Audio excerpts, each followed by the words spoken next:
In the northern regions in May the weather was always unpredictable. A moment ago the sun had been shining brightly yet dark clouds suddenly surged along the horizon.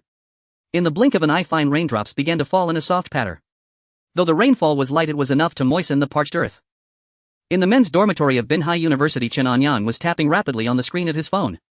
"Boss lady, the review draft and the video script are done. I've already sent them to you."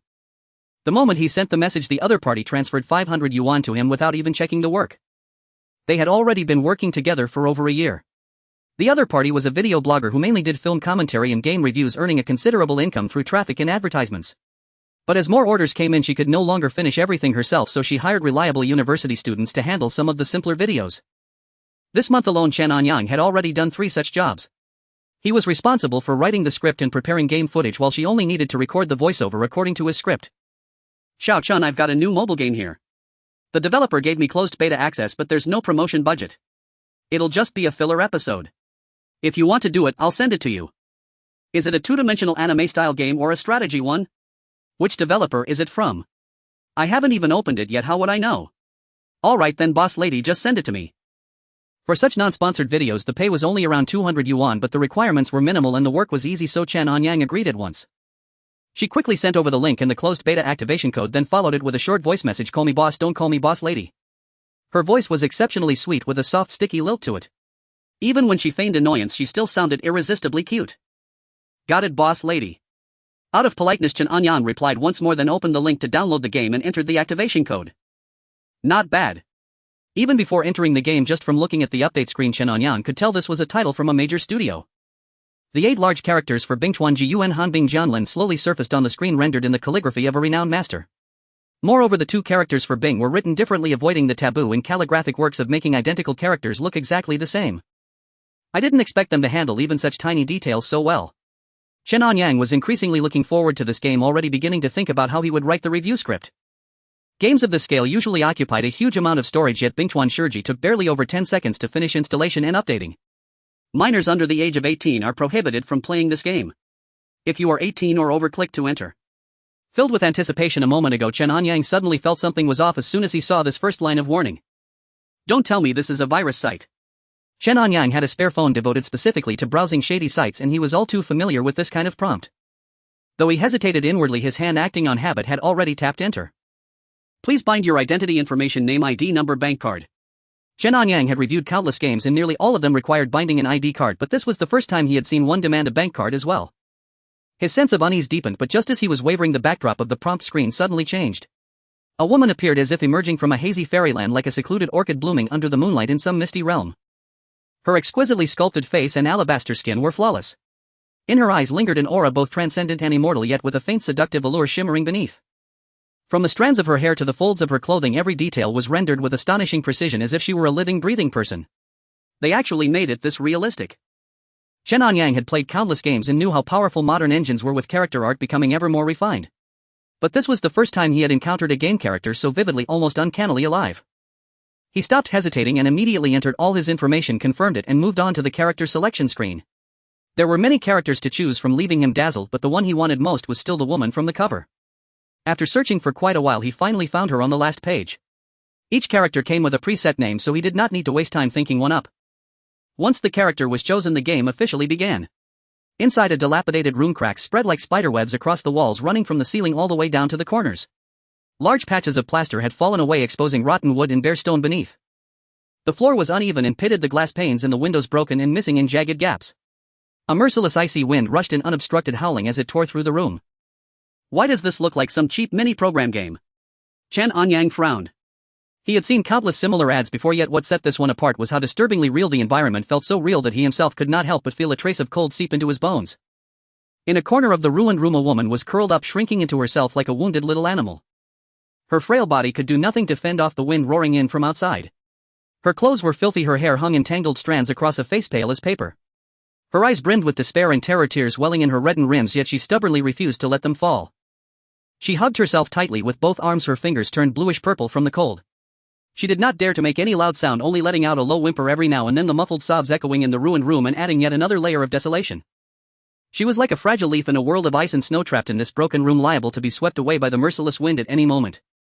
The uncanny realism of the scene moved Chen Anyang so deeply that he momentarily forgot he was only playing a mobile game.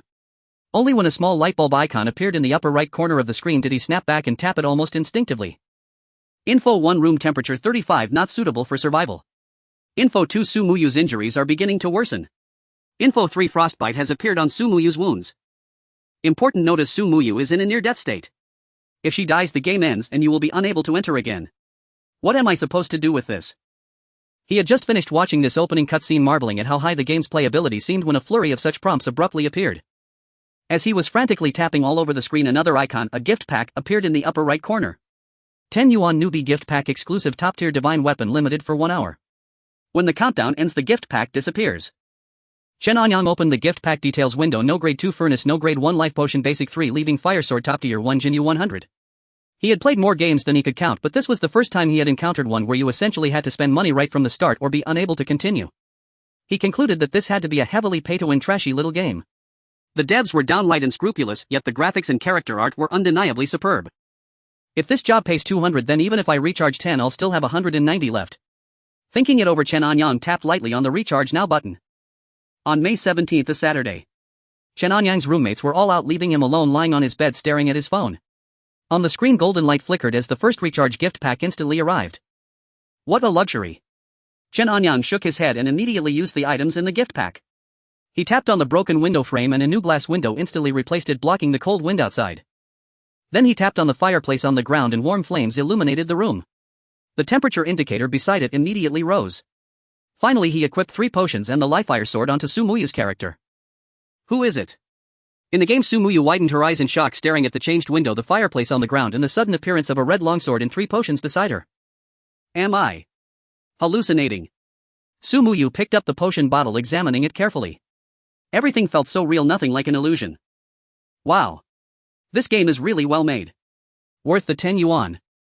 Chen Anyang watched the character's facial expressions, movements, and the rise and fall of her chest from excitement when she saw the potions. He felt the money was well spent and a hint of a smile appeared at the corner of his mouth. I've fallen to this state, nothing left to lose.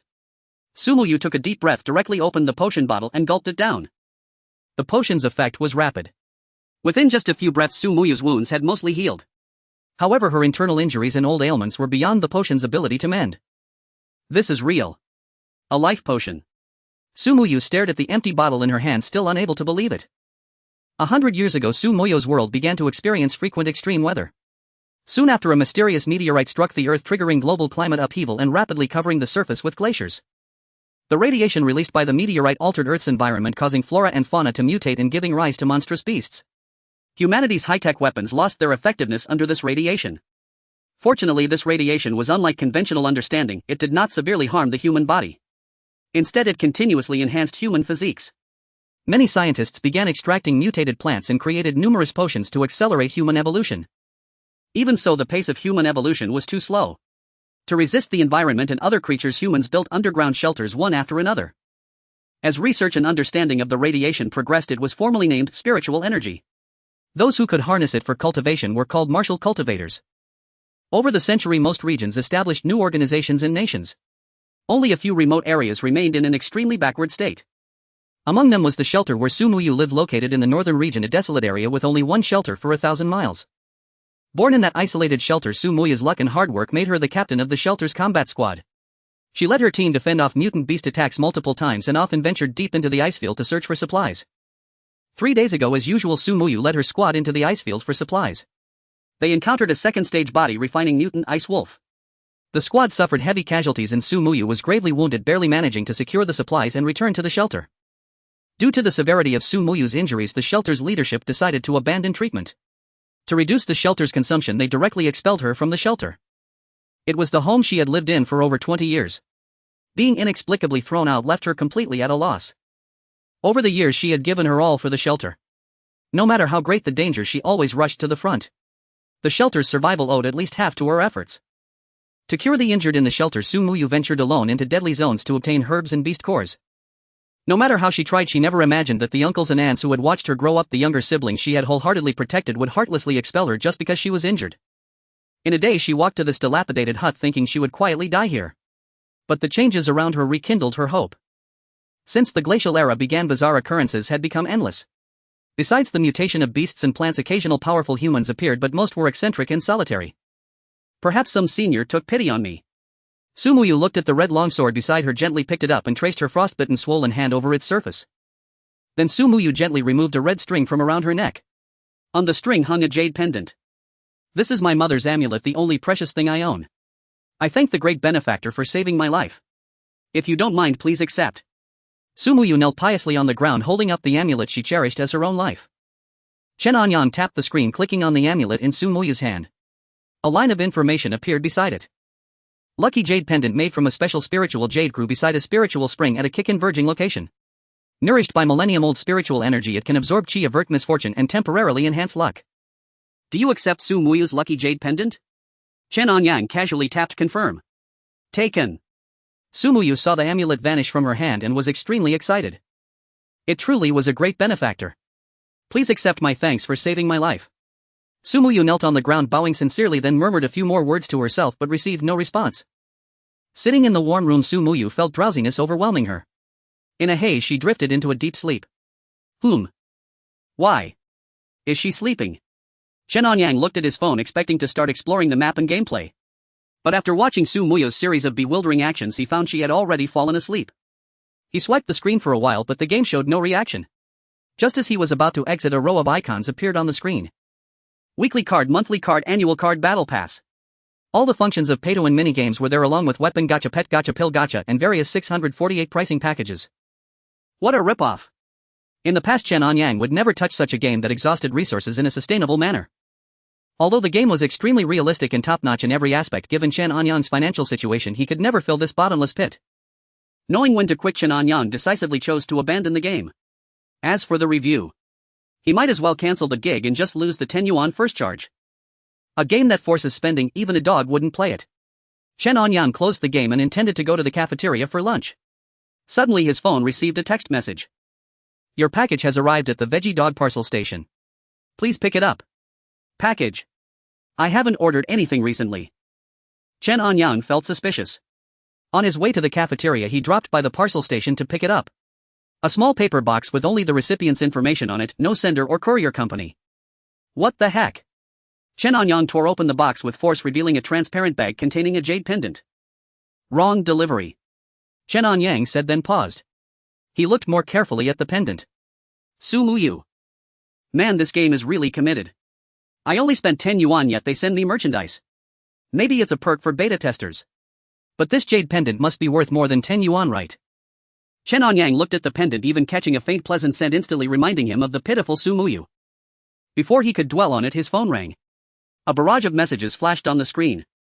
Sweet Bean Broadcasting Department Head, your bonus is ready. Come to my office this afternoon to pick it up. Laughing at life, mother. I visited the morning market today and met an old colleague. Her daughter seems to be at the same university as you. Want to add her on WeChat and chat. Little Chen Anyang, mom, I'm only 21. Are you already pushing me? Laughing at lifetimes are different. You have to seize the chance. Find someone in college, or once you graduate and enter society with your conditions, you'll be a bachelor for life. My own mother, indeed. Chen Anyang shook his head and didn't reply. Foodie sister, bro, I beat someone up. Need some medical expenses. Taoist Jomer roommate, dad, please grab me a meal. Would ear stir-fried shredded pork, no shredded pork, more would ear. Various notifications rang out one after another.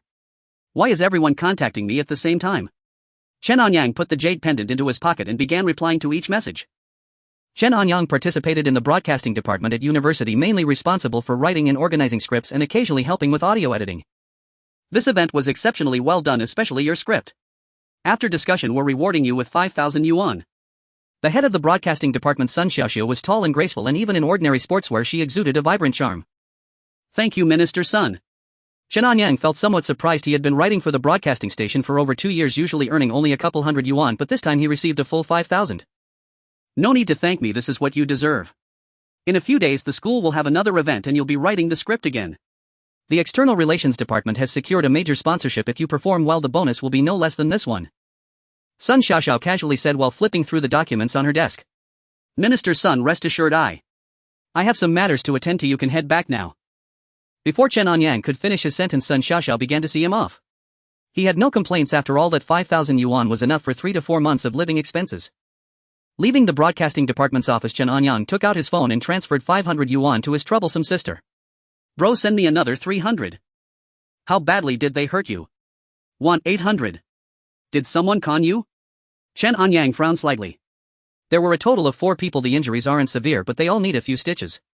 We agreed on 200 each. Chen Anyang helplessly transferred another 500 yuan.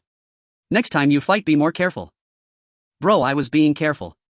It was just a prank. Who knew they would be so fragile? His troublesome sister sounded quite innocent. As long as his sister wasn't being bullied, Chen Anyang didn't press further. Back in the dormitory, he saw his foster son Ma Qinglin sleeping on the upper bunk while the other 2 roommates were out for afternoon classes. Chen Anyang sat on the bed, took out the jade pendant from his pocket and started examining it carefully. This game seems to have some depth. After looking at it for a while, he suddenly felt a surge of clarity, as if everything around him had become exceptionally vivid, though this sensation lasted only about half a minute. Taking a deep breath, Chen Anyang put away the jade pendant, took out his phone and opened the game. He had only experienced a few minutes of the game and hadn't yet thought about how to write the script. After all, he spent 10 yuan and he had to earn that script fee. Time in the game was almost synchronized with the real world. Sumuyu had only slept for 3 hours and had yet to wake up while a light bulb icon appeared in the upper right corner of the screen, which had turned red. Chen Anyang immediately clicked on it. 3 mutated ice wolves are approaching, expected to arrive in 3 minutes. Ice wolves. Hint: you can spend 2 gold jade to view enemy information. Chen Anyang had charged 10 yuan as a first-time bonus, giving him 100 gold jade, so these 2 gold jade were equivalent to 0.2 yuan. Only by understanding the enemy could he know how to respond. This expense wasn't too high. Chen Anyang spent 2 gold jade to check the ice wolves' information. Ice wolf, first stage, body refinement, a monster living in cold tundra regions, agile in movement, adept at traversing complex terrains. Although classified as a first stage body refinement creature in icy environments, they are among the most dangerous beings. The detailed information on the ice wolf contained hundreds of words almost detailing their entire lineage, but it was all nonsense. There were no attack or defense stats nor any weaknesses, making it impossible for Chen Anyang to assess the strength disparity. Hint: Sumuyu has cold poison in her body, her injuries are not healed and she cannot use the fire sword. With her current strength, she cannot handle even a single ice wolf. After the conspicuous red alert, another message appeared. 1. Pay only 36 yuan to purchase a limited time gift package worth 3,600 yuan, available only once, ending in 1 hour, never to appear again. 2. Wait for the ice wolves to burst into the dilapidated room and watch Sumuyu die at the jaws of the pack. 36 yuan. I can't even spend that much on a day's meals. Chen Anyang frowned. Even though this game was captivating and Sumuyu seemed pitiful, she was just a pile of data. Having played over 100 games, he always adhered to the principle of not spending a dime. Even for bought single-player games, he always piggybacked off his roommates. Without hesitation, he chose to exit the game, but no matter how he operated it, the phone screen still displayed the game interface. Damn. I must have caught a virus. I knew this game wasn't legitimate. On the screen, the flames in the fireplace flickered gently and Sumuyu curled up in the corner of the room, sleeping soundly, even showing a hint of a smile at the corner of her mouth. Despite her dire circumstances, she smiled so sweetly. Oh no, why do I feel a flutter in my heart? Am I really developing feelings for a bunch of code? No. Impossible. Chen Anyang shook his head. The red alert began to sound, growing increasingly frequent, annoying Chen Anyang. He wanted to lower the volume, but it had no effect. Hint: 3 ice wolves are about to break in. If character Sumuyu dies, she will completely disappear. What a garbage game. Chen Anyang took a deep breath and a horrifying image suddenly flashed in his mind of Sumuyu being devoured by 3 ice wolves, causing a sharp pain in his heart. Last chance, I'll recharge one last time, then he'll go write the script and at least earn back the 200 yuan for the script fee. Chen Anyang tapped on option 1 and the screen shimmered with golden light. Successfully purchased the 36 yuan limited time gift package. Would you like to open it immediately? Every step is lagging, yet the recharge process is smooth as silk. Chen Anyang shook his head and immediately opened the limited time gift package. The 36 yuan gift package opened successfully, obtaining items: Energy Shield, Advanced Random Skill Talisman, Intermediate Random Skill Talisman, Low Underground Space Expansion Scroll, Top Tier 9 Live Spirit Cat, Advanced All Frequency Transmitter, Intermediate Detector, Intermediate. Aside from the All Frequency Transmitter and Detector, he activated all the remaining items. The Energy Shield could easily defend against attacks from second-tier monsters. The only issue was that it was only available for 3 days. So expensive, and it's a time-limited item. Chen Anyang placed the Energy Shield directly outside the room, capable of covering the entire house. Bang! The 3 ice wolves caught the scent from inside the room and launched an attack, their sharp claws striking violently against the outer wall. The seemingly crumbling wall surprisingly held up against the 3 ice wolves' attack. However, the noise of the attack startled Sumuyu, who was sleeping. Ice wolves. Through the window, Sumuyu saw 3 ice wolves with gaping maws. With her current strength, not even a single wolf cub could she handle, let alone 3 ice wolves. Seeing Su Muyu panicking inside the room, the ice wolves outside became even more frenzied, their eyes filled with bloodlust and greed. They had been searching for food for 2 days in the tundra and finally found it here. Without hesitation, Su Muyu drew the fire sword, but with the cold poison in her body she couldn't exert even a fraction of her strength. Boom! The ground trembled slightly as Chen Anyang used the skill talisman and a massive sword descended from the sky. The 3 ferocious ice wolves were instantly turned into a mass of flesh completely fused in blood and bones. Senior. Is that you? Seeing the scene outside the window, Su Muyu, who was dazed for half a second, hoarsely asked. But in the room, aside from the faint sound of the burning fireplace, there was no other response. Meow. Suddenly a tabby cat appeared in the room standing behind Su Muyu. This. Senior is it you? Although Su Muyu found it somewhat absurd, she instinctively asked. Chen Anyang in front of the phone found her reaction both amusing and puzzling. Is this game really not meant for laughs? Meow. The little tabby cat looked extremely adorable, lacking any semblance of a powerful demeanor, even walking over to Su Muyu's legs and rubbing against them. Up to this point, Su Muyu was still in shock at everything happening before her. She bent down and picked up the tabby cat, cradling it against her chest, affectionately stroking it. Why are you here? Could you be a spirit pet of a senior? Meow. Su Muyu did not understand the language of beasts and thus could not comprehend the tabby cat's response. Looking at his phone, Chen Anyang picked up a tissue and wiped his nose, saying, the weather has been too dry lately, my capillaries keep bleeding. Seeing 3 ice wolves outside the house, Su Muyu became somewhat flustered. The excessive motion as she drew the Lihua sword caused her already tattered clothing to slip down considerably, and the tabby cat swayed a few times against her chest, making the scene inside quite sultry. This game definitely won't pass the review. Even if it does, it will need major revisions. Chen Anyang sighed. Meow. The tabby cat broke free from Su Muyu and jumped to the ground, scratching at the earth next to the stove. What's wrong? Su Muyu was somewhat puzzled as she walked in front of the tabby cat, squatting down to the ground, and discovered that the surface had been scratched out by the tabby cat, revealing a small pit with an iron ring on top. She pulled up the iron ring with force, causing the ground to tremble slightly, and a circular iron cover over a meter in diameter was lifted, revealing a dark, deep pit beneath. While Su Muyu hesitated, the tabby cat had already jumped down. Cat! Su Muyu hurriedly followed. This was the underground expansion space obtained from Chen Anyang's limited-time recharge gift, and it was also the most valuable of all items. Su Muyu felt as if she had fallen for a long time before landing heavily on the ground, but the surface was quite soft, preventing her from suffering any further injuries. Ugh! A faint sound came from beneath her, and Su Muyu quickly got up, only to realize that the tabby cat was sitting underneath her. Cat! She hurriedly picked up the tabby cat to check on it. After a brief moment of unconsciousness, the tabby cat sprang back to life. Seeing this, she finally felt relieved. She looked around. This was a very spacious hall with a high dome, and the temperature was extremely low, as if she were in a gigantic ice cellar. Fortunately, she had the Lihua sword to help fend off the cold. In the center of the hall there was a source of spiritual energy emitting a soft white light that illuminated the entire hall. Surrounding it were weapon racks and bookshelves, though they were all empty. From the sides of the hall extended many passageways leading to 10 independent rooms, each with an identical layout, featuring walls embedded with jade stone beds, stone tables, and stone stools. In addition, there was a huge storage room containing the most basic spiritual energy shield, which was also completely empty. The $36 gift pack is really quite worth it. Chen Anyang suddenly felt that it was worth the money. Although this was just a game and what lay before him was merely a pile of data codes, he still found it hard to suppress the desire to keep playing. He simply wanted Su Muyu to live a little longer and better, and he was also curious to see what she would become in the future. Chen Anyang felt like a god peering into the life of a mortal. He instinctively clicked on the details page for weekly and monthly cards as well as the battle order. Su Muyu's cold poison had yet to be expelled from her body, and after staying here for a moment she felt somewhat uncomfortable. It's so high, how do I get back? Standing in the hall, Su Muyu looked up at the dome. Weekly card, sign in every day to receive 20 gold jade, 3 portions of ordinary ingredients, 1 nutrient solution, and 1 ordinary lottery ticket. Special price 14 yuan. Monthly card, sign in every day to receive 30 gold jade, 2 times cultivation acceleration card, 2 1 celestial spirit grass, and 1 fragment of a high-level lottery ticket. Special price 60 yuan. As for the Glacier battle order, it came in advanced golden and supreme versions priced at 88, 188 and 388 respectively. This battle order is too expensive. Or should I buy a weekly card plus a monthly card? A total of just over 70 yuan. Let's just consider this a freebie. Without the 5,000 yuan reward from the broadcasting department, Chen Anyang would never have recharged so lavishly in the game. If I buy the weekly and monthly cards, I can play for a month without needing to recharge. This really is the last time if I recharge again. I'll be a dog. Chen Anyang gritted his teeth and stomped his foot, directly clicking on the recharge. This game has a system package with 50 slots. All the items Chen Anyang obtained were in the system package, and only by clicking to use them would they appear before Su Muyu. Ingredients: use. Nutrient solution: use. Celestial Spirit Grass use. As for the ordinary lottery tickets, Chen Anyang planned to wait until he had 10 before using them. The fragments of the high-level lottery ticket required 10 to combine into one, so he needed to save them gradually. After a series of operations, these items suddenly appeared beside Su Muyu. Although Su Muyu had seen many strange things, she was still somewhat surprised. The ingredients seemed fairly normal, but that bottle of nutrient solution was among the most precious items Su Muyu had ever seen.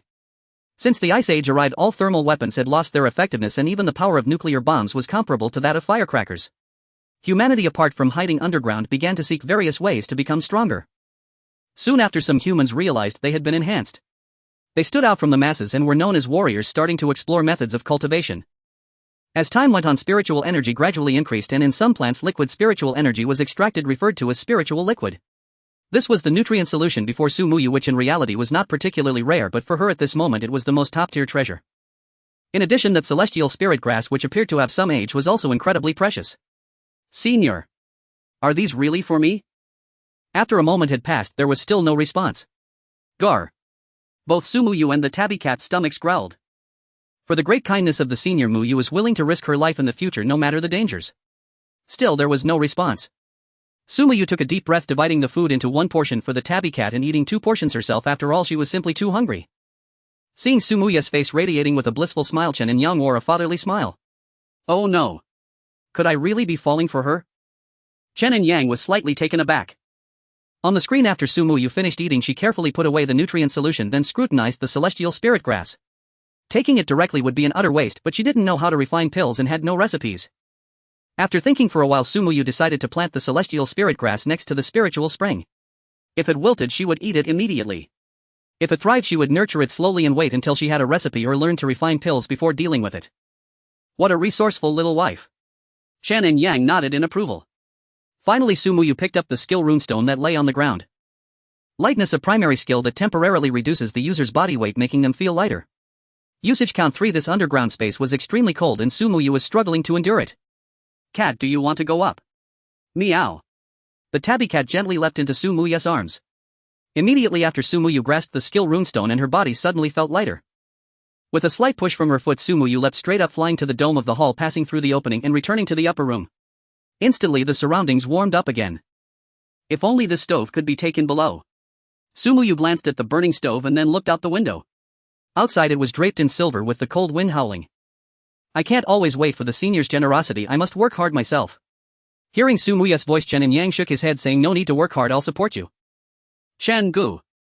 Who are you going to support? Ma Changlin, who was sleeping on the upper bunk, rubbed his sleepy eyes and mumbled. Cough, it's nothing, you must have misheard. Chen Anyang covered up with a casual remark. Ma Changlin, a student from the law department of Bin University, was called the sage of the department mainly because he could sleep so much, often wanting to sleep 25 hours a day. Sometimes he would only eat 1 meal a day, spending the rest of the time napping in various places like classrooms, playgrounds and dormitories. It's freezing in this ice and snow, I'm going to freeze to death. Ma Changlin muttered to himself and then turned over to sleep again. When Chen Anyang looked back at his phone, Su Muyu had already sat down on the ground, seemingly in a meditative state. He watched for a few minutes before deciding to log out of the game and start dealing with the messages on his phone. For some unknown reason, throughout that afternoon the messages on Chen Anyang's phone did not stop. Those he hadn't contacted in 1,000 years suddenly popped up with messages. If he didn't silence WeChat, his phone would probably explode. After processing all the messages, Chen Anyang felt drowsy and in a daze fell asleep. Meanwhile, the jade pendant hanging on his chest suddenly emitted a faint glow, enveloping Chen Anyang's body. As night quietly descended, Chen Anyang went to the cafeteria for dinner as usual and then returned to his dormitory early. However, quite a few things did happen during this time. For instance, on the way to the cafeteria, passing by the basketball court, a basketball flew towards a female classmate in front of Chen Anyang. He instinctively quickened his pace, only to find that his speed was 4 or 5 times faster than usual. With a slight lift of his right hand, he sent the basketball flying away. The female classmate was not particularly flustered and turned to thank Chen Anyang, only to realize it was Sun Xiaoxia, the head of the broadcasting department. Furthermore, while serving food in the cafeteria, he found a wallet containing a phone ID card, bank card and other important items. After locating the owner, they gave Chen Anyang 500 yuan. In short, during the course of one meal, Chen Anyang encountered many coincidences. What a perky butt. Upon returning to the dormitory, Chen Anyang found Ma Changlin talking in his sleep. Old Ma, what time is it? Aren't you going to eat? Chen Anyang called out several times. Ah. So soon. I just fell asleep for a little while and it's already dark. Forget it, I'm not eating today. Ma Changlin forced his eyes open, glancing outside. Not eating again. Chen Anyang frowned slightly, genuinely worried that one day he would wake up to find his bedmate on the upper bunk suddenly cold. After all, who could withstand not eating for a day or two? Others stay in bed because they have money and can sleep as long as they want. I stay in bed because I'm broke. Every meal I can skip is a meal saved. Just as Ma Changlin finished speaking, the dormitory door was gently pushed open and a stunningly beautiful woman walked in. Old Ma is right. If life isn't spent in decay, wouldn't happiness be halved? Zhang Yufeng's gruff voice stood in stark contrast to his appearance. Sa Feng, why are you back so early today? Ma Changlin glanced at Zhang Yufeng. I earned the most today, so I came back early. When they were freshmen, Chen Anyang and the others made a bet with Zhang Yufeng, the specifics of which everyone forgot, but Zhang Yufeng lost and had to dress as a woman. He was tall but not heavily built, possessing a feminine appearance. In women's clothing he exuded a queenly aura resembling an overbearing sister-in-law. After all, if he were a hulking brute, no one would dare to make him dress as a woman, or he would probably have nightmares for days. It has been proven that there are only 0 times or countless times in dressing up as a woman. Ever since that experience, Zhang Yufeng became enamored with women's clothing and became a true cross-dressing master. His family background wasn't too great, but after dressing as a woman and participating in various cosplay conventions, he could earn a little bit each time. Occasionally he would post some photos and videos on a certain site in Bilibili, which also garnered him quite a few tips. Chen Gu, the outfit you asked me to borrow is ready. Zhang Yufeng told Chen Anyang. What? Chen Gu, have you fallen into this too?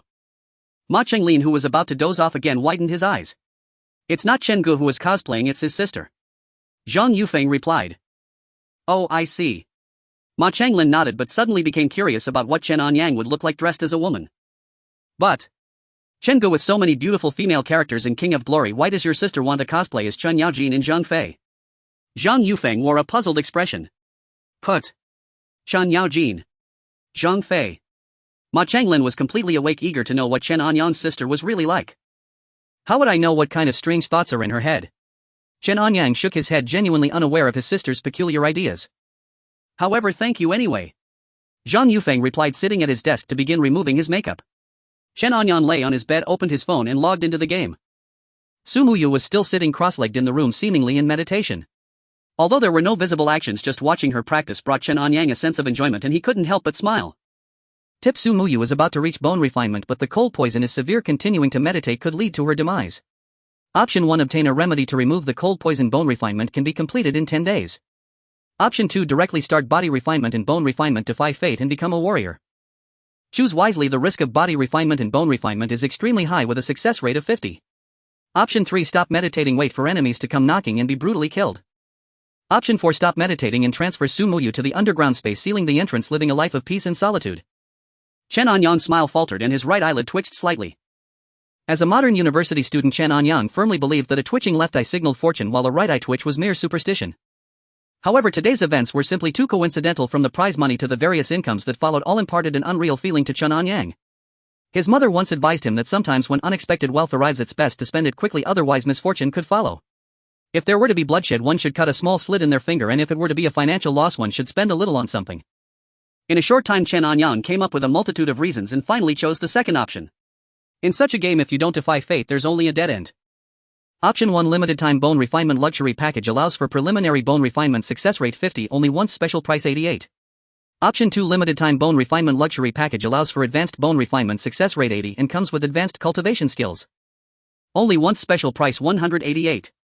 Option 3: limited time body refinement and bone refinement supreme package allows for top tier body refinement and bone refinement, once, success rate 100, ensuring perfect bone refinement. Comes with advanced cultivation skills and advanced combat skills. Only once, special price 288. That's it. Even if I write this article, it won't be enough to recharge for the game. If it weren't for doing good deeds and receiving 500 yuan, Chen Anyang would never put another cent into the game. Xiao, you just let me go crazy one last time. Chen Anyang fiercely tapped the screen and the limited time spiritual root supreme package was directly credited. After taking a deep breath, he chose to use it. Su Muyu is undergoing body refinement and bone refinement. Su Muyu successfully underwent body refinement and bone refinement. Moreover, it was a perfect bone refinement. Su Muyu has been promoted to a first-grade warrior. Please choose a cultivation direction. Just as Chen Anyang felt a twinge of pain in his heart, a series of options appeared on the screen, dazzling him. Body cultivation, spirit cultivation, alchemy, formation cultivation, special beast fusion cultivation, mechanical weapon cultivation, etc. How do I choose? Chen Anyang suddenly felt a bit of choice paralysis as every option seemed appealing. Tip: you can choose based on Su Muyu's qualifications and other conditions. Check personal attributes, costs 1 probe. In the luxury package that Chen Anyang spent 36 yuan to purchase, there was one probe. Without hesitation, he directly opened the system's backpack, found the probe and chose to use it immediately. Name: Su Muyu, age 23, level 1st grade warrior, spirit 6 affects the speed of soul cultivation ability and control, root bone 7 affects the speed ability and strength of body cultivation, charm 9 appearance and inner temperament, affects social ability, comprehension 7 affects understanding of techniques and cultivation, speed fortune 10 affects luck, skills none, equipment Leo was sword top tier, beast pet 9, live spirit cat, advanced status perfect affinity with spiritual energy for body refinement, cultivation speed 2, removal of cold poison, weakness lasts for 3 hours, promoted to 1st grade warrior, full of energy lasts for 5 hours, gratitude, cultivation speed 1. 5 lasts for 3 hours, sudden insight, comprehension 1 lasts for 1 hour. Other details. Chen Anyang clicked on details and the screen popped up information costing 10 gold to view once. I used the probe and now I have to spend money to see. This is simply daylight robbery. With that, Chen Anyang clicked confirm. The content of the details is what truly determines Su Muyu's cultivation direction. Body cultivation fascinated, alchemy interested, formation rejected. Isn't it a bit cruel for a girl to do body cultivation? Chen Anyang wasn't very familiar with the game system, but based on years of watching, those who practiced body cultivation indeed went through a lot of suffering during their training. In the northern frontier, a land of extreme cold where spiritual energy was scarce and rarely visited by men, the sky suddenly rumbled with rolling thunderclouds that gathered swiftly. Within the thunderclouds, strange sounds mingled, the tolling of bells, the roar of dragons, the cry of phoenixes, and more. The earth began to tremble faintly, fissures spreading across the ground as rich spiritual energy surged forth from the cracks, converging toward a dilapidated hut. Inside the hut, Su Muyu's skin radiated a faint golden glow, her bones turning entirely to gold. The brilliance grew ever brighter, finally piercing into the thunderclouds above. Chen Anyang marveled at the spectacle on his phone screen, visual effects that even blockbuster films with billions in investment could not match. Outside the shelter, a crowd stood dumbfounded. What? What is that? Has spiritual energy formed a storm? Heavenly thunder. Could a great beast have appeared? Tempering the body with heavenly thunder is suicide, even a mighty beast wouldn't dare. We must leave this place, a terrifying monster is about to emerge. All who witnessed the celestial phenomenon from afar were gripped with fear. Chen Anyang turned his attention back to Su Muyu's cultivation path, ultimately choosing the body refining route. Only the right path could lead far. Su Muyu felt a surge of power and the healing of her wounds. Though thunderbolts had poured into her, she felt no pain, only a warm, soothing sensation. She slowly opened her eyes as stillness returned, her luminous gaze falling upon 2 ancient books on the ground before her. Senior. Is it you? Su Muyu looked around but received no reply. The little tabby cat stretched, rolled over and continued its deep slumber. Su Muyu picked up the 2 ancient tomes, Ninefold Refining Fire Art and Vermilion Bird Sky Scorching Sword. What are these? Having lived in the isolated northern shelter for over 20 years, Su Muyu had little contact with the outside world, only the kin she knew in the shelter and the fierce ice wolves. She had only heard occasional mentions of cultivation and techniques but had never practiced. Senior, are you asking me to cultivate these techniques? Su Muyu was bewildered. Meanwhile, Chen Anyang examined the manuals in her hands. Ninefold Refining Fire Art, Spirit Grade 1 of Tianyuan Academy's core techniques. It uses phoenix fire to temper the practitioner's body. Divided into 9 layers each with distinct methods. First layer, flame body tempering, cultivate within blazing flames to strengthen the physique.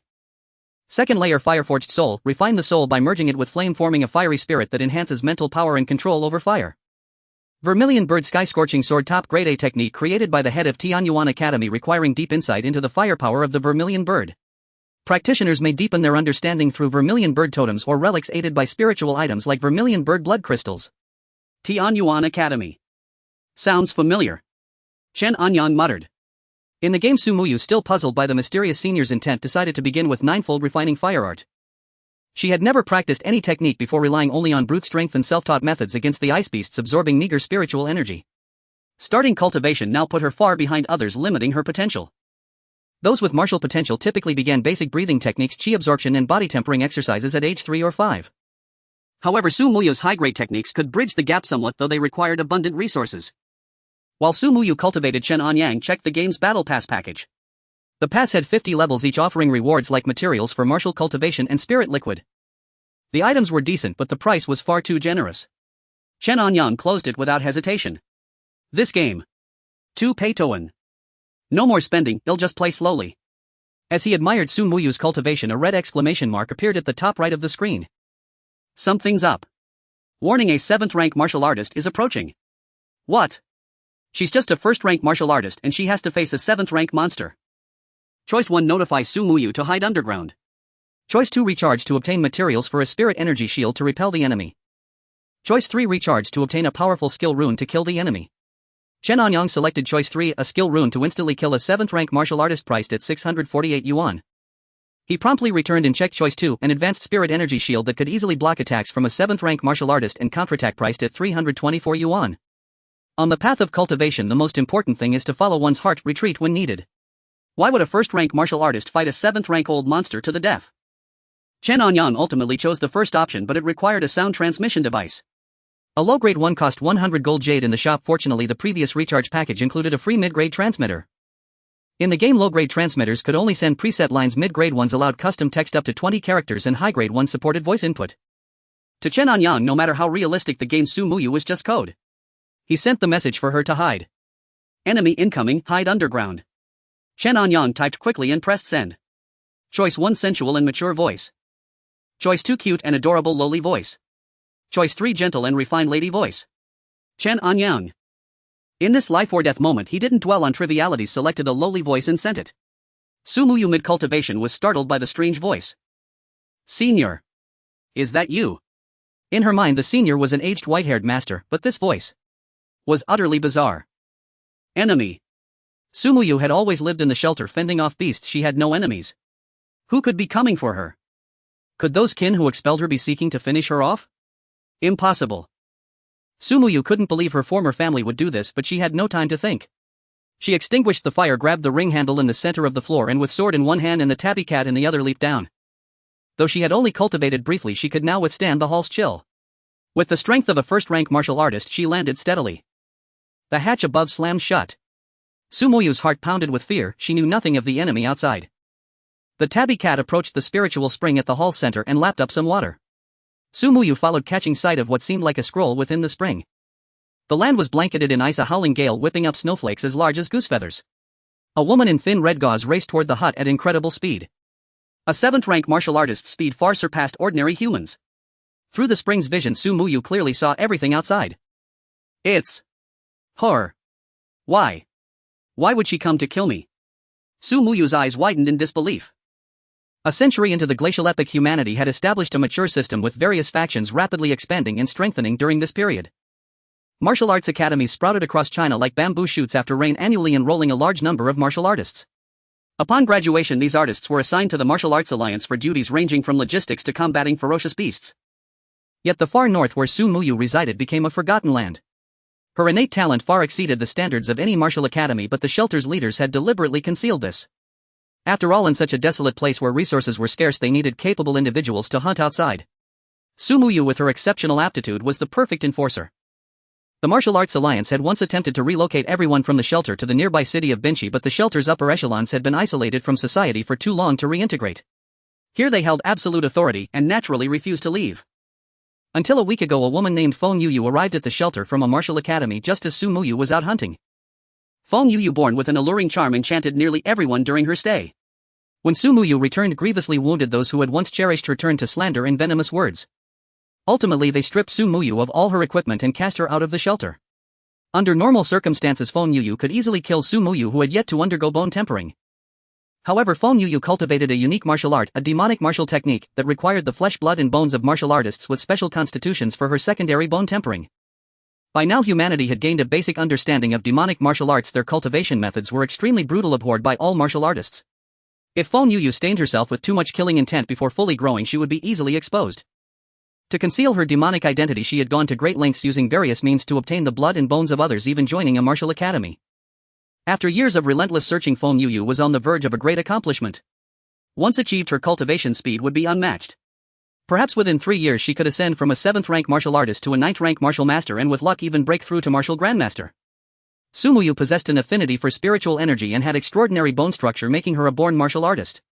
Unfortunately, she remained undiscovered in this remote region. Feng Yuyu manipulated the people of Chenxi's shelter into driving out the wounded Su Muyu, ensuring her certain death. This way Feng Yuyu could obtain Su Muyu's flesh and blood without any blood on her hands. She had used similar methods to kill dozens of people, always with success. But this time something seemed off. Especially with the recent celestial anomaly, a powerful beast might be about to emerge nearby.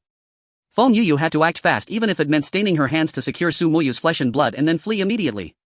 An energy barrier. Here. How could there be an energy barrier in such a place? Feng Yuyu halted, staring at the dilapidated hut where Su Muyu's aura lingered. Relatively speaking, this type of energy barrier was a low-level defensive measure, but its appearance in the far north was indeed unusual. Feng Yuyu cautiously examined the barrier, then her gaze fell upon the 3 dead icefield wolves beside the hut and her expression shifted. She could clearly sense the surrounding spiritual energy fluctuations. They belonged to at least a 3rd-rank martial artist. In this wilderness there's actually a 3rd-rank martial artist. Feng Yuyu's eyes widened as she became alert. She had become a demonic martial artist, reached the 7th rank, and even joined an academy through sheer caution. Even though she was just one Su Muyu away from completing her technique, the recent anomaly made her suppress her desire and choose to retreat for now. For her, nothing was more important than her own life. Underground by the spirit spring, Su Muyu watched Feng Yuyu fly away and finally breathed a sigh of relief. Alive. Relaxed, Su Muyu noticed the fairy spirit grass she had planted by the spring swaying without wind, its leaves a more vibrant green. A smile of relief spread across her face. Tempering her body and bones, advancing to a 1st-rank martial artist, Su Muyu felt reborn. All her frostbite had vanished, her skin was smooth and supple, and even her aura had transformed. Her radiant smile struck Chen Anyang like a bolt of lightning through the phone screen. Damn, my old heart can't take this. In the past, seeing such a scene, Chen Anyang would probably have pulled out another phone to deal with certain urges. But now he truly appreciated Su Muyu's beauty without any impure thoughts. I must train hard or I'll waste all the treasures the senior bestowed. After admiring the vibrant fairy spirit grass for a moment, Su Muyu took a deep breath, sat cross-legged by the spring, and entered a cultivation state. Chen Anyang lay in bed watching Su Muyu gradually settle into meditation on his phone. A faint red aura appeared near her abdomen. At the same time, Chen Anyang felt a warmth in his own abdomen, and as if in a trance he too entered a mysterious state. The night passed quickly. As dawn broke, Chen Anyang opened his eyes feeling unusually clear-headed, though a chill lingered. He picked up his phone, unplugged the charger, and saw Su Muyu still cultivating in the game. He first went to the system interface to claim his daily rewards. The weekly and monthly card rewards had to be collected immediately or it would be a loss. Then Chen Anyang got up to wash up. He had classes that morning and planned to write his review of the game. But as he stood up and glanced out the window, he froze. Who's been so wronged? In ancient times, Dou's unjust death brought snow in June. Now in May, heavy snow was falling outside. Though it melted upon hitting the ground, the biting cold made everyone shiver. Chen Anyang searched online. News was everywhere. Experts came out to explain, citing atmospheric circulation anomalies, cold air activity, and various technical terms that left people half understanding. Whenever something unusual happened, experts always found words or invented new jargon to explain it. However, this May snow was a local phenomenon and didn't last long. Where's Zhao Wendao? He's disappeared since early morning. Chen Anyang glanced at the lower bunk opposite, empty. No idea. He didn't come back last night. Zhang Yufeng was applying a face mask, diligently attending to his skincare routine. Chen Anyang frowned.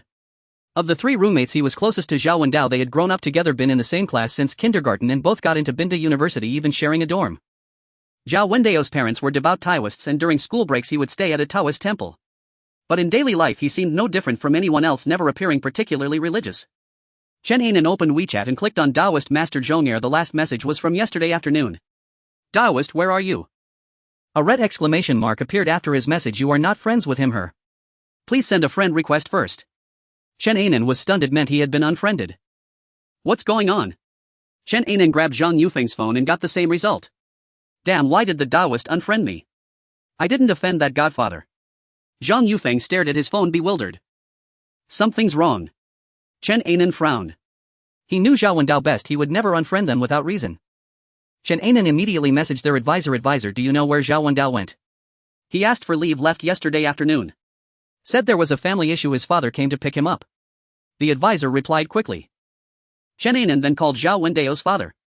Sorry, the number you dialed is not in service. Chen Anyang couldn't accept it. His best friend of nearly 20 years had simply vanished. He walked to Zhao Wendao's bed. The blanket was neatly folded. Under the pillow lay a cinnabar bracelet, an item Zhao Wendao always wore. In his cabinet, besides textbooks and notebooks, Chen Anyang found a note. I have some urgent matters to attend to, so I can't elaborate. The Zhu Sha Lu Zhu was crafted by my own hands. Please take good care of it for me, my brother. Also, do not trust anyone. Zhao Wendao, what's the matter? Why are you in such a rush, not even saying a word? Moreover, it's such an age that people still write letters. Chen Anyang folded Zhao Wendao's letter and put it in his pocket, putting the Zhu Sha Lu Zhu on his left hand. He was still quite confused. Even if he had to leave, there was no need to cut off contact with his close friend. Could he have gone back to the Taoist temple? Chen Anyang recalled that every now and then Zhao Wendao would return to the Taoist temple. However, until now Chen Anyang still did not know which Taoist temple Zhao Wendao was at or where it was located. He hurriedly rummaged through Zhao Wenda's belongings and after a long while he found 2 special characters written by Zhao Wenda in a small booklet. It seemed like Tian Yuan. Could that Taoist temple be called Tian Yuan? Chen Anyang immediately checked on his phone, but after searching the entire map of Binhai City there was no Taoist temple by that name. However, this name felt somewhat familiar, as if he had seen it somewhere. A game. Tian Yuan Academy. Suddenly Chen Anyang had a flash of insight. The physical enhancement package he bought yesterday contained 2 techniques and the introduction mentioned that they were the foundational techniques of Tian Yuan Academy. His thoughts suddenly became chaotic, feeling that everything around him had been changing ever since he started playing this game. Chenggu, if you don't leave now you'll be late. Chen Anyang's thoughts were pulled back to reality by Zhang Yufeng. During the entire morning class he was utterly confused, only seeing the professor's mouth moving without catching a single word. His mind was filled with thoughts about the game Zhao Wenda and that Tian Yuan Academy. After class he immediately took out his phone and opened WeChat. Boss lady, about that game. I'm sorry, I forgot to tell you we are not doing that video anymore. It seems the game company has gone bankrupt and the link is also broken. However, you won't lose your compensation. After the reply the other party immediately sent 300 yuan. Chen Anyang initially had a lot of questions, but seeing the reply and the 300 yuan he swallowed them back. From what he knew about the boss lady, she definitely didn't know anything. Thank you, boss lady. Chen Anyang replied with an emoji. It's nothing, I've been encountering a creative bottleneck lately and plan to take a break. Creative bottleneck. 90% of her copywriting and material videos were outsourced to college students. She was just responsible for recording, yet she still had a creative bottleneck. Chen Anyang felt somewhat speechless. Okay boss lady, take care of yourself, your health is the most important thing, don't put too much pressure on yourself. Got it. By the way, which university are you at? I'm planning a trip. If I can get to your city I'll come visit you. Binhai University. Chen Anyang initially wanted to refuse, but since the other party was his boss and he had made quite a bit of money from her lately, he decided to give the address for the sake of long-term considerations. Alright Xiao Yangyang, make sure to clean up and wait for me. Regarding the boss lattice occasional eccentric replies, Chen Anyang chose to ignore them. He even felt that his boss lady was using her position for her own interests, extending her claws toward this innocent young man under the guise of work. Therefore boys must protect themselves and not casually give their address to other girls. Chen Anyang was also making this sacrifice to save other boys, reluctantly sending his address to the boss lady. Putting his phone in his pocket, Chen Anyang headed to the cafeteria as usual. Beautiful girl, are you alone? As soon as Chen Anyang entered the cafeteria he saw a freshman standing in front of Sun Xiaoxiao's table, seemingly trying to flirt. No, there's still one inside me. Sun Xiaoxiao coldly replied. The people around saw this and shook their heads, saying really doesn't know the heights of heaven and earth, they dare to flirt with Minister Sun. This ice mountain beauty, even our Binhai University's campus heartthrob wouldn't be able to handle her. What strength does he have? As everyone whispered, Chen Anyang with his meal in hand was searching for a place to sit. Anyang, there's a spot here. Sun Xiaoxiao accidentally caught sight of Chen Anyang inviting him over. Chen Anyang initially wanted to refuse, he usually kept a respectful distance from such aloof campus beauties. But thinking about her being his direct superior, whether he could earn a bonus from the upcoming event depended on her words. Chen Anyang chose to compromise with life. Hello, Minister Sun. Thank you for your hard work. Chen Anyang sat down opposite Sun Xiaoxiao, feeling somewhat awkward. Seeing Chen Anyang's demeanor made Sun Xiaoxiao cover her mouth, trying not to laugh. Ahem, I didn't thank you last night for blocking that basketball. That's what I should do. It's my greatest honor to serve Minister Sun. Chen Anyang had rarely interacted with leaders in his life, so he could only try to recall those flattering lines from television. You don't need to be so formal. After saying that, Sun Xiaoxiao and Chen Anyang quietly began to eat. How many relationships have you had before? Suddenly Sun Xiaoxiao asked an unexpected question, catching Chen Anyang off guard. I haven't had any with you. No, it's not that I haven't been in a relationship, just good friends who have kissed. After a lunch, Chen Anyang truly realized that he was not suited for dating, let alone flattering his superiors. What can relieve worries? Only games. Another afternoon without classes, Chen Anyang returned to his dormitory, puzzled by Zhao Wenda's abrupt departure. He thought all morning but couldn't find any clues, so he decided to open the game to relieve his frustrations. Where's Xiao Yuyu? Chen Anyang logged into the game and found no one in the underground space, not even that tabby cat. Su Muyu is out training.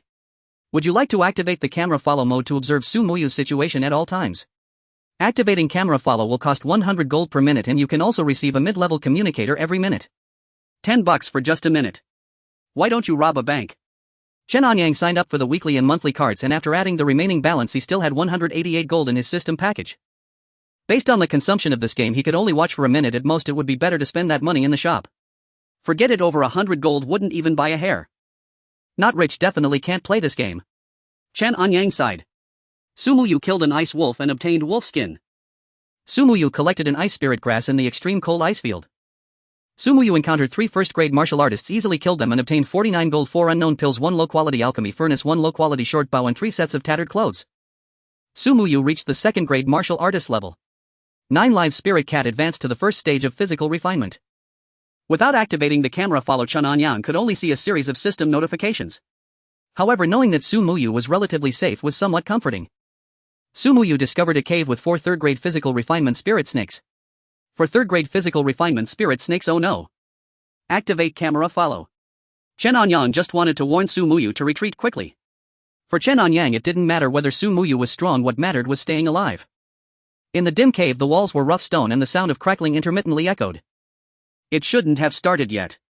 In the game no sounds of combat had been heard, only a few seconds had passed and the communicator had not yet arrived.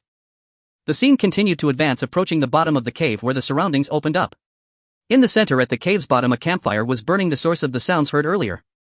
Su Muyu held the fire sword with a large piece of fresh meat skewered on its tip. Meow. The tabby cat beside her could no longer wait and began to gnaw at another chunk of raw meat. What's going on? Chen Anyang frowned slightly and looked carefully. On the ground lay 2 relatively intact corpses of spiritual snakes. One had a head with 2 slight bumps resembling the beginnings of horns. Is it already over? Chen Anyang never expected that Su Muyu had already dealt with all 4 third-tier body refining spiritual snakes. Though it was just a small realm difference, even within the same realm human martial artists were weaker than fierce beasts, let alone 4 spiritual snakes. This little girl has become so fierce. The money wasn't spent in vain. Chen Anyang sighed in relief, feeling a bit unjust for the camera following him. The meat of the spiritual snake is quite good. I feel the spiritual energy in my body increasing again. The effect of this snake gallbladder should be even stronger. I'll bring it back and give it to my senior.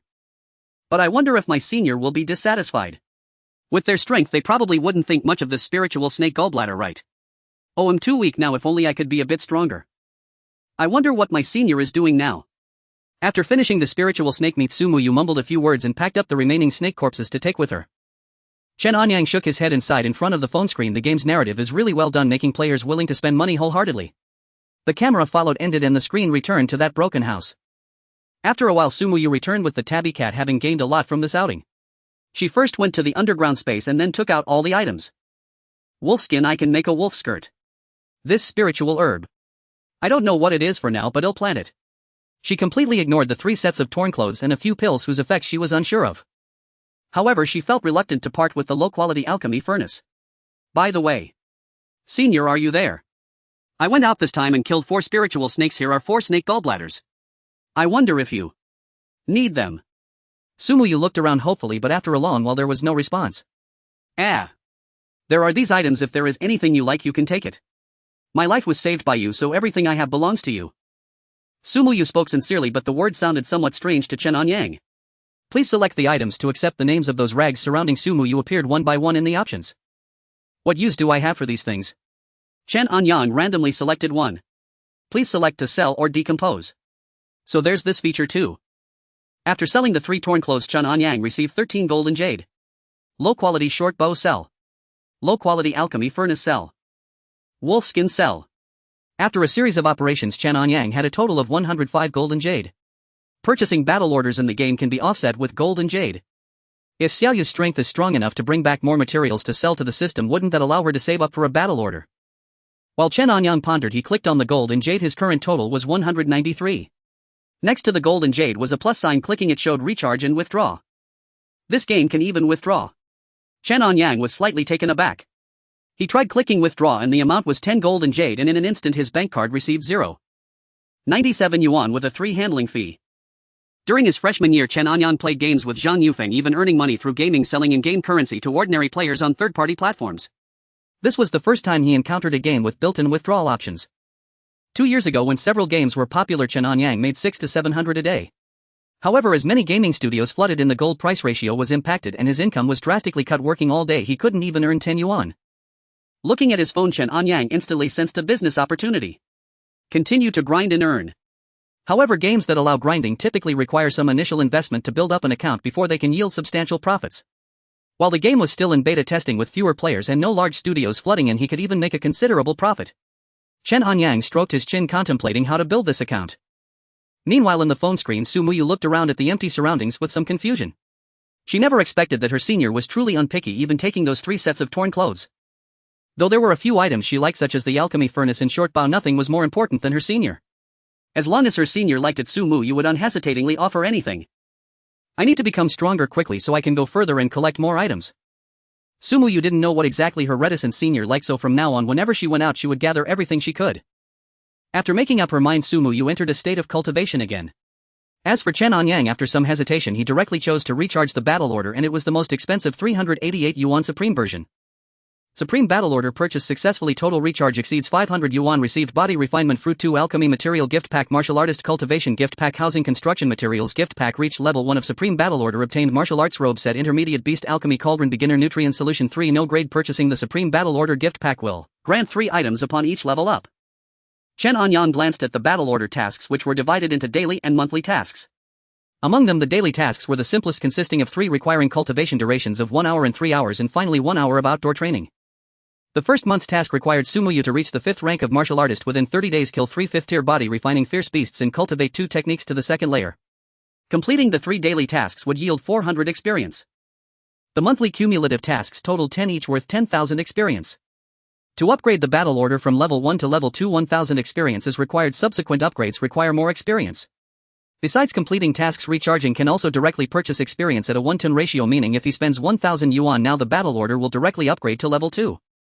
Although Chen Anyang was prepared to invest funds, there was no need to waste money on such things. After purchasing the battle order and using all the items, Chen Anyang looked at some books. He had an exam tomorrow that would be counted towards his credits, and the broadcasting department also sent over materials for an upcoming event, so he needed to prepare to write the narrative. After an hour of cultivation, Su Mu slowly opened her eyes and saw the neatly placed items in front of her, her rosy and beautiful face filled with an expression of disbelief. Senior, are these all for me? Su Mu's bright eyes sparkled. Tears that could not be contained welled up, overflowing from the corners of her eyes and falling to the ground. I am undeserving of such great kindness from you, senior. In the underground space, Su Mu gazed at the treasures appearing before her at a loss.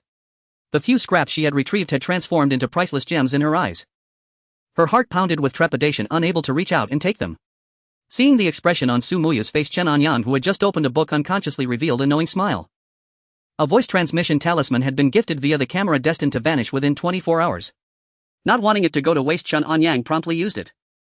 What I bestow you may take, but you must reach the 5th rank martial artist within half a month. After inputting the message, he clicked transmit. Choice 1, cute lowly voice. Choice 2, mature uncle voice. Choice 3, aged elder voice. Well, a different voice each time. This game sure knows how to play. Chen Anyang selected the 3rd option. As Su Mu cautiously eyed the pile of items, an aged, vigorous voice suddenly resounded. Senior. Though the previous voice had been somewhat strange, it was etched deep in Su Mu's memory. Unexpectedly, the voice had changed again. Yet receiving an affirmative answer, Su Mu felt considerably reassured. Reach the 5th rank martial artist within half a month. Hearing the senior's demand, Su Mu's delicate frame trembled. She was merely a 2nd rank martial artist, now leagues away from the 5th rank. Achieving it in half a month seemed nearly impossible. But since the senior had decreed it, she would give it her all regardless. The Battle Pass mission required reaching the 5th rank martial artist within a month. To be safe, Chen Anyang advanced the deadline by half a month, leaving ample time to slay the mission's target afterward. Su Mu stepped forward, bending down to pick up the martial Dao robe from the ground. Chen Anyang tapped the screen. This robe didn't boost attack, defense, or any core attributes, but it allowed the wearer to calm their mind, enter a cultivation state faster, and slightly increased the chance of a sudden epiphany. She's changing right here. No wonder it's an 18 game. That figure. Hey. Why is it censored? System prompt: HD quality costs extra. Purchase. By my foot. A hazy beauty is the truest beauty. Better to keep some room for imagination. Besides, as a man of integrity, how could I stoop to such voyeurism? Chen Anyang thought with righteous indignation, mainly because the price for the HD upgrade was 998 yuan. That sum would cover over half a month of his living expenses. Even if he invested it in the game, boosting Su Mu's strength offered far better value. Su Mu donned the martial Dao robe, it fit perfectly. But as she finished changing, a flush crept across her face. Her indescribably enchanting beauty made Chen Anyang's blood boil with surging passion. It suddenly struck her that the senior might be watching. What had she just done? How could I think such things of the senior? He can't possibly be that vulgar. Su Mu shook her head, casting aside all distractions. Advancing from the 2nd to the 5th rank in half a month was nearly impossible. She had to seize every moment to cultivate. Calming her mind, Su Mu sat cross-legged on the ground, hands forming a seal. Soon spiritual energy swirled around her as she entered a state of cultivation. This game is a money sink but not a grind. It's a nice little idle game and I can even earn money. Once I've saved up $1,000 I'll buy that HD version. Chen Anyang set his phone aside and began drafting a script for the upcoming event. As the Dragon Boat Festival approached, the school would host activities. This time the student union had secured generous sponsorships ensuring ample funds. Chen Anyang wasn't heavily involved but he could snag some extra bonuses. With a 3-day holiday, Chen Anyang planned to visit home. His main concern was Zhao Wendao, who lived in the same neighborhood, making visits convenient. For Chen Anyang, such copywriting was a breeze. He finished the first draft in under 2 hours, ready for review and revision. A couple of rounds would typically finalize it. Phew. Chen Anyang stretched, glancing at the screen. Su Muyu was still cultivating her lovely visage like a celestial maiden descended to the mortal world. I haven't used the 500 yuan recharge gift pack yet. Chen Anyang opened the system inventory and unpacked all the bundles. Housing material pack opened. Renovate dwelling. The pack contained dozens of items, too many to inspect individually. Fortunately, a one-click renovation feature applied everything instantly. On the icy windswept tundra, the dilapidated hut shimmered with golden light. Whoosh! Whoosh! Whoosh! From the roof to the walls, even the doors and windows were transformed into special materials impervious to a full-force strike from a first-rank martial master. The threat of Feng Yuyu, a 7th-rank martial artist, was nullified and the spiritual energy shield became entirely redundant. The 500 yuan pack truly lives up to its name. Chen Anyang nodded in satisfaction, then opened the alchemy pack and the martial artist cultivation pack. The alchemy pack was less impressive, containing only basic alchemical materials for practice. The cultivation pack, however, promised a qualitative leap in training. 5-fold cultivation speed for 2 hours. Epiphany enhancing comprehension of techniques for 2 hours. Vermilion bird blood essence, an aid for cultivating the vermilion bird incinerating heaven sword, greatly accelerating progress. 9 nether vermilion bird flame capable of tempering the bodies of those below the 5th rank martial artist. Finally, 100 doses of spirit restoration liquid, healing injuries and replenishing stamina during combat. After using all items, Chen Anyang exited the game and headed to the broadcasting department with his draft. Meanwhile, in the underground space, Su Muyu felt an unexpected clarity, her cultivation speed surging beyond belief. She slowly withdrew from cultivation, opening her eyes to find another array of heavenly treasures before her. This senior. Words failed her. This senior was kinder than her own parents. What is this? To her right, a flickering flame danced, burning steadily without wind. Su Muyu extended a delicate finger, touching it lightly. The flame followed her finger, entering her body. Instantly, a blazing fire engulfed her, searing every blood vessel and nerve with searing heat. Flame body tempering. Su Muyu realized, abruptly gritting her teeth against the agony. She sat cross-legged again, reciting the 9-fold refining fire art in her heart. Put. Within half a minute, Su Muyu coughed up blood. Sizzle. The blood hit the ground, its heat melting a small hole in the floor. Though her exterior showed no damage, her internal meridians were riddled with holes. Instinctively, she grabbed the spirit restoration liquid, gulping down several bottles before re-entering cultivation. At the same time, dozens of kilometers away in the dawn shelter, Feng Yuyu's expression darkened. The 3 first-rank martial artists she had dispatched were effortlessly killed. Feng Yuyu knew Su Muyu hadn't reached the martial artist realm.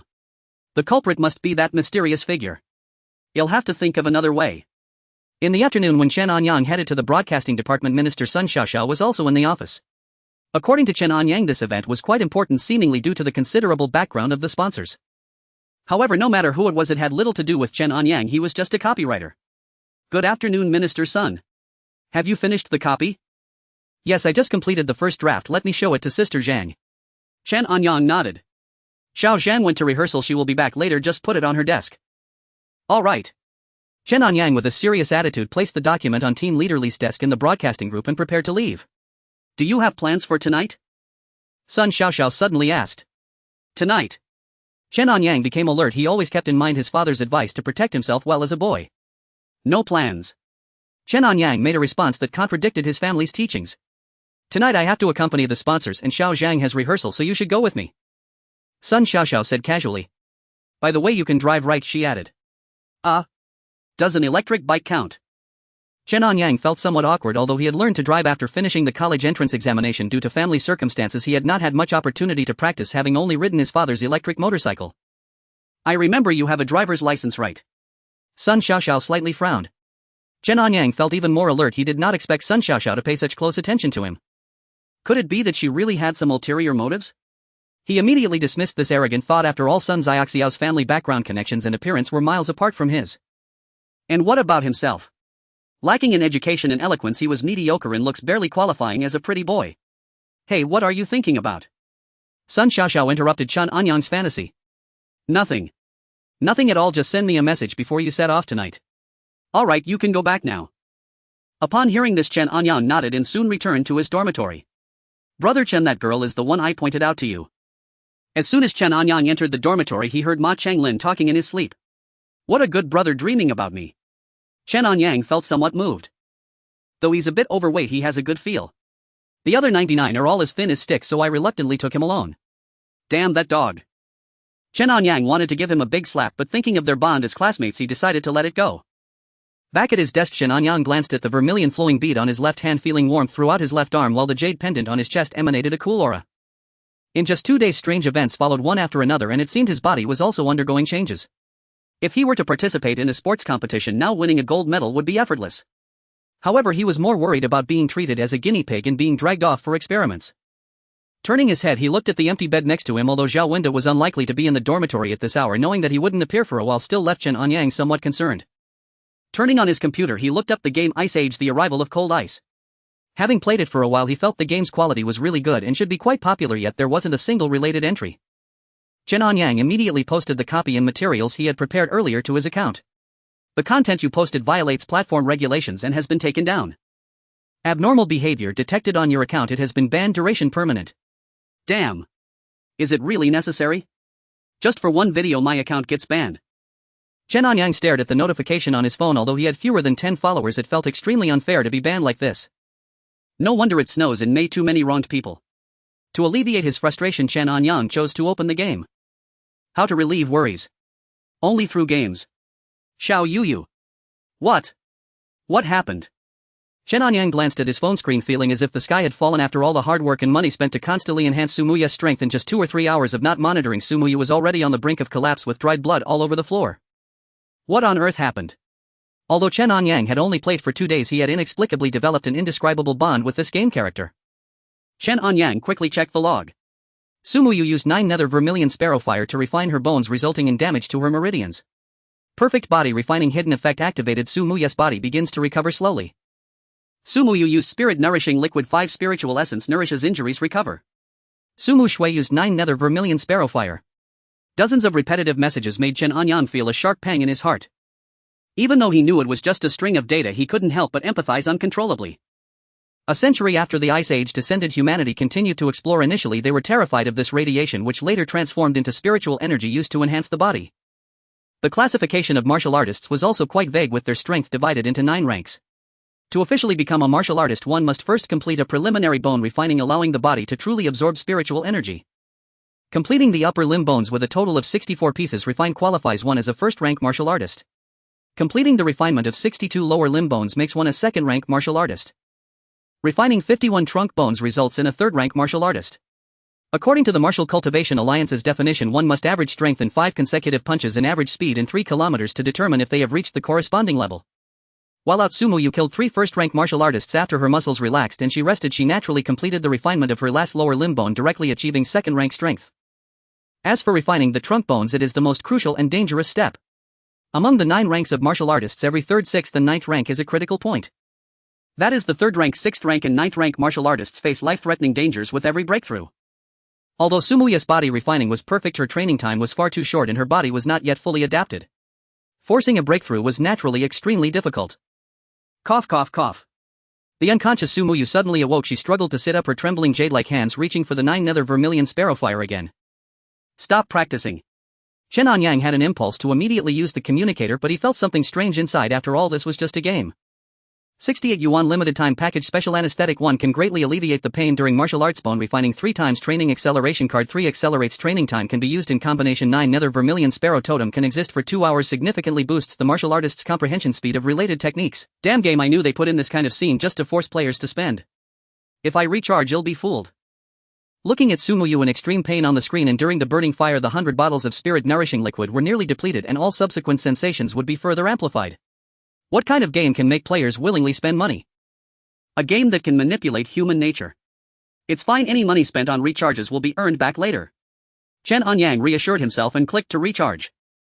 Several items could be used directly by Chen Anyang. Adding in the training acceleration card saved earlier, Su Muye's current training speed had reached several times. With various spirit fruits and enhancements to her state, the spiritual energy circulating around her was almost liquefied. The 9 nether vermilion sparrow fire continuously refined Su Muye's trunk bones, but she felt no discomfort. Instead, she felt a refreshing exhilaration. The previous sweat had yet to dry. The sight of her glistening with sweat combined with her content expression made it hard for Chen Anyang in front of the phone screen to keep his composure. So this is how you want to play, huh? Testing a pure college student with this kind of scene. Chen Anyang took a deep breath. Just as he was about to do something, his phone suddenly received a message. The time has been moved up, we leave at 4. This was a message from Minister Sun Xiaoxiao. Chen Anyang glanced at the time. It was already 3:30 and he was not yet ready. Forget it, take whatever I can. Chen Anyang scanned Zhang Yufeng's desk nearby. Sa phone, let me borrow these items for now. Chen Anyang picked a few items, then took a photo and sent it to Zhang Yufeng. Soon Zhang Yufeng replied, "Foster father, what do you need these for?" Don't ask. Alright, just be careful. Zhang Yufeng responded with understanding. Before leaving the dormitory, Chen Anyang glanced at his phone. Su Muye was still deep in her training. He grabbed a power bank and hurriedly stepped out. At the bottom of the academic center of Bin University, Sun Xiaoxiao had been waiting for 10 minutes, which was her first time waiting for someone. Dressed in her usual business attire, she had specially spent 2 hours today changing her outfit. This time she opted for a minimalist yet stylish campus style with a fresh and simple color palette that exuded a vibrant energy. On her upper body was a loose-fitting white cotton shirt featuring a delicate small collar that revealed a hint of her slender neck. Her skin as smooth as jade. The sleeves were gently rolled up, showcasing her fair arms. Over the shirt she wore a light gray knitted cardigan adorned with simple floral patterns along the edges, adding a touch of elegance. On the lower half she donned a dark blue pleated skirt, the length perfectly reaching just above her knees. The pleats were neat, swaying gently as she walked, complemented by a pair of clean white low-top canvas shoes. She carried a brown leather backpack, a classic style with intricate textures, and the shoulder straps were free of unnecessary decorations yet exuded quality. On her ears she wore a pair of small pearl studs that harmonized beautifully with her overall aura. Her hair fell casually over her shoulders, with a few strands occasionally lifted by the gentle breeze enhancing her lively charm. Chen Anyang. Sun Xiaoxiao had initially worn a sweet smile as she looked at the approaching Chen Anyang, but to her surprise he walked straight past her, completely ignoring her. Sun. Minister Sun. Chen Anyang was genuinely startled. Firstly, he was taken aback by Sun Xiaoxiao's sudden voice, and secondly by her appearance. The business queen of Bin University, the aloof campus beauty, had suddenly transformed into a pure-hearted college girl, which was hard for anyone to accept in an instant. The world is getting crazier. Chen Anyang mumbled to himself. What?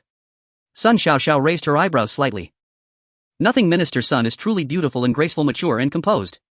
Chen Anyang hurriedly recited the flattery he had prepared, though it felt somewhat inappropriate. Sun Xiaoxiao shook her head. Once you're outside the school, don't call me Minister Sun. Alright, Sister Sun. You're in your 3rd year, I'm in my 2nd year, how can you call me Sister Sun? Is that appropriate? Then. Should I call you Sister Xiao? That seems even less appropriate, right? Just call me Xiao Xiao outside. I dare not. Stop trying to be clever with me, do you still want that bonus?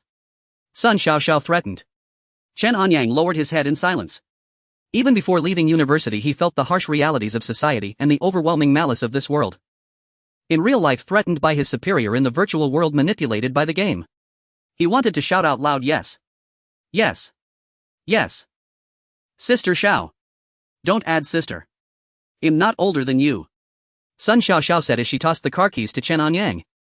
I just got my driver's license, I haven't driven much. Chen Anyang said cautiously, fearing that he might anger his superior and lose his bonus, especially since there was a gold-swallowing beast to support in his phone, which was a significant expense. Didn't you say you could ride an electric bike? I've specially changed to an electric vehicle. Sun Xiaoxiao's electric vehicle referred to a newly released electric car priced over 2 million, while Chen Anyang's electric vehicle was a scooter. If you haven't driven before, you need more practice. Just drive a few more times, you'll be in the car, what are you afraid of? Moreover, this car has smart driving, even a dog can drive it. Sun Xiaoxiao still couldn't shake off her official air. Though feeling a bit insulted, Chen Anyang refrained from retorting, placing his bag in the trunk and taking his seat in the driver's position. Seeing this, Sun Xiaoxiao smiled, faintly surprised that this seemingly dense man actually understood the importance of giving gifts. Oh no, I can't be seriously starting to like this silly guy, can I? Sun Xiaoxiao's smile slightly faltered. If it weren't for her mother's persistent urging, she would never have proactively engaged with Chen Anyang. It wasn't that she looked down on his looks or abilities, but Sun Xiaoxiao had seen too much of the world and held a nonchalant view on matters of the heart. As my mother's friend, her old classmate, he should come from a prominent family. Chen Anyang doesn't look like someone from a big family at all. Sun Xiaoxiao felt confused, unable to understand why her mother insisted on having her interact with Chen Anyang. However, having grown accustomed to aristocratic sons, encountering such a peculiar individual was indeed a novelty. As she pondered, Chen Anyang had already gotten into the car looking for the keyhole. Where do I insert it? It's push button start. That's the sunroof. After half a minute, the car slowly started. Just as they exited the school gate, Sun Xiaoxiao felt speechless again. That's the windshield wiper. The turn signal is on the other side. I just thought there was too much dust on the glass. I just washed the car this morning. Which car wash did you go to? You didn't do this job carefully at all. Next time let Zhang Yufeng from our dorm do it. He does this kind of work very meticulously. Chen Anyang said earnestly. Forget it, I'll drive myself. Sun Xiaoxiao was someone who valued her life. After all, she wasn't very familiar with Chen Anyang and didn't dare to entrust her life to him so easily. All right.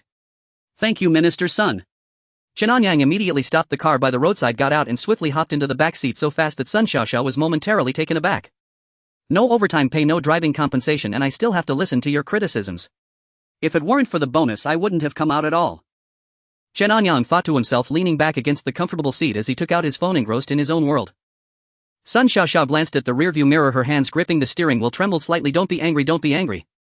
20 minutes had passed without an online presence, and Su Muyu had already broken through to a third-tier warrior, still deeply engrossed in her training to stabilize her realm. The next tiers of 4th and 5th levels were relatively free of dangers and bottlenecks, but they required more time, which needed to be accumulated gradually. Outside, the cold wind howled and the temperature on the icy plains suddenly dropped again, but it didn't affect Su Muyu in the slightest. Meanwhile, dozens of kilometers away, Feng Yu was pacing back and forth in a shelter. In this remote area, the spiritual energy was even thinner and the environment was quite harsh, making survival for warriors somewhat difficult. She couldn't fathom who could be helping Su Muyu. Could it be another magic warrior like herself? Impossible. If that were the case, they would have acted long ago. Feng Yu shook her head, unwilling to give up on Su Muyu. After all, people with such special constitutions were exceedingly rare, and if she missed out on Su Muyu, she didn't know how long it would take to find another. Currently, humanity's survival was also precarious, facing not only environmental challenges but also the plethora of ferocious beasts. To preserve their lives, they had to quickly enhance their strength. I miscalculated.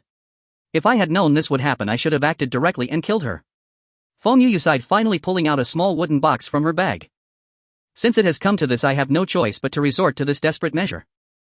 Su Muyu's accelerated cultivation effect still had several hours remaining. Chen Anyang had merely ascended to check on her briefly. Though the game leaned heavily on microtransactions, it demanded little grinding, a feature that pleased Chen Anyang most. Moreover, he found the game's AI remarkably sophisticated. Its characters spoke, moved, reacted, and even expressed emotion with uncanny realism, achieving which would require an astonishing volume of behavioral data. For such an immersive experience, spending a few hundred yuan felt entirely justified. While Chen Anyang was still reassuring himself, the electric sedan glided smoothly into the underground parking garage. Young master, we've arrived, please step out. Understood. Sun Xiaoxiao declared firmly. Yes, sir. Chen Anyang stepped out, then walked to the driver's seat and opened the door for Sun Xiaoxiao. Director Sun, thank you for your hard work. I've told you, don't address me like that outside campus. Yes, sir. Chen Anyang nodded quickly, then fetched a handbag from the trunk.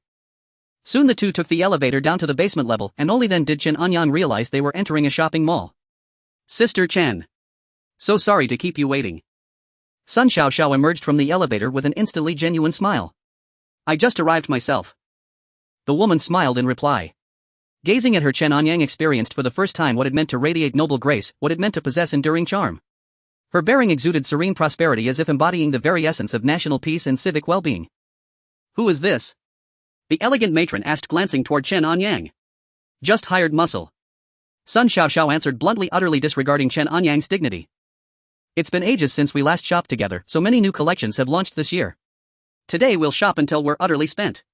Chen Anyang paid no attention to their conversation. He was already contemplating turning on his heel and walking away. He'd been promised official networking, accompanying a sponsor, but instead found himself escorting his senior colleague through a shopping mall. Blatant abuse of authority, exploiting his naive, unworldly status as a university student. Yet recalling his pending bonus, Chen Anyang silently trailed behind the two women. The young man's looks are ordinary, but he seems honest. Excellent taste. Sister Chen flatters me, he's merely a classmate. They browsed for over an hour before entering an upscale luxury boutique to try on clothes. Bored and listless, Chen Anyang pulled out his phone once more and logged into the game. Inside, Su Muyu remained immersed in cultivation. Her martial artist rank had stabilized at 3rd tier. Now she refined her cultivation technique, the ninefold flame refinement art, reaching minor accomplishment in its first layer, aided by various beneficial conditions. Most cultivation arts progress through 5 stages per realm: initial entry, minor accomplishment, major accomplishment, perfection, and apex. Initial entry and minor accomplishment are relatively straightforward, but further advancement demands not only diligent practice but also insight and real-world combat. Often battles spark sudden epiphanies that shatter long-standing barriers. Su Muyu's cultivation art has reached a bottleneck. Choice 1: venture outward for trial by combat. With her current state, there is a 70 chance of breaking through to major accomplishment. Choice 2: purchase the 188 yuan cultivation advancement pack to instantly elevate the art to major accomplishment. Choice 3: suspend cultivation of the art and focus solely on advancing to 4th tier martial artist. Without art enhancement, this will require approximately 20 days. Cultivation arts and martial cultivation reinforce one another. Refining an art accelerates overall martial progression. After careful consideration, Chen Anyang concluded that venturing outward offered the highest cost-benefit ratio. If even a 70 success probability failed to yield breakthrough, he could reconsider expenditure later. He selected the first option. As Su Muyu withdrew from meditation, an ancient voice echoed in her ears: combat is the supreme path to shattering limitations. Elder. Do you mean I should depart and seek fierce beasts for real combat? Su Muyu scanned her surroundings, but received no reply. With her 3rd tier martial prowess enhanced by both the ninefold flame refinement art and the Liuwa sword, she could effortlessly withstand biting cold. Her previous expedition, where she defeated 3 first-tier martial artists, had propelled her directly to 2nd tier. The insights forged in battle were wholly distinct from solitary cultivation, and both were indispensable. Many thanks for your guidance, Elder. Su Muyu seized the Liuwa sword, crouched low, then leapt powerfully upward, emerging back into the room through the aperture above. Is this the same room? How drastically it has changed. Su Muyu gazed around. The once crumbling hovel had transformed into a clean, warmly inviting chamber. She rubbed her eyes. It was unmistakably real, no dream. Elder. She wondered why this mysterious mentor treated her with such benevolence when she possessed nothing to offer in return. I must advance my art and cultivation swiftly. I cannot disappoint the elder. Though only 2 tiers separated her from Chen Anyang's target, 5th tier martial artist, the later stages of martial cultivation demanded exponentially greater time and effort. To reach 5th tier within half a month lay beyond the reach of nearly all cultivators. Clutching the Liuwa sword tightly, Su Muyu resolutely pushed open the door. A howling gale slammed against her slender frame, but without hesitation she strode resolutely outward. On the phone screen, only Su Muyu's receding silhouette remained visible. Chen Anyang could rotate the camera to survey every corner of the room, but once she left, his field of view narrowed to roughly 200 or 300 meters. Even the map, centered on the house, revealed only a radius of some 20 or 30 kilometers. Beyond that, all terrain vanished beneath impenetrable white mist. As Su Muyu expands her range, the mist gradually lifts. Alternatively, purchasing the 998 yuan mist dispersion pack instantly clears select regions. 998. This isn't even disguised, it's outright robbery. You truly had me in tears. Chen Anyang scoffed. Such blatant exploitation held zero appeal for him. Minutes later, system notifications multiplied. Su Muyu has slain a first-rank body-forging iceplane wolf, obtained 1 wolf pelt, chance of art breakthrough increased by 0.03. Su Muyu has slain a second-rank body-forging snowfox, obtained 1 snowfox pelt, chance of art breakthrough increased by 0.06. Since attaining martial artist status, Su Muyu had gained numerous progress bars, but each required Jinyu currency to display. To Chen Anyang, such expenditures were unnecessary. Whether viewed or not, the underlying progress remained unchanged. In cultivation games, the journey matters most. Obsessing over outcomes alone, driven purely by purpose, surrenders agency to the game itself. How does this outfit look? Sun Xiaoxiao stood before Chen Anyang in fresh attire. Excellent. And this one? Acceptable. Then this. Also fine. His replies were perfunctory. His role was unequivocally that of a simple laborer. Extracting emotional validation from him would demand additional compensation. In the evening around 7 o'clock, Sun Xiaoxiao found a restaurant on the 4th floor of the mall. Chen Anyang followed behind the 2 women carrying several large bags. The bags of clothes and cosmetics were quite heavy. An ordinary college student would likely collapse from exhaustion after carrying them for a few minutes. Yet Chen Anyang found it effortless, and even if the weight were multiplied several times over, it would pose no problem. This young man is quite strong, the wealthy woman murmured to Sun Xiaoxiao. You flatter me, Sister Chen. After they were seated, Sun Xiaoxiao began to order while the wealthy woman excused herself to the restroom. Chen Anyang, you seem to have some objections. I wouldn't dare. Chen Anyang sat down casually in his chair. You're from Binhai too, surely you've heard of Chen Yen. Chen Yen. Sounds familiar. Chen Anyang frowned slightly. The most renowned female entrepreneur in Binhai City and alumna of Binhai University. She served as CEO of a Fortune 500 company for several years before starting her own business. She is currently a leading figure in the domestic IT and internet industry. She's also the main sponsor for this event at our university, providing equipment, technical support, and various financial backing. Sun Xiaoxiao explained. No wonder she looked familiar. Chen Anyang nodded. Try to behave yourself and don't worry your displeasure on your face. Behave myself. Minister's son, I can be a beast of burden but not a gigolo. Hearing this, Chen Anyang quickly sat up straight. Although he had once fantasized about being kept by a wealthy woman, he had recently seen stories of young men in such situations and their fates were generally quite miserable. It seemed the rich had their peculiar tastes and his frail body might not endure it. What are you thinking? Sister Chen has a family and a son older than you. Sun Xiaoxiao's face flushed. Just then Shen Yan strolled back. What were you chatting about? So lively. Nothing. Nothing. Sun Xiaoxiao quickly replied. Sister Chen. Please have a seat. Chen Anyang immediately stood up and pulled out a chair for her, his demeanor a stark contrast to moments before. Young man, you've worked hard today. It's an honor just to meet you, Sister Chen. But returning to campus might bring me some trouble. Chen Anyang sighed. What's wrong? Encountered some difficulties at school. Dining with you will surely invite jealousy. You have no idea how many people on campus admire you. Chen Anyang flattered, eliciting a pleased smile from Chen Yan. Though she had heard much sycophancy, his words seemed the most sincere. Chen Anyang returned to his seat and accidentally bumped the bag he had brought. Sun Xiaoxiao and Shen Yan were both curious about what he had been carrying and cast glances his way. Chen Anyang's expression tightened as he hurried to steady it, but he was too late. Clatter. First a can of pepper spray rolled out, followed by a black stun gun and then a wrench. Since Sun Xiaoxiao hadn't specified who he would be accompanying, Chen Anyang had brought a few self-defense items just to be safe. Xiaoxiao always feels insecure, so I brought these to put her at ease, Chen Anyang explained. Sun Xiaoxiao was momentarily stunned, then nodded, turned her face away and finally covered it with her hand. I must be possessed to have brought him along. The dinner atmosphere was somewhat awkward. In his 3 years of college, Chen Anyang had never enjoyed such a lavish meal. Lately his appetite had been enormous. The table was set with 9 dishes and a soup, but the two women barely touched their food, leaving most of it for Chen Anyang. At around 8 in the evening, Sun Xiaoxiao drove Chen Anyang back to school. She was fine during dinner, but the moment we reached campus her face changed. Ungrateful. Was it really so much to ask for 200 yuan for my labor? Chen Anyang opened his phone and accepted the 200 yuan red packet Sun Xiaoxiao had sent. The game was too expensive, so he had to earn some extra cash. Brother Chen, you're back so late today. In the dorm, Ma Changlin was unusually sober, sitting in front of his chair scrolling through his phone. Something's off. Very off. Zhang Yufeng frowned from the side. What's wrong? Chen Anyang glanced at him. The scent is wrong. Such high-end perfume. And two women, both wealthy. Zhang Yufeng sniffed the air around Chen Anyang. One woman is in her 40s or 50s, about 1.7 to 1.8 meters tall, weighing around 80 to 90 kilograms, slightly plump but just right, wearing a black dress. The other is in her 20s, a female college student, probably from Binhai University, a student council officer. No, dressed so fresh and simple, not like an officer. Zhang Yufeng analyzed. Holy crap, your nose has surveillance capabilities. Chen Anyang's eyes widened in surprise at Zhang Yufeng's special ability. Father, take my advice, the young girl is fine, but don't touch the 40-something one, you can't handle it. Did you get her contact info? What for? If I don't enter hell, who will? Naturally, I'll take this worldly tribulation for my father. Zhang Yufeng declared with righteous indignation. Get lost. Chen Anyang's reply was succinct. Father, I'm serious. Someone that old, you can't handle it. Leave it to me, I have experience. Zhang Yufeng persisted. Chen Anyang ignored him, took off his coat, washed his face and climbed into bed. He opened the game and a stream of notifications began to flood the screen. Sumuyu killed a second stage body refining Icefield Wolf, obtained Wolf Hide X1, increased technique breakthrough success rate by 0.06. Sumuyu's ninefold flame refining art first layer reached grand completion. On her way back, Sumuyu encountered a beast tide and is looking for shelter. Sumuyu is surrounded by numerous beasts.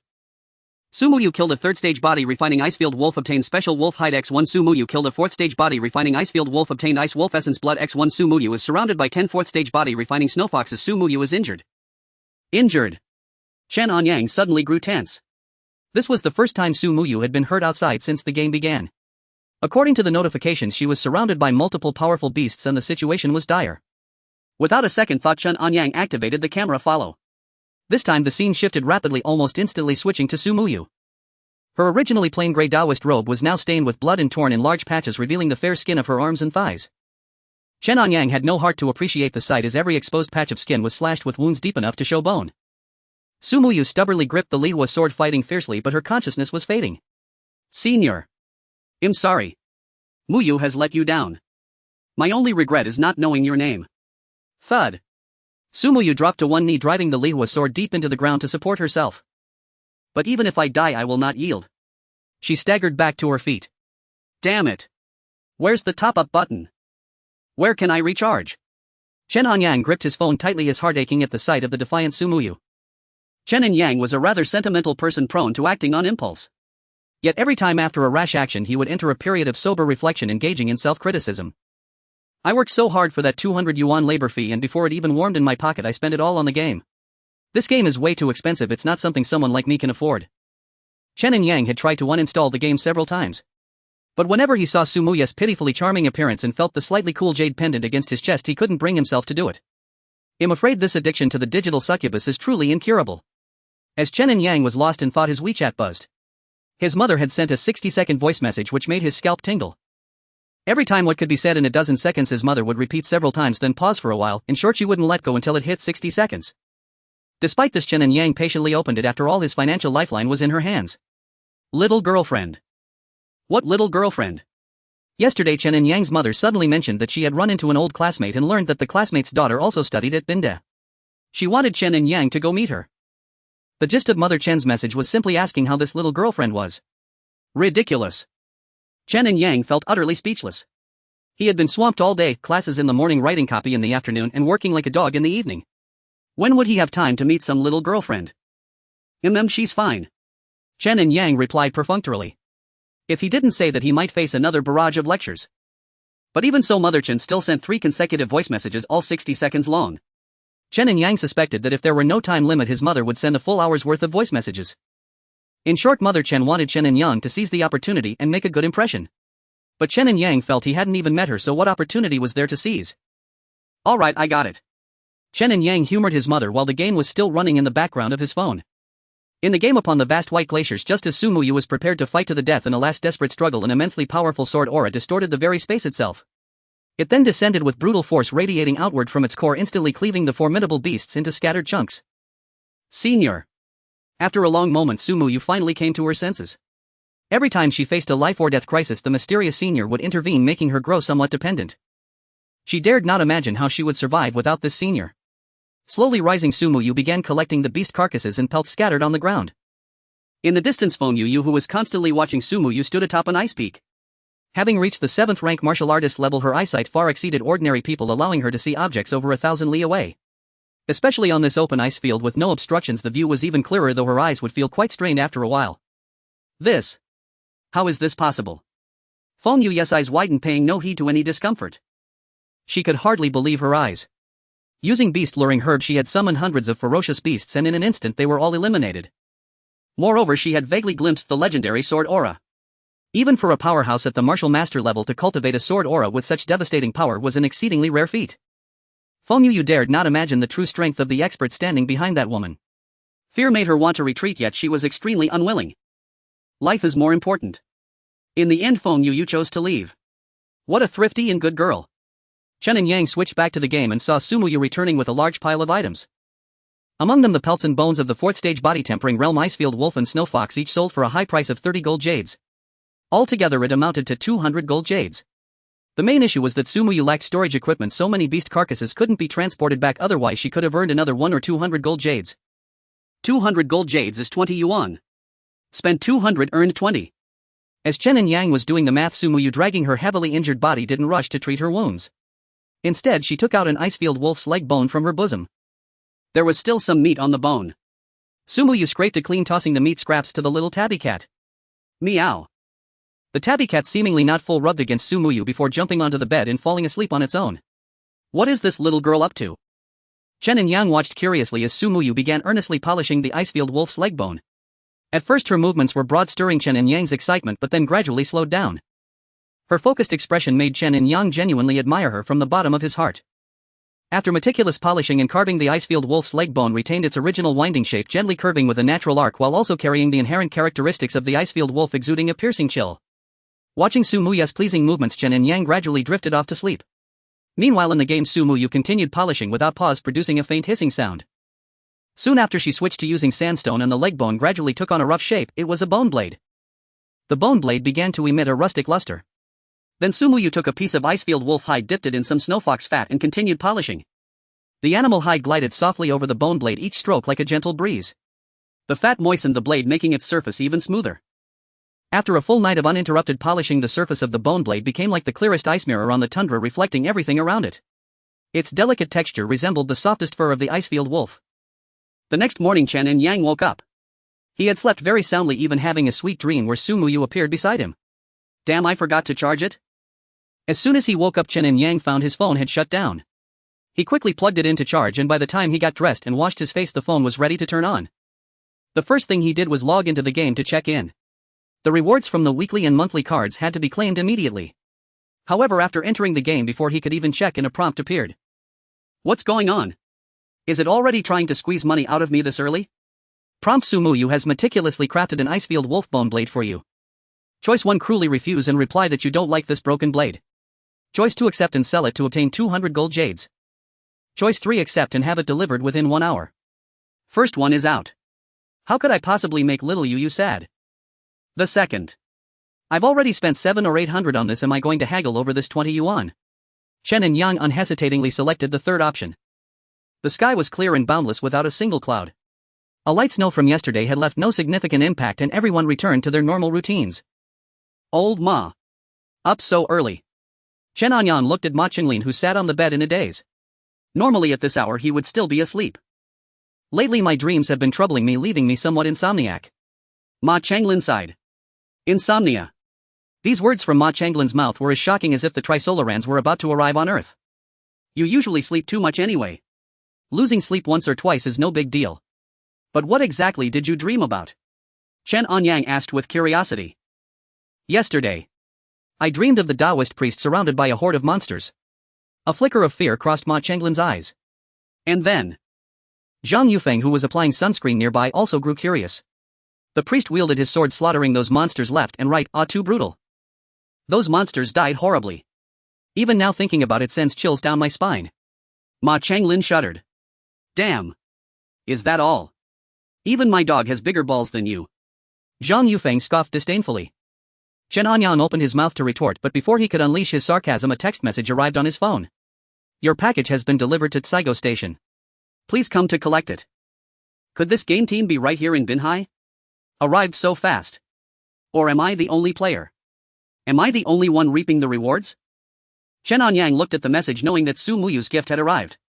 Compared to mocking Ma Qinglin, he was more eager to check out Su Muyu's present. The May morning still carried a slight chill, especially after yesterday's snow flurry. Chen Anyang grabbed a jacket and left the dormitory. Something's off. Zhang Yufeng murmured. What now? Ma Qinglin frowned. Brother Chen's up to something. What's the matter? He's definitely found a girl, or more than one. Zhang Yufeng declared with certainty. How can you tell? There's a whiff of vixen's musk on him. So exquisite. Money well spent. Chen Anyang gently caressed the bone blade, feeling its cool icy surface.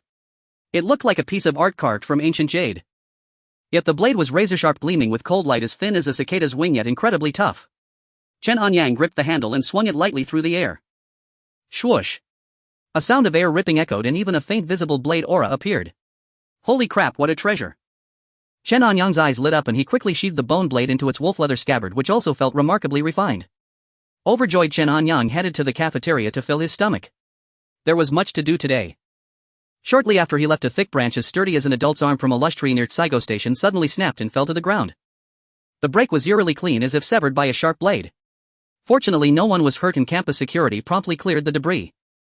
Today, besides the required courses, there was also an exam. Relatively speaking, it was more of a test, as the final exams were only a month away. Chen Anyang's grades were consistently average, neither good nor bad. What's going on? As soon as he got the exam paper, before even finishing reading the questions, the answers surfaced in his mind. Everything he had read before, all the content appeared vividly before his eyes. Photographic memory. Since when did I have this ability? Chen Anyang was baffled. No way. After quickly answering a few questions, he began deliberately filling in wrong answers. A sudden surge in grades would look too much like cheating. After lunch, Chen Anyang checked the game. Su Muyu's injuries had mostly healed, and she had begun cultivating. The ninefold flame refining art had reached the first level's major completion, adding an extra 0.6 times the cultivation speed. As for the vermilion bird sky-scorching sword, it remained at the first level's minor completion, which didn't affect cultivation speed and was only useful in combat. For some reason just seeing Su Muyu brought Chen Anyang an inexplicable sense of relaxation and comfort. Ding! A sudden WeChat message startled him, making him think it was another payment prompt. Sun Xiaoxiao, where are you? Chen Anyang dorm. Sun Xiaoxiao, what are you doing in the dorm? Chen Anyang was speechless. What could one do in the dorm? Play basketball. Chen Anyang proofreading some copy. Sun Xiaoxiao proofreading copy. I think you're playing games. Chen Anyang was taken aback. Had she installed a monitor on his phone? Even if he was gaming, what business was it of hers? But she was his superior, so he couldn't just snap back. After graduation, he'll make sure you learn about the cruelty of the world. Sun Xiaoxiao, why not come to the club more often for activities? A vibrant college student stuck in the dorm playing games all day, what kind of future is that? No wonder you're single. With this attitude, can you even find a girlfriend? Early menopause. Impossible. Even high-speed rail doesn't accelerate that fast. What's gotten into her? Chen Anyang, Minister Sun, aren't you also single? Sun Xiaoxiao. Sun Xiaoxiao, I'm at the student center. I want to see you in 10 minutes. Chen Anyang, Roger. As soon as he replied, Chen Anyang felt like a whipped ox. But there was no help for it, authority crushed the lower ranks. Sun Xiaoxiao was several levels above him, and even with his sturdy build the pressure was overwhelming. His phone still had over 50% battery. Hanging up the game for a while in the afternoon should be fine. After a quick tidy up, Chen Anyang left the dorm. With no one around, he decided to test how fast he could truly run, so he let loose and sprinted out of the dormitory. Holy shit. This is way too fast. Chen Anyang was astonished. Was this flying speed really from his own legs? This unleashed primordial force was almost uncontrollable. Even outside the dorm he tried to slow down but still moved with lightning speed. What just zipped by? Looked like a person. Damn, that guy runs like the wind. Chen Anyang breezed into the university student activity center where people were busy setting up the event venue. He was already a junior long past that initial burst of enthusiasm. Now the most energetic ones were freshmen and sophomores, some eager to climb the ranks, others newly appointed officers full of vigor. Among them, Xia Yong, a sophomore new officer, was particularly proactive, bustling about moving equipment. As for Chen Anyang, he had long become a seasoned slacker. For one, he was about to start his internship with only a few days left in the club. For another, advancement never came from hard work alone, those who tried that were better suited as workers.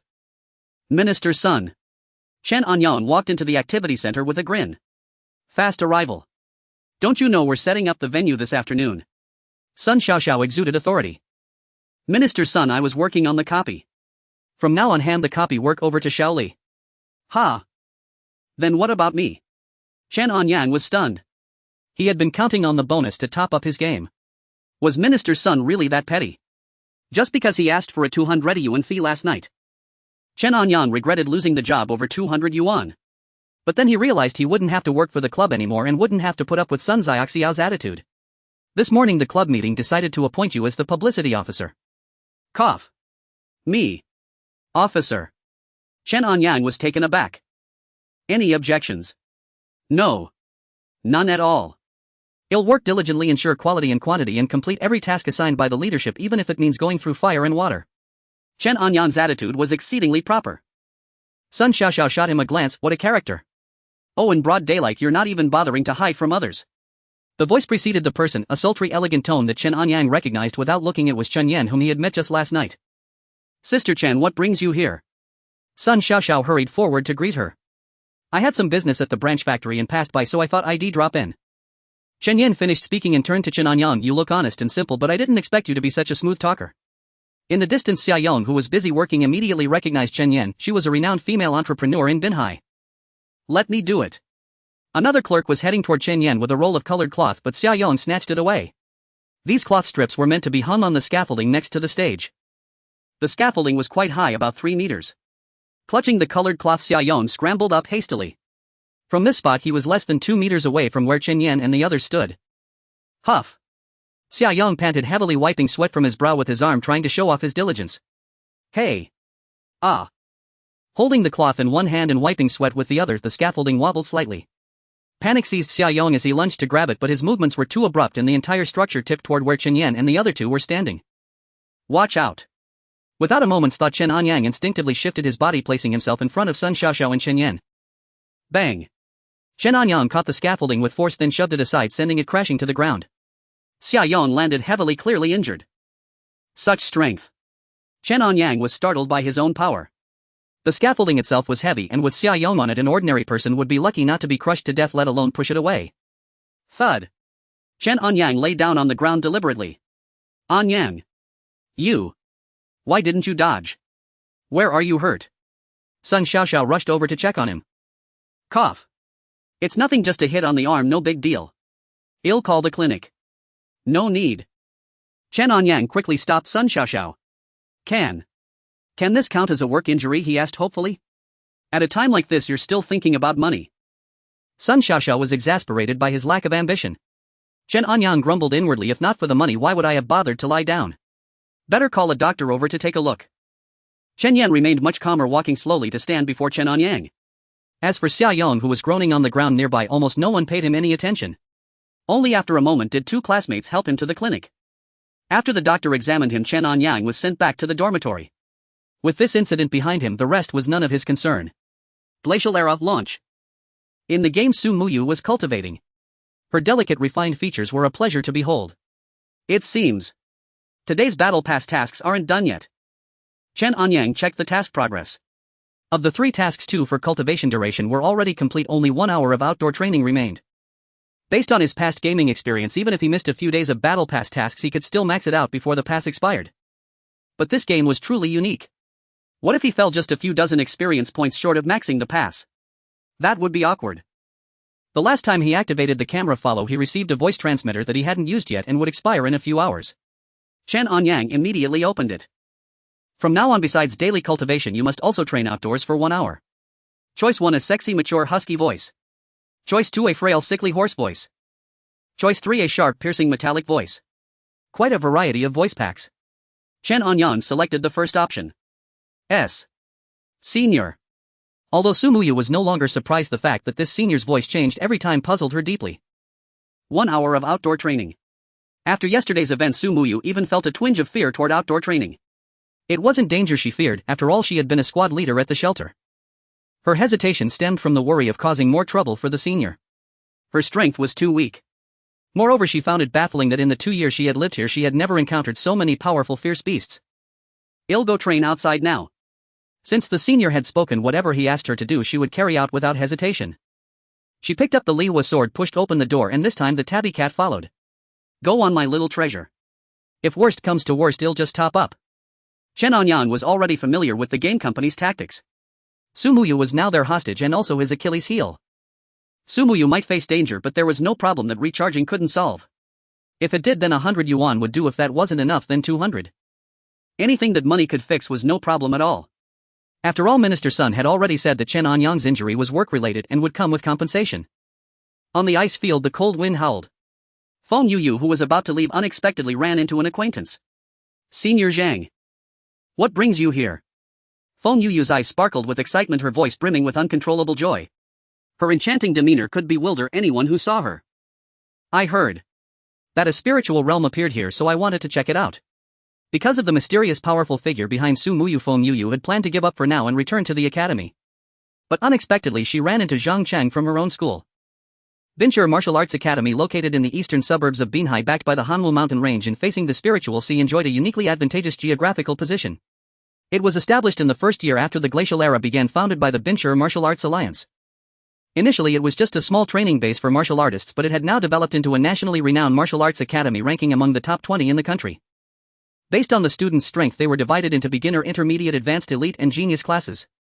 Although both were intermediate class students, Zhang Chang had been in the intermediate class longer. Zhang Cheng's primary cultivation technique was body tempering art, created from ancient martial arts, ancient yoga and judo, which had a strong effect on a martial artist's early training. However, body tempering art required immense endurance, achieved only through countless repetitions of practice. Zhang Chang had no talent in cultivation, but he was the most diligent person in the entire academy. Given his aptitude, reaching the rank of 9th rank martial artist was his limit, and he would likely never break through again. That was why he had come seeking a fortuitous opportunity. After the Glacial Era, descended spaces called spiritual realms appeared, from which many powerful, fierce beasts emerged.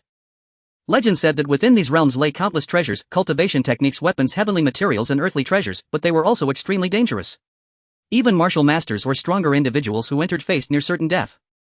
With no hope of advancement, Zhang Chang had come to try his luck, treating it as a last resort. But after searching for over half a month, he hadn't even seen a trace of a spiritual realm. Zheng Cheng, a man of pure simplicity, had no resistance against Feng Yuyu, who was born with a bewitching allure. Senior Zhang, I've been here for a while but I haven't found any spiritual realm. However.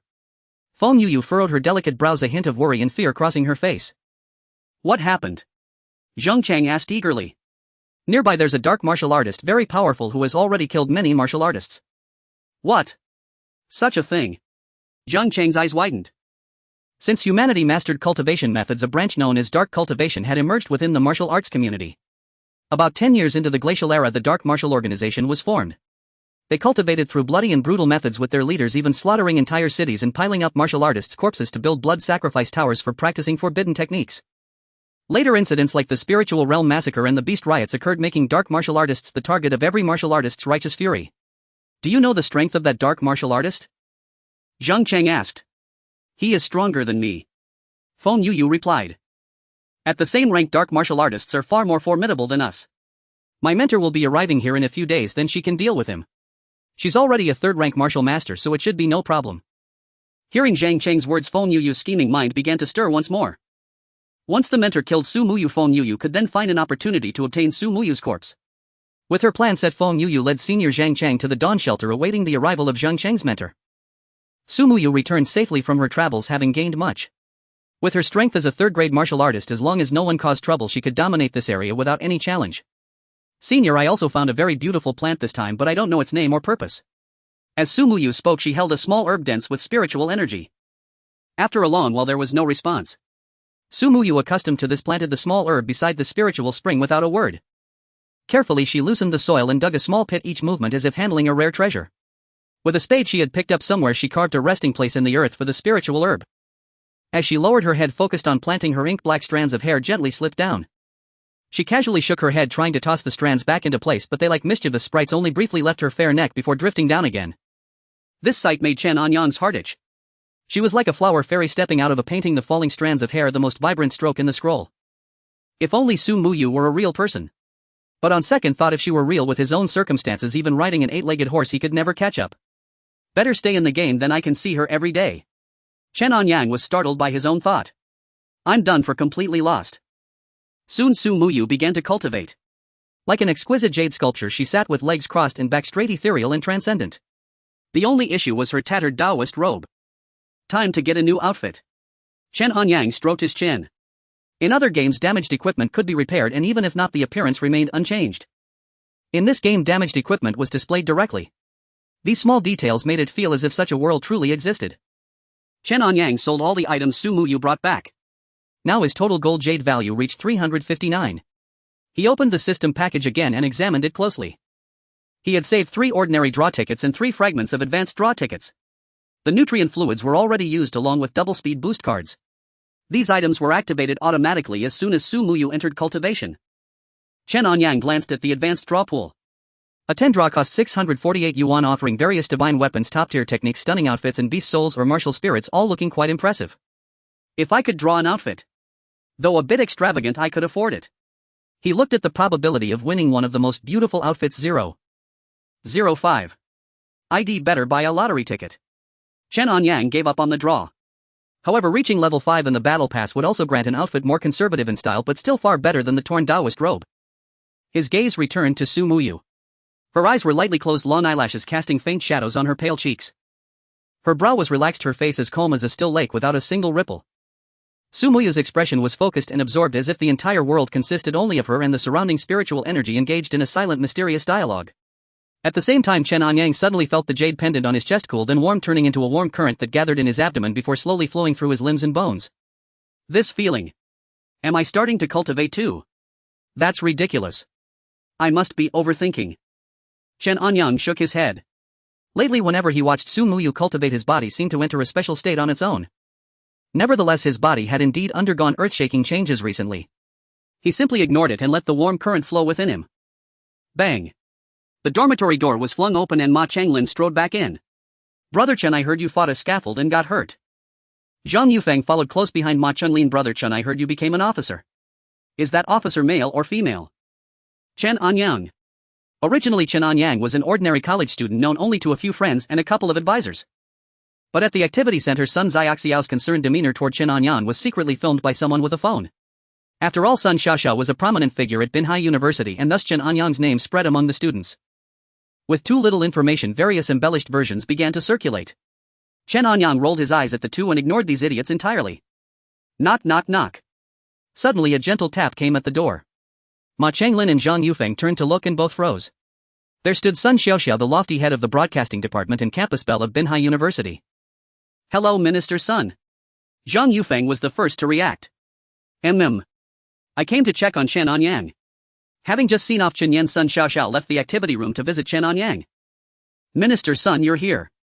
Chen Anyang put his phone under the pillow and spoke through gritted teeth. Minister Sun, please come in. Zhang Yufeng invited Sun Xiaoxiao into the dormitory.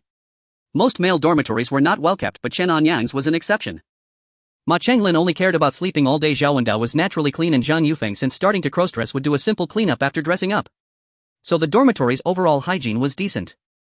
Brother cult leader. Let's go. Zhang Yufeng pulled Ma Changlin, who stood still ready to eavesdrop, toward the door. Ha! Where to? Ma Changlin pulled a handful of sunflower seeds from his pocket, ready to snack. You're really sleeping dumb. Zhang Yufeng used all his strength to drag Ma Changlin out. The door slammed shut.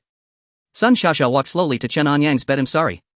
Minister Sun, this has nothing to do with you. Chen Anyang, lying on his stomach, struggled to sit up. Don't move. If I hadn't insisted on calling you out today, this wouldn't have happened. Sun Xiaoxiao was full of apology. Chen Anyang didn't care about her feelings, only about how much compensation he could get. It's my honor that Minister Sun thinks highly of me. I'd go through fire and water without hesitation. Chen Anyang declared earnestly. Making him an officer was essentially to polish his resume, as he was already a junior and no one really expected him to do much. This is the club's compensation, 3,000 yuan in total. If there are any follow-up issues, feel free to find me. Also, this is from Sister Chen. Sun Xiaoxiao took out a thick stack of cash.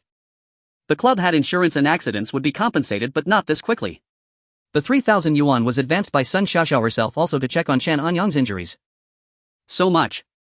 Chen Anyang was slightly stunned, not expecting so much money. Minister Sun will take the 3,000, but please return Sister Chen's money to her. A gentleman loves wealth but acquires it properly. 3,000 was for work-related injury, but he didn't want the extra money, especially since he wasn't actually injured this time. Keep it for now. Sister Chen doesn't need the money anyway. If you want to return it, do it yourself next time you see her. Okay. Chen Anyang nodded. Can you still participate in this event? Sun Xiaoxiao asked. Me. I don't have any program. Chen Anyang had been a copywriter before, and though now an officer, there seemed to be nothing for him to do. Many people think holding a position in a club builds skills, but in reality this is rare. Over 90% only do basic repetitive tasks, filling forms, applying for activity rooms, organizing trivial events, directing subordinates, or running simple errands. Beyond that, they learn no skills and develop nothing. Because anyone can do these things and no one does them any worse than you. For legitimate juniors, there are only two choices: either continue with graduate studies or prepare for internships and jobs. Most employers won't be impressed by fancy titles like club chairman or officer. Flashy labels are far less reliable than a graduate degree or a solid internship record. True, you should focus on recovering. Oh, the Dragon Boat Festival holiday is coming. Do you have any plans? Sun Xiaoxiao was about to leave but turned back to ask casually. I have some things to take care of at home. Chen Anyang answered truthfully. He still needed to visit Zhao Wendao's home. If you need, I can give you a ride. Drive me. Chen Anyang was slightly stunned, feeling as if he were being kept by a wealthy woman. After speaking, Sun Xiaoxiao turned immediately and prepared to open the door to leave. Ahem. Hello, Minister Sun. I came back to get something. As soon as the door opened, Zhang Yufeng and Ma Changlin, who had been eavesdropping, stumbled forward, nearly falling, and looked at Sun Xiaoxiao with awkward expressions. Sun Xiaoxiao ignored them and walked straight out. Brother Chen, did you really hook up with the school beauty? Ma Changlin always spoke without thinking, or perhaps he simply lacked a brain. Watch your tongue. What do you mean by hooked up? Zhang Yufeng shot Ma Changlin a glance, then turned to Chen Anyang. Godfather, I have plenty of kidney tonifying and vitality boosting recipes I can share with you, but could you at least give me the contact info of that wealthy woman? A fair exchange. Chen Anyang pulled his phone from under the pillow, glanced at the game, and held up 2 fingers to Zhang Yufeng. Godfather, nobody does peace signs for photos anymore. 200. Ha. 200. Zhang Yufeng was taken aback. Godfather, since when did you become so money-grubbing? 200 is already a discount considering you're my adopted son, otherwise it'd be at least 2,000. Chen Anyang said earnestly. Damn, Brother Chen, can you at least reveal who it is? Ma Changlin leaned in. Zhang Yufeng gritted his teeth and nodded. Fine, 200 it is. I'll transfer it to you now. Chen Anyang saw the red envelope on his phone, tapped to claim it, then searched online for Chen Yan's contact info. He couldn't find her personal number, only the company's contact number, so he copied it and sent it to Zhang Yufeng. Thanks, Godfather. After receiving the number, Zhang Yufeng began plotting how to showcase his charm once the call connected.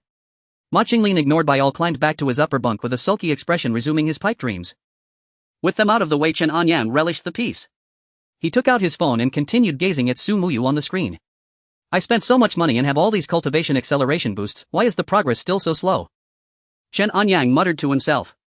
This was his third day playing the game and Su Muyu had only reached the third-rank martial artist stage. In similar games Head played before, Head usually be at least level 10 or more by now. I just wonder if there are other players in this game and what levels they're at. So far, aside from Su Muyu, Chen Anyang had only encountered one enemy that resembled an NPC. It can't be a single-player game, can it? Chen Anyang had never come across a single-player game that allowed grinding for rewards. But regardless of what kind of game it was, he planned to play it for a while. Ding! WeChat chimed again. It was his nuisance of a sister who hadn't contacted him for a day. Ever since he started college, whenever this troublesome sister reached out, it was never good news. Foodie bro, you there? Chen Anyang, nope. Foodie, am not borrowing money this time. Chen Anyang, then just borrow money instead. After Chen Anyang said that, there was no reply for a long time, which made him a bit worried. Problems that could be solved with money were usually minor. If it wasn't about borrowing money, it might be something serious. Before he could ask further, his nuisance sister called directly. Bro, Binhai Sports Institute came to recruit today. I met all their criteria and it's a public school, tuition free with various benefits. There are annual competition opportunities with prize money. Binhai Sports Institute. What will you study? Boxing. I passed tests for strength, speed, endurance and everything. My cultural scores aren't good enough for Binhai University, but I'm fine for the sports school. The nuisance sister declared confidently. You want me to talk to mom about it? You know me best, bro. Mom will kill me if she finds out I'm going to a sports school. You talked to her first. Have you really thought this through? Chen Anyang asked seriously. Absolutely. I've wanted to box since kindergarten, I was born for it. Alright, when I come home for break I'll have a good talk with mom. Bro. You're the best. The nuisance sister was moved. We're siblings, don't mention it. But first, how about paying me back all the money you've borrowed over the years? Hello. Bro. What did you say? The signal's bad. Hello. Beep beep beep. Chen Anyang hung up and sighed. He didn't want his sister to attend a sports school, especially for boxing, it was far too dangerous. But he also wanted her to pursue what she loved. Within his limited means, he would do everything possible to fulfill her wishes. With too many worries in reality, Chen Anyang shifted his focus back to the game. Even without playing, just watching Su Muyu cultivate was a form of relaxation, even enjoyment. A warm current once again flowed through Chen Anyang's body and his bones seemed to undergo changes. Though not as pronounced as true bone forging, he could still feel enhancements in various aspects. Notification: Su Muyu has completed physical cultivation. Her physical strength has greatly increased, allowing her to withstand higher intensity battles. The strength of a third-rank martial artist ranges from 800 to 1200 units, while a fourth-rank martial artist ranges from 1200 to 1600 units. After high-intensity bone forging, Su Muyu has now met the strength requirement for a fourth-rank martial artist. However, to truly reach the fourth rank, her spiritual energy vortex must also reach a diameter of 15 centimeters. The spiritual energy vortex is where martial artists store spiritual energy within their bodies. The higher the concentration of spiritual energy, the stronger the martial artist's combat power. A martial artist's body is a vessel for spiritual energy. Bone forging strengthens the body, enabling it to absorb spiritual energy. Most martial techniques consume spiritual energy, and the stability and size of the spiritual energy vortex directly affect the power of techniques as well as the ease of future breakthroughs in cultivation realms. Please choose a cultivation method for the spiritual energy vortex. Basic cultivation: spiritual breathing, the most fundamental method of spiritual energy cultivation. No recharge required, but the cultivation speed is extremely slow. 68 yuan. Advanced cultivation: spiritual compression based on spiritual breathing. This method compresses absorbed spiritual energy into the dantian. By using mental intent, the spiritual energy vortex rotates faster, compressing the energy, enhancing stability and increasing storage capacity. Cultivation speed is 3 times that of the basic method. 128 yuan. High-level cultivation: spiritual tempering. This method guides spiritual energy through the Bodhis meridians to temper the physique. The flow of spiritual energy strengthens the meridians and body, enhancing physical resilience and tolerance to spiritual energy, making the vortex more stable. Cultivation speed is 5 times that of the basic method. 328 yuan. Top-tier cultivation: soul resonance. This method integrates soul power with the spiritual energy vortex to form a soul resonance.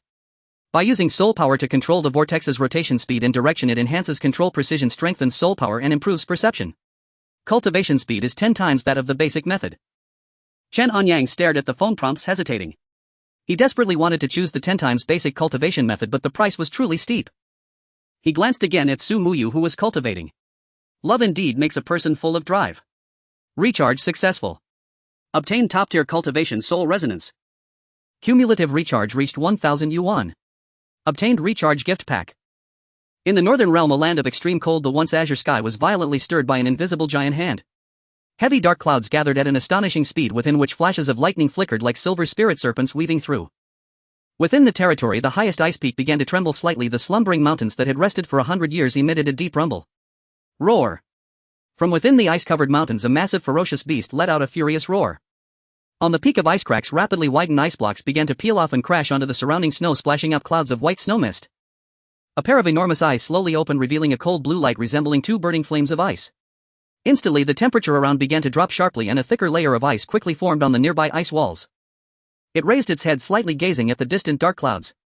Soul resonance. It had sensed the earlier celestial phenomenon, yet it was not enough to shock it. However, this latest phenomenon, though far less grand than the previous one, left it feeling perplexed and bewildered. In just 100 years, this low-level world can produce someone with such cultivation talent. Its gaze fixed tightly on the distant anomaly. Beneath the glaciers of the northern realm, the powerful ferocious beasts that lay in wait began to stir restlessly. Outside the Dawn Sanctuary, Su Hao looked towards the distant phenomenon, his expression stern. There must be something amiss with the recent surge of anomalies. We cannot afford to linger here any longer. He was the highest authority in the entire sanctuary and also the uncle of Su Muyu. Over 20 years ago, Bin City extended an olive branch, wanting to relocate everyone from the Dawn Sanctuary to Bin City. At that time, Su Muyu's father held absolute authority, believing that Bin City offered a better environment. Although they would be assigned various jobs upon relocation, it was still far superior to the sanctuary, which possessed better resources and safety. However, Su Hao could not relinquish his power, believing it better to be a big fish in a small pond than a small fish in a big pond. In the semi-closed environment of the sanctuary, the highest authority wielded absolute power over life and death. Thus Su Hao secretly plotted against Su Muyu's father, becoming the de facto leader of the sanctuary, and subsequently rejected all of Bin City's proposals, sealing off the sanctuary completely. It wasn't until a few years ago that the sanctuary's supplies were nearly exhausted, forcing them to venture out for hunting, using some ferocious beasts as food. At this time, Su Hao, though possessing the strength of a second-tier warrior, was aging and had not learned any significant cultivation techniques. Ultimately, he discovered that Su Muyu possessed seemingly strong physical qualities, so he made her the leader of the hunting team. Thanks to Su Muyu's abilities, the people of the sanctuary had not perished from hunger. As Su Muyu's reputation within the sanctuary grew, Su Hao grew worried that the past events would come to light coincidentally when Feng Yu arrived. He used that as an excuse to expel Su Muyu from the sanctuary. Now with Su Muyu gone, the sanctuary's resources were once again depleted. Coupled with the frequent anomalies, he had to make plans to leave. Heading to Bin City, though he would lose his power, at least he could preserve his life.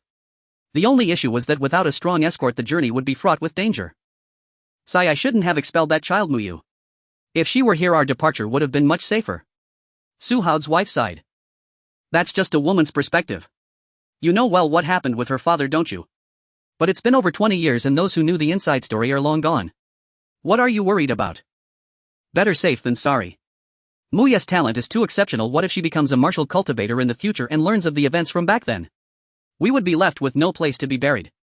Su Hao spoke in a deep voice. What shall we do now? Pack your things and leave immediately. Without hesitation, Su Hao entered the sanctuary and began to pack their belongings. Meanwhile, Chen Anyang, looking at the screen of his phone, was also filled with emotion. What a grand production. The rendering, the special effects simply outclassing all games. Once it goes public, it will surely become a hit. Chen Anyang was astonished by the realism of the game's effects, feeling a strong sense of awe and fear even through the phone screen. In today's gaming market, spending $300 merely allowed one's name to appear on the world screen, and most didn't even make a splash. Watching live streams with rocket donations was merely a material animation. Yet the effects before him, Chen Anyang felt, were not CG animations or artistic textures, but rather real scene modeling or real-world scanning technology, indicating a terrifying production cost. Even the Goose Factory and Pig Farm couldn't possibly have such a grand budget.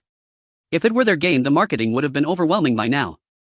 Chen Anyang became increasingly curious about the game's production team, yet there was no trace of information about this game online, which was truly strange. His greatest strength was refusing to engage in internal strife. When faced with incomprehensible matters, he would not obsess over them. Soon Chen Anyang's attention returned to the game. The cumulative recharge gift of 1,000 yuan arrived. The previous reward was quite good and he had not yet dared to use the body refining fruit, planning to wait until Sumuyu attempted to break through to a 9th tier warrior. Open the cumulative recharge gift of 1000 yuan. Obtained beauty retaining pill, mystical level, dragon blood frenzy potion, top tier, netherworld invisibility potion, top tier, shenbing cold essence, heavenly level, exotic beast egg, mystical level. These items shimmered with brilliance, clearly of exceptional quality, but the gradation left Chen Anyang dazzled. Fortunately, there was a behind the items. Upon clicking it, a description of the gradation was displayed. There are many gradations in the game, with the lowest being unranked and the rest ranked from low to high: primary, intermediate, advanced, top tier, mystical level, earth level, heavenly level, spirit level, immortal level, with higher levels yet to be unlocked. Beauty retaining pill, mystical level, effect locks in appearance for 100 years, ineffective for those above martial emperor. Rumor once triggered a bloody storm involving a female martial cultivator from a high martial realm known as the Red Beauty Calamity. So outrageous. Chen Anyang looked at the description, marveling that in any world beauty is justice. The only downside was that this item did not increase strength and was unrelated to cultivation. If sold, this mystical level quality could fetch quite a sum, right? Chen Anyang was a pragmatist. The notion of eternal youth was nothing compared to the practicality of cash. He wouldn't live that long. Cumulative recharge reward items cannot be sold or transferred. The red prompt shattered Chen Anyang's hopes of selling it for health, and he can only give it to Sumuyu. There really is no change. The beauty retaining pill was successfully used, and although it was a mystical level item, there was indeed no enhancement. Dragon blood frenzy potion, top tier, effect double strength, skin turns into dragon scales, immune to damage from 9th tier warriors, reduces damage from martial masters by 60 and from martial sects by 30. Duration 1 hour. Cost bone shattering after effect ends, requires soaking in spiritual liquid for 3 days. Is this a fake dragon? Such a minimal defensive boost comes with such a huge cost. Chen Anyang was very skeptical about the accuracy of the quality rating. Netherworld invisibility potion, top tier, effect merges with shadows, undetectable by martial sects and below, with no time limit. Effect disappears after exiting the invisibility state. Cost emits an extremely foul odor when moving. This one seems decent, although it has a smell. If one cannot be detected while invisible, they cannot lock onto me. This was currently the only item Chen Anyang was satisfied with, and he looked forward even more to the 2 mystical level items. Shenbing cold essence, Xian level, effect after use one can move freely within the ice layers of the extreme northern ice field. Cost: it requires the ancient cold dragon's blood from 10,000 feet below the extreme northern ice field. After use, it will cause cold air to enter the body, and if not treated in time, it could pose a threat to life. Beast egg, Xian level, type unknown, hatching condition, nourished daily with spiritual energy. It can hatch in 3 months. After looking at all the items, Chen Anyang frowned slightly. At first glance they seemed impressive, but upon closer inspection they appeared rather useless. The only potentially useful item would not be available for use until 3 months later. The youth preservation pill had already been used on Sumuyu, and the beast egg was placed next to the spiritual spring, while the other items were temporarily stored in the system space. After handling everything, the sky outside had also turned dark. Zhang Yufeng knew Chen Anyang was injured and had difficulty moving, so he specially brought back dinner to the dormitory. In fact, Chen Anyang was lively and had no issues at all. However, since he had already received the work injury compensation, he believed that a gentleman should earn money through proper means. He felt the need to complete the act thoroughly in order to feel at ease taking the money. Foster father, the number you gave me seems to be wrong. Zhang Yufeng placed the food box beside Chen Anyang's bed, pulled a chair over and sat down. What's the issue? That's not a rich woman's phone number at all, but rather some customer service number from an internet company. You know Chen Yan, right? Chen Anyang asked. Of course. She's the most formidable female entrepreneur in Binhai and an alumnus of Binhai University. This event. Foster father, you're not talking about that rich woman, are you? I never said the words rich woman. I didn't get her number, I only found this number online and you insisted on asking me for it. Chen Anyang shrugged. Damn. If I had known it was her, I wouldn't have asked for it. Zhang Yufeng shook his head, repeatedly realizing that her status was not that of an ordinary rich woman and she would definitely look down on him. Chen Anyang took out 200 yuan. You're a young man in your prime, don't always think about being kept. Picking up scraps is way more reliable. He was a person with principles, though his principles might be at the Mariana Trench. A rabbit doesn't eat the grass near its nest. It's not a skill to pit your own brothers against each other, so Chen Anyang still returned the money to Zhang Yufeng. Sigh, if I could eat by my skills, why would I think about relying on my looks? Zhang Yufeng lamented. But the problem is you don't even have looks. Ma Chenglin suddenly sat up from his bed as if coming back to life. Damn it, Lao Ma, you scared me to death. Zhang Yufeng was indeed startled. I'm hungry, get me some food. Ma Chenglin looked at Zhang Yufeng. The further you go the better. Foster father. Ma Chenglin clasped his fists towards Zhang Yufeng. Delivery fee is 20. 10. 15. Deal. Zhang Yufeng ran out again while Chen Anyang continued to look at his phone. Although he didn't have a girlfriend yet, he had already become a grandfather. Brother Chen, you've been staring at your phone lately. What game are you playing? Ma Changlin curiously inquired. According to the hierarchy just now, Chen Anyang should be the great-grandfather, but their dormitory relationships had always been treated separately. Ma Lu Ji Ma. Ha. I've only heard of Yang Lu Ji Yang. Pretty much it's just a reskin game, Chen Anyang replied dismissively. Sumuya's spiritual energy vortex reached 15 centimeters. Sumuyu has broken through to a 4th grade warrior. After spending a fortune under various enhancements, Sumuya's cultivation speed reached a terrifying height. Who? Have you reached the 4th grade? I feel like my strength has increased significantly. The senior asked me to reach the 5th grade warrior within half a month, which doesn't seem too difficult. Sumuyu opened her spiritual eyes and murmured. She was well aware that her rapid progress had little to do with her own abilities. With so many heavenly materials and earthly treasures backing her, even a piece of wood could become refined. If it were someone with better qualifications, perhaps they could meet the senior's requirements with only half the resources. Although she still didn't understand the true purpose of the senior, she knew that everything she had was granted by the senior, even her life. Therefore, all she needed to do was diligently cultivate and follow the senior's instructions and not think about anything else.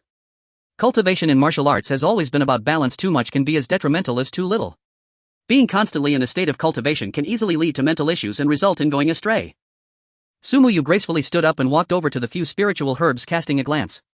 The vibrant aura lifted her spirits considerably. Next to the spiritual spring, a massive beast egg suddenly appeared. Senior, did you place this here? Sumuyu asked cautiously. As with most situations, she did not receive any response.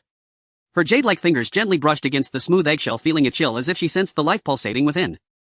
Chen Anyang stared at the screen, watching Sumuyu's gentle movements, causing his heart to flutter. What's going on? Why can't I even take a screenshot for a wallpaper? I just want to capture this beautiful moment, but no matter how I hit the shortcut keys, it has no effect. Warning: a group of people is approaching.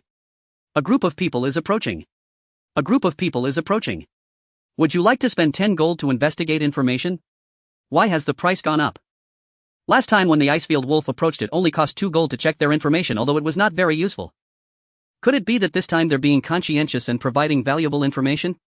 10 gold wasn't expensive for Chen Anyang. Without hesitation, he clicked to check. Suhao's 2nd grade warrior status, Frostbite from the Dawn Refuge. There were a total of 6 people, and the strongest among them was only a 2nd grade warrior, posing no threat to Sumuyu. If it were someone stronger, they could kill and loot treasures. This 2nd grade warrior probably isn't even worth 10 gold. But even a fly's leg is meat better than nothing. Chen Anyang opened the map, which was a blank expanse, but near the small house he could see 6 red dots approaching. Inside the room, Sumuyu seemed to have already noticed the group, but she made no moves. What's going on? Do I need to issue orders? Chen Anyang thought Sumuyu would launch an attack on her own, but it seemed she was waiting for his command.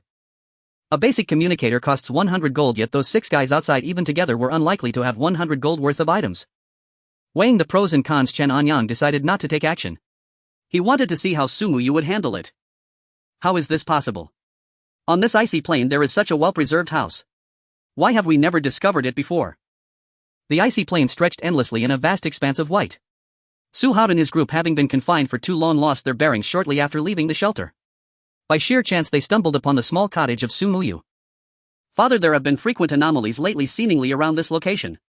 Could it be that a martial arts senior resides within?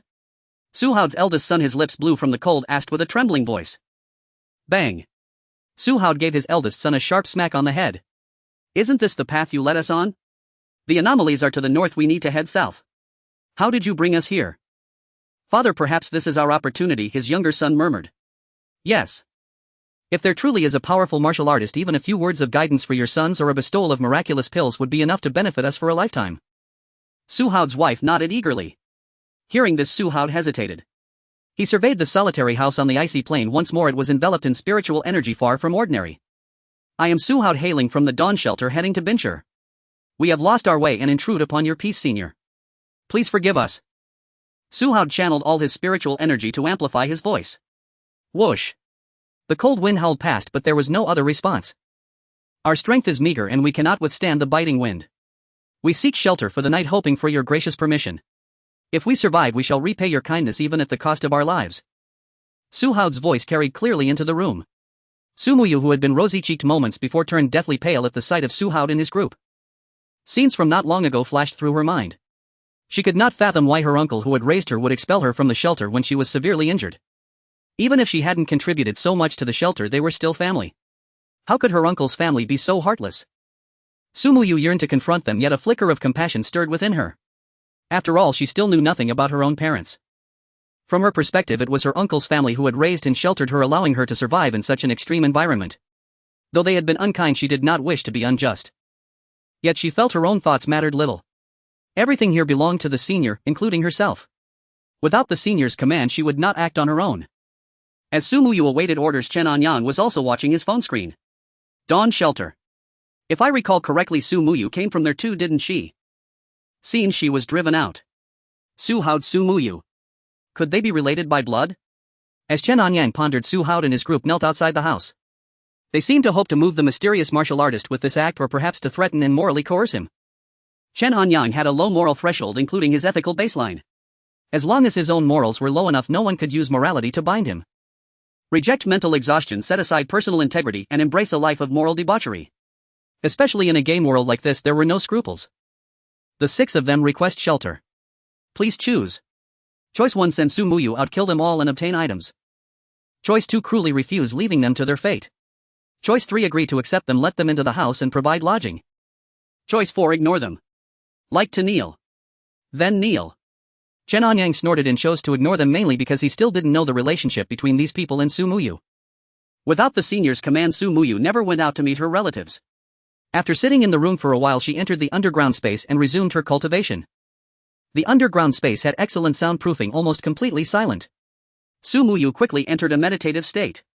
The senior will decide. I need to advance to the 5th rank martial artist as soon as possible. Hearing Su Muyu's murmured words, Chen Anyang nodded in satisfaction. A disciple worth teaching. Though he knew it was just data and an AI fed by big data, Chen Anyang still regarded Su Muyu as a being with near autonomous consciousness and life, perhaps an electronic life form. He had to admit current AI technology was terrifying. Chen Anyang felt it wouldn't be long before AI surpassed humans. In this game, the AI could even perfectly mimic human emotions and reactions, almost indistinguishable from real people. Watching Su Muyu cultivate through his phone, Chen Anyang soon drifted off to sleep. Moonlight poured like water, spilling across the earth. The dormitory was filled with the intermingling sounds of snores and soft breaths. Burp. The flesh of the beast is truly awful. Ma Changlin muttered in his sleep, turning over and kicking off the blanket, completely oblivious, still lost in his dream. Soon morning light pierced through the gaps in the curtains like golden swords, growing stronger, gradually dispelling all darkness. Chen Anyang rubbed his sleepy eyes, yawned and stretched. The game on his phone had been running all night, charging continuously, but it wasn't overheating.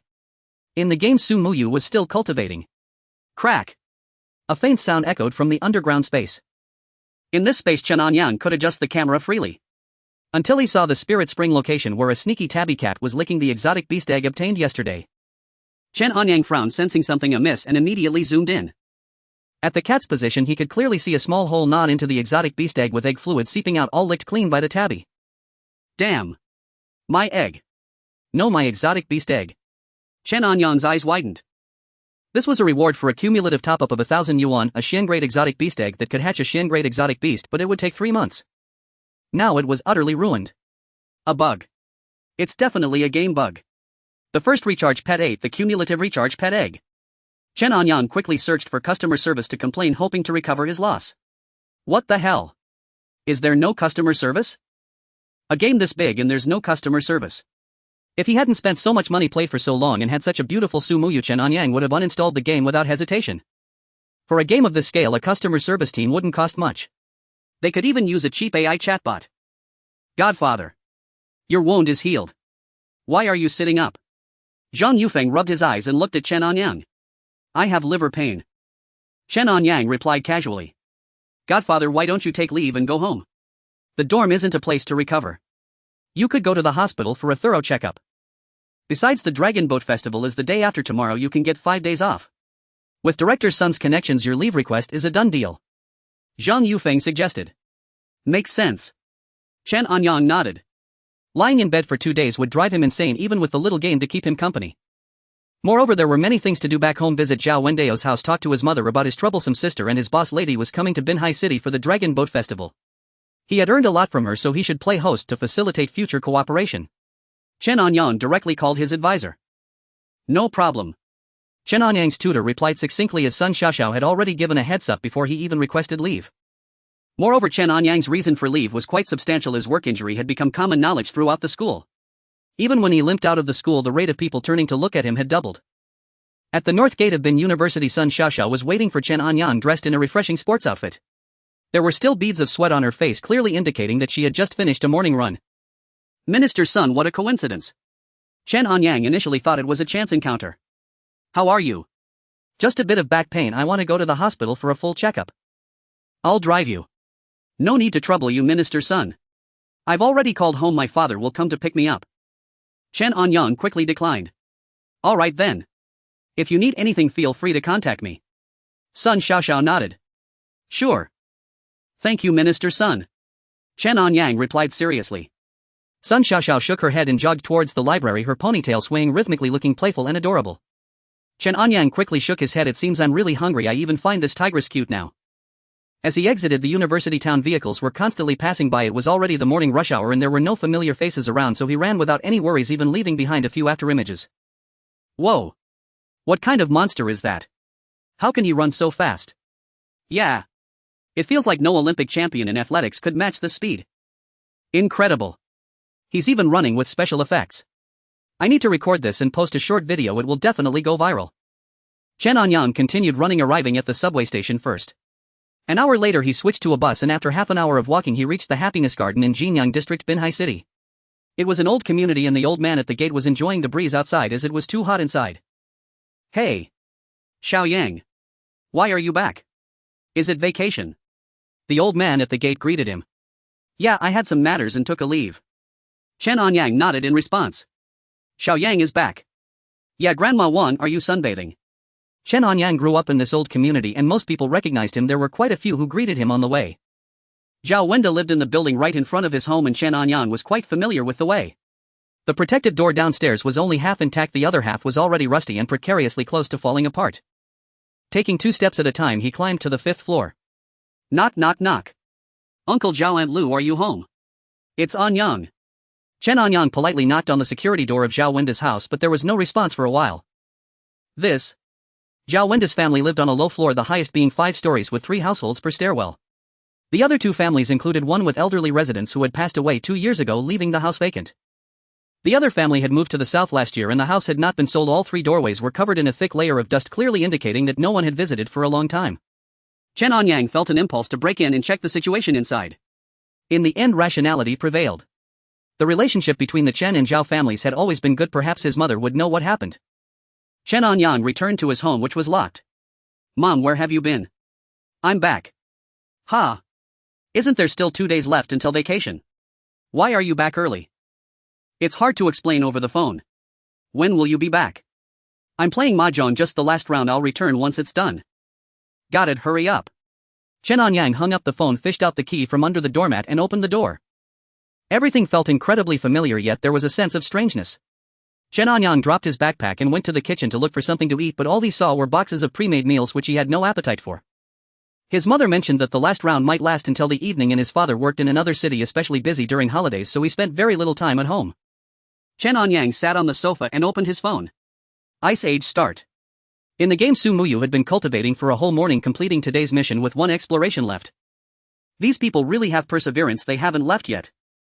Chen Anyang thought they would leave after a certain time, but when the camera shifted outside they were still kneeling there, although one person had already been frozen to death. Su Muyu also knew it was time for her to go out for training, but she truly didn't know how to face her relatives. These people had both raised her and provided her with a safe haven, yet when she was gravely injured they had pushed her out, fully aware that this was tantamount to sending her to her death. In that case, it can be considered that debts of gratitude and enmity are settled and neither party owes anything. Su Muyu prepared herself, mentally grasped the flame sword and walked out of the room. You. Su Hao was about to freeze into unconsciousness, but upon seeing the door open he suddenly perked up. However, when he saw Su Muyu walking out he was completely stunned. He never expected that Su Muyu was not dead and was still living here. Muyu, how did you end up here? Su Hao's wife looked at her in disbelief. Muyu, myself, your aunt and your cousins are about to freeze to death. Considering our kinship, please let us in. Yes. Cousin, please let us in. My sister has already frozen to death. Muyu, we treated you well before, you can't be ungrateful. Even though we pushed you out, it was due to being bewitched by a demoness. What we did was beyond our control. Several people cried out to Su Muyu, looking genuinely pitiful. Su Muyu's heart softened and she took out her food for the day. Uncle, aunt, this is the place of a martial arts senior. I I don't have the authority. Besides, it seems the senior doesn't want to take you in either. Just take this food and leave quickly. Su Muyu advised. Muyu, does that mean you know the senior inside? Can you make an exception and let us in or ask the senior for some?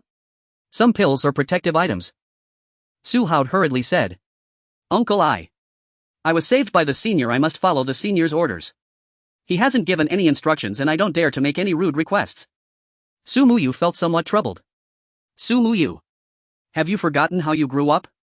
Without us you would have died in this glacier long ago. Now that you've found a big tree you start to be ungrateful. And make rude demands. Is asking for your relatives lives a rude demand? Uncle, aunt. I. Su Muyu was pressed and kept retreating, momentarily unsure how to respond. Chen Anyang lay on the sofa at home gazing at his phone screen. With Su Muyu's increasing power, the range he could observe expanded, allowing him to see everything happening outside. Through the dialogue between Su Muyu and that group of people, Chen Anyang fully understood their relationship. It was this group that had driven the severely injured Su Muyu out of the refuge. However, Su Muyu seemed to still harbor some familial affection for them. If he ordered her to kill them all, it would indeed be quite cruel and might leave a shadow in her heart. How did I end up thinking like an AI? I must be going insane. After completing today's monthly and weekly card sign-ins, Chen Anyang had 409 gold jade left. If you don't leave, don't blame me for being merciless. Muyu doesn't need to bother with these useless relatives. Chen Anyang gritted his teeth and spent 100 gold jade to buy a sound transmitter. Reminder: exceeding the word limit will lead to condensation. Chen Anyang in a surge of excitement forgot about the word limit, but the game kindly helped him simplify it. Get lost. The powerful voice caused the few people arguing with Su Muyu to have their blood surge, abruptly spitting out blood. Cough cough. Senior. Please calm down, we will leave right away. Su Hoda was terrified and hurriedly fled with his wife and children. Originally a family of 6 with 2 sons and 2 daughters, one daughter had died from freezing. The deafening voice just now had severely injured the youngest daughter, and seeing that she would not survive, they abandoned her. Su Muyu was equally shaken by the sudden voice, taking a while to respond. Senior, Muyu has caused you trouble again. It's no problem, just go for some training. The sooner you go, the sooner you'll be back. Seeing Su Muyu's pitiful appearance, Chen Anyang spent another 100 gold jade to offer some comfort. Money is hard to earn, but spending it is like flowing water. Chen Anyang sighed. Watching Su Muyu's figure grow distant, he turned the camera back to the underground space. The little tabby cat, after eating the beast egg, lay beside the spiritual spring, seemingly asleep. The 9 live spirit cat's grade has been upgraded to top tier. The 9 live spirit cat has been upgraded to the second stage of body refinement. The initial grade of the 9 live spirit cat from the first charge was advanced, and after digesting the mysterious beast egg, it was upgraded to top tier, still 1 grade away from the mysterious level. At least it leveled up by 1 grade, not too much of a loss. Chen Anyang could only self-comfort. However, this 9 live spirit cat was currently more like a decorative item, serving no other purpose except occasionally allowing Su Muyu to pet it. By the way, I saw the battle order was upgraded to level 2 this morning, but I haven't used the rewards yet. Chen Anyang quickly opened his inventory. So far, the battle order was the most cost-effective item in the game. Reaching the supreme battle order level 2 rewards include Cleansing Pill, Advanced Lingyun Step Scroll, Advanced 9 Nether Soul Blossom, top tier. Cleansing Pill advanced effect: after use triples cultivation speed for 1 hour. First use unlocks hidden meridians and increases the spiritual energy vortex diameter by 1 centimeter permanently. Lingyun Step Scroll advanced effect: 3-stage displacement. First stage dashes 8 meters, second stage hovers and flips, third stage dives with sword energy damage. Passive: successfully dodging an enemy attack increases sword energy damage by 10, not stackable.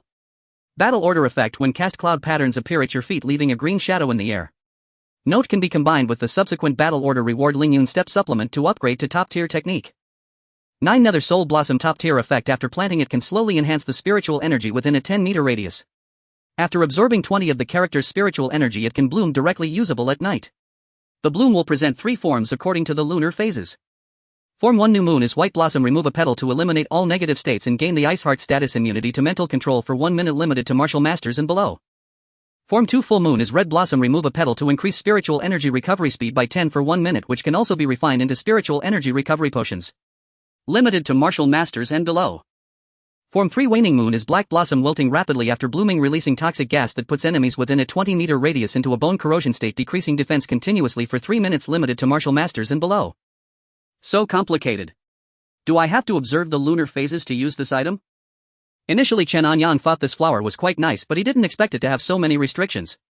Relatively speaking, that light skill was better, but Su Muyu might have too many things to learn right now, as she hadn't fully mastered the first 2 yet. Forget it, I'll just leave it in the house.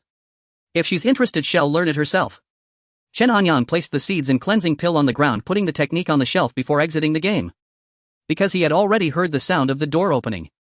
Glancing at the time, it was just past 4 in the afternoon, much earlier than he had expected his mother to return. Isn't the break starting the day after tomorrow? Why are you back today? As soon as the door opened, Chen Anyang heard his mother Zhang Lan's voice. During the activity I accidentally bumped into something. It's nothing, but the counselor still wants me to rest for 2 days. Chen Anyang did not hide the truth, as Zhang Lan had a few acquaintances at Bing University and it wouldn't take much to find out. Really nothing. Zhang Lan entered the living room carrying a large bag of vegetables. I might have a bit of a problem now. Chen Anyang scratched his head. Mother Zhang Lan could also cook, but her flavors could only be described as unspeakable, so she had cultivated her 2 children to be self-sufficient from a young age. However, only Chen Anyang learned to cook, and since high school the family's meals had primarily fallen to him. It wasn't until university that Chen Anyang was able to relinquish that burden, but every time he returned home the job still fell to him, and Zhang Lan would buy more vegetables to improve her own meals. Others go home to enjoy their mother's hot meals, and here I finally get a break. What do you know? I'm doing this for your own good.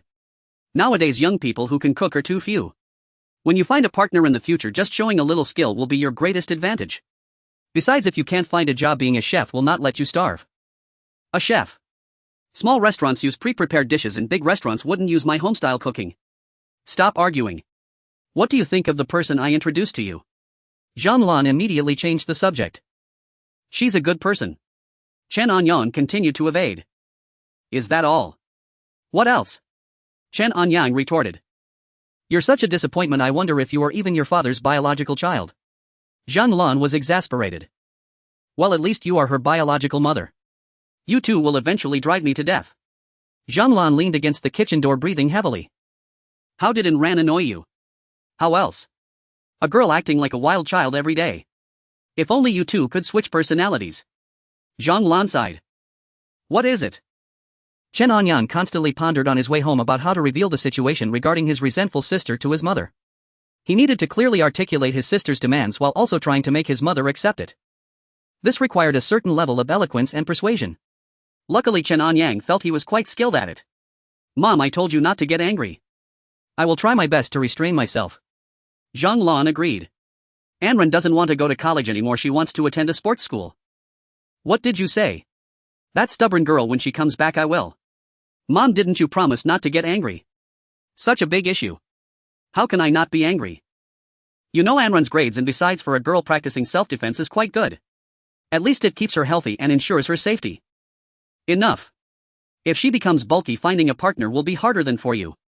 What if she goes to the sports school and injures her brain? Moreover, what can she do after graduating from a sports school? Join a circus to break stones. Open your mind. Recently there was a sports coach who made millions through live streaming, selling yoga mats, protein powder and massage guns. With your sister's brains, our family's conditions aren't enough to compensate for her.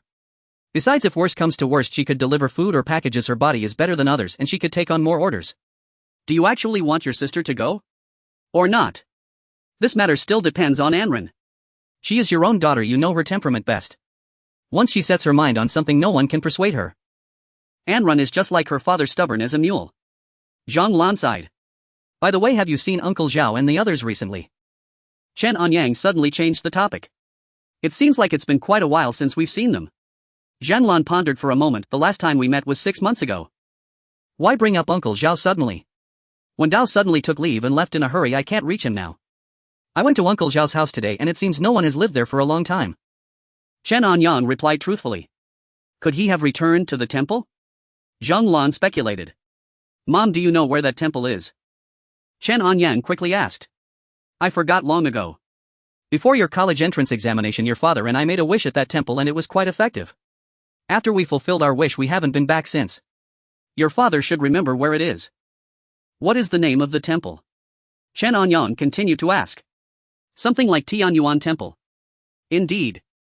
Chen Anyang's heart stirred just as he guessed the temple was called Tianyuan Temple, but the problem was that it couldn't be found on several navigation apps. Eldest son, what will we have for dinner? It's all your favorite sweet and sour ribs, guabao chicken stew with mushrooms. Oh no, our knife is dull, I keep forgetting to sharpen it. Zhang Lan suddenly remembered that she hadn't cooked much lately and the kitchen knife hadn't been used for a long time. There's someone sharpening knives at the community square, I'll go sharpen it and be right back. Zhang Lan went out with the kitchen knife. As her biological son, Chen Anyang understood his mother's character. Even if she met a stranger on the way, she'd chat for 5 minutes. Her right back usually meant at least an hour without an upper limit. Come on. No way. I remember we had 2 or 3 kitchen knives at home. Chen Anyang searched the cupboard for a while but found no trace of the kitchen knives. Now the only tool that could be called a knife at home was the bone knife in Chen Anyang's bag. He viewed it as an ordinary craft item, but it did feel quite sharp. Peeling a potato shouldn't be a problem, right? Zhanlan liked potatoes and the chicken stew would have more potatoes. Chen Anyang took the bone knife and re-entered the kitchen picking 2 potatoes. This knife. So fast. Chen Anyang's eyes widened. The bone knife in his hand was far sharper than he had imagined, and peeling the potato was exceptionally smooth. In just 5 to 6 seconds he had peeled 1 potato. This is simply a divine artifact. This bone knife instantly elevated its status in his heart. Bang bang bang.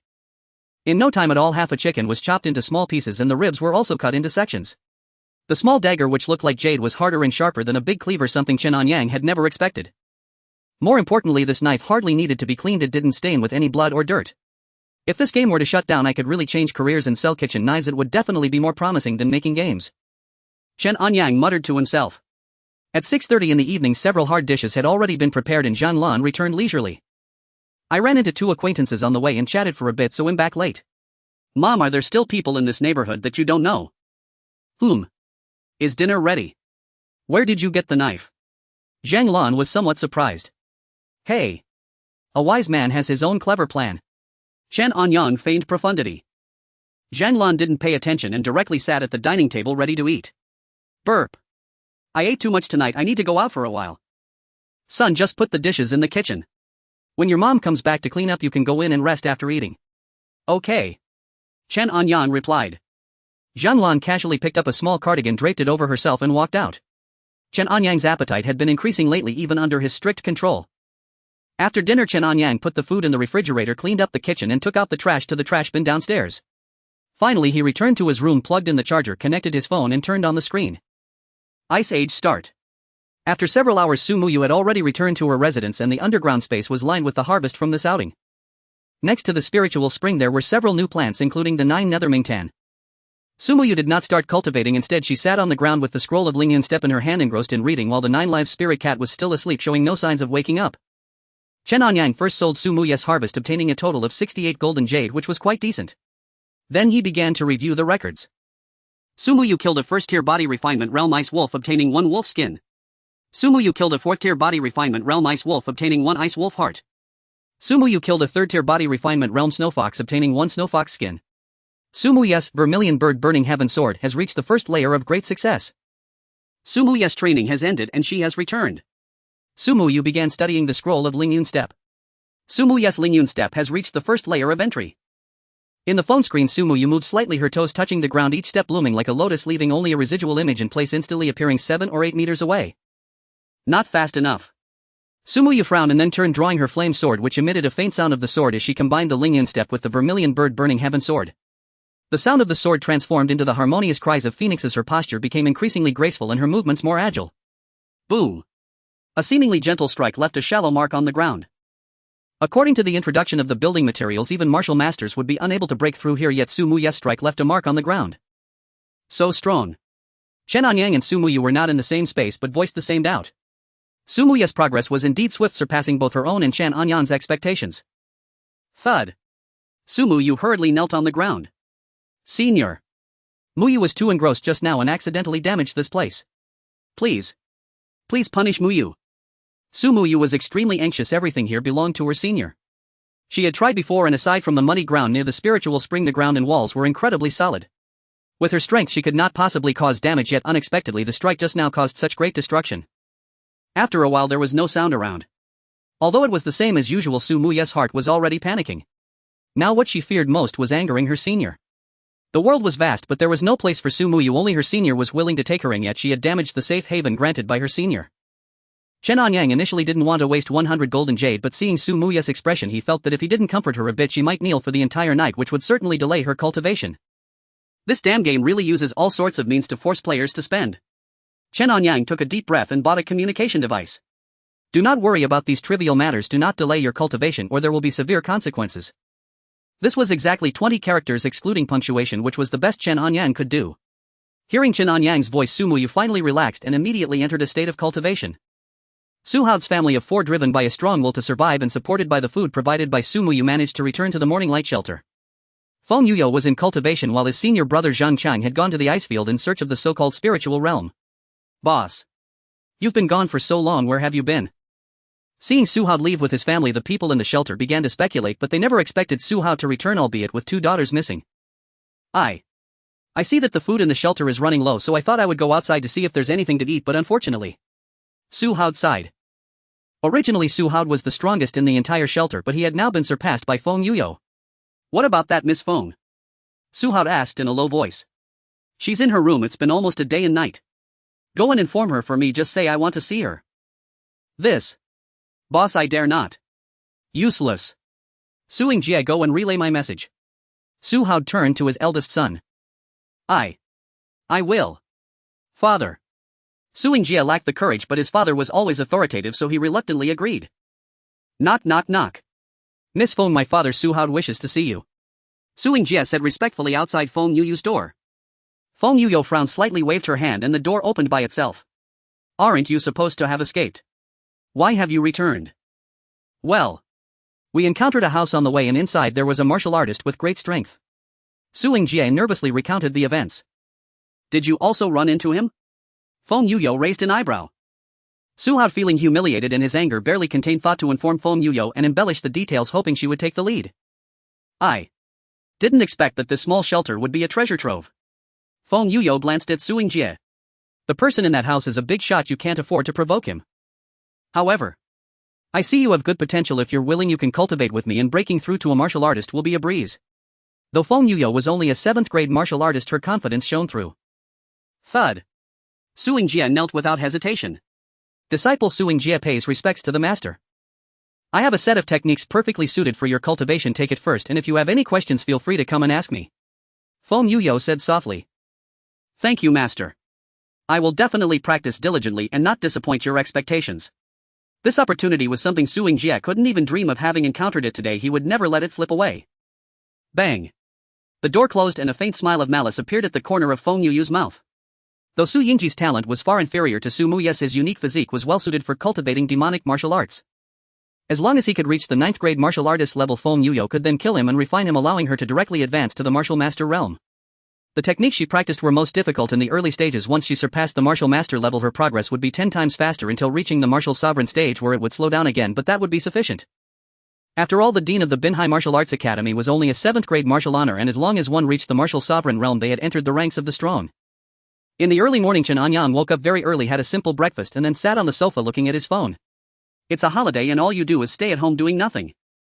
Mother Zhang Lan complained. Chen Anyang, hearing this, immediately stood up and walked outside. Where are you going? Going out for morning exercise. You just know how to run outside, it's a holiday and you don't even want to stay at home a little longer. Mom. I just want to know how you managed to find my dad with such double standards. Chen Anyang asked as he put on his shoes and ran outside. You brat, when you come back. Zhang Lan's voice was loud, but Chen Anyang was faster and had already run downstairs. Zhao Wenda was a friend he had grown up with, and such a sudden disappearance could not be ignored. In the blink of an eye, standing once again in front of Zhao Wenda's house, Chen Anyang took a deep breath, stepped back a few paces, gathered his strength and kicked the security door with all his might. The door deformed slightly but did not open. Bang bang bang. After 3 consecutive kicks, the security door was finally kicked open. On the living room coffee table, 2 apples had long since rotted into brown mush covered in rampant mold, and a mysterious liquid was creeping out from under the fridge door, while the family portrait at the entrance looked very awkward. Chen Anyang took down the frame and found 3 overlapping triangles hastily drawn with a marker on the back.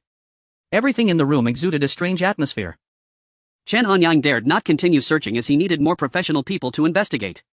He took out his phone and called for a ride, first going to a printing shop and then directly to the police station. Uncle officer, I want to report a case. Chen Anyang took out his ID and student card. Missing. Chen Anyang briefly explained the situation, and while looking at the officer's badge saw the name Zhou Xiping with the badge number ending in 369. Yes, he is my roommate, we both attend Binhai University, and he has been missing for 3 days. Chen Anyang printed out all known information, including chat records with Zhao Wenda and responses from their counselor. Zhou Xiping set down his thermos, read the materials, adjusted his glasses and quickly typed on the keyboard. I checked, there is no Taoist temple or monastery called Tianyuan in Binhai City. Zhou Xiping shook his head. I went to his house, it hasn't been lived in for a long time. When Chen Anyang said this, he noticed a slight change in Zhou Ziping's expression and caught a glimpse of a red number XC218 reflecting off his glasses. I've recorded this case and someone will soon intervene to investigate. They will also contact you for cooperation. Okay, here is my contact information. Chen Anyang wrote his phone number on a piece of paper and handed it to Zhou Ziping. You should go home and wait for news. Zhou Ziping accepted the note and nodded. Chen Anyang left the police station and took out his phone to message another close friend who was studying at the police academy. What? Are you sure it's a red number? Yeah, more or less. What does that mean? It represents a sensitive case that requires special filing. This is definitely a big deal. The other party said seriously. Upon hearing this, Chen Anyang became even more worried, but he was just an ordinary citizen and had no way to investigate. After walking for more than half an hour along the roadside without any leads, he chose to return home. Just as he arrived home, the sound of police sirens rang out and several uniformed officers went to the building where Zhao Wenda lived, leaving after a while. Chen Anyang observed from outside for a while, and when they left he went to Zhao Wenda's house for the third time. The damaged security door was sealed with tape, and through the gap he saw that many things inside had already been taken away. What on earth has happened? Chen Anyang simply could not understand. Just as he prepared to return home, his phone rang. Xiao Yangyang. I'm taking a flight at 3 this afternoon, will you come to pick me up? At 3 in the afternoon in Terminal 3 of Binhai International Airport, sunlight slanted into the arrival hall and a pink suitcase plastered with cartoon stickers glided across the reflective floor tiles. Excuse me, NPC sir, do you require a newbie guide? Lin Xiaotang walked up to Chen Anyang using a game narrator tone as she gazed at him with a smile. Are you the operator behind Mekon? Chen Anyang was slightly taken aback. This was his first meeting with his boss lady, having never even known her appearance until a few hours ago when he sent her his photo. On ordinary days, Lin Xiaotang's game streams used a virtual avatar with a voice that was extremely alluring, adopting a mature and sophisticated style occasionally mixed with quirky humor. In Chen Anyang's mind, Lin Xiaotang was a mature and sensible older sister, a voice that completely clashed with this lowly before him. Lin Xiaotang had deliberately dyed her twin tails a peach-pink hue, the tips curling into playful arcs. Across her shoulder hung a canvas bag featuring the Legend of Zelda merchandise, the patterns of the Sheikah slate glinting faintly in the sunlight. Genuine. Not what you imagined. It really doesn't match the description. Chen Anyang even suspected Lin Xiaotang had a voice changer hidden on her. So is it better looking? Or disappointing? Lin Xiaotang asked bluntly. Ahem. Miss Lin, let's head out first. Chen Anyang found these questions a bit ambiguous, so he changed the subject and took the suitcase from Lin Xiaotang's hand. She didn't press further. Weren't you supposed to come in 3 or 4 days? Why the early arrival? Planning to stay a few more days? Chen Anyang asked. I originally planned to play for a few more days, but I just got a message. Something came up, so I might have to go back tomorrow. Lin Xiaotang sighed. Chen Anyang was a bit surprised, guessing it must be something serious, but since they were merely an employer-employee relationship, he didn't probe further. Only 1 day. Then there's not much we can do. Yeah, I've already been to 2 cities. I was planning to rest for a day and it's too rushed to enjoy anything. Why don't you recommend a representative scenic spot? Lin Xiaotang said helplessly. Although Chen Anyang was born in Binhai, his knowledge of its attractions was quite limited, mostly from elementary and middle school field trips. However, he listed a few scenic spots and activities he had hastily looked up on his phone on the way to the airport. Binhai had several 5-level attractions and large amusement parks, though the scenic spots nowadays were quite similar across different cities. Climbing mountains and rushing to the sea, it sounds exhausting. How about taking me for a nice meal instead? Chen Anyang froze at her words. In this second-tier city of Binhai with its 18th-tier income and first-tier expenses, even a meal at a moderately upscale restaurant might not be covered by his injury compensation. As for small eateries, they were cheap but lacked sincerity. Good restaurants are all in the city center, an hour or 2 away. If we hit rush hour traffic, who knows how long it'll take? Ah. Then what do we do? Anyway, you're the local, so we'll follow your lead. Have you booked your accommodation yet? Not yet. I'll search later. It's not Dragon Boat Festival yet, so there should be hotels. Lin Xiaotang never planned her trips in advance. She went wherever the mood took her or searched for guides on the spot, embracing spontaneity. How about coming to my place tonight? I'll cook you some signature dishes, then take you to a hotel. Chen Anyang felt the suggestion was a bit presumptuous. Bringing someone home on a first meeting could easily be misinterpreted, but it was the most cost-effective option. Ha! I'm not ready. You're my boss, what's there to prepare for a boss visiting an employee's home? Chen Anyang said seriously. Then, are your parents home? Lin Xiaotang asked cautiously. Not home. Chen Anyang replied without hesitation. His father was indeed not home. As for his mother, he could just let her play a few more rounds of mahjong, he'd be quick enough. Alright then. I'll book a hotel nearby first. Lin Xiaotang agreed without hesitation, which caught Chen Anyang off guard. Then I'll go to the market to buy some ingredients. The two took a taxi to the market, bought 2 large bags of groceries and arrived home at 5:30. Chen Anyang specially called his mother to ask her to come back later and she happily agreed. Make yourself at home. The place is a bit messy, don't mind it. It's fine. Lin Xiaotang shook her head. Chen Anyang went straight into the kitchen, but before washing the vegetables he logged into the game to check. After switching angles a few times he only saw a sleeping tabby cat. He glanced at the messages which showed Su Muyu was out on a training expedition with no unusual developments for now. What game is this? Lin Xiaotang appeared behind Chen Anyang without a sound startling him. Ever since he felt changes in his body, Chen Anyang's perception had improved several times over. He could detect light footsteps or even breathing within dozens of meters. Yet he hadn't noticed Lin Xiaotang standing behind him. It's the game you gave me and you're asking. Oh, the one where the developer ran off. You're still playing. Is it fun? It's okay, just a reskin idle game. Better than being bored. Chen Anyang said casually. My flight is tomorrow noon. If you're free in the morning, will you come with me somewhere? Where? Chen Anyang felt a bit uneasy. He was usually a homebody who had lived here for over 20 years without visiting many places. If he had to be a guide, he worried he'd lead Lin Xiaotang astray. I heard there's a very efficacious Taoist temple. I'd like to visit it. You believe in Taoism? No, but I'm interested. There seem to be quite a few Taoist temples in Binhai. Which one do you want to go to? Tianyuan Temple. Chen Anyang was peeling a potato. At Lin Xiaotang's words his hand paused as he instinctively looked at her. Do you know about Tianyuan Temple? A friend mentioned it, saying it's very efficacious. What's wrong? Is there something off about that place? Seeing Chen Anyang's reaction, Lin Xiaotang was puzzled. Nothing, I just don't know where that temple is either. Did your friend give you a specific location? Chen Anyang returned to normal and continued peeling the potato. He sent me the coordinates before. I saved them, I can follow the navigation. Really? I've heard many people mention this place and always wanted to go but never had the address. A flicker of joy passed through Chen Anyang's heart. He felt that temple must hold some clues. Zhao Wengdao was his best buddy and there was no way he would give up searching for him. The bright moon hung alone in the sky and the evening breeze brought a touch of coolness. Chen Anyang sent Lin Xiaotang to the hotel and then left alone. He placed great importance on this generous boss of his. Eldest son, did you bring a girl back? Upon returning home he saw his mother sitting on the sofa desperately suppressing her curiosity. Just a friend. Just a friend. You made so many delicious dishes for her and even brought her home. And you brought her home, why did you send her away? Tell mom she's not some rigid person. Worst case, I can stay at your aunt's place tonight or play mahjong all night. Mom, didn't you say that boys should protect themselves when they are outside? That's outside, you brought the girl home, what are you protecting? Zhang Lan was frustrated with his lack of understanding. Mom, forget it, I'll go in first. Chen Anyang was too exhausted to explain, so he walked directly into his room and shut the door. The Ice Age was activated. Su Muyu had finished her training and was now in front of the spirit garden looking at the spiritual herbs she had planted. Chen Anyang checked the harvest and found that Su Muyu had actually killed quite a number of 4th-tier body refinement beasts, earning over 100 gold and jade from the sales. Including the rewards from Sinans, she now had 472 gold and jade. Su Muyu began to enter a state of cultivation. Double cultivation acceleration card activated. Su Muyu's Lingyun step reached the first layer of minor achievement. 30 ice wolves are rapidly approaching. 30.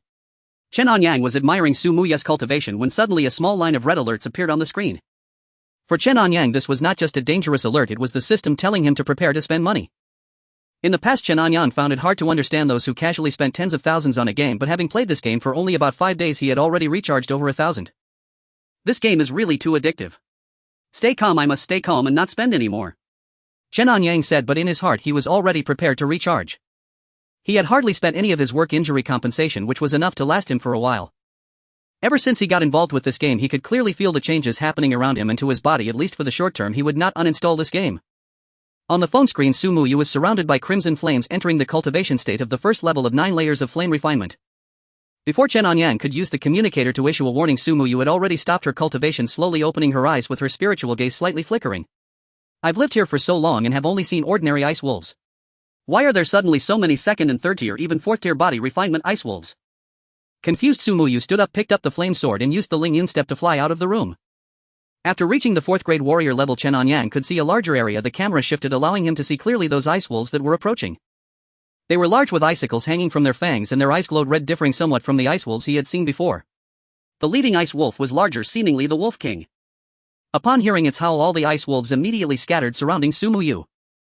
5th tier body refinement ice wolf. This was the strongest beast Sumuyu had encountered so far. Her realm was still only that of a 4th grade warrior, and in lower realms beasts were inherently stronger than warriors.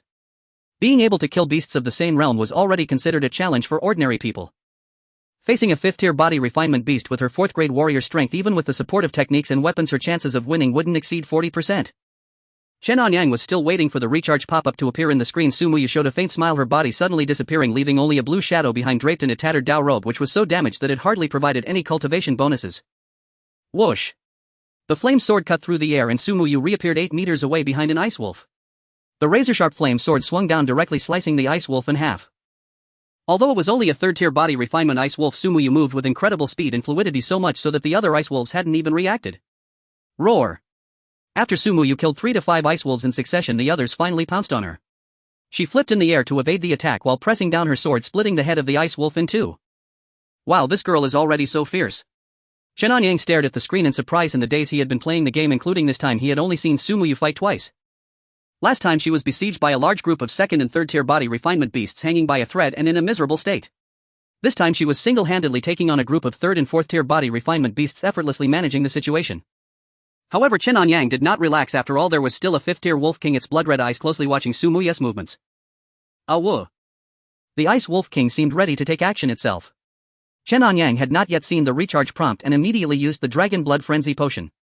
Although the side effects were severe, it would immunize him from damage dealt by 9th grade warriors for an hour and reduce damage from martial masters by 60. Even a 5th grade body refinement Wolf King would hardly inflict any substantial harm on Sumuyu. Senior. Sumuyu had initially wanted to take the risk and fight the Wolf King to the death. Even if the odds were low, she could definitely defeat it. But the potion that suddenly appeared made her abandon this thought. Behind her was a mysterious and powerful senior, and she wasn't yet at a point where she could casually speak of life and death, as she had not received the senior's permission. Without any hesitation, Sumuyu directly swallowed the Dragon Blood Frenzy Potion. The salty sweetness exploded in her mouth and her spiritual energy surged rapidly, enveloped by a layer of crimson mist seemingly forming a solid shield. She immediately activated the 9 layers of flame refinement, causing the flames around her to surge, forming a flame shield. The Ice Wolf King immediately launched an attack. Its full force strike caused no damage to Sumuyu, but rather suffered from the intense flames and the influence of the red mist, momentarily slowing its body. Seizing the opportunity, Sumuyu thrust her sword, and the flames of the flame sword pierced through the Ice Wolf King's icy armor, directly stabbing into its heart. The Ice Wolf King let out a wail and collapsed to the ground dead. Seeing their leader killed, the remaining ice wolves retreated. Sumuyu had no intention of letting them off. She raised the flame sword high, and the flames on the blade coalesced into a phantom of a vermilion bird. This was the preliminary application of Vermilion Bird Fire Sword. Although she had not yet mastered it fully, she could already unleash part of its power. The Vermilion Bird Phantom soared high, then dove down, engulfing the ice wolves in flames, ultimately turning them to ashes. Sumuyu sheathed the flame sword as the flames gradually extinguished. She panted slightly, beads of sweat forming on her forehead. Although the battle was not long, the continuous use of techniques and martial skills took a toll on her. Wait. She looked at the Wolf King's corpse, which was now emitting an unusual black mist, a situation she had never encountered before. That strand of black mist was also captured by Chen Anyang, who was staring at the phone, and he noticed that there was a strange flame mark on the Wolf King's head. However, Chen Anyang had no time to contemplate this, because the backlash of the Dragon Blood Frenzy Potion would erupt after an hour. Potion effect ended. Bones shattered. Requires soaking in spiritual liquid for 3 days. Chen Anyang recalled the side effects of the Dragon Blood Frenzy Potion. A second later, he purchased a communicator from the shop. The potion lasts for an hour. Kill high-tier body refinement beasts as much as possible and return to the cabin within the hour to prepare for the potion's backlash. Chen Anyang spent 200 gold and jade to purchase an intermediate communicator which could input 50 characters. With the Dragon Blood Frenzy state, Sumuyu was practically invincible against body refinement beasts. Even if she couldn't kill them, she wouldn't be harmed. Since he had already used it, he needed to maximize its effect. In addition to gaining combat experience and gold and jade, he could also complete the monthly tasks of the battle order. He had already killed a 5th tier body refinement beast and only needed one more. Once completed, the battle order might upgrade to level 8 or 9. Upon hearing Chen Anyang's command, Sumuyu activated the Ling Yun step and rushed deep into the ice field. 5th tier body refinement Ice Wolf King's leg bone sold, earning 98 gold and jade. So expensive. Run. My little Yu. Kill a few more 5th tier body refinement beasts to replenish my health. The Demon Martial Alliance. Demonic martial arts exist even here. Outside the Dawn Shelter, Feng Yu frowned slightly as she gazed at the beast she had slain. She had intended to check on Sumuyu's situation, yet no sooner had she left the shelter than she encountered several beasts at the 3rd or 4th stage of body refinement, all of which were under the control of demonic martial arts. Martial cultivators and demonic martial artists emerged almost simultaneously. They pursued ultimate power at any cost, employing forbidden techniques and even enhancing themselves with the bloodlines of beasts or aberrant creatures, transforming into half-human half-beast beings. Due to their cultivation methods, most demonic martial artists were eccentric and solitary, preferring to operate alone. However, under the relentless siege of the Martial Cultivator Alliance, their survival faced severe challenges. Eventually they founded the Demon Martial Alliance, rumored to have its headquarters hidden deep within the glaciers of the far southern region, a place known as the Abyssal City. They also maintained countless secret outposts across the globe. Through continuous growth and expansion, they had become a force capable of rivaling the Martial Cultivator Alliance. The emblem of the Demon Martial Alliance was a black flame insignia symbolizing destruction and rebirth. The beast Feng Yuyu had killed bore precisely such a mark of black flame upon its body. She herself practiced demonic martial arts but had never joined the Demon Martial Alliance. As a practitioner of demonic arts, studying within a martial academy would mean almost certain death if discovered, yet that was the extent of it. Had she joined the Demon Martial Alliance, given her strength, she might have become mere consumable material for others' cultivation, a fate worse than death, where even dying would be a luxury. Thus Feng Yuyu had never entertained the thought of joining that organization. Could the one helping Su Muyu truly be a demonic martial artist? Whether true or not, you must become one. Feng Yuyu narrowed her eyes slightly, then dragged the beast's corpse back into the dawn shelter. Senior Zhang, when will your mentor arrive? No sooner had she entered the shelter than she encountered Zhang Chang, who appeared dejected. Should be soon. What is it, junior sister? After days of searching without finding any trace of the spirit realm, Zhang Chang's mood was naturally sour. Yet upon seeing the enchanting Feng Yuyu, the gloom in his heart instantly dissipated. It's about what I mentioned to you earlier, look. Feng Yuyu pointed to the beast carcass she had brought back. On its head was a conspicuously prominent flame emblem. The Demon Martial Alliance. Why would they come here? Zhang Chang's expression turned grim. If it were merely ordinary demonic martial artists, perhaps his mentor could handle them. But involving the Demon Martial Alliance made matters far more complicated. I suspect it might be connected to the rumored spirit realm. Besides, with two consecutive anomalous phenomena, even if there's no spirit realm, there must be some treasure emerging. The Demon Martial Alliance is ambitious, they're undoubtedly coveting that treasure. Feng Yuyu speculated. Treasure. Zhang Chang's eyes lit up at the word. He had ventured to the far north precisely to find something that could aid his breakthrough. Still, those demonic martial artists were indeed troublesome. I'll contact my mentor and have him bring more people. That would be best. I'll stay here and keep an eye on things. Then I'll leave it to you, junior sister. Eliminating demonic martial artists is the duty and obligation of us martial cultivators. Naturally, I am duty-bound to help. Feng Yuyu declared with righteous fervor. You are truly noble, junior sister. I'll set off now and return as quickly as possible. Zhang Chang dared not delay. Bidding farewell to Feng Yuyu, he dashed toward Bin City. Meanwhile, Su Muyu, whose dragon blood berserk state was about to expire, had also returned to her safe house. Chen Anyang, who had been staring at the screen for over an hour, felt drowsy. Suddenly the phone in his hand emitted a soft ding. He quickly opened his eyes and unlocked the screen. Su Muyu has returned. This time her harvest was several times greater than before. Unfortunately, she had not slain any 5th stage body refinement beasts. If she could kill just one more 5th stage beast, the monthly mission of the battle pass would be complete. Chen Anyang sighed and sold all the items, earning a total of 500 gold jades. Now his total gold jades amounted to 794. The potion's effect had only 5 seconds remaining. According to its description, after the effect wore off, her bones would shatter, requiring 3 days of immersion in spiritual liquid. Spiritual liquid was available in the shop at a reasonable price, 200 gold jades per purchase, enough for 1 day of immersion. 3 days would cost only 600 gold jades. The only issue was that soaking here for 3 days would mean missing 3 days of daily battle pass missions. Su Muyu's dragon blood berserk state has ended. The potion's backlash begins. Due to Su Muyu's perfect body refinement and bone forging, the backlash of bone shattering has been mitigated. She will only enter a Onedai weakened state. Using spiritual liquid can shorten this to half a day. Seems the money wasn't wasted. Seeing the notification, Chen Anyang nodded in satisfaction. He immediately opened the shop, purchased a portion of spiritual liquid, and selected the option to use it. The pain racking her entire body left Su Muyu's forehead beaded with sweat. She bit her crimson lips, forcing herself not to utter a sound. Just as she was about to rest, she noticed a large rice barrel half a person's height suddenly appear before her. It was filled with steaming liquid dense with spiritual energy. Did the senior prepare this for me? Su Muyu gazed at the wooden barrel, a warmth blossoming in her heart. No matter how severe her injuries, as long as she could sense the senior's presence, all pain and fear seemed to dissolve into nothing.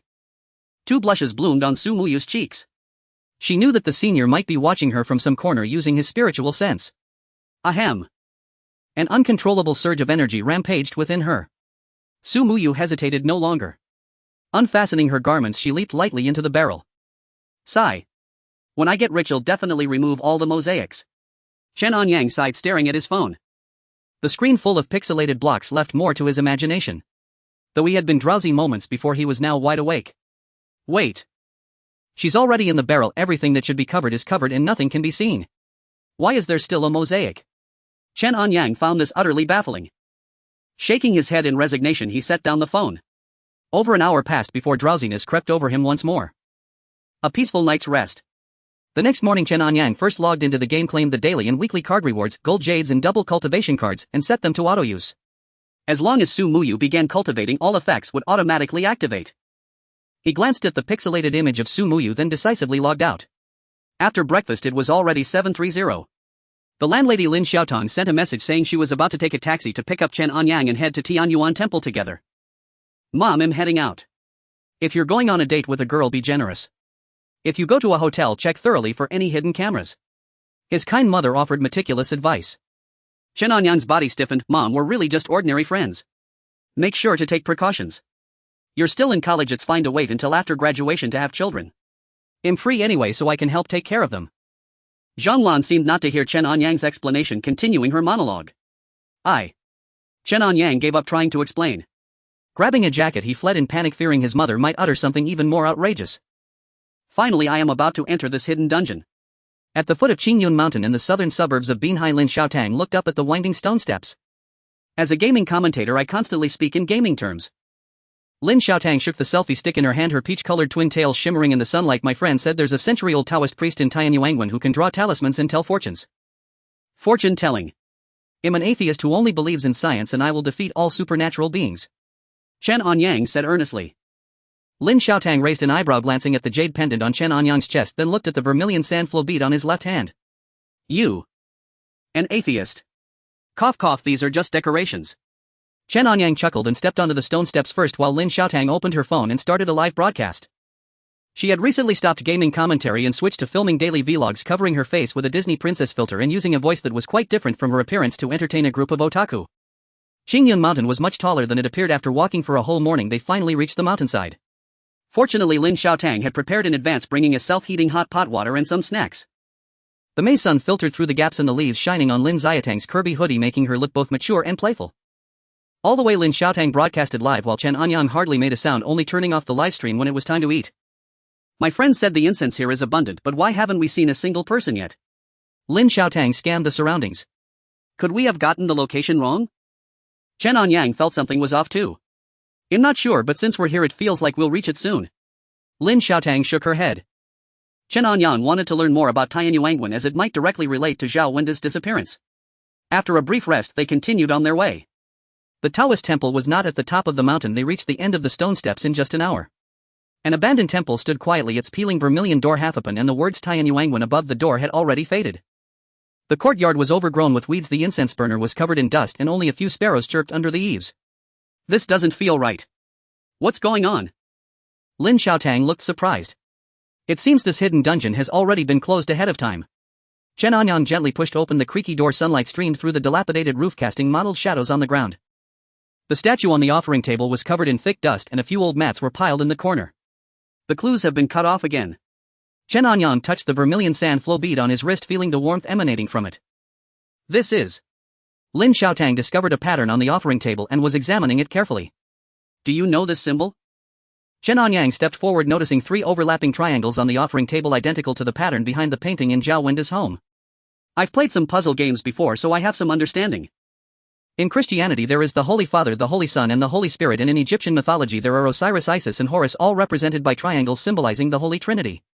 This pattern may hint at the intertwining and control of multiple powers. Moreover, in mysticism, overlapping geometric shapes are seen as symbols for binding spirits or energies like Solomon's seal. 3 triangles may reinforce this confinement, forming a triple lock. Lin Xiaotang stroked her chin, analyzing seriously. Chen Anyang listened in confusion, feeling it was a bit esoteric. Forget it, it seems this place has really been abandoned for quite some time. Let's head down the mountain.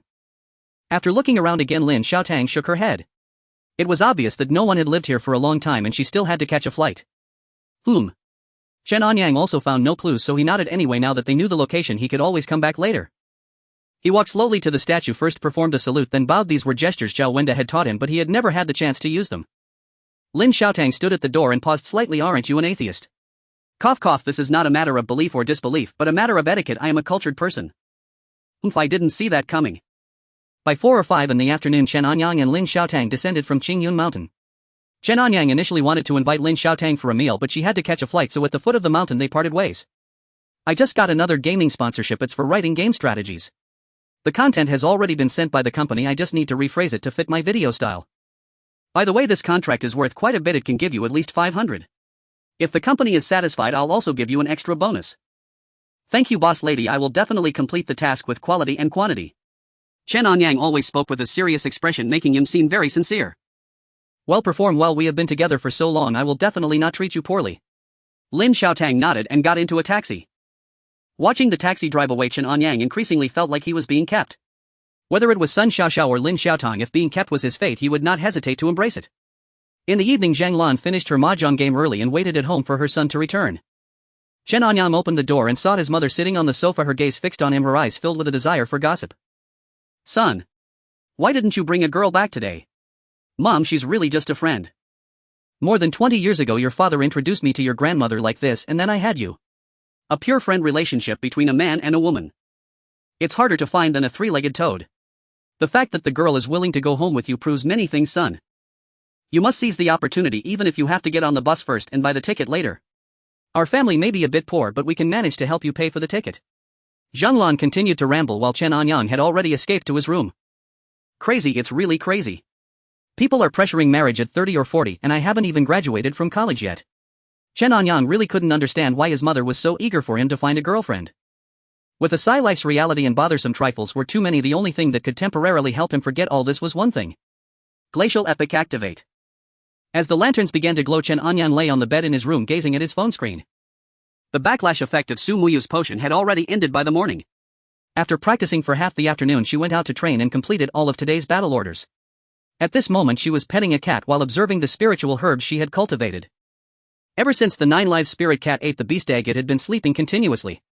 If it weren't for its breathing and body heat, Su Muyu would have thought it had already died. Chen Anyang purchased a monthly card allowing him to receive a spirit herb each day for check-ins.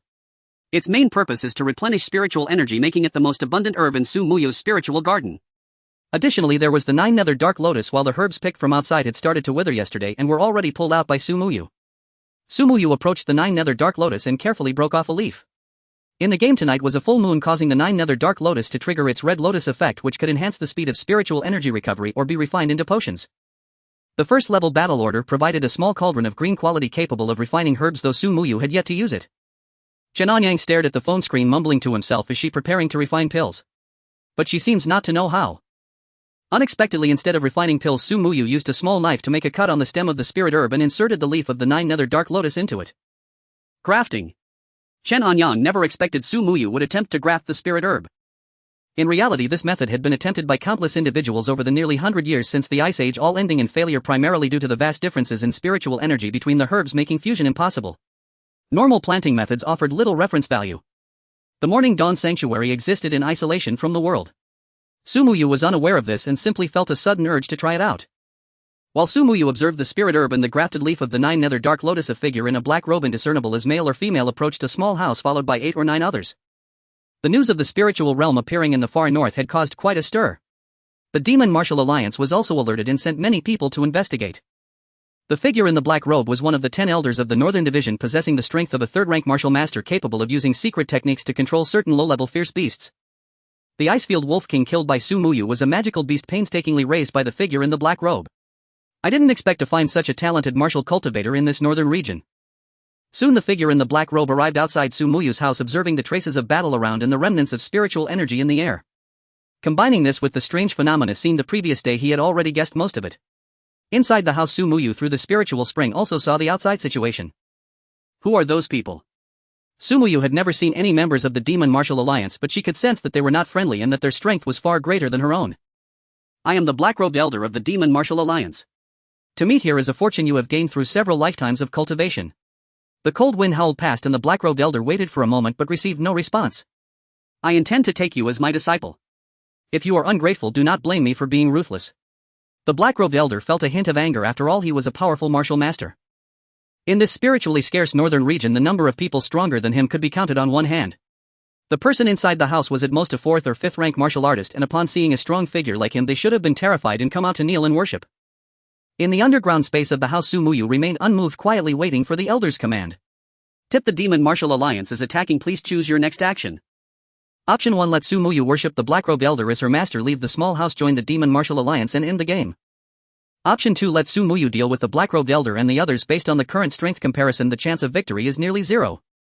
Option 3: recharge 388 yuan for a skill talisman package to obtain powerful skill talismans and eliminate the Black-Robed Elder and others. Option 4: ignore them. Among these 4 options, Chen Anyang first ruled out the first and second, as those two would mean ending the game directly. Based on the information previously obtained, the strength of this building could withstand the attacks of 5th rank martial masters. Chen Anyang pondered for a moment. The 4th option offered the best value. If the other party attempted to break in, it wouldn't be too late to recharge then. It's not that Chen Anyang was stingy, he merely felt that spending should be judicious and money should be invested wisely. Such one-time items had little value. What's going on? The elder has even said he wants to take a disciple, yet the other party is showing no reaction. Impossible. Our elder is a powerful martial master. There are barely a few in the entire northern region. Indeed. To become the elder's disciple is a rare fortune, a pursuit of a lifetime for many. Those standing behind the Black-Robed Elder carried a huge coffin and whispered among themselves. It seems you truly are refusing to drink the wine offered to you and are instead seeking punishment. The Black-Robed Elder had never been rejected before, and the silence of the people inside the house had already humiliated him. Swish. The Black-Robed Elder drew a long black sword, gripping it tightly. It's over. The elder is about to get angry. Yes. The people inside the house are doomed. That person is finished. With this single strike he could level the ground for miles around. Everyone became nervous, even holding their breath. Boom. The long sword struck down. The sword energy surged wildly, recklessly cleaving towards the small house ahead. How is this possible? The Black-Robed Elder's face was filled with disbelief. He had used 7 or 8 parts of his strength, and the house, which should have been obliterated, remained intact, not even a scratch left on the walls. The people behind him were equally astonished. With such little capability you dare to take my little Yu as a disciple? What a joke. Chen Anyang watched the actions and expressions of the people outside through the camera. Could there be a master here? The Black-Robed Elder ceased his attack, suddenly feeling anxious. Retreat. He was a very cautious person. Upon sensing that things were not simple, he decisively chose to retreat without hesitation. Tip: the enemy is preparing to leave. Please choose your next action. Option 1: allow them to leave, which may lead to future troubles. Option 2: let Su Muyu go and deal with the magical beasts. Option 3: recharge 388 yuan. Goodness, are they planning to rob us in broad daylight? Although letting these people leave seemed to be the most cost-effective option, the prompts had already indicated to Chen Anyang that if he did not eliminate these individuals, stronger enemies could appear later. To minimize future expenses, the recharge system was very convenient. Chen Anyang confirmed the transaction and the money in his bank card was immediately deducted. The skill talisman appeared in his inventory and he clicked to use it without hesitation. Skill talisman used successfully. It requires half a minute of guidance time. Half a minute. The people will have long vanished. Chen Anyang felt a bit speechless. These demonic warriors are utterly heinous. For delaying me for half a minute, I shall eradicate them all. Chen Anyang's voice reached Su Muyu's ears. The package worth 388 yuan included not only skill talismans but also 3 high-grade communication devices and 2 skill experience scrolls. Senior. Upon receiving the transmission from her senior, Su Muyu did not hesitate to draw the Li Hua sword, her figure flashing as she burst out of the house. Stop. Su Muyu shouted loudly, causing the elder in the black robe who was about to flee to freeze momentarily. Scanning Su Muyu with his spiritual sense, he determined that she was merely a 4th-grade warrior, albeit with an exceptionally perfect physique, her strength comparable to that of a 5th-grade warrior. Even if her physique was refined to perfection, there remained an insurmountable chasm between a warrior and a master. The elder in the black robe turned around, cautiously surveying the surroundings. In front of the small house, only Su Muyu stood alone, devoid of any other powerful aura. Moreover, upon closer inspection, there were no symbols of the Warrior Alliance or the Martial Arts Academy on Su Muyu. You barge into my residence without a word and think you can leave just like that. Su Muyu stood with her sword, the howling cold wind only enhancing her heroic demeanor. Just you alone. Su Muyu countered. The elder in the black robe trembled slightly at her words, the glacial ground beneath him shaking as blood-red runes spread from the feet of the demonic warriors. At first, sensing Su Muyu's good physique, the elder intended to take her as a disciple, either to become a sacrificial offering or to cultivate a powerful warrior for the demonic warrior alliance, hoping to gain commendation from headquarters and be transferred away from this desolate place. However, upon seeing Su Muyu in person, the elder immediately dismissed all such thoughts. She appeared righteous and had already established a solid foundation. In a short while she might become uncontrollable. He had always been capricious and decisive in killing. Having decided to eliminate the opponent, he would not hesitate. Su Muyu was also well prepared, lightly tapping her toes on the ground and fully unleashing the Lingyun step, leaving behind 3 afterimages. Her speed is astonishing. The elder in the black robe's pupils constricted as Su Muyu's pace approached that of a 6th or 7th grade warrior. Due to the cultivation method he practiced, the elder simply could not catch up to her. Do you think with such trivial skills you can contend with me, a 3rd grade master? Naive. The elder in the black robe sneered, forming seals with his hands. Boom. Behind him the ice coffins being carried by the demonic warriors erupted with a loud crash. There were a total of 9 ice coffins, the lids flying open as 9 violet blue-faced men leaped out. They were once 1st and 2nd grade masters of the warrior alliance, ambushed and drained of their essence by the elder in the black robe, ultimately transformed into puppets. Whoosh whoosh whoosh. The speed of the 9 ice coffin puppets far exceeded that of Su Muyu, quickly surrounding her and forming the Chen Anyang formation. The frigid gale sliced through flesh and bone. Su Muyu's left arm had already frozen, her movements slowing. Meanwhile the spiritual energy within her body became exceedingly heavy, rendering her alchemy technique unusable. This is bad. Su Muyu was alarmed. If it were only 1 or 2 masters she could barely hold on for a few rounds with the aid of her skills and the Lingyun step. But now she was surrounded by a full 9 1st and 2nd grade masters, and they had even formed a formation completely suppressing her. A 4th grade warrior has such strength, her future is limitless. It's a pity she encountered me. However, rest assured I will not waste such a fine body. The elder in the black robe's words had barely left his mouth when the surrounding spiritual energy began to surge violently. Following this, a massive red sword materialized in midair and a complete phoenix apparition soared into the sky, its wings spreading and vaporizing the surrounding ice and snow. A powerful voice followed suit. 3rd level of the burning heaven sword, the phoenix ignites the prairie. The phoenix passed through the Chen Anyang formation, all the cold air and frost turning into boiling water, while the 9 puppets swiftly disintegrated in the steam. Then the giant sword slowly descended. The elder in the black robe was immensely frightened, wishing to flee immediately, but his body seemed completely bound by an unseen force, unable to move an inch. Who are you? The elder in the black robe roared in anger, met only with the searing flames. After the giant sword fell, it quickly vanished and the elder completely lost his life force. Su Muyu stood in place, her eyes not blinking once. So this is the 3rd level of the Phoenix Burning Heaven sword. If I could cultivate it to the 9th level. She could hardly imagine the kind of power this technique would unleash at its highest realm. Soon the giant sword gradually disappeared and everything around fell silent. A hint of wistfulness appeared on Su Muyu's face. She had thought that when her senior made a move they would reveal their true form. Since encountering her senior she still did not know their appearance. But unexpectedly, to annihilate such a powerful enemy, her senior had not even shown their face. My senior is truly formidable. Su Muyu sighed inwardly, then walked to the corpse of the elder in the black robe, beginning to search it skillfully. A black token with a flame symbol on it. A storage bag containing a cultivation technique of the demonic warrior, 2 vials of unknown pills, a bone staff, 2 long swords along with various miscellaneous items, and over 500 gold jade and 3 spirit jades. After the Ice Age arrived, the old currency gradually lost its value, replaced by spirit stones imbued with spiritual energy. They could serve as currency and also as materials for cultivation. However, spirit stones contain a lot of impurities and require complex methods to filter them. As the system matured, humans classified spirit stones based on their impurity levels into spirit stones, spirit jades, and gold jades. Most spirit mines are occupied and strictly controlled by various factions, with only gold jades making their way to the market. Spirit jades have purer spiritual energy and are valued higher than gold jades, requiring 100 gold jades to exchange for 1 spirit jade. As for the minions brought by the elder in the black robe, each one was more pathetic than the last, with 10 of them unable to gather even a single gold jade. Indeed, to become rich one must resort to killing and plundering. Chen Anyang watched Su Muyu's haul and murmured.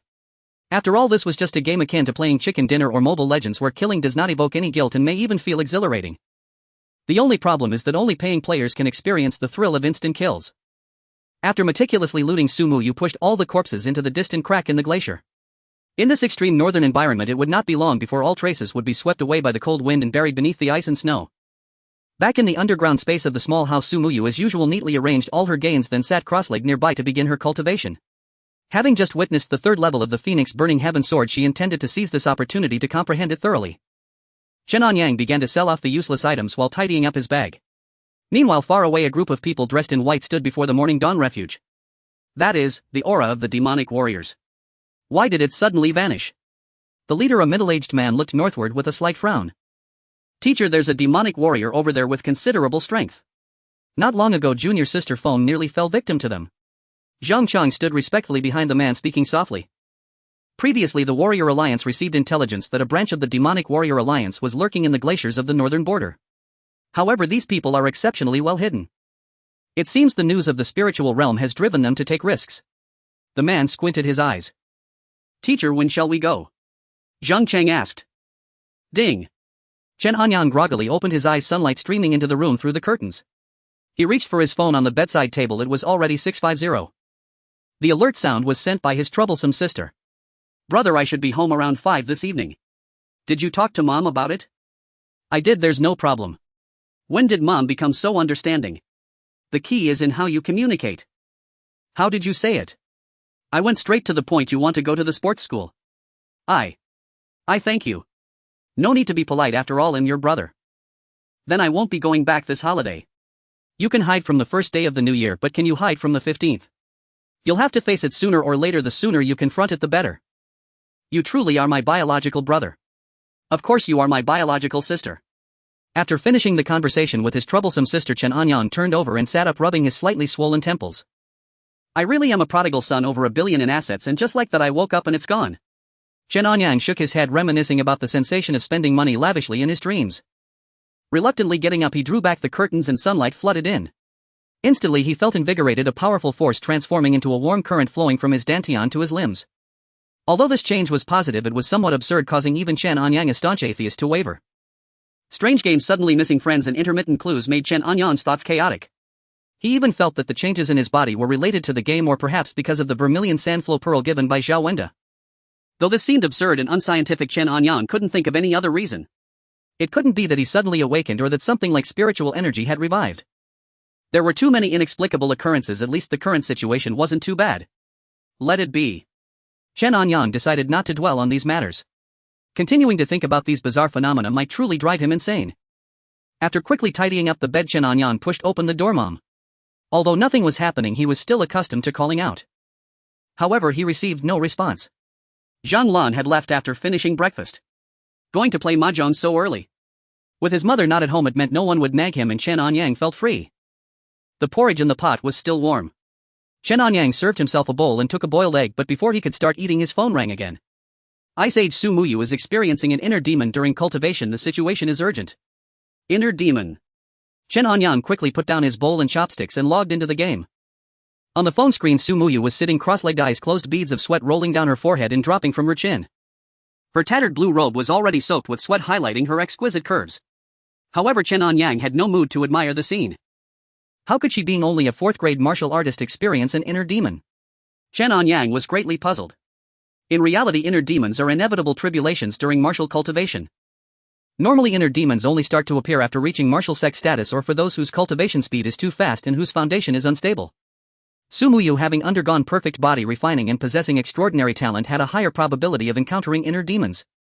Additionally, her recent cultivation speed indeed surpassed that of ordinary individuals. If things went smoothly, she would reach 5th-grade martial artist in a few days, a realm that ordinary martial cultivators might take years to achieve. Moreover, her battle with the demonic martial artist yesterday also had a certain impact on Su Muyu's state of mind. Mother, father. On the icy plains of a monochrome world, the young Su Muyu gazed at her parents, who had met with a tragic end, their corpses being devoured by terrifying beasts. This was her inescapable nightmare. Recently, with the protection of a senior, she felt a trace of warmth, and immersing herself in cultivation allowed her to temporarily seal away all that in her heart. Yet for some reason, while she was fully focused on cultivation, memories of the past began to involuntarily flash through her mind. Su Muyu is troubled by an inner demon. Please choose a solution. Option 1. Rely on Su Muyu's will and luck to overcome the inner demon. If successful, she will be promoted to 5th-grade martial artist. If she fails, she will lose her sanity and become a walking corpse.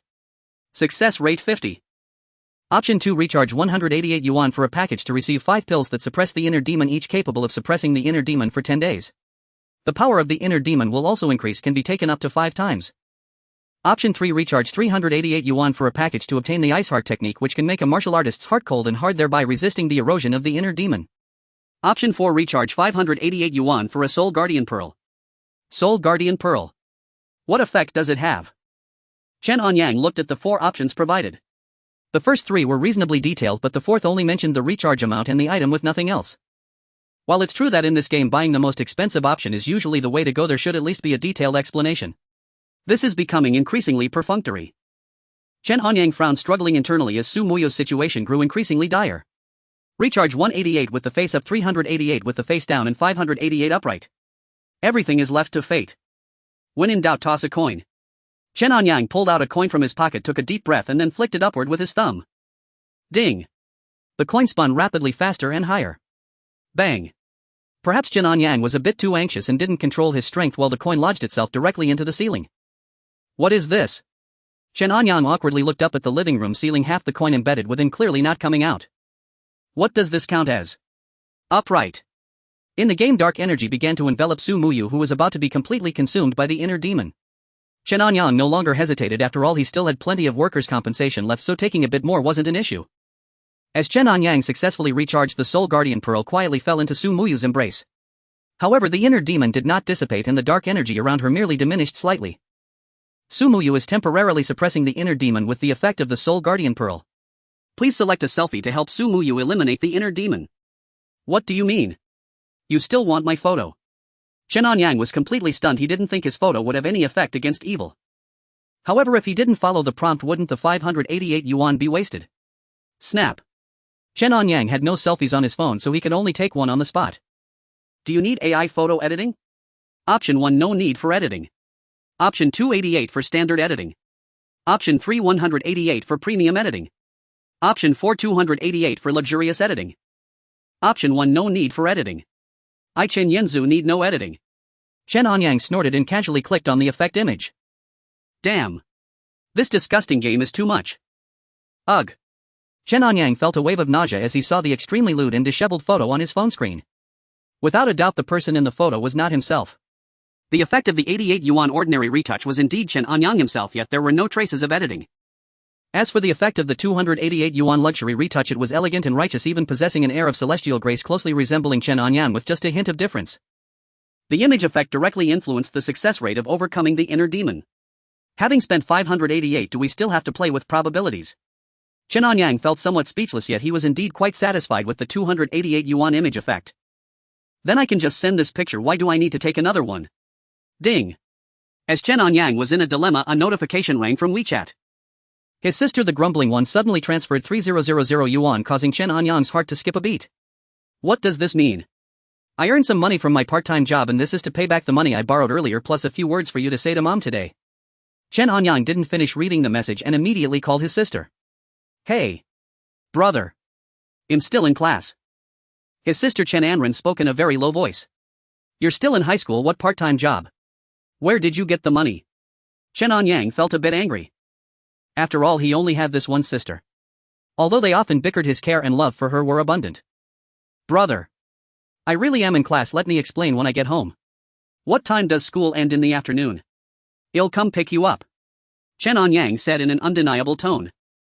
Hearing the tone, Chen Anyang understood that her brother was genuinely a bit anxious. 3:30 in the afternoon. Got it. Chen Anyang hung up and clicked on Chen Anyang's transfer. Let me keep it for her first. Thinking this, Chen Anyang logged into the game, charged 288, then tidied up the breakfast he hadn't eaten, casually took Zhonglan's shopping bag, put the bone knife inside, and hurriedly left the house. In the game, Su Muyu's breathing became increasingly heavy. In her mind, the bodies of her parents lay in a pool of blood while those powerful, ferocious beasts continued to gnaw at them. She tried to reach for her parents' hands but found herself unable to move. At the same time, a voice similar to that of the elder in a black robe slowly emerged. You are too weak to resist and can only watch helplessly as your loved ones are harmed. You cannot save them. As the voice gradually faded, the surroundings changed again. On the extreme northern ice plains, she walked alone with countless indistinct shadows behind her, always out of reach. A profound loneliness began to materialize, rendering her breathless. No one will come to help or understand you. They will do everything possible to exploit your last value. You are destined to be lonely for a lifetime. Suddenly, a gigantic black claw slowly reached out from the void. Accept my power. A power that can annihilate everything. You don't need to endure the arduous training. The shortcut is right before your eyes. The voice grew increasingly tempting. This was Su Muyu's first encounter with her inner demon, and everything felt strikingly real. No. Su Muyu shook her head violently, her battered body staggering back a few steps. A blurred figure began to take shape in her heart. Senior.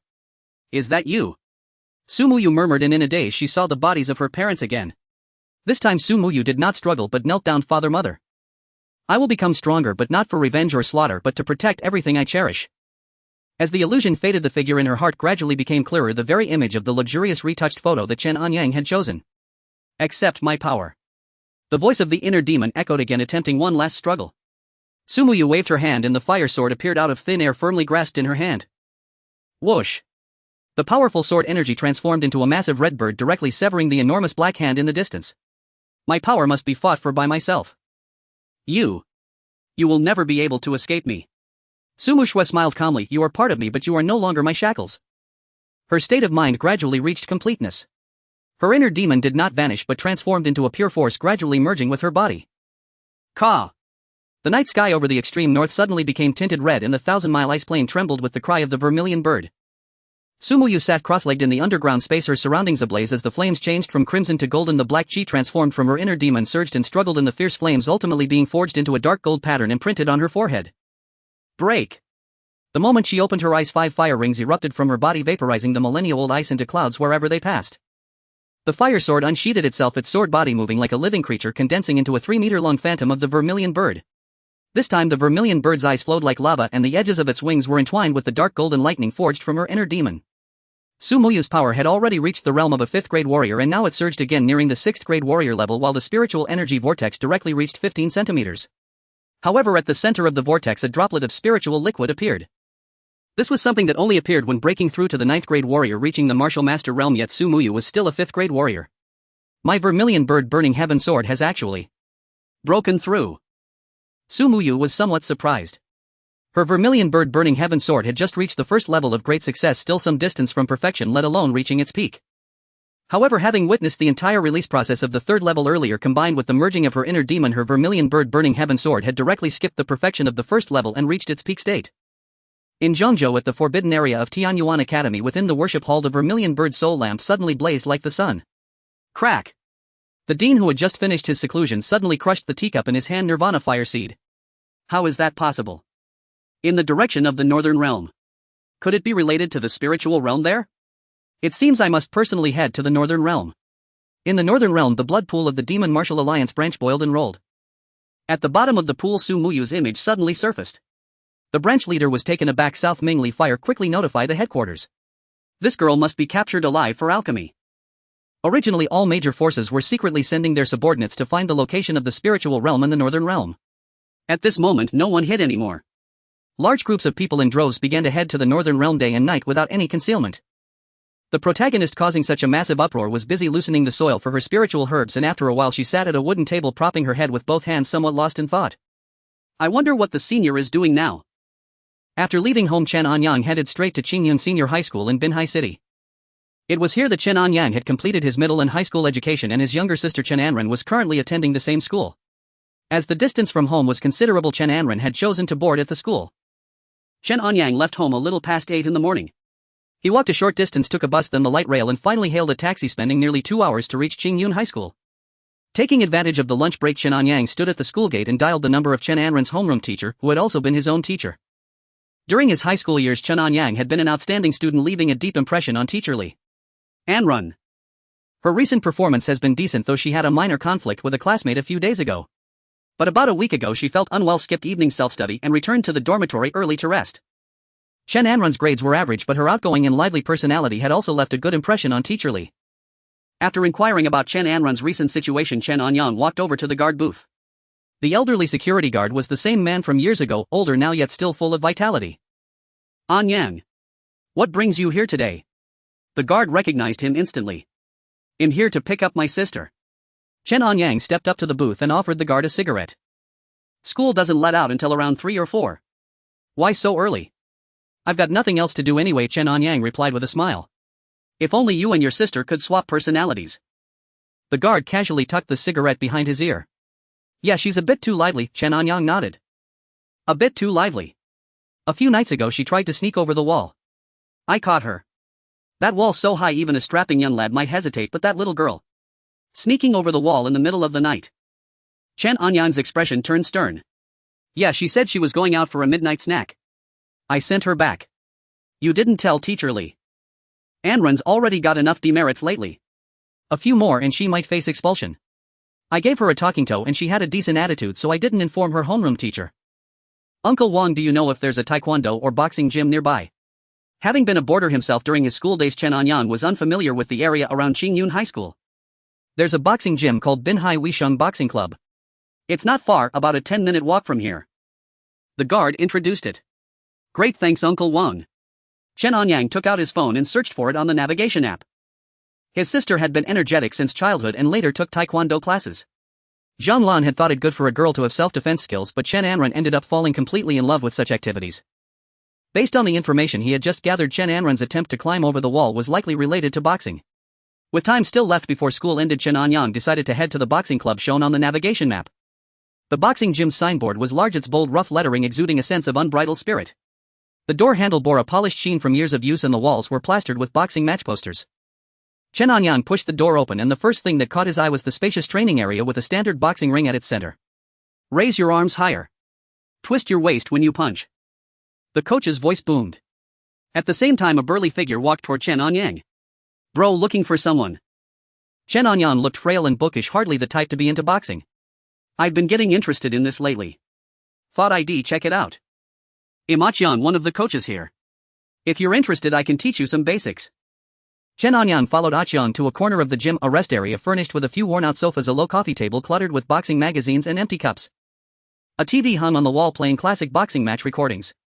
Take a seat and rest a bit. We've got taekwondo, boxing and more. See what you'd like to learn. Achyan spoke as he pulled out a stack of brochures from under the coffee table. No need to look. I'd like to test the coach's skills first, Chen Anyang said calmly. Kid. With a frame like yours. You think you can come in here and cause trouble? Achyan looked at Chen Anyang with disdain. From the moment Chen Anyang had walked in, had found him oddly familiar, and through their conversation he immediately connected him to Chen Anran. I'm not here to make trouble. Just a simple spar. Fine, I'll practice with you. Achyan gave a contemptuous glance, then clapped his hands. Everyone stop. Those training in the ring immediately halted and jumped down. Chen Anyang grabbed the ropes with one hand, lightly vaulted and leaped onto the platform. Not bad moves. Achyan was somewhat surprised. Let's begin. Chen Anyang said. Achyan immediately assumed a stance. Chen Anyang, having never boxed before, simply mimicked the pose. You're wide open. Achyan had thought Chen Anyang had some foundation, but seeing his movements he relaxed. You must be Chen Anran's brother, right? Out of respect for her, he'll go easy on. Before Achyan could finish, Chen Anyang struck with lightning speed, a punch devoid of technique, relying solely on brute force. Thud. Achyan collapsed flat onto the ring. The students and coaches around, who had been expecting a show, were all dumbfounded. What just happened? Damn, I thought he was a pushover, but he's been playing the fool. That must be Chen Anran's brother. She's already that fierce, so her brother can't be much different. Truly, a fierce girl has no weak brother. After a moment of shock, a few coaches stepped into the ring to check on Achyan. Achyan. Achyan. You okay? After a long while of pinching his philtrum, Achyan finally caught his breath. Cheap. Cheap shot. He caught me off guard. Achyan covered his mouth, his voice trembling. Want a rematch? Chen Anyang looked at him calmly. Friend, I'm Wang Chu, the club manager. From a compartment on the west side of the venue, a middle-aged man in a suit opened the door, walked slowly to the ring and looked up at Chen Anyang. I'm Chen Anran's brother, Chen Anyang. So you're here for Chen Anran? How about we talk in my office? Wang Chu suggested. Without a word, Chen Anyang leaped down from the ring, hands in his pockets, gripping the bone blade hidden there. With a swaggering gait, he followed Wang Chu toward the compartment. My sister participated in a boxing match with you? Chen Anyang asked straightforwardly as he entered Wang Chu's office. Indeed, but it was a rather unconventional match. Wang Chu did not hide the truth. You should be aware of her age, this is. Chen Anyang tightened his grip on the bone knife in his pocket. He was well aware of its sharpness and thus restrained his impulse. After all, this was the real world. Although our matches are not exactly above board, we do have our own bottom line. Chen Anran is a very talented young girl, but she is not yet at a level suitable for official competitions. Wang Chu elaborated. I do not wish for her to participate in such events again, Chen Anyang said solemnly. Despite being classified as performance matches, they still carry a significant level of danger. What you're telling me is useless. Wang Chu shrugged. You need to discuss this with Anran. If she is unwilling to participate again, we will never force her. I think your skills are quite impressive, perhaps you should consider participating. Wang Chu looked at Chen Anyang, speaking with great interest. Me? I would never participate in such events. Chen Anyang had heard of these underground activities before. They often involved risking one's life for money. He wanted to earn money, but not to that extent. Don't be so quick to refuse.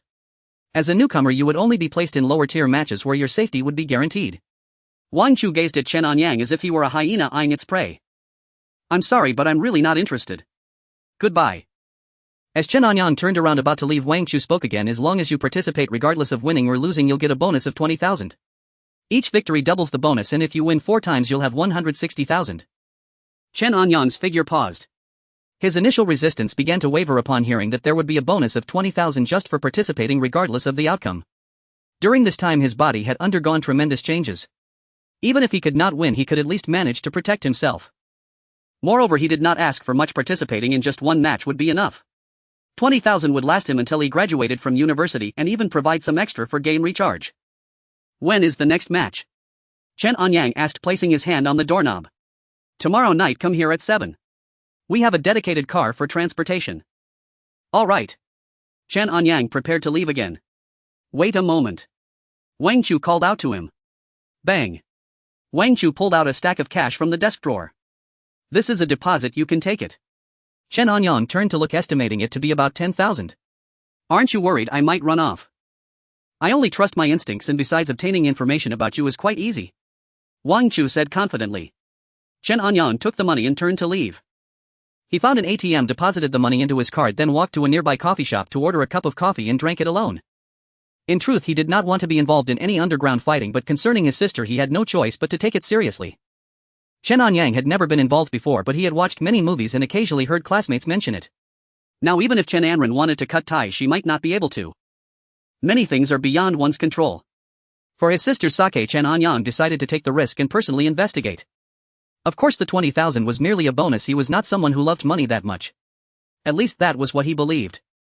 With some time before school ended, after contemplating the matter of underground fighting, Chen Anyang opened his phone. Ice Age he activated. In the game, after Su Muyu overcame her inner demon, she exited her cultivation, trimmed the flowers and plants in the spiritual garden, and then ventured out to train. Su Muyu broke through to become a 5th rank warrior. Completed battle order task, gained 10,000 battle order experience. Su Muyu fused with the power of the inner demon, activating the vermilion bird totem, again gaining the power of South Mingli fire. The previous recharge gift for topping up 500 provided a large number of time training items, including the vermilion bird totem and the 9 nether vermilion bird fire. Although the effects of the cultivation had long faded, the vermilion bird totem was already engraved in Su Muyu's mind. After this inner demon purification, coupled with the enhancement from the Soul Guardian Pearl, it allowed Su Muyu to gain the power of South Mingli fire. Su Muyu's 9-fold refining fire decision reached the 1st level of perfection. Su Muyu's vermilion bird burning heaven sword reached the peak of the 1st level. Su Muyu's Ling Yin step reached the 1st level of perfection. Su Muyu ended her cultivation state. Su Muyu began her outdoor training. Su Muyu killed a 5th rank blood spirit snake, gaining a spirit snake gallbladder. Completed battle order task, gained 10,000 battle order experience. Chen Anyang browsed through the game information and was astonished to discover that Su Muyu had already completed 2 battle order monthly tasks, which directly raised her battle order to level 13. Reached the Supreme Battle Order level 3, gained Spirit Recovery Pill, Advanced Shin Turtle Endurance Potion, Advanced 9 Nether Dark Lotus Seed top tier. Reached the Supreme Battle Order level 4, gained Spirit Treasure Bag, Advanced Communication Device, Advanced 10 Skill Talisman, Advanced 3. Reached the Supreme Battle Order level 5, gained Black Fire Battle Armor, Advanced Exploration Talisman, Advanced 10 2 Hours Triple Cultivation Card, Advanced 2. The information flashing on the phone screen left Chen Anyang a bit dazzled. So many rewards. I'm flying high. Chen Anyang did not expect that after being away for just half a day he would receive so many things. While he was still looking at the reward, Su Muyu had already returned to the small room. The gains from this outing were also considerable, especially since the ferocious beasts had increased dramatically overnight. Fortunately, Su Muyu's strength had improved, possessing power comparable to a 6th rank warrior, otherwise she would truly struggle against the sudden surge of ferocious beasts. This. Senior, are these things from you? Su Muyu looked at the pile of items that appeared in the underground space, somewhat surprised. Although the senior would occasionally reward her with some medicinal herbs and pills, the amount of items presented this time was truly overwhelming. Su Muyu felt a bit dazzled. Muyu, you have done well. I promised that as long as you could reach the 5th rank warrior within half a month, there would be substantial rewards. Now that you have achieved it, this is your result, and it is also what you deserve. You must understand, this is just the beginning. In this world you are merely at the initial stage of the path of a strong warrior. However, the perseverance and talent you have shown deeply gratify me. These items will greatly benefit your cultivation. However, do not become arrogant or complacent. Diligent cultivation is the right path. The road ahead is still long. You will encounter even stronger enemies and more challenging trials. Every cultivation session is a transformation, and every drop of sweat will not be in vain. I believe that as long as you persevere, you will surely become a powerful figure that shakes the world. All the rare treasures and supreme skills in this world will become yours. I will always be behind you, watching you step by step towards the peak. The advanced communication device can directly send voice messages without a word limit. Chen Anyang pressed down the microphone and spoke for a full 60 seconds, completely forgetting his disdain for his mother's 60-second voice message attacks. Reaching a 5th rank warrior within half a month. My reward is to encourage you to diligently cultivate. The road ahead is long. I will always be behind you. Do not waste your talent. Do not disappoint my expectations. What the heck? Is this a middleman profiting off the difference? My carefully composed message was reduced to just a few words. Scammer. A scammer. Chen Anyang found himself speechless as he listened to the voice message on his phone, not expecting that this game could be played in such a way. Muyu remembers the senior's teachings, daring not to slack off nor to disappoint the senior's high hopes. Muyu thanks to the senior's generous rewards. Thank you for your grace, senior. Muyu respectfully knelt on the ground, her face filled with sincerity and reverence. Seeing this scene, Chen Anyang felt that the money he spent was not in vain. Just as Chen Anyang was feeling satisfied, the gate of Qingyun High School slowly opened. Ding! Chen Anyang's phone received a message. Brother, I'm done with school. At the entrance of Binhai Qingyun High School, a crowd gathered as Chen Anyang stood beneath an old locust tree, scanning the throng for his sister's figure. Before long, a familiar figure appeared in her line of sight, bouncing along cheerfully. Chen Anyang, dressed in Qingyun High's uniform with 2 ponytails, swayed lightly with her steps. Her figure was well proportioned, not particularly tall, even slightly plump, her round face looking quite adorable. However, Chen Anyang knew that beneath this seemingly obedient exterior lay a very wild soul. Brother. Chen Anyang spotted Chen Anyang and immediately quickened her pace, running to his side and patting his shoulder. You really came to pick me up. Since starting high school, I've been taking the bus home by myself, and hardly anyone from the family comes to pick me up. If I didn't come, I wouldn't know how much trouble you'd cause. No way. I've been studying hard lately, making progress every day. Although our family isn't wealthy, it's not to the point where you need to earn money. Got it, brother. I promise that from now on. Your promises are like farts, they disappear with a breath of wind. Brother, I just want to lighten Dad's burden. Chen Anyang tugged at Chen Anyang's arm, acting cute. Originally, the Chen family's situation was quite good, but 5 years ago their mother Zhanglan fell gravely ill, almost depleting the family's savings. Fortunately, the treatment had good results and her recovery was decent. To increase income, their father directly applied for a transfer to a company in Africa. After Chen Anyang entered university, all expenses were covered by his part-time job and scholarships, and he also bore most of his sister's tuition. Chen Anyang also wanted to earn some money to ease the burden on the family and her brother, but as a high school student her income sources were too limited. Half a month ago, a sports school was recruiting and they noticed Chen Anyang's physical fitness. If she could enter, the sports school tuition wouldn't be a concern. She also learned about underground boxing in Binhai. Due to her age and her not so good foundation, she only participated in exhibition boxing, earning over 5,000 in one go. She kept 2,000 for living expenses and transferred the rest to Chen Anyang. Alright, about the money, don't mention it to mom so she won't worry. Chen Anyang couldn't stand his sister's cuteness and shot her a glance. You'll keep this money for you and give it back when you need it. Chen Anyang didn't mention anything about the underground boxing and casually hailed a taxi. Brother, are we taking a taxi home? Do you have money now? Chen Anyang was somewhat surprised. Normally they took the bus and light rail, transferring several times before spending 20 or 30 to take a taxi home. Although it was more troublesome, it saved a lot of money. Yeah, I've earned some from my recent part-time job. Chen Anyang nodded. What part-time job? You haven't been taken care of, have you? What are you talking about? If you didn't have these messy thoughts in your head, how could you not get into Binhai University? Brother. You're getting anxious, don't tell me I hit the nail on the head. Shut up. Once the siblings got into the taxi, they fell silent, and upon returning home Chen Anyang headed straight to the kitchen. So much leftover food. Has someone been to our house? Chen Anyang leaned against the kitchen door, sniffing the air. Brother. Did you bring a woman back? Where would a woman come from? Since mom got sick, she hasn't used perfume. Where's the scent in this room coming from? Brother, where is your wife from? Is she also from Binhai University? Brother, do you have a photo of her? Let me see. Brother, is your wife very wealthy? Could she be the one supporting you? Chen Anyang's gossip fire was burning fiercely. Shut up. Brother, you're getting anxious again. Never mind, I'll ask mom when she gets back. Chen Anyang reluctantly left and returned to her room. On the icy plains, the cold wind howled and the area around the small house was filled with traces of battle. Inside the house in the underground space, Su Muyu carefully examined the items on the ground. She first picked up a black bodysuit and put it on, perfectly outlining her figure. It was not only comfortable but also offered strong defensive capabilities, adorned with various metal accessories and equipped with wrist guards and chest armor. In addition, there was a red cloak bright as fire with a vivid golden dragon embroidered on the back. Su Muyu casually grabbed a red string and tied her long black hair into a ponytail. She looked at herself in the spiritual spring and felt very satisfied with her current appearance. This black fire battle armor was one of the rewards for reaching level 5 of the battle order. Next, Sumuyu picked up an old book that looked somewhat aged from the ground. The supreme luxury version of the battle order granted one mysterious item for every 10 levels, and this ancient book was the first mysterious reward. The All-Spirit Sky Mirror. Sumuyu carefully opened the ancient book. The All-Spirit Sky Mirror is the most authoritative encyclopedia of spiritual herbs and fairy flowers in the spirit realm, compiled by the ancient medicinal sage King Mingzi through a lifetime of effort. The book is divided into 9 volumes documenting over 3,000 varieties of herbs from the common to the heavenly grade, detailing their characteristics, effects, cultivation methods, and associated taboos.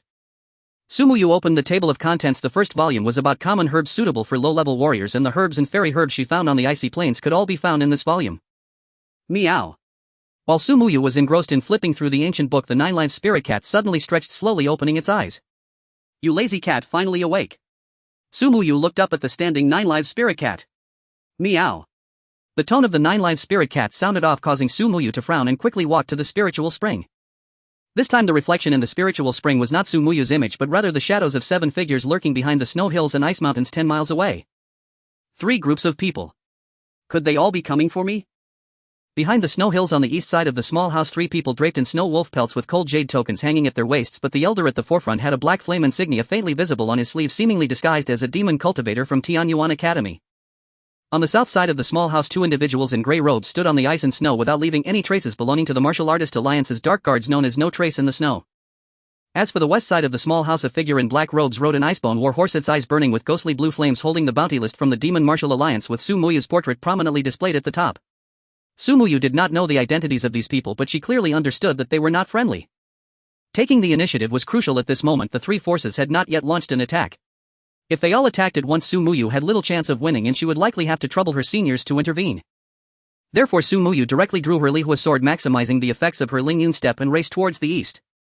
With a whoosh, the Lihua sword pierced through the sky, carrying a fierce momentum akin to a fire dragon as it lunged towards the 3 figures hidden behind the snow hill. Disguised as an elder of Tianyuan Academy, the old man swiftly countered, throwing out 3 soul-biting nails. Clang, clang, clang. The Lihua sword danced through the air, directly knocking down the soul-biting nails, continuing its relentless assault. How is this possible? You are merely a 5th-grade warrior, yet you can block. Before the old man could finish his words, the Lihua sword pierced through his heart. Sumuyu's movements were swift and decisive as she killed the old man. A wisp of southern bright Lihua erupted from her spine, splitting into 2 and instantly turning the 2 small minions behind the old man, who had yet to react, into ashes. Skillfully searching the old man's body, she took the storage bag and the black sword in his hand, then executed the Lingyun step to head south. Just halfway, the 2 men had already caught up. Who are you? Sumuyu, dressed in a black bodysuit and draped in a crimson robe, stood with her sword drawn, gazing at the 2 men. She could clearly sense that the opponents were stronger than herself, likely 7th to 8th grade warriors. If facing only one, she might have a chance of victory. More critically, to achieve a swift resolution, she had held nothing back while killing the old man, and now her internal spiritual energy was running low. Even if she took a recovery pill, the effect wouldn't be immediate. She needed to stall for some time. Miss, we are the Dark Guards of the Martial Cultivation Alliance and mean no harm, it's just. As the man cupped his fists in greeting, a hidden weapon activated from his sleeve. Whoosh, whoosh, whoosh. 3 arrows shot out. Sumuyu had been on guard against them, and upon seeing the hidden weapons flying towards her, she immediately dodged, but the arrows were too fast to evade. Clang, clang, clang. The 3 arrows struck Sumuyu as if hitting a steel plate. The defensive capability of her black fire battle armor far exceeded that of her previous robe, and she remained uninjured. What kind of equipment is that? Not good. Retreat quickly. Though their strength was much higher than Sumuyu's, the power of her weaponry could easily crush the 2 of them. Coupled with the blessings of special techniques and the swirling rumors outside, the 2 were already filled with trepidation. They had only recently joined the Dark Guards, and with the others far away, they were dispatched to confront her. Seeing Sumuyu easily fend off the hidden weapon attack, and recalling how Sumu Shui had just killed that elder of the Martial Cultivation Alliance, leaving her tainted with death energy and appearing terrifying, they chose to flee without hesitation. If the 2 had fought Sumuyu hidden, they might have severely injured her and left themselves a chance at survival, but by fleeing they left openings for her. After this period of cultivation, Sumuyu had already undergone a complete transformation. With a swift movement of her sword, 2 more corpses lay upon the icy expanse. From their bodies she retrieved weapons, low-grade pills, and a Dark Guard token. Little girl, hand over the southern bright Lihua and I shall spare your life. The figure in black robes riding an icebone warhorse suddenly appeared several meters in front of Sumuyu. He glanced at the scroll in his hand, which depicted Sumuyu. Find this person and reward with the first volume of the 9 Nether Demonic Canon. The 9 Nether Demonic Canon is the most powerful demonic art, the lifelong pursuit of all demonic cultivators. However, the figure in the black robe desired the legendary Southern Brightly Hua even more. Of course, it would be ideal if he could obtain both. Southern Brightly Hua. What is that? I have never heard of it, let alone know anything about it. Sumuyu frowned slightly. Feigning ignorance is futile. The figure in the black robe sneered, drawing out a black sword. The fire seed within you is something our martial cultivation alliance has set its sights on. With that, the icebone warhorse beneath him neighed its hooves, shattering the icy surface and sending countless ice shards flying. Sumuyu held the Lihua sword before her, and before the ice shards could reach, they all vaporized. Indeed, you have some skill. If you could reach the 9th grade warrior realm, I might have some reservations, alas. The black-robed man swung his black sword fiercely, the sword energy transforming into black flames, melting the ice and snow in its path. Sumuyu executed the Lingyun step to its fullest, narrowly evading the black flames. Screech! The black flames that brushed past Sumuyu transformed into a black fire phoenix, changing direction and flying back towards her. Sumuyu urged the Zhu burning heaven sword, and a phantom of the vermilion bird slowly took shape. Boom! The phantom of the vermilion bird collided violently with the black fire phoenix. Sumuyu's spiritual power was severely drained, beads of sweat forming densely on her forehead. The previous full-force strike had not completely blocked the black fire phoenix, and she was knocked back several dozen feet, spitting out blood. Taking advantage of the moment, the black-robed man advanced his black sword, aimed directly at Sumuyu's forehead. You are indeed formidable, surpassing my expectations, but that is all. Hand over the Southern Brightly Hua. Sumuyu is under attack.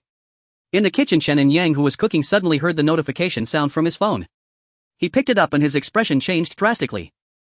Who has the audacity to bully my woman? Skill talisman activate. The battle order provided 3 skill talismans. Chen Anyang saw in the game that Sumuyu was being threatened by a black-robed man with a sword and used the skill talisman without hesitation. What is that? The black-robed man suddenly felt a wave of spiritual energy and his hair stood on end. Before he could react, a massive sword fell from the sky, turning him and his icebone warhorse into a meat paste. Senior. Muyu is useless, I always need you to come to my rescue. Sumuyu felt increasingly like a burden. On the path of growth, who hasn't stumbled? Danger is the catalyst for growth. Every time you encounter danger, it's an opportunity for transformation. My assistance is meant to help you continue to grow, not to make you feel like a burden. You must see your progress after each peril. In my eyes, you are like a raw gem requiring time to be polished. In this process, your capabilities do not solely rely on momentary martial prowess. Your comprehension, character beauty, and long legs are all aspects I value. The battle order granted 10 high-grade communication talismans, and Chen Anyang used them freely, sending a voice message lasting 60 seconds. Muyu, danger accelerates growth. I am very pleased with your progress, do not worry about anything else.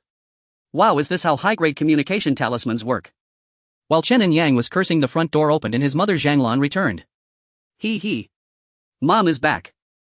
Sitting on the sofa eating chips, Chen Anyang immediately got up, wearing a beaming smile as he went to greet her. Don't give me that smirk.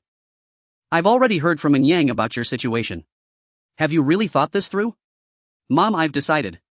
Chen Anyang immediately dropped his smile and nodded earnestly. All right. Then I won't interfere. The path you chose, you must walk it through to the end, even if it means kneeling. Zhanglan said impatiently. Okay. I knew it, Mom is the most understanding. Sigh, from now on our family's water can only be boiled to 99 degrees. Zhanglan sighed. Why? Chen Anyang instinctively asked. I don't want 2 useless people in the house at the same time. Going to the physical education school is tough, especially training in boxing. Zhanglan sat on the sofa, unable to help but offer a word of advice. Chen Anyang nodded. Mom, I've thought about it for a long time. This little hardship is nothing, and I actually enjoy boxing. Besides, even if I go to university, what difference does it make? Graduating from a double first-class university doesn't guarantee a job. I can still participate in competitions, win some prize money, and even if I end up unemployed later, at least I'll be fit enough to deliver food or something. By the way, Mom, has my brother found a girlfriend? Did he bring someone home? Have you seen her? What does she look like? Chen Anyang quickly changed the subject, and her curiosity was indeed hard to suppress. Don't mention it. I don't even know what's going on. If he had half his father's ability, I wouldn't have to worry about him finding a partner. Mom, don't worry about it. My brother's charm definitely rivals Dad's. Sigh, your brother is just too introverted. If he had your personality. Mom. You really don't understand your eldest son. In the past, travel was slow and one could only love one person in a lifetime. Now with fast subways, my brother can fall in love with 5 or 6 people in just 2 stops. Chen Anyang, holding the prepared dishes, walked out of the kitchen. Dinner is ready, you can eat. Dinner was relatively lavish. Chen Anyang had made 2 new dishes while the rest were leftovers from yesterday. Tomorrow is the Dragon Boat Festival. I will go to the morning market to buy some glutinous rice and bamboo leaves. In the afternoon you two help me wrap Zonzi. Alright, but I have to go out tonight so I might be back a little late. A date. Zhang and Chen Anyang said in unison, their expressions of curiosity almost identical. I'm just watching a movie with a classmate, a guy. Chen Anyang replied casually. What movie is worth watching late at night? Change it to the daytime. Zhang said. It's already arranged. That's fine, but the day after tomorrow I have your aunt's son coming over with her daughter, so you must behave well. Aunt's son? Which aunt's son? I haven't heard you mention her before. Chen Anyang looked confused. How could I not mention her? Didn't I say her daughter goes to Bin University too? You even said you met her at school. Zhang frowned. Chen Anyang had previously been dismissive of Zhang. The person she mentioned he had never met. During this time at school, aside from preparing for exams and writing copy, he had mainly been playing games. Oh, her. Stop being dismissive. How do you really feel about her? She's great, not quite good. Chen Anyang felt a bit guilty. If she's good, just say so. If not, tell me early so we don't waste your time. And what about that girl you brought home yesterday? Is she your girlfriend? Zhang continued to press. No, she's not just a friend. Chen Anyang quickly denied. Facing his mother's relentless questioning, he felt overwhelmed. Mom, do you really agree with Anren going to the physical education school? The two siblings, always in sync, would unconsciously shift the topic to each other when facing their parents' scrutiny. Mom. I think my brother's situation is more important. This is a major life decision. Chen Anyang, who had been focused on her meal, nearly choked when her name was called. Zhang sighed. Sigh, I just can't handle it anymore. If I were in good health, I'd practice a little trumpet with your father. Agreed. The two siblings immediately agreed. After finishing dinner, Chen Anyang returned to his room to rest while Chen Anyang went to the kitchen to wash the dishes. Glacial Epic. Activate. Chen Anyang logged into the game and first checked the messages that came in during this period. So many rewards. Su Muyu had looted many items from those martial cultivators, including some low-tier pills and weapons, but these items were of no use to her. After selling everything, he now possessed 5 spirit jewels and over 1,000 gold jewels, with the extra 2 spirit jewels obtained from the demon warriors. Demon warriors are indeed wealthy. Chen Anyang sighed. In the game, Su Muyu scrutinized the 2 tokens in her hand, one of which had a black flame emblem. Demon Warrior Alliance. Tianyuan Academy. What are they all? And the South Mingli Fire. Su Muyu muttered to herself. Clearly she had done nothing wrong and had little contact with outsiders, yet everyone seemed to be targeting her. A common man bears the blame for possessing a treasure. 100 years have passed since the glacial epoch began, and many exceptionally talented individuals have emerged. They have ventured deep into the spiritual realm, obtaining numerous rare treasures while also gathering many clues.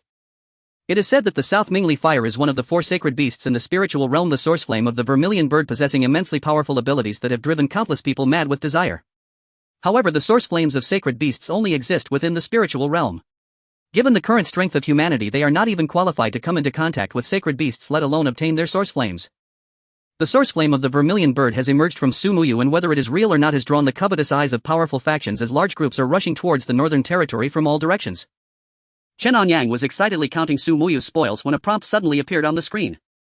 Through perfect body refining, cultivation of techniques, visualization of the vermilion bird totem, refining of the 9 nether vermilion bird fire, and the fusion of inner demon power, Su Muyu has completely activated the South Mingli Fire. The South Mingli Fire is the true fire of the vermilion bird, born from the chaotic fire essence at the beginning of the world. When Su Muyu activated the South Mingli Fire, it attracted the attention of powerful beings from all sides who are now rushing towards this location. Choice 1, ignore it and await the strong to come. Choice 2, recharge 388 yuan to obtain a teleportation gift pack which allows random teleportation to other locations but still carries the risk of being discovered again. Choice 3, recharge 688 yuan to obtain the Shen Ming Ice Pearl, which emits extreme cold and can conceal the South Mingli Fire on the body, but prolonged wear will result in backlash and harm the source power of the South Mingli Fire. Choice 4, recharge 1388 yuan to obtain the Heavenly Secret gift pack. Now, the more expensive the item, the shorter the introduction. Chen Anyang felt somewhat speechless.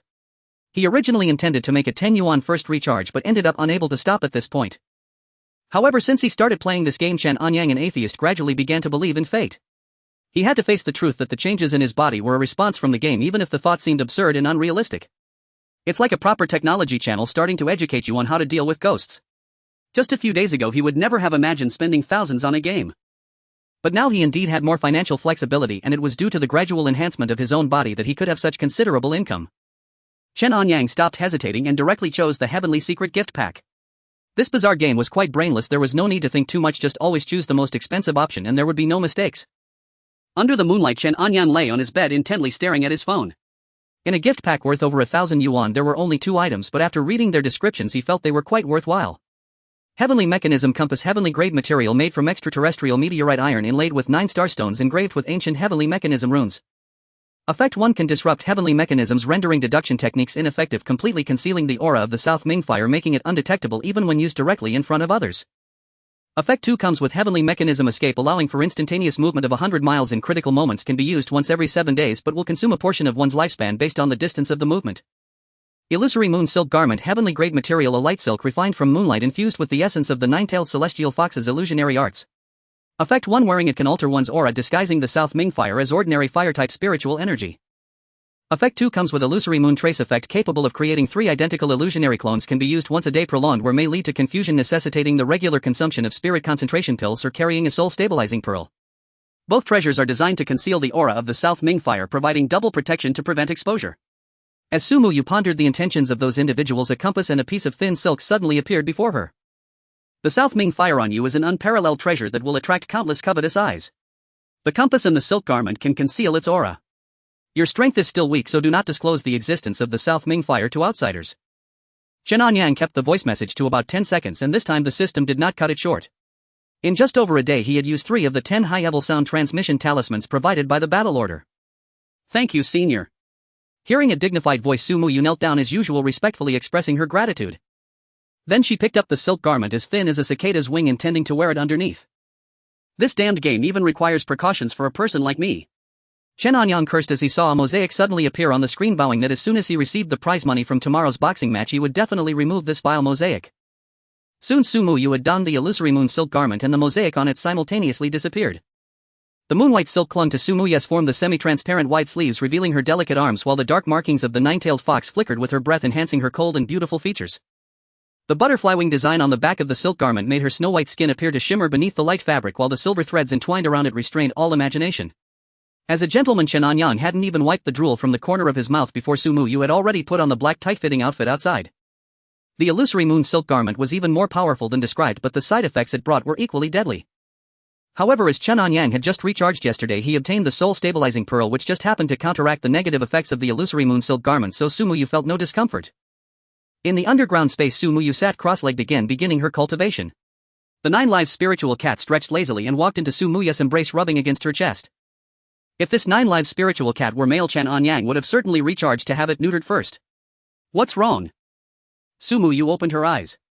Since the little raccoon cat had appeared, it had never interrupted her cultivation, but this time it had actively come to her arms. Meow. Are there enemies outside again? Su Muyu frowned slightly, glancing at the spiritual spring but finding no enemies. Meow. The little raccoon cat meowed again, leaping back to the small hut above, then dashed outside. Little kitty. Su Muyu called out and chased after the raccoon cat, quickly exceeding the camera's tracking range, disappearing without a trace. Chen Anyang intended to watch Su Muyu's cultivation but ended up falling asleep as she was taken away by the little cat. After waiting for a long time without any notice, he felt somewhat drowsy and fell directly asleep. Far away in the central continent, the president of Tianyuan Academy was leading a team on a relentless journey towards the northern border when suddenly his movement halted. The president's expression changed. The vermilion bird soul lantern in his Qiankuan bag suddenly dimmed and extinguished completely. President, could it be that this person has met with misfortune? Could it be the work of those from the Demon Martial Alliance? The person behind the president, clad in a red robe, also noticed the extinguished vermilion bird soul lantern. Although the South Ming fire is merely a legend, being chosen by the 4 symbols sacred beast signifies that the person possesses great fortune and would not easily perish. The president shook his head. What should we do next? Continue onward. We will devise a plan once we reach the northern border. After a brief rest, the group continued their journey. Meanwhile, the Blood Rakshasa, the young master of the Demon Martial Alliance, along with over 30 others, had arrived less than 100 miles from the Morning Dawn Refuge. You. With silver hair and crimson pupils adorned with a blood-colored mandala pattern on his forehead, dressed in black gold soft armor and wielding a white bone whip, the Blood Rakshasa suddenly pulled on the reins, causing the 6-eyed demon tiger beneath him to emit a restless roar, its claws shattering the ice and rock. Young master, the soul-guiding butterfly has suddenly changed direction. The one-eyed old woman, Granny Blood Eagle, who bore a 3-eyed blood eagle on her shoulder, held up a blood jade compass on her withered hand. The light point that had been pointing northward suddenly burst into dozens of beams of light. She was the most skilled in deduction and tracking assassination techniques within the Demon Martial Alliance. Useless. The blood Rakshasa fiercely cracked the whip, sending a flurry of ice spikes flying. After days of relentless pursuit, we have entered the northern border, and you tell me that the person is gone. It's possible that other forces found them before us and used some secret method to conceal that person's aura. Granny Blood Eagle said softly. Even if they found the person first, it would be impossible for them to leave the northern border so quickly. Granny Blood Eagle, you and the Een Puppet Twin Killers go notify all branches within the northern border with full force. I will take the 36 demon riders of Shinbing and continue north. Even if I have to dig 3 feet into the ground, I must find that person. The Blood Rakshasa said, looking towards the north, his voice deep. Old servant obeys the order. The effects of the heavenly mechanism compass and the illusory moon silk garment overlapped, causing all forces to simultaneously lose the aura of the South Ming fire, turning them into headless flies. Even so, they were unwilling to give up, clinging to the last shred of hope, and continued to race towards the northern border. This was the most bustling time on the frozen northern border that had been sealed for a century. Little kitty.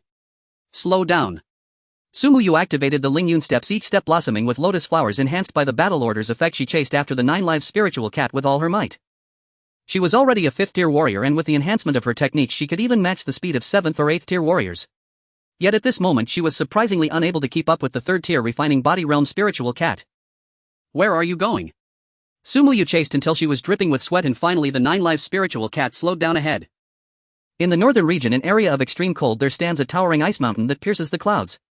It is the coldest place since the onset of the Ice Age, and even a martial sovereign would not dare to approach it lightly. If one were to be afflicted by the cold poison condensed from this extreme chill, their path of martial cultivation would be utterly severed. Sumuyu stood beneath the ice mountain, involuntarily shivering. Even with the protection of the South Ming's fire and the activation of the ninefold refining fire technique, she still found it hard to withstand the bone-chilling cold. Is there something here? The 9 lives spirit cat clawed fiercely at the ice mountain, but its realm was simply too low and it had already been afflicted by the cold poison. Without hesitation, Sumuyu immediately drew the fire sword, swinging it fiercely. The sword energy transformed into a vermilion bird phantom charging towards the ice mountain. Fog rose and the cave, frozen for 100 years, slowly revealed itself. Girl, though you possess profound fortune, the treasures within this cave are beyond your reach. If you do not leave quickly, you shall have no place to bury your body. A deep voice suddenly rang out, and immediately after the 9 lives spirit cat was violently sent flying, embedding itself deep within the distant glacier to the point where even its breath could no longer be sensed. PFF. Sumuyu was also shaken by the voice, her heart trembling, and she spat out a mouthful of fresh blood. The South Ming's fire within her body automatically flared up, protecting her. I did not know you were here, senior. I shall take my leave. Realizing that the opponent's strength was clearly far beyond her own, Sumuyu had no chance of victory. She retreated rapidly, picking up the unconscious tabby cat along the way, and fled towards the small house. You little rascal. Sumuyu could sense that there must be some treasure within that ice-encased cave, but with her current strength she was no match for the creature in the mountain. Perhaps a senior would have that capability. However, up to this point the senior had not made an appearance, and Sumuyu did not dare to advance further. Since the other party had not pursued her, she chose to withdraw. After more than an hour of hurried travel, Sumuyu returned to the small house. The 9 lives spirit cat was still unconscious, and she immediately took out the alchemy cauldron and began to refine healing pills using an ancient recipe with spirit herbs. Since she had never refined pills before, the failure rate was extremely high. Fortunately, she had plenty of materials on hand. By the time dawn arrived, she had refined over 20 furnaces of pills and succeeded in creating 5. Let's consider this dead cat as a live one for treatment. Sumuyu was uncertain whether the pills would be effective, so she first fed the 9 lives spirit cat 2 pills. At the very least, it would keep the 9 lives spirit cat hanging on. Usually the 9 lives spirit cat was quite obedient, and nothing like today had ever happened. Sumuyu pondered for a while but could not figure out the reason. Recently she had encountered too many perplexing matters. Many people outside were eyeing her covetously. Although her strength had improved, it was far from sufficient to ensure her safety. Taking a deep breath, Sumuyu immediately began her cultivation. Who? Chen Anyang slowly opened his eyes, exhaling a breath of turbid air, feeling an increase in his physical strength. He was curious, according to the power system in the game, what rank of martial artist would he be? Perhaps at most just a first rank. After a bout of random thoughts, Chen Anyang picked up his phone and checked the game. The first thing he did each day was to claim his weekly and monthly cards, then he browsed through the recent notifications. Sumuyu followed the 9 lives spirit cat to Ice Beast Mountain. The 9 lives spirit cat disturbed the Ice Soul Golden Beast sealed in Ice Beast Mountain. The 9 lives spirit cat was heavily injured. Sumuyu brought it back. Sumuyu refined the revitalizing pill failure. Ice Beast Mountain. Ice Soul Golden Beast. Chen Anyang murmured, repeating it. He opened the map and suddenly found that the outside map had been updated. The previous Dawn Refuge had disappeared, and a depiction of an ice mountain had appeared in the area north of the small house marked as Ice Beast Mountain. It seems there is treasure within. However, both Xiao Yu and Xiao Cat Cat are currently too weak. Once they improve a bit more, perhaps they can investigate again. Chen Anyang rolled out of bed, pulled back the curtains, tidied the bedding, and when he exited the room, his mother Zhang Lan had returned from the morning market bringing some breakfast. Today the morning market was so crowded. I even ran into Wen Dao's mother. Zhang Lan was soaking zongzi leaves in glutinous rice, and when she saw Chen Anyang come out, she began to speak to herself. Zhao, Wen Dao's mother. Auntie Lu. Chen Anyang hurriedly asked. Yeah, I wanted to ask her what happened, but she left too quickly. I couldn't catch up with all these things in my hands. Zhang Lan nodded. Mom, are you sure it was Auntie Lu? You wouldn't mistake her, would you? Chen Anyang asked again. I'm not so old that I can't tell. I've known her for over 20 years, how could I mistake her? Hey. Where are you off to so early? To the morning market. Chen Anyang threw on a jacket and ran out. The morning market wasn't far, just a 10-minute walk, and he arrived in 3 to 5 minutes. He wandered around until 9:30, but most stalls had already closed and he still didn't see Zhao Wen Dao's mother. Dao Zhang. Where have you been? How are you doing now? Chen Anyang was still worried about his close friend, but now there were indeed no clues. Helpless, Chen Anyang returned home. At this time, Zhang Lan and Chen Enran were already sitting on benches wrapping zongzi. Mom, my brother is slacking off again. Whenever there's work to do at home, he finds all sorts of excuses to run out. You've spoiled him. Goodness, now you're starting to talk back to me. When you reach marriageable age, I'll be urging you to marry every day on behalf of your mother. Chen Anyang went to wash his hands. I don't want to get married so early. Chen Enran retorted. Actually, marrying early has its benefits. You'll still be young if you get divorced.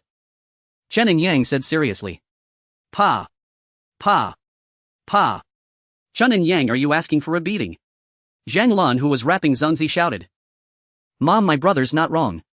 Nowadays when you ask, it's all about pure love, and when you get involved it's all disaster. Chen Enran added. Bang.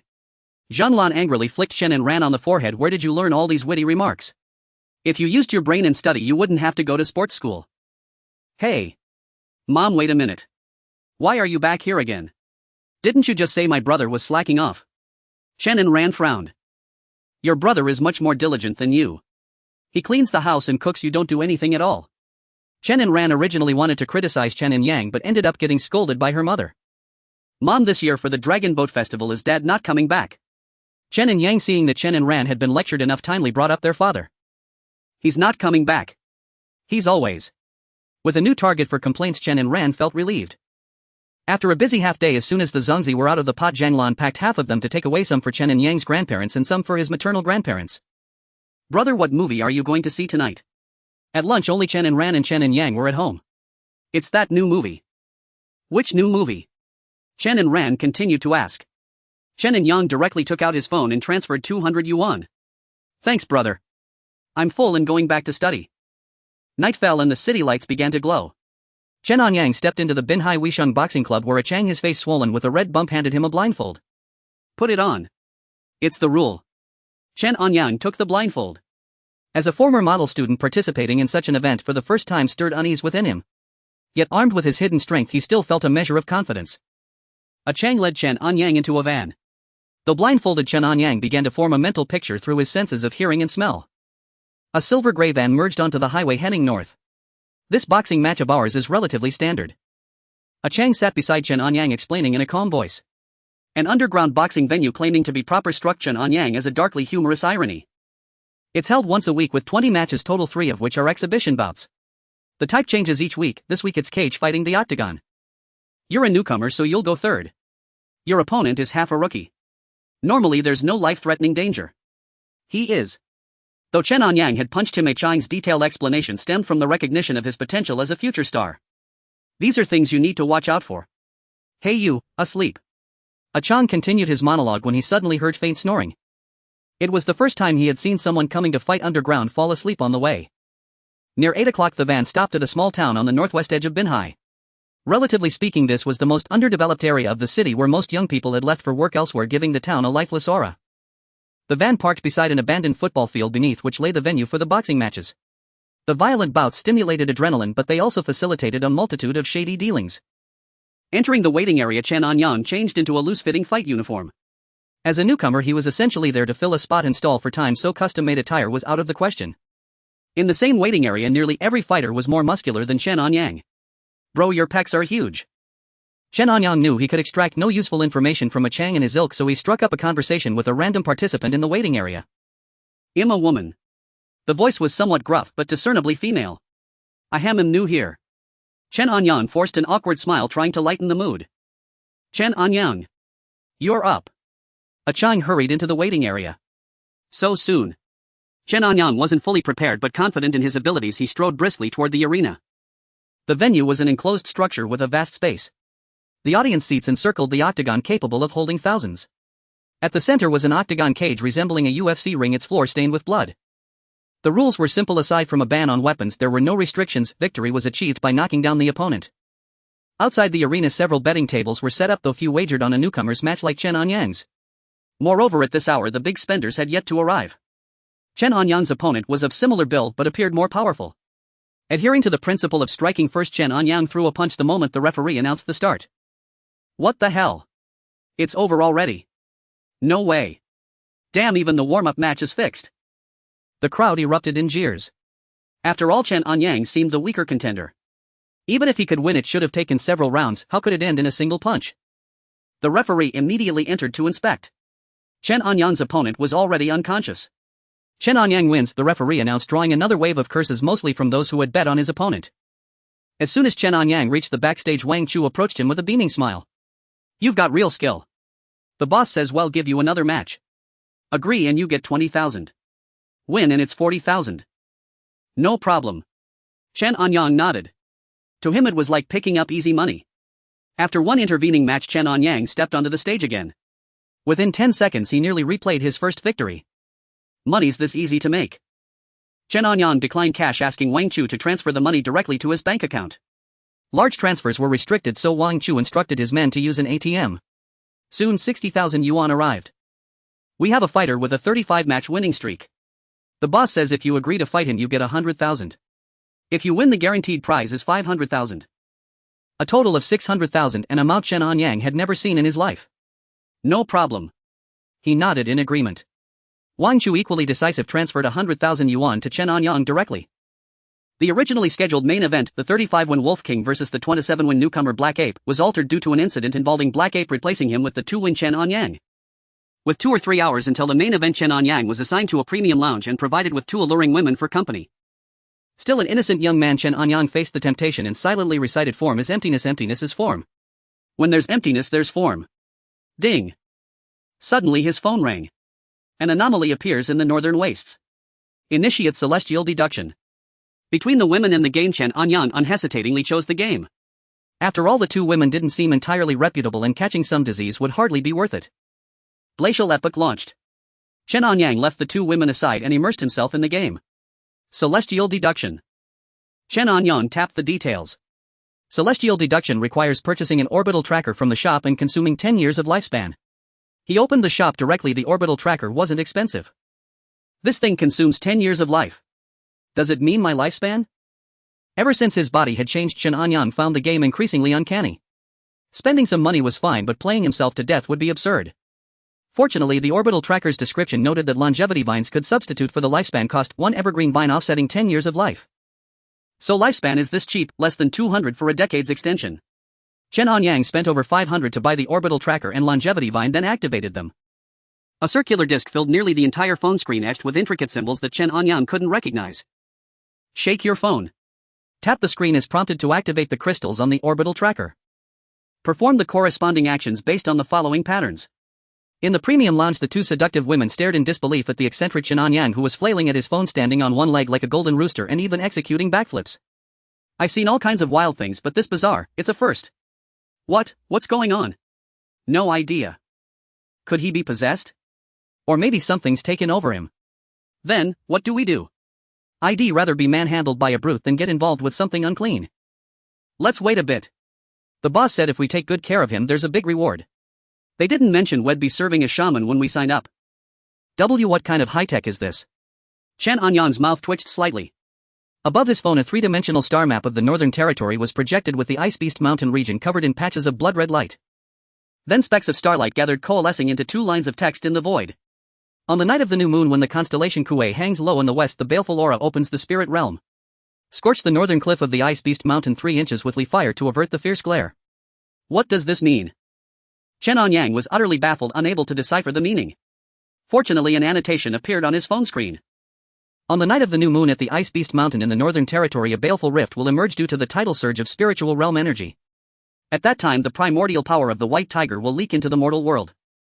The primordial power of the White Tiger is the gunmetal force, which can only be countered by Li fire. By setting up a Li fire array on the northern cliff of the Ice Beast Mountain, you can withstand the baleful gunmetal aura. Spirit Realm White Tiger primordial power. Chen Anyang stared at the annotation, finally grasping the meaning of those two lines, but he still had no idea what it implied. After a moment's thought, he decided to use the advanced communicator to relay the news to Su Muyu, hoping she would know how to handle it.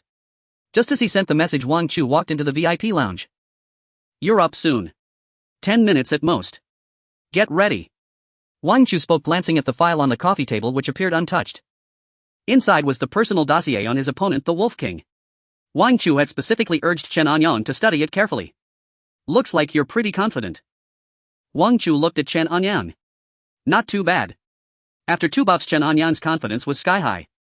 In his mind, no matter how strong this so-called Wolf King was, he was just a bit more durable. You'd better be careful. He is indeed very strong. Wang Chu warned again. As he finished speaking, 2 women in black uniforms entered, bringing a new set of competition attire. The odds for this match are already over 80 to 1. If you win, the big boss will surely give you a bonus. Chen Anyang changed into the clothes and nodded, following Wang Chu out of the room. The 2 accompanying beauties breathed a sigh of relief. They even thought Chen Anyang was a lunatic. Back at the arena, the stands were packed, nearly every seat filled. Chen Anyang's opponent, the Wolf King, on a 35-match winning streak, stood about 2 meters tall, his explosive muscles exuding sheer power. As for Chen Anyang, nearly 8 meters tall, fair-skinned and slender, he appeared utterly fragile next to the Wolf King. Is there no one else to compete? How did they send this weakling? What kind of skill does he have to challenge the Wolf King? If he wins, it's definitely rigged, a fixed fight. Shoo. Don't talk nonsense. There's no way they'd fix a fight here. The boss behind this is. Faced with such a stark contrast, the audience erupted in noise. Chen Anyang and the Wolf King slowly stepped into the octagonal cage. You really aren't afraid of death, are you? The Wolf King narrowed his eyes at Chen Anyang. The outcome is still uncertain. Chen Anyang looked relaxed. I mean, you didn't even bother to disguise your strength before showing it. At least build some muscle. You. Chen Anyang frowned, but before he could finish, the referee announced the start of the match. Whoosh. The Wolf King's punch was no slower than Chen Anyang's, but the latter, on guard, dodged just in time. Not bad speed. The Wolf King suddenly kicked, and Chen Anyang, unable to evade completely, took the blow. Bang. A sharp pain shot through him, a sensation he hadn't felt since he started playing the game. Shock and even a hint of panic instantly flooded Chen Anyang's mind. He had never imagined that someone could be stronger than him. In truth, Chen Anyang was slightly stronger than the Wolf King, but he severely lacked combat experience. After all, before this he had hardly ever been in a fight. While Chen Anyang was stunned, the Wolf King threw another punch. Chen Anyang instinctively raised his arm, barely blocking it. The sudden surge of immense power had inflated Chen Anyang's confidence, making him forget that there is always someone stronger.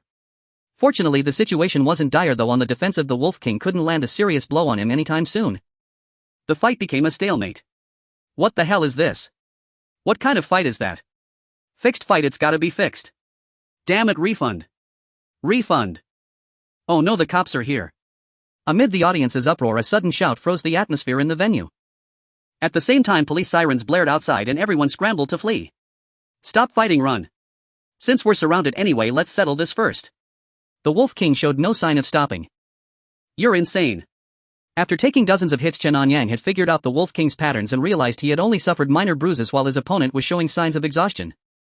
So Chen Anyang shifted from defense to offense, his punches lacking any technique. As the saying goes, a flurry of punches defeats a master. His sudden counterattack disrupted the Wolf King's rhythm, and soon he had the Wolf King on the ground. Meanwhile, police officers in uniform entered the underground arena. The commanding officer was someone Chen Anyang had met before, Zhou Zhiping, who had handled his missing person report a few days ago. You. What are you doing here? Zhou Zhiping looked at Chen Anyang in surprise. Ahem. What if I said they dragged me here, Officer Zhou? Would you believe me? Chen Anyang said awkwardly. It's so late, why isn't Anyang back yet?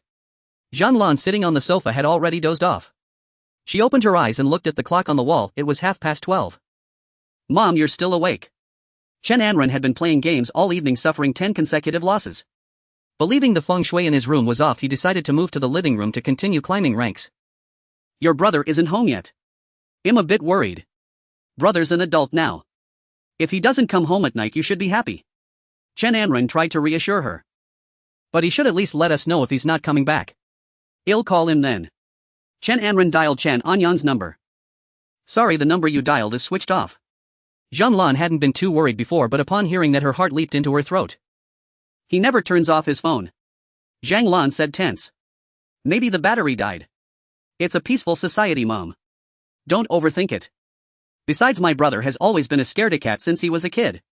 If there's real danger, he'll be the first to run. In the police station of Binhai City, Chen Anyang was confined in a solitary room. More than 2 hours had passed since he was brought back, and as dawn approached, no one had come to interrogate him. He was still troubled, wondering who he should call from home. His sister was too young, and he didn't dare to let his mother come, fearing it would worry her. His father was abroad. If only the Taoist priest were here. I haven't notified my family yet. My mom will definitely worry. And I have no phone, so I don't know what's happening with Xiaoyu. As Chen Anyang was lost in thought, Zhou Xiping walked alone into the solitary room where Chen Anyang was held. Officer Zhou, I am innocent. Although he knew this statement was of little use, he instinctively said it. If it were just a fine, that would be one thing, but if there were any liability, it might even affect his studies, as the school would definitely handle such matters seriously. Of course, being fined too much would also be problematic. That 160000 yuan was a sum he had never seen in his life, and although his family had some money, it was not lying in his bank account. Let's set aside the matter of underground fighting for now, Zhou Xiping said as he sat in a chair not far from Chen Anyang. Hearing this, Chen Anyang's heart began to race. Could there be something more serious than the nature of underground fighting? When did you discover that there was something abnormal with your body? Zhou Xiping asked seriously. What abnormality? Chen Anyang looked confused. Your strength suddenly increased and your speed also became faster. This is of great importance and I hope you can cooperate. It was after my classmate, who was also my best friend, Zhao Wendid, disappeared. Chen Anyang pretended to recall. Did he leave you anything? I don't remember, it seems like he didn't. Chen Anyang pondered for a long time. Nothing at all. For example, a note, a token, or something else. No, the last message was just a text on WeChat asking me to order him a meal, stir-fried black fungus with shredded pork, no shredded pork and more black fungus. Given your understanding of him, what does this statement mean, or what does it represent? Is there any hidden information? I thought it was a joke at the time, but now it seems. Chen Anyang furrowed his brow in thought, while Zhou Xiping appeared somewhat tense. What is its deeper meaning? He might really have wanted to eat black fungus. Chen Anyang replied seriously. Comrade Chen Anyang, this is a very serious matter. Officer Zhou, he is indeed like that most of the time. Sometimes he acts crazy and he is quite eccentric. Chen Anyang hurriedly explained. Zhou Xiping waved his hand, indicating that he did not want to continue listening to Chen Anyang's excuses. Have you heard of the spirit realm? Zhou Xiping changed the subject. Chen Anyang's expression stiffened. He had seen hints of this thing in games. I've heard of it. I researched related materials while in school. It was a concept proposed by our country's academician Shen Lao decades ago, similar to the definition of the metaverse. He had indeed researched relevant materials in the 1990s. This versatile academician named the concept of virtual reality VR as the spirit realm while reading studies on the technology. Zhou Xiping shook his head. The spirit realm is not the virtual metaverse. Does the spirit realm really exist? Chen Anyang was stunned. He was more shocked by the connection between the game and this real world, which might not be as simple as he imagined. This matter can be traced back thousands of years. The super ancient symbols discovered worldwide point to the same energy system, suggesting that there was once a pioneer civilization that mastered spiritual energy technology, and its downfall was related to the spirit realm going out of control. Each entrance to the spirit realm forms a mirrored passage at points of magnetic anomaly on Earth, and the image of the flying Apsara holding a mirror in the Dunhuang murals is a metaphorical record of this spatial folding phenomenon. The presence of the spirit realm has a fluctuation cycle of 78 years corresponding to the yin-yang rotation of the 64 hexagrams in the Zhouyi, which explains why supernatural phenomena surged globally after the Roswell incident in 1947. What Zhou Xiping was saying completely overturned Chen Anyang's understanding. However, having been in contact with that game and experiencing drastic changes in his body, Chen Anyang found it somewhat less surprising. Through the entrance of the spirit realm, one can reach another world, and in a sense describing it as the metaverse isn't entirely incorrect. The environment of the spirit realm is completely different from the world we live in. It contains many powerful beings, and after being irradiated by the spirit realm, human bodies will also receive varying degrees of enhancement. Humans who come into contact with spiritual energy will produce a gene siphoning effect where cells continuously absorb microorganisms from the spirit realm to evolve, but excessive evolution may lead to the collapse of carbon-based structures, transforming them into spiritual energy crystals. The entrances to the spirit realm have always been in a closed state, and accidents can occasionally occur causing humans to accidentally enter, but these are very rare events. However, in recent years some anomalies have occurred at the spirit realm entrances and the number of people affected by spiritual energy radiation has also increased. We suspect that your friend Zhao Winda must have entered the spirit realm, Zhou Shiping said as he handed a stack of documents to Chen Anyang. Chen Anyang casually flipped through the stack of documents. The 5 suns in the Mayan calendar correspond to 5 spirit realm invasions, and the current surviving humans are the only experimental group that has completed spiritual gene integration while retaining autonomous consciousness. The oracle bones from the reign of King Wuding of the Shang dynasty recorded the event of the mysterious bird holding a pearl falling into the Huan River, which was the first recorded incident of spirit realm matter falling, resulting in the extraordinary hardness of the bronzes from the Yin ruins. A bronze gear set engraved with spiritual energy circuits was discovered in the ruins of the Mo family's mechanical city, proving that the various schools during the 100 schools of thought period had already mastered basic spirit realm technology, yet they collectively disappeared at the turn of the Qin and Han dynasties. The star map found in the hold of Zheng He's treasure ship shows that the true goal of the 7th voyage to the west was to trace the spirit realm whirlpool that suddenly appeared in the Strait of Malacca, ultimately leading to the mysterious disappearance of the fleet. In 2012, the Large Hadron Collider experiment accidentally opened a microscopic spirit realm passage. The God particle captured was actually an embryo of a spirit realm being, triggering a global awakening wave of supernormal abilities. In 2016, we established a global spirit realm defense system and formed the International Spirit Realm Research Organization. Your situation is evident. You have already been affected by spiritual energy radiation. If you are willing, we will conduct a series of tests on you. If you meet the requirements, you can join our spirit realm research group. Upon hearing this, Chen Anyang put down the documents in his hand and looked seriously at Zhou Shiping. Joining this organization means I'm set for life, right? Is it a public position? Are there 5 insurances and 1 fund? What's the base salary? Is there any commission? Are there year-end bonuses? Are there holidays? Of course, as long as the salary is high enough, I can accept overtime. Zhou Shiping never expected that Chen Anyang would raise these questions first. Ahem. Matters involving the Spirit Realm Research Group are classified, so. After all this, you talk grandly about ideals without mentioning returns. You don't mean to try to take advantage of me, do you? Chen Anyang didn't have that much awareness. He was always the one taking advantage of others. Of course, except for that game, he was never the type to work for love. Wait. Since this is classified, how could you tell me directly? Naturally, there are ways to ensure you cannot disclose it, but I still suggest you think carefully. Humans affected by spiritual energy, in addition to genetic changes, will also experience mental issues. In this regard, we have summarized a wealth of experience which might help you at crucial moments. Additionally, if you need it, we can arrange some work for you and the treatment will try to meet your requirements. Currently, the entrances to the spirit realm are quite unstable and the research group is in dire need of personnel. Zhou Shiping naturally wanted to do everything possible to recruit Chen Anyang, even resorting to unconventional methods. In fact, when Zhou Shiping told Chen Anyang about the existence of this organization, Chen Anyang already understood the other party's intentions. He just wanted to secure as many benefits for himself as possible. I hate being threatened. Since that's the case, I agree to join this organization. Chen Anyang decisively nodded his head. Our Mirage research team consists of 7 members. If you pass the test, you will be the 8th. Your codename will be Linglong and mine within the organization is Black Dragon. Currently, there are 13 Mirage research teams worldwide. I am in charge of the Dragon Country region. 6 months ago, I detected anomalous spiritual energy fluctuations in the north, so I transferred here. Zhou Shiping introduced. After joining this organization, what do I need to do? Chen Anyang asked. Usually you'll have a lot of freedom and it won't affect your daily life.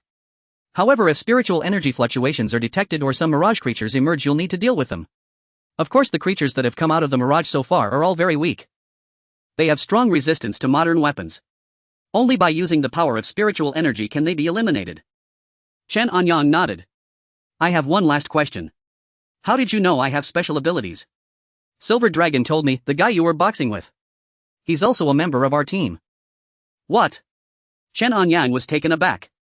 He usually spends a lot, so he does some part-time work. Later he discovered this place was involved in some complicated matters and reported it. Zhou Shiping concealed nothing. So he and I are colleagues now. Sort of, but most team members work alone, so you won't have many opportunities to collaborate. If you have no other questions, let me take you for the test. Zhou Shiping seemed eager. Captain, can I first call home to let them know I'm safe? Upon hearing this, Zhou Shiping retrieved Chen Anyang's belongings and handed them to him. Chen Anyang first called his mother, saying he was resting at a friend's place, then followed Zhou Shiping for the test. The testing process was simple. In a basement a few kilometers from the station, there was a machine similar to an MRI scanner. Chen Anyang lay inside for half an hour and promptly fell asleep. Welcome to our Linglong team. Just as Chen Anyang was sleeping soundly, Zhou Shiping punched him in the chest, then gave him a big bear hug. This is a nameplate I carefully picked for you. From today on, your codename is Jade Dragon. Zhou Shiping handed a square nameplate to the bewildered Chen Anyang. The nameplate had no name, only a shaped jade dragon pattern.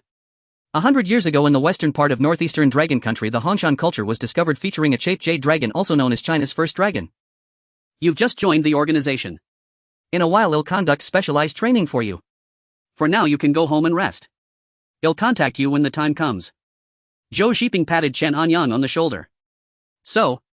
I can leave now. Yes. There's a lot of important material here, you can study it when you have time.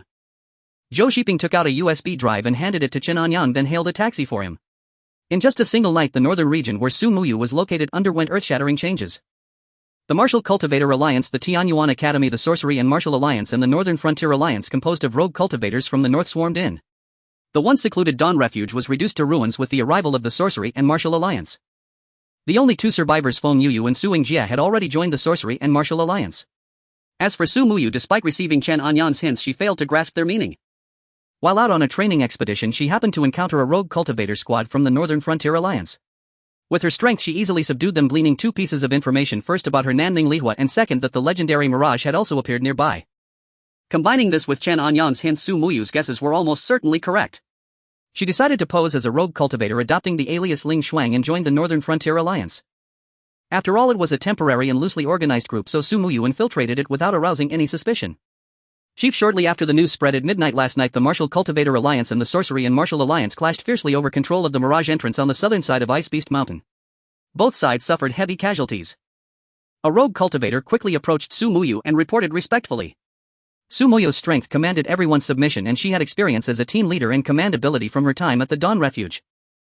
Chief, the Alliance leader has ordered all members of the Northern Frontier Alliance to gather at Beihuang Village for an important discussion. The leader of the Northern Frontier Alliance was a martial ancestor-level powerhouse. Su Muyu used the Phantom Moon Veil to conceal her true strength, masquerading as a fourth-rank martial artist. However, even using all her trump cards, she stood no chance against a martial master, let alone a martial ancestor. Su Muyu naturally avoided such a formidable opponent. Her main reason for joining the Northern Frontier Alliance was to gather information. She had no genuine intention of becoming a member. Su Muyu made a gesture, and the rogue cultivator beside her immediately unfurled a piece of parchment, a rough map of the northern region. Beihuang Village was a small city before the glacier descended, now completely covered in ice and snow. It was about half a day's journey from Su Muyu's current location. The Martial Cultivator and Sorcery and Martial factions are locked in a stalemate like a snipe and clam. The Alliance leader might be looking to profit from their conflict. But the problem is we're all too weak, and the Tianyuan Academy still hasn't shown up. For us, those peerless treasures and the so-called Mirage are unattainable. Even if we got our hands on them with our abilities, could we protect them? Sooner or later they'd bring us death. Su Muyu scanned the crowd. The chief is right. Over there it's like gods fighting. If we go, we'd just be walking to our deaths. A few nearby quickly chimed in. We've traveled such a long distance to come here. Are we just going to do nothing?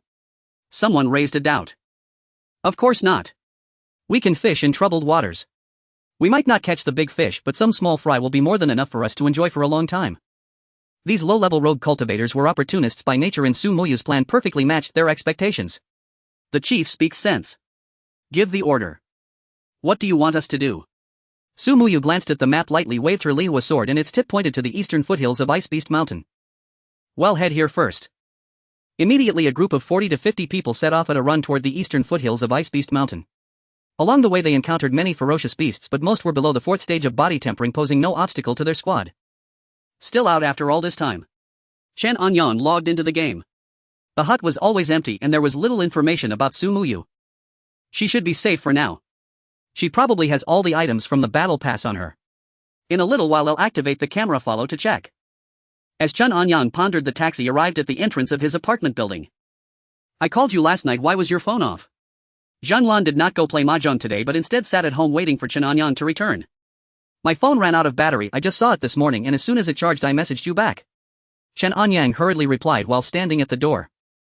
Chen Anyang had long been prepared for Zhanglan's questioning, responding effortlessly without any flaws. Brother. What have you been up to? Those dark circles are so heavy. You must have overexerted yourself. Chen Anyang walked out of the bedroom wearing a pink robe with two bunny ears on the hood, swaying slightly and looking quite cute. You should look in the mirror too. You played games all night, losing 20 times in a row, and still haven't gone to sleep. On his way home, Chen Anyang casually checked in on the game and found Chen Anyang still immersed in it despite her 20 losses. It's this account that's the problem, the game is targeting me. Chen Anyang exclaimed, somewhat flustered. Alright, enough noise. The siblings' routine mutual teasing was just beginning when Zhang interrupted. Anyang, did you really not spend the night with a girl? Mom, if others don't believe me, do you not believe me either? My character.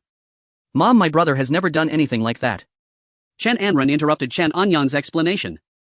Next month's living expenses are gone. Chen Anyang shot a glance at Chen Anyang. Mom, what I mean is my good brother is a saint. I can even vouch for him with my character. He would never be that kind of person.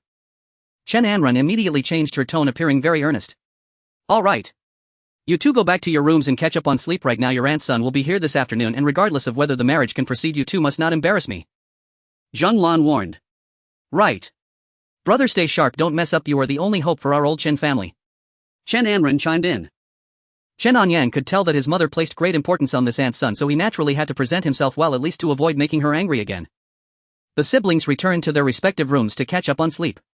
The cold wind howled across the vast icy plain. After several hours of rushing, Sumuyu leading dozens of scattered cultivators arrived at the eastern side of Ice Beast Mountain. Boss, why have you brought us here? There isn't even a shadow of a person. What fish are we supposed to catch? Exactly. If it weren't for her decent strength, who would listen to her and come to this icy mountain's east side? The crowd murmured quietly. Scattered cultivators are inherently opportunistic and unwilling to be controlled, and some of their actions are even worse than those of demonic cultivators. Most of them chose to follow Sumuyu not only because of her displayed strength but also because they coveted the equipment she wore, whether it was the black fire battle armor, the Lihua sword in her hand, or the treasures hanging at her waist. Their greedy gazes were hard to conceal. Sumuyu was well aware of this. If she were injured or her strength diminished, this group of seemingly obedient subordinates would be the first to turn against her. Sumuyu took off the spirit treasure pouch from her waist, a reward item from the third-level battle decree which had a larger capacity than an ordinary storage pouch. This is an array talisman. The boss is also an array master. Everyone was astonished at the item Sumuyu produced. Special practitioners like array masters and alchemists are extremely rare throughout the continent and are much stronger than ordinary martial cultivators. For scattered cultivators like them, becoming a second or third-rate warrior was already a great fortune. No one dared to aspire to be an array master or alchemist. Array masters can create array talismans through special means and then use these talismans to set up formations, unleashing powers far beyond their own. Sumuyu was not an array master, but Chen Anyang had received a set of array talismans and a Lihua Burning Heaven formation as rewards from the battle decree, both of which were consumable items. The Lihua Burning Heaven formation primarily enhances the power of the southern Ming Lihua. Sumuyu distributed 9 array talismans to 9 people and detailed the locations for setting up the formation. Once everything was arranged, 10 minutes later, Sumuyu took out the Lihua sword. With a swing of the Zhuke Burning Heaven sword, a blazing phantom of a Zhuke slowly appeared. Using the 9 Lihua talismans as the formation eye, they simulated the primordial phenomenon of the Zhuke to amplify the power of the southern Ming Lihua. A pillar of fire shot into the sky, causing the 100-mile ice field to tremble. What the hell? What is that? It can't be. The legendary southern Ming Lihua, right? In their astonishment, Sumuyu had already executed the Lingyun step, and in an instant her figure was nowhere to be seen. As she left, she also used the illusion moon silk garment to create 3 clones to buy some time. At the same time, the Martial Cultivator Alliance and the Demonic Martial Alliance, along with those hidden in the shadows from Tianyuan Academy, all sensed the momentum of the southern Ming Lihua. Although they detected the spiritual energy fluctuations from the Ice Beast Mountain, they had yet to locate its exact position. However, the position of the southern Ming Lihua had already been completely exposed. The young lord of the Demonic Martial Alliance, Blood Rakshasa, immediately led the main force towards the eastern side. The Martial Cultivator Alliance activated the Tianyin formation to scan, but all energy was misdirected to an incorrect coordinate. Meanwhile, Tianyuan Academy could no longer hold back and also headed towards the eastern side of Ice Beast Mountain. Sumuyu circled around to the northern foothills of Ice Beast Mountain. The Kuweixing is westward. The spirit realm is open. The entrance to that spirit realm should be on the western side of Ice Beast Mountain, but with my current strength, recklessly entering the spirit realm could be life-threatening. Until the elder gives a clear order, I shouldn't go in. Meow. A faint sound came from the spirit beast pouch, one of the rewards from the 6th level battle decree that could contain a pet beast without any size restrictions. With a thought, Sumuyu released the 9 lives spirit cat. Judging by its appearance, it should have only 8 lives left now. Meow. The 9 lives spirit cat stared intently in a certain direction. Don't worry, that thing, no one can take it away. Sumuyu gently patted the small head of the 9 lives tabby cat. Upon learning that numerous forces were gathering in the northern border, Sumuyu was initially flustered but calmed down after the elder's reminder. Although the elder had not directly issued commands, the meaning of those 2 sentences was already quite clear. Regardless of what was in Ice Beast Mountain, Sumuyu was determined to obtain it. However, her current strength was still too low and she had to take extra precautions. First, she joined the Northern Border Alliance through scattered cultivators to gather enough information, while also using those scattered cultivators to spread a lot of false messages and obscure prophecies to confuse others. Among them, the skirmish between the demonic Martial Alliance and the Martial Cultivator Alliance on the southern side of Ice Beast Mountain was also subtly influenced by Su Muyu. Finally, she headed to the eastern side of Ice Beast Mountain, unleashed the southern Ming Li Hua to draw the tiger away from the mountain, and waited until the time was right before taking the 9-live spirit cat to the northern cliff of Ice Beast Mountain. Just past noon, Chen Anyang slowly opened his eyes. Though he had only slept for 2 or 3 hours, he felt completely refreshed. The first thing he did upon waking was to pick up his phone and check the game. Inside the game's little house, it was still empty. He could see neither Su Muyu's shadow nor the 9-live spirit cat. Even the information regarding Su Muyu's actions had become scarce, only showing her current location. Ice Beast Mountain. Where could she possibly be going now? Chen Anyang furrowed his brow slightly. He remembered that last time the 9-live spirit cat went there, had lost half of its life. After all, a giant beast guarded that place and was quite formidable. However, up to this point, no other notifications had appeared. The game reminders were always active, and if anything happened to Su Muyu, Chen Anyang would be notified immediately. Now Chen Anyang was financially well off, and recharging was no longer an issue for him. In the living room, Chen Anran had already woken up and was whispering with their mother. "Mom, who is this aunt's son? She seems to be quite important." "Of course, her family is quite a big one," Zhang Lan replied seriously. Chen Anran frowned slightly. Her parents were just ordinary people. How could they possibly know any prominent families? Even if they did, there was no way they would marry off a child from a wealthy family to their family unless her older brother was to become a son-in-law. Although her brother's looks were acceptable, he could hardly be considered a pretty boy. It just seemed to her that he might have delusions. Of course, Chen Anran only thought this in her mind and did not voice her thoughts. "Mom, do you have any wealthy suitors in your social circle? Please save one for me. I never oppose arranged marriages," Chen Anran said earnestly. "What are you thinking? When looking for a partner, character and personality are what matter. Wealth is secondary," Zhang Lan admonished. Though Chen Anran and Zhang Lan spoke softly after Chen Anyang's body was enhanced, his senses were truly sharp and he heard every word of their conversation without missing a beat. "Mom, my sister has heterochromia. There's nothing wrong with thinking this way." Chen Anyang walked toward the living room. "What do you mean?" Zhang Lan was puzzled. "My sister's left eye is petty and her right eye is snobbish," Chen Anyang teased. "Chen Anyang." Chen Anran glared at Chen Anyang, speaking each word distinctly.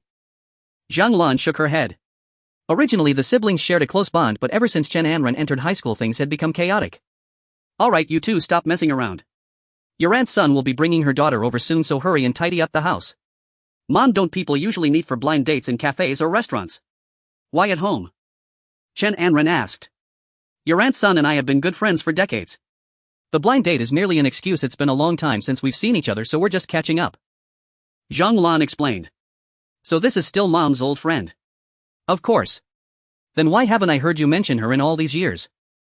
Chen Anran was somewhat confused. "Her family has a lot of businesses. They're very busy." "Are they really that wealthy?" Chen Anran still found it hard to believe. Ding dong. Before Zhang Lan could answer, the doorbell rang. Could it be that they arrived early? Zhang Lan was stunned.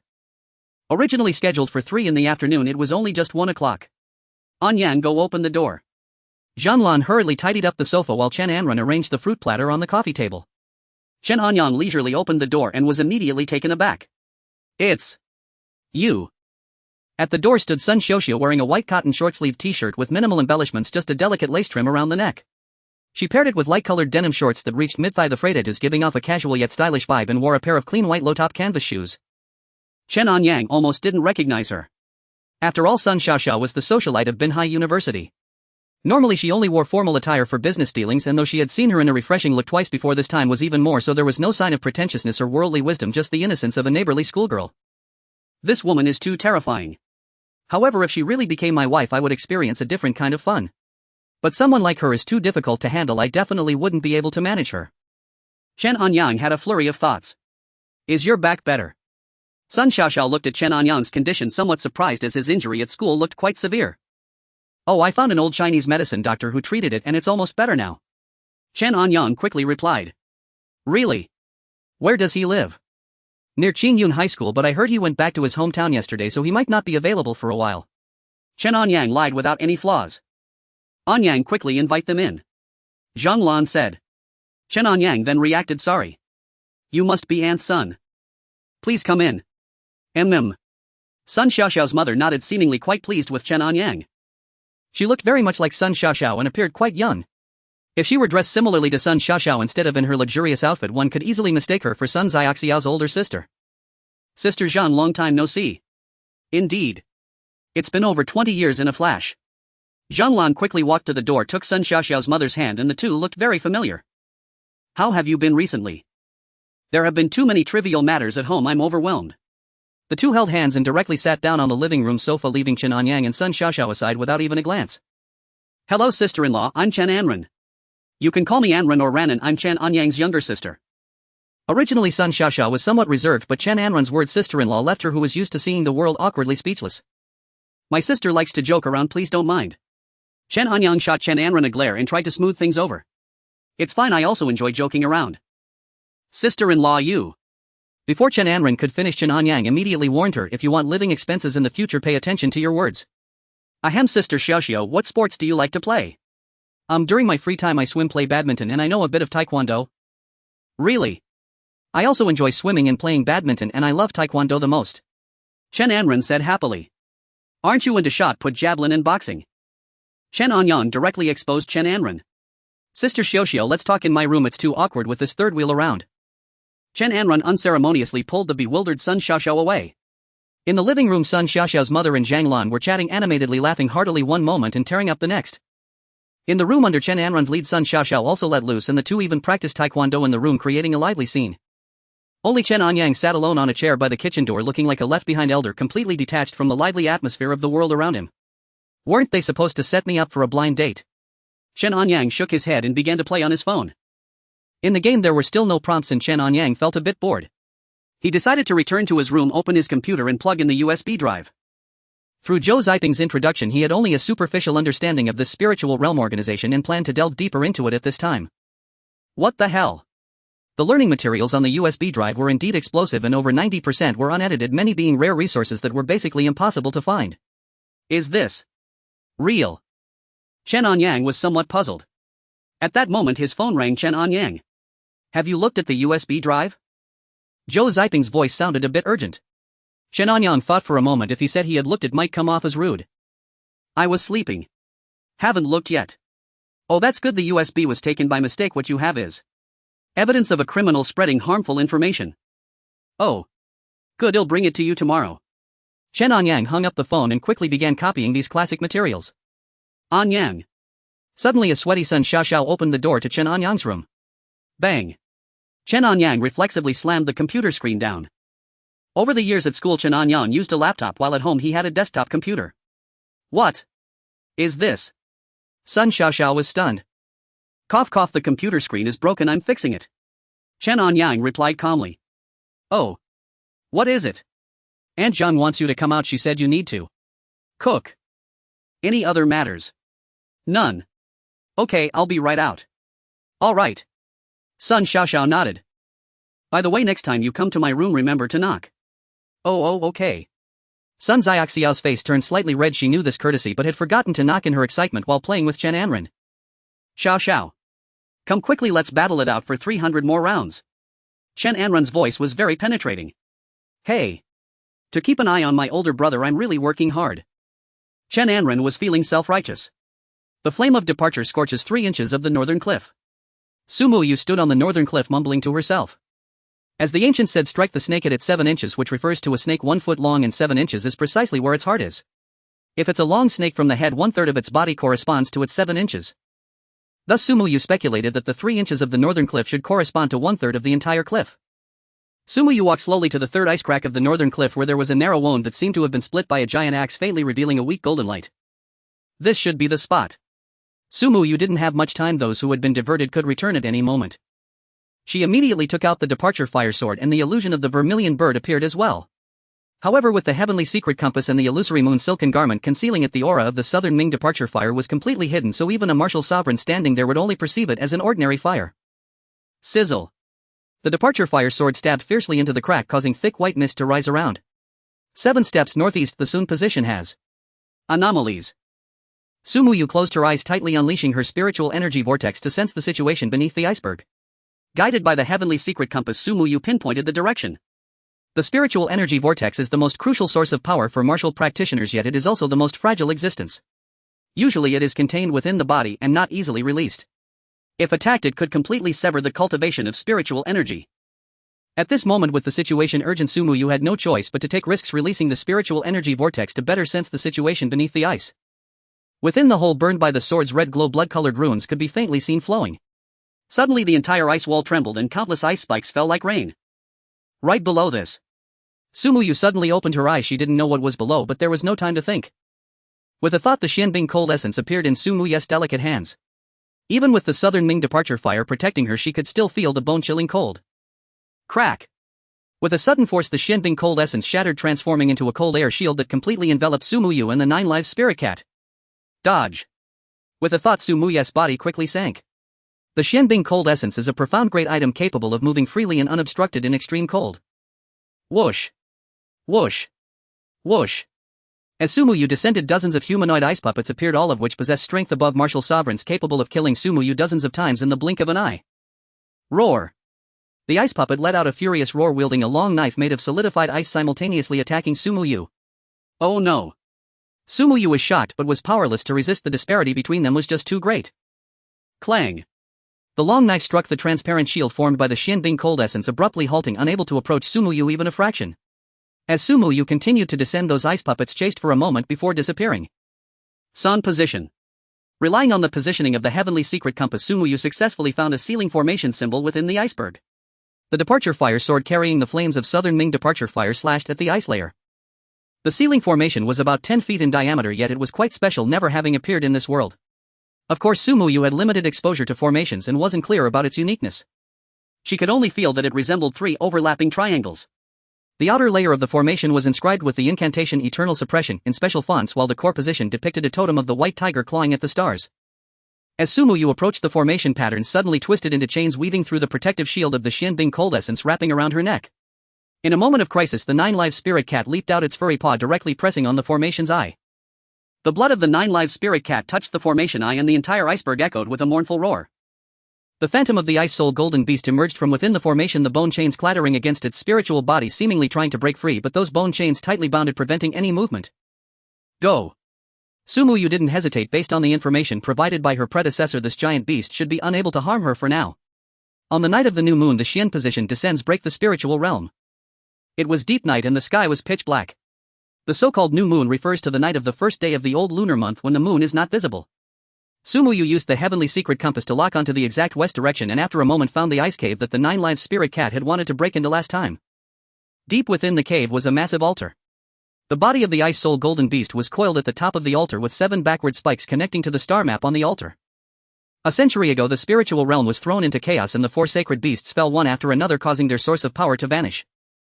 The ice soul golden beast was originally the guardian divine beast of the Gungjin sacred domain in the spiritual realm. After suffering heavy injuries, it escaped from the spiritual realm with the last trace of the white tiger's source of power sealing itself to guard the white tiger's origin. Since you have reached here, it means you are fated with the power of the 4 symbols. To inherit the source power of the sacred beast white tiger, you must break the sword formation. And Yang's skills are quite impressive, not much inferior to a professional chef. Sun Qinchin praised. You're overpraising. Zhang Lan replied with a smile. Although it was supposed to be a blind date for Chen Anyang, it was clear that no one regarded him as the main character, and his conversation with Sun Xiaoxiao barely exceeded 10 sentences. Sister Xiaoxiao, I never expected your skills to be so strong. We should go to the gym sometime for a good spar. The space at home is too small and I can't fully unleash my abilities, it's not satisfying at all. Sounds good. Sun Xiaoxiao nodded. How about tomorrow? We still have this last day of vacation left, school starts the day after tomorrow. Chen Anyang hurriedly said. No problem, I'll come pick you up then. In pairs they chatted happily, leaving Chen Anyang feeling like a third wheel. Until dinner was over, Chen Anyang couldn't find the opportunity to say a word. Even the farewells were done by Zhang Lan and Chen Anyang while he stayed at home to clean up the dishes. Mom, you really know such influential people? After bidding farewell to the Sun family, mother and daughter Chen Anyang looked at Zhang Lan with disbelief. Of course. Are you and Dad some kind of hidden wealthy people? Did you come to this small place just to train us siblings? Chen Anyang began to fantasize. You're thinking too much. Your dad was indeed quite capable back in the day, but unfortunately he was a bit too stubborn. Otherwise our family might not be worse off than the Sun family. However, it is also thanks to his stubbornness, otherwise he might have been led away by her.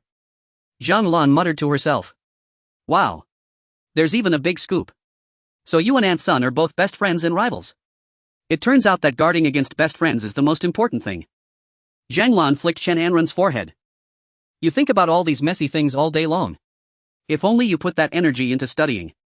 After being bombarded with advice, Chen Anyang instantly retracted his gossiping heart. When the mother and daughter returned home, Chen Anyang had already tidied everything up. He returned to his bedroom looking at the shattered computer screen, a mix of emotions flooding his heart.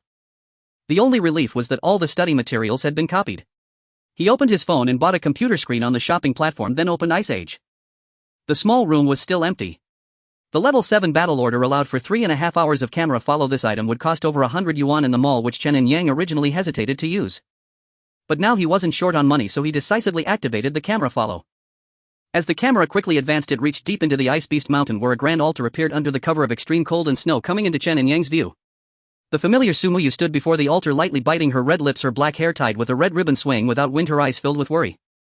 At the center of the altar, the 9-live spirit cat stood atop a sword formation made of countless sinister energies, the scene appearing almost frozen in time. The sinister energy sword formation was in fact an illusion formation, and the 9-live spirit cat was currently enduring the intense wash of sinister energy. Within the illusion, countless corpses of fierce beasts piled up like mountains, and the 9-live spirit cat had gone through countless life and death moments. Breaking through the sword formation was not merely about strength, it required a firm will and the ability to resonate with the original power of the white tiger. The 9-live spirit cat cannot withstand the gunmetal sinister energy and has lost its vitality. Would you like to spend 288 yuan to purchase a revitalization pill to extend its life? On the phone screen, the 9-live spirit cat's 7 orifices were bleeding, its body completely stiff. Purchase. Looking at the effect of the revitalization pill, it was essentially similar to a revival coin in a game, but only effective for pets, and their realm must be at the refining body stage. Exceeding this realm would render it ineffective. The 9-live spirit cat has successfully revived. The 9-live spirit cat cannot withstand the gunmetal sinister energy and has lost. Time seemed to stretch, and within the altar the dome above shifted with the constellation of the 7 stars converging into a phantom of the white tiger. The phantom lowered its head and lightly touched the spirit cat's forehead. The golden spines on its back cracked one by one, transforming into golden light that entered the spirit cat's body. The spirit cat's size expanded to that of an ordinary leopard, its fur turning silver gray with a metallic sheen. Meow. The front claws shot out 3 feet of golden light, and as they swung they emitted a piercing sound that could tear through space. Although its momentum and cry seemed somewhat mismatched, its power surged. Even its eyes changed color, the left eye became ice blue like a deep abyss, while the right eye glowed fiery gold. At the same time, the northern night sky suddenly brightened as if it were day. The white tiger's 7 stars broke from their original orbit, sketching out a gigantic tiger shape in the sky. The starry light transformed into billions of golden needles that fell, but upon touching the iceberg they solidified into golden blizzards. The snowflakes were sharp as blades, flattening all ice peaks within 100 miles, yet gently swirling around the 9-live spirit cat, weaving a robe of sinister energy. Within 1,000 miles all metals trembled wildly. The magical martial alliance's heavy sword broke free from its master, soaring towards the iceberg like a flock of birds returning home. The compass pointer of the Martial Repair Alliance exploded with fragments in the air, forming the white tiger totem. Hidden weapons from the northern rogue cultivators shot out from their sheaths, forming a vortex of swords above the iceberg. The white skeletal chains on the ice soul golden beast instantly turned to dust. The gunmetal is not for slaughter but for protection. With the fall of the 4 saints, calamity arises in the spirit realm. Though I may not await the arrival of light, I believe it will eventually come and the 4 saints will return. However, bearing the power of the 4 symbol sacred beasts, the road ahead may become even more arduous. As the power of the 4 sacred beasts merges, your cultivation speed will also gradually slow down. Before reaching martial sovereign, you must not enter the spirit realm. They will stop at nothing to hunt you down. With insufficient strength, stepping into the spirit realm is tantamount to certain death. The voice of the ice soul golden beast grew weaker and its form began to dissipate, while its true body surged with towering illusions resonating with the soul fragments of the white tiger constellations. The illusion let out a long cry to the heavens, causing all the ice layers in the northern region to crack in response, and from the fissures rose golden sinister mist, revealing ancient scenes of the white tiger battling in the divine realm, claws tearing at black dragon's tail, sweeping away celestial demons. Using sinister energy as ink, it wrote the true word protect in the void. Ultimately, the illusion transformed into a stream of light and entered the right eye of the spirit cat, where the battle markings of the white tiger appeared in its pupils. As the extraordinary phenomenon was about to fade, a blood-red crack suddenly appeared in the sky, and a giant hand entwined with chains reached out from the fissure, grasping towards the spirit cat. Sumuyu had no time to react, but the Nanming Lihu erupted on its own, the Zhuke phantom clashing against the giant hand. From the crack came a hoarse whisper: the 4 symbols will ultimately return to chaos. Sumuyu immediately stepped forward, picked up the restored 9-live spirit cat and took out the Tianji compass, disappearing directly from the spot. Chen Anyang stared at the shocking scene, taking some time to recover. At this moment, Sumuyu had already returned to the original small house with the 9-live spirit cat. However, those who had come searching for Nanming Li Huo and the spirit realm had completely lost their minds. Just after returning to the small house, Sumuyu noticed that the 9-live spirit cat began to tremble slightly, then suddenly erupted with powerful sinister energy. Centered around the small house within a radius of 3 miles, it transformed into a forest of metallic spikes. The 9-live spirit cat has been backlashed by sinister energy. Would you like to purchase a 648 yuan sinister suppression package? The money spent on a pet is almost catching up with my little Yu. Chen Anyang looked at the notification that appeared on his phone screen. So far Su Muya's improvement is visibly apparent, but the 9-live spirit cat is almost like a decorative vase. Even if he gains the primordial power of the white tiger, the 9-live spirit cat won't be able to unleash much power in a short time and will require a considerable amount of money to suppress the white tiger's metal-killing aura. Fortunately, Chen Anyang has been experiencing good fortune lately. Playing games is all about happiness, and to be happy one must spend money. It's time to showcase the power of a top-tier spender. A mere white tiger killing aura, submit to me. Chen Anyang's youthful spirit suddenly ignited. After clicking to confirm the purchase, a blinding golden light burst forth from the phone screen, illuminating the entire room.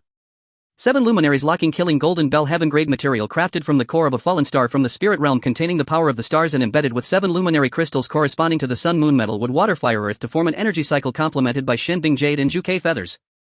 Effect 1. The golden bell hangs around the neck of the 9-live spirit cat, suppressing the killing aura.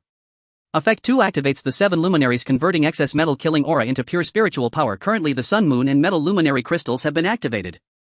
Note the golden bell recognizes Su Muyu as its master, and the 9-live spirit cat wearing the bell can feed back to Su Muyu. If Su Muyu dies, the golden bell will self-destruct, releasing all the killing aura. Based on the current status of the activated 7 luminary crystals, if the 9-live spirit cat breaks through to the 9th tier innate realm, it will lose the ability to suppress the killing aura. Ding-a-ling. A golden bell suddenly appeared around the neck of the 9-live spirit cat, ringing lightly in the wind. Wherever the sound of the bell passed, the metal thorns turned to dust. After carefully checking, Su Muyu finally felt at ease and entered a state of cultivation, while the 9-live spirit cat lay on the ground, appearing to be asleep, but not quite. There is actually metal killing aura appearing here. Is that the primordial power of the white tiger? Quickly notify the dean and have him come here immediately. The spirit realm, the southern bright fire and the metal killing aura have actually appeared at the same time. What should we do? Let's retreat first. The several mentors from Tianyuan Academy who arrived first in the northern region were deeply shocked. Such power, which typically only appears within the spirit realm, was so close, and although a hint of greed flashed through their minds, rationality ultimately prevailed. They decided to retreat to the boundary of the northern region before the dean arrived. The Blood Raksha, the young master of the Demon Cult Alliance, was on the eastern side of Ice Beast Mountain, where the Martial Cultivators Alliance suffered heavy losses under the onslaught of the Shenbing Demon Riders. Order all the ice puppets from the northern region branches to be released. I want to raise Ice Beast Mountain. But the people from Tianyuan Academy haven't shown up yet. They might be trying to catch us off guard. Let them die together and have the headquarters send over the magic cannon. Also send the shadow puppets to the black market, offering a bounty of 1,000,000 gold to gather all clues regarding the southern bright fire and the metal killing aura. The Blood Raksha's crimson eyes burned with demonic flames, revealing his unhidden thirst for this sacred power. At the headquarters of the Martial Cultivators Alliance, Elder Tian Swansea was in the star observation pavilion, looking at a star disk in front of him. The position of the white tiger star was pierced by 7 golden needles, with the needle ends tied to threads soaked in beast blood. The source of the killing aura is moving. It seems to be suppressed by something. The white tiger returned to its position 300 years earlier than expected. The killing aura in the northern region is still wreaking havoc, with countless low-tier martial cultivators being killed by the aura, yet this seems to have no deterrent effect. Countless martial cultivators still fought desperately, charging forward one after another as if everyone had become increasingly frenzied. Here it is both a land of death and a land of survival. Cultivation is inherently about defying the heavens to change fate and seizing resources. Resources are limited, and only by risking everything can there be a glimmer of hope. In the morning, the first ray of sunlight pierced through the darkness, and the sky above the northern region was already shrouded in a thin layer of blood mist. Meanwhile, after a night of rest, Chen Anyang felt that his physical strength seemed to have increased significantly again.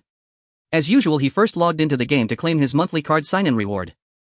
On the screen, Su Muyu sat cross-legged in meditation, her eyes slightly closed, resembling an otherworldly fairy. Chen Anyang stared in fascination, and before he knew it, he sat up straight, crossed his legs, and began to form hand seals, unexpectedly entering a state of cultivation as well. A warm current began to flow slowly within him, moving from his dantian to his limbs. By the time he opened his eyes again, it was nearly 10 o'clock. Guliolu. Chen Anyang suddenly felt very hungry. He stepped out of the room and found that no one was around. His mother had gone to play cards as usual, and his younger sister Chen Anren had been picked up early in the morning by Sun Xiaoxiao to go to the boxing gym. Chen Anyang casually heated up some leftover dishes from last night to fill his stomach, took his bone knife and USB drive, and headed to the place he had arranged to meet with Zhou Zhiping. Officer Zhou, sorry to keep you waiting. In a cafe by the Huazhong Road by the seaside, Chen Anyang met Zhou Zhiping, who was dressed in plain clothes. I just arrived not long ago. Zhou Zhiping took out a USB drive and placed it on the table. Chen Anyang also took out a similar USB drive from his pocket and handed it to Zhou Zhiping. According to my investigation over the past few days, the entrance to the spirit realm in Binhai should be near the university town. Zhou Xiping took a sip of coffee and spoke in a low voice. What are the chances of those who enter the spirit realm coming out alive? Chen Anyang put away the USB drive Zhou Xiping had produced and sat down across from him. To put it bluntly, it's a 9-death experience. Chen Anyang was already mentally prepared but still felt a pang of concern upon hearing Zhou Xiping's answer. However, Zhao Wenda's situation is somewhat special. His ability should be quite strong. Zhou Xiping speculated. They have many means to locate those affected by spiritual energy who can cultivate, but Zhao Wenda's hidden abilities were too strong. It wasn't until he disappeared that Zhou Xiping and others found traces. Chen Anyang also recalled the note Zhao Wenda had left him. Don't trust anyone. It was also because of this phrase that Chen Anyang had always been somewhat reserved towards Zhou Xiping. The entrance to the spirit realm is becoming increasingly unstable. Spirit beings may intrude at any time. When that happens, you can use this to contact the headquarters. A pager. Where did you find this old relic? Chen Anyang looked at the communication device Zhou Xiping had taken out. When spirit beings appear, there will be a strong signal interference. Ordinary communication devices will fail. This is made from special materials to prevent interference. Additionally, if possible, quickly eliminate the spirit beings to prevent the impact from expanding. After eliminating the spirit beings, we will have specialized equipment to erase the memories of humans in the area. During this time, I have to go abroad for a while. The International Spirit Realm Organization will hold a seminar, and the silver dragon you saw before will take over my training for you. Currently, most of the creatures appearing in the spirit realm are low-tier beings. According to Chen Anyang's results from yesterday's tests, dealing with those creatures shouldn't be too difficult, but professional training is required. If we eliminate these spirit beings, is there any reward? Chen Anyang has always been very concerned about issues related to his own interests. This device will record the number of spirit beings you eliminate and upload it directly to headquarters. After professional analysis based on the abilities of the spirit beings, you will receive corresponding points which can be exchanged for items within the organization. Zhou Xiping explained. Is there cash? Cash is arguably the least valuable thing in there. Eliminating the lowest tier spirit monsters can earn about 3 points, while 1 point can be exchanged for 1 million. Hearing Zhou Xiping's words, Chen Anyang's eyes widened. He immediately wanted to catch a spirit being. Protecting world peace and safety will be my lifelong pursuit. From the moment I first saw you, I knew you must be a person with great ambitions willing to contribute. You have an excellent eye for people. Chen Anyang nodded. It's getting late, I'll take you to meet the silver dragon. Zhou Xiping had booked an afternoon flight and time was tight. Zhou Xiping hurriedly left after bringing Chen Anyang to the previously tested basement. A few minutes later, the impeccably dressed Yin Long opened the door. Allow me to introduce myself again. I am Yin Long, a member of the International Spiritual Energy Organization Linglong team. Hello, my name is Chen Anyang. You should be called Yulong. Yin Long corrected. Sorry, I'm not quite used to it yet. Chen Anyang suddenly remembered that he had a code name. The classroom is next door, follow me. Chen Anyang promptly stood up and followed Yin Long. Yin Long's robust physique and tall stature looked quite out of place in his suit.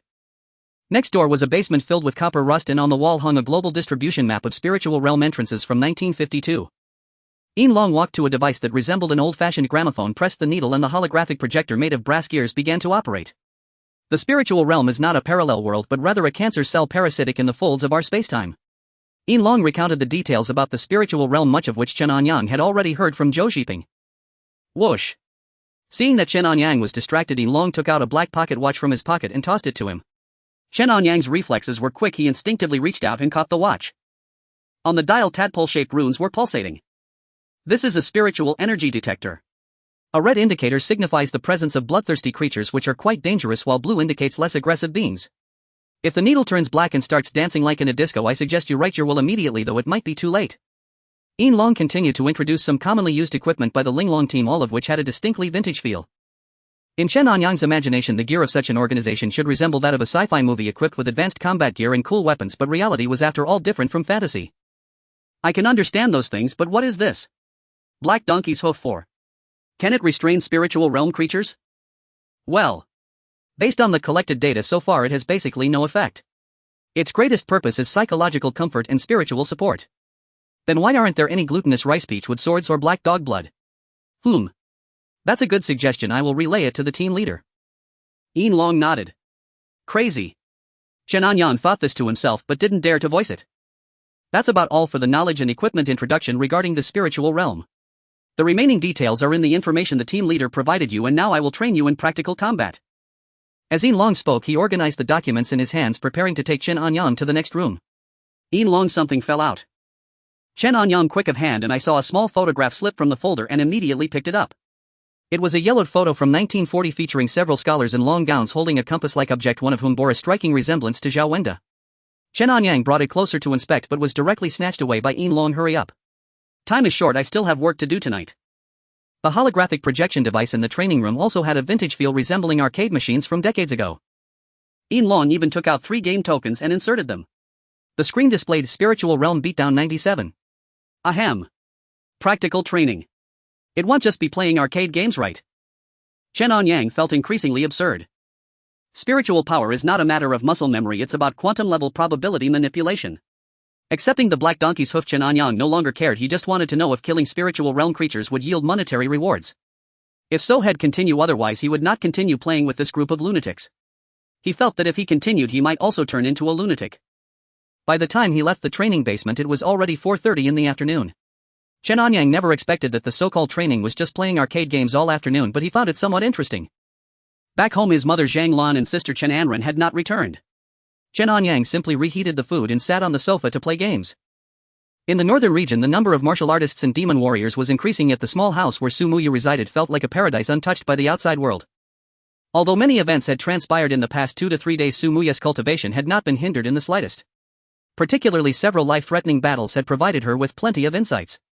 With the continuous use of double and triple cultivation cards coupled with a perfect body refining and soul resonance speed of 10 times, she broke through to the 6th grade martial artist realm by noon. The 9 live spirit cat's realm was a bit lower, it reached the 5th stage of body refinement only after acquiring the gung metal evil chi. With a rank 5 battle order he obtained 10 advanced detection talismans, and Chen Anyang having nothing to do directly used 2.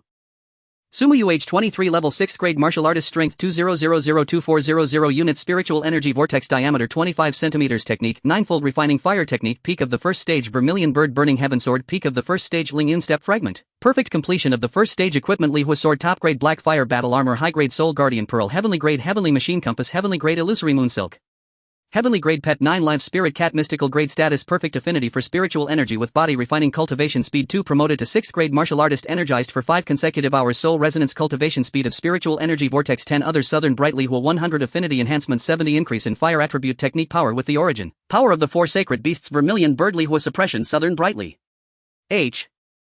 While Chen Anyang was checking the attributes of himself and the cat, a red alert suddenly appeared on the screen. The wave of gung metal evil chi has been detected by the spiritual realm's gold-eating insects. A large swarm of gold-eating insects is surging out from the spiritual realm entrance, approaching rapidly. Please take precautions in advance. Gold-eating insects. How do I defend against them? There was no prompt for recharge and Chen Anyang had no idea what this prepare for defense entailed. Fortunately, Chen Anyang directly used the communicator to notify Su Muyu about the approaching gold-eating insects. As night fell, the ice planes outside the small cabin suddenly echoed with a series of sharp crack sounds reminiscent of countless metallic gears grinding against each other, creating an unbearable noise. Under the moonlight, a dark golden tide of insects surged like waves, shattering the ice layer in its path, leaving nothing but metallic fragments in its wake. Su Muyu whispered sharply, and the 9 live spirit cat leaped down from the rooftop, its neck adorned with the 7 stars locking scourge golden bell ringing out a frantic chime. Sensing the golden calamity, the swarm of insects accelerated, their mandibles spinning like drill bits as they charged towards the small cabin. Receiving a warning from Chen Anyang, Su Muyu had preemptively set up a fire departure formation around the cabin. Standing at the formation center, she activated the first level of the 9-fold fire refinement technique, driving the departure fire sword into the ground, flames spreading along the sword's patterns. The 9 live spirit cat infused the calamity energy into the flames, forming a crimson golden fire tornado that caused the insect swarm's exoskeletons to shatter under the intense heat. Many of the golden devouring insects perished, but an endless stream of them continued to surge forth as if they could never be exterminated. In front of his phone screen, Chen Anyang watched the overwhelming swarm of insects, nearly succumbing to a fear of clusters. At the same time, a light bulb appeared in the upper right corner. Chen Anyang spent a detection talisman to gather information about the golden devouring insects. Golden devouring insects, 2nd to 4th stage body refinement realm, a unique creature of the spiritual realm. They exclusively consume metals and gold-type energy. They are social creatures. Each golden devouring insect can split 3 times after absorbing sufficient energy. Only by defeating the golden devouring insect king can one completely eradicate the swarm, which typically hides deep underground and possesses the strength of an 8th stage body refinement realm. Golden devouring insect king. After reading the information, Chen Anyang understood that to completely resolve the golden devouring insect swarm, he must locate this golden devouring insect king. He was prepared to recharge, but the recharge prompt never appeared, as if he were filled with untapped strength without a place to unleash it. When did this game become so considerate? Where's the recharge entrance? I need to recharge. Even a little greed would be acceptable. I need to recharge. Chen Anyang gazed at the small cabin which was completely submerged by the swarm, his urgency mounting. Suddenly the 9-live spirit cat let out an angry roar, the sound of the 7 stars locking scourge golden bell ringing loudly before finally falling off from the cat's neck. Metal Calamity Domain. A storm of metallic blades formed within a 10-jang radius triggered by life and death circumstances as the 9-fold fire refinement technique broke through to the 2nd level, flame forging divine soul, greatly enhancing the power of the vermilion bird burning heaven sword. With the fusion of raging fire and calamity energy, swathes of golden devouring insects turned to dust while the glaciers beneath them transformed directly into steam. Crack. High temperatures scorched the ground, creating countless fissures. What is that? A large golden devouring insect lay quietly beneath the ice layer, its shell glimmering with a dark golden sheen. Golden devouring insect king. Chen Anyang quickly activated his communicator. Only by eliminating the golden devouring insect king can the swarm be dealt with. Sumuyu had always firmly believed in the words of her predecessors. However, having continuously used the South Bright Departure Fire, her internal spiritual energy was already depleted. The nearby 9-live spirit cat began to suffer from the backlash of the calamity energy, and even putting the golden bell back on proved futile. Sumuyu immediately took out the grafted Night Blooming Sirius, initially intending to refine it into a pill, but she hadn't found the time recently. Due to the chaotic spiritual energy of these spiritual herbs, human martial practitioners find it hard to absorb directly. Forcing consumption does restore spiritual energy, but it takes a long time to heal the damaged body and meridians. However, refining it into a pill minimizes impurities, resulting in a gentler effect and fewer side effects. Unfortunately, Sumuyu lacked talent in alchemy. Out of dozens of attempts, she had only succeeded once, making her reluctant to use it. At this moment, facing life and death, she paid little heed and directly stuffed the Night Blooming Sirius into her mouth, swallowing it whole. Instantly her body filled with chaotic spiritual power and the Departure Fire Sword was raised once more. Slash. From several dozen jang away, a powerful sword aura wrapped in South Bright Departure Fire slashed towards the golden devouring insect king. Sizzle. The escape route for the golden devouring insect king was completely sealed off, and despite enduring the South Bright Departure Fire, its massive body was riddled with numerous black holes. Hiss. Despite being severely injured, the golden devouring insect king did not die on the spot but flapped its dark golden hard wings with all its might, slowly retreating. Sumuyu was already too weak to pursue, only able to watch helplessly as the golden devouring insect king escaped. Meanwhile, the small cabin had become riddled with holes from the relentless assault of the golden devouring insects. Fortunately, the underground space was preserved. Sumuyu dragged her heavily injured body, took the 9 lives links and leaped into the underground space. The 9 lives spirit cat suffered another backlash from the calamity energy. Sumuyu's meridians were severely damaged. Do you want to spend 998 yuan? Chen Anyang had grown weary of checking the details of the package. The moment the recharge prompt appeared, he eagerly clicked confirm. In the underground space of the small cabin, Sumuyu obtained a jade slip 4 symbols harmonization technique. Using the vermilion bird departure fire as a guide and the white tiger calamity energy as a base, Sumuyu drew a yin-yang formation in the underground of the cabin, using her wrist to bleed as the focal point. The formation needed to be maintained for 7 days and nights to suppress the calamity energy within the 9 lives links once more. Due to severe damage to her Bodis meridians, the South Bright Departure Fire sealed within her was also on the verge of going berserk. A coffin of ice engraved with a massive mysterious tortoise quietly rested in the underground space, lowering the temperature to its lowest point. You must sleep for 2 hours in this mysterious ice soul coffin daily to regain control over your South Bright Departure Fire. Chen Anyang glanced at the description and transmitted the usage method to Sumuyu. As for Sumuyu's injuries, having undergone perfect body tempering and bone refinement, this level of injury would heal on its own within 2 to 3 days without treatment. The most critical issue was still controlling the South Bright Departure Fire. The situations of both her and the cat were almost identical. Thanks to the powerful primordial energy of the 4 symbols sacred beasts, their strength far surpassed others of the same level, but this primordial energy required them to expend more effort to control. Any slight misstep could lead to a backlash from this immense power, resulting in their annihilation. This double-edged sword was not something easily wielded. Seeing that they were temporarily safe, Chen Anyang let out a sigh of relief. Crack! The key inserted into the lock, the bolt moved and the door was directly opened. Zhang Lan and Chen Anyang walked in one after another. Why are you two back so late? I was originally going to return early, but Xiong Jie was too enthusiastic and insisted on treating me to dinner. Being a dutiful daughter, I naturally couldn't forget my mother, so I went to pick her up and then went to a 5-star restaurant in the city. Sigh. I can hardly imagine the joy of the rich. I've never set foot in that restaurant in my life. Chen Anyang was still reminiscing. So? Sun Xiong took both of you out to eat. Yeah. We 3 are women and we were afraid it would be awkward for you to join us, so we intentionally didn't invite you. You truly are my good sister. Of course. A sister as understanding and considerate as me you wouldn't find even with a flashlight. Chen Anyang said proudly. That's right, next time I go to the restroom I won't bring a flashlight anymore. Chen Anyang sighed. The 3-day Dragon Boat Festival holiday ended swiftly and Chen Anyang and Chen Anyang both returned to campus. At lunchtime only Chen Anyang and Zhang Yufeng remained in their 4-person dormitory. Where's the sect master? Didn't he come today? Chen Anyang glanced at Ma Qinglin's empty bunk. He's at the hospital. Fell ill. Diagnosed with narcolepsy, he was taken by his family to Beijing for examinations during the holiday. No definitive pathological focus was found. Doctors cited cortical neuropsychological dysfunction accompanied by symptoms of delusional disorder. Zhang Yufeng was Ma Qinglin's closest friend and also his fellow townsman, maintaining contact even over the break. During this Dragon Boat Festival break, Zhang Yufeng had not gone home but instead traveled across the city attending anime conventions, earning a considerable sum. Meanwhile, Ma Qinglin had been accompanied by his parents to Beijing for medical evaluation. No word on when he'll return? Chen Anyang asked. Likely tomorrow or the day after. He's been prescribed medication for now. A more thorough treatment will wait until summer vacation. Zhang Yufeng tidied his bed and promptly fell asleep. The past few days had left him utterly exhausted, his body aching from head to toe. Chen Anyang walked to his desk, retrieved his laptop and began studying the materials provided by Zhou Zhiping. Beep, beep, beep. A faint sound emanated from Chen Anyang's backpack. This, a spirit realm creature. He opened the package to find the pocket watch slowly rotating, its hands now stained deep crimson. Already an assignment. So soon. No fear stirred within him, only exhilaration. He quickly gathered his essentials, gripped a finely crafted compass in his palm and strode out of the dormitory. At noon in early June, the scorching sun blazed down upon the earth. In the northwest corner of Binhai University stood the north basketball court flanked by the gymnasium and swimming pool, deserted at this hour save for Chen Anyang alone. Guided by the compass, he swiftly located the spirit realm creature. It's him. Chen Anyang's eyes widened in disbelief. A colossal beetle the size of a calf gleamed under the sun with a dull golden metallic luster across its carapace. Chen Anyang recognized it instantly, the gold-devouring beetle that had attacked Su Muyu and the 9-life spirit cat the previous night, and this was none other than its sovereign, the gold-devouring king.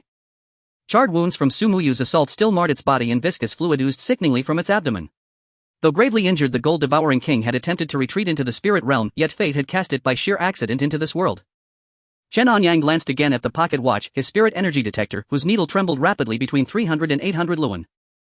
He had studied spirit energy detection just yesterday. Fluctuations below 100 luan typically indicated natural phenomena or microscale spirit realm beings, posing virtually no threat to humans. Fluctuations between 100 and 300 luan signaled low-risk spirit realm creatures, classified as level 2 alerts, requiring only basic containment with minimal danger. Yet readings from 300 to 800 luan denoted high-risk entities, level 3 threats, even relatively docile azure-hued beings proving exceptionally difficult to manage. And this crimson blood-hungry variant was far more perilous, vastly more destructive, profoundly disruptive, and should it be subdued, richly rewarding in merit points. High risk indeed promised high reward. Without hesitation, Chen Anyang slashed his fingertip and let a single drop of blood fall onto the compass. This compass served two purposes: first, to pinpoint the direction of a spirit realm creature's emergence; second, to generate localized obscuration, a subtle veil of illusion. He dripped the blood into the can position, rotated the inner dial and aligned the needle precisely with the current hour. Instantly a spherical field formed, radius 100 meters, centered upon his location. To ordinary observers the area would appear plausible, yet memories of it would fade rapidly, leaving only vague rationalized impressions. Ding! Without pause, Chen Anyang brandished his bone blade and charged straight toward the gold-devouring king. Upon impact with its forelimbs, crystalline frost blossomed in countless shimmering shards. Gold-devouring beetles were immune to most metal weapons, but though his blade was carved from bone, breaching its armored shell remained arduous. Agony tore through Chen Anyang's palm. Damn, it's that strong. He disengaged instantly, leaping backward. That fleeting clash revealed the king's grievous wounds and lingering embers of southern radiant fire within its body. Yet even so he stood no chance against it. He couldn't even breach its defenses. Ever experienced the dual torment of ice and fire? Recalling the morning's study materials and Silver Dragon's intensive training, he darted to a nearby fire hydrant, channeled spiritual energy through his body and plunged the bone blade deep into the valve. Instantly the blade's chilling aura shattered the pipe, high-pressure water erupted skyward, freezing midair into a lethal storm of ice spears. The gold-devouring king unfurled its wings to flee, but the sudden sub-zero cold merging with residual southern radiant fire locked its limbs rigid in an instant. Simultaneously the cinnabar-beaded bracelet on Chen Anyang's left wrist surged with heat. Without hesitation he hurled it toward the immobilized beast. SSSSHHH. Its body began dissolving rapidly, within moments reduced to a shimmering pool of molten gold. Only after a long silence did Chen Anyang cautiously approach, crouching low to examine the residue. The beads gifted by Zhao Wendao soared from the golden pool, immaculate, untarnished, returning seamlessly to his hand. Is this pure gold? Chen Anyang gazed at the glistening pool, wondering if it might fetch a handsome price. But suddenly his bone blade trembled violently and emitted a powerful suction. The molten gold surged upward, enveloping the blade entirely. In the blink of an eye, blade and gold fused completely, the edge lengthened and an intricate bas-relief of a bronze wolf's head emerged across its surface. The compass's obscuration field faded, but the basketball court bore unmistakable signs of combat: scorched earth, splintered concrete, and the mangled remains of the ruptured fire hydrant. To avoid complications, Chen Anyang ignored the blade's transformation and vanished from the scene at blinding speed. Who was that? A member of the Linglong task force. As he withdrew, Chen Anyang caught a fleeting glimpse of a figure, moving faster than himself. Minutes later, he re-entered the dormitory. Zhang Yufeng slept soundly in his bunk. Chen Anyang drew a deep breath, steadied his pulse, and lay down beside him. Chen Anyang hadn't expected his very first encounter with a spirit realm creature to be the same ferocious beast featured in the game. If so, could Xiaoyu possibly cross over into this world as well? Thank heaven she wounded it so severely, if not I'd have perished here today. The battle had seemed crude and straightforward, but in truth it had teetered on the knife edge of annihilation. His first real fight. Even now recalling it sent a chill down his spine. Just as he caught his breath, his phone rang sharply. You encountered a spirit realm creature. Zhou Xiping's urgent voice crackled through the receiver. Terralania, a small nation in Central Africa covering more than 10,000 square kilometers, has an area comparable to Binhai City and has gone unnoticed by most. Yet just dozens of meters beneath this small country lies the headquarters of a globally recognized and mysterious international spiritual realm organization. Zhou Xiping, attending a meeting here, noticed that Chen Anyang's communication device had received a message indicating his points had increased by 10, and it was a one-time increase. This meant that Chen Anyang might have killed a spiritual realm creature with a danger level of 4, instantly capturing everyone's attention. In reality, the strength of the Golden Devouring Insect King exceeded level 5 according to the Spiritual Realm Organization's ratings, but due to its severely injured state, the energy detection device showed only around level 3 after Chen Anyang's kill. The released energy was ultimately assessed as level 4. So far, the strongest spiritual realm creature they had discovered was only at level 4. He just made a call. He truly killed a spiritual realm creature. Zhou Xiping said in a deep voice while seated. The leaders of various countries in the International Spiritual Realm Organization were gathered around a long table. Please confirm the energy retroactive data once more. That's like sinking a battleship with a toothpick. Major Mike Harper from the strategic analysis team lost control of his strength, crushing his ceramic teacup, and the brown tea stains spread across the table's level 4 threat assessment report. This is absolutely ridiculous. The ice wolf variant we encountered in Siberia was only level 4, yet it nearly wiped out our entire white bear team. Did that kid really do it all alone? Ivanov chugged half a bottle of vodka and his reddened nose twitched slightly. Everyone in the conference room grew tense. They were shocked that Chen Anyang could deal with a level 4 spiritual realm creature alone, while also becoming increasingly worried. Since records began, spiritual realm creatures had indeed caused considerable trouble, but they were mostly around levels 2 and 3. In the past century, level 3 creatures had suddenly increased, and half a year ago level 4 creatures were discovered for the first time, and now there was another. The frequency and strength of the spiritual realm creatures' appearances were increasing. It wouldn't be long before their impact grew larger. Seated at the head of the table, the current rotating director, an elderly gentleman with silver hair, tapped his cane on the marble floor, shaking the dust from the crystal chandelier. Ladies and gentlemen, please remain calm. I must admit this is more absurd than a freshman from Eton taking down Godzilla, but the situation isn't dire yet. I suggest we upgrade the confidentiality level of this matter to the highest, and by the way, please have the Linglong team perform a psychological assessment on that member.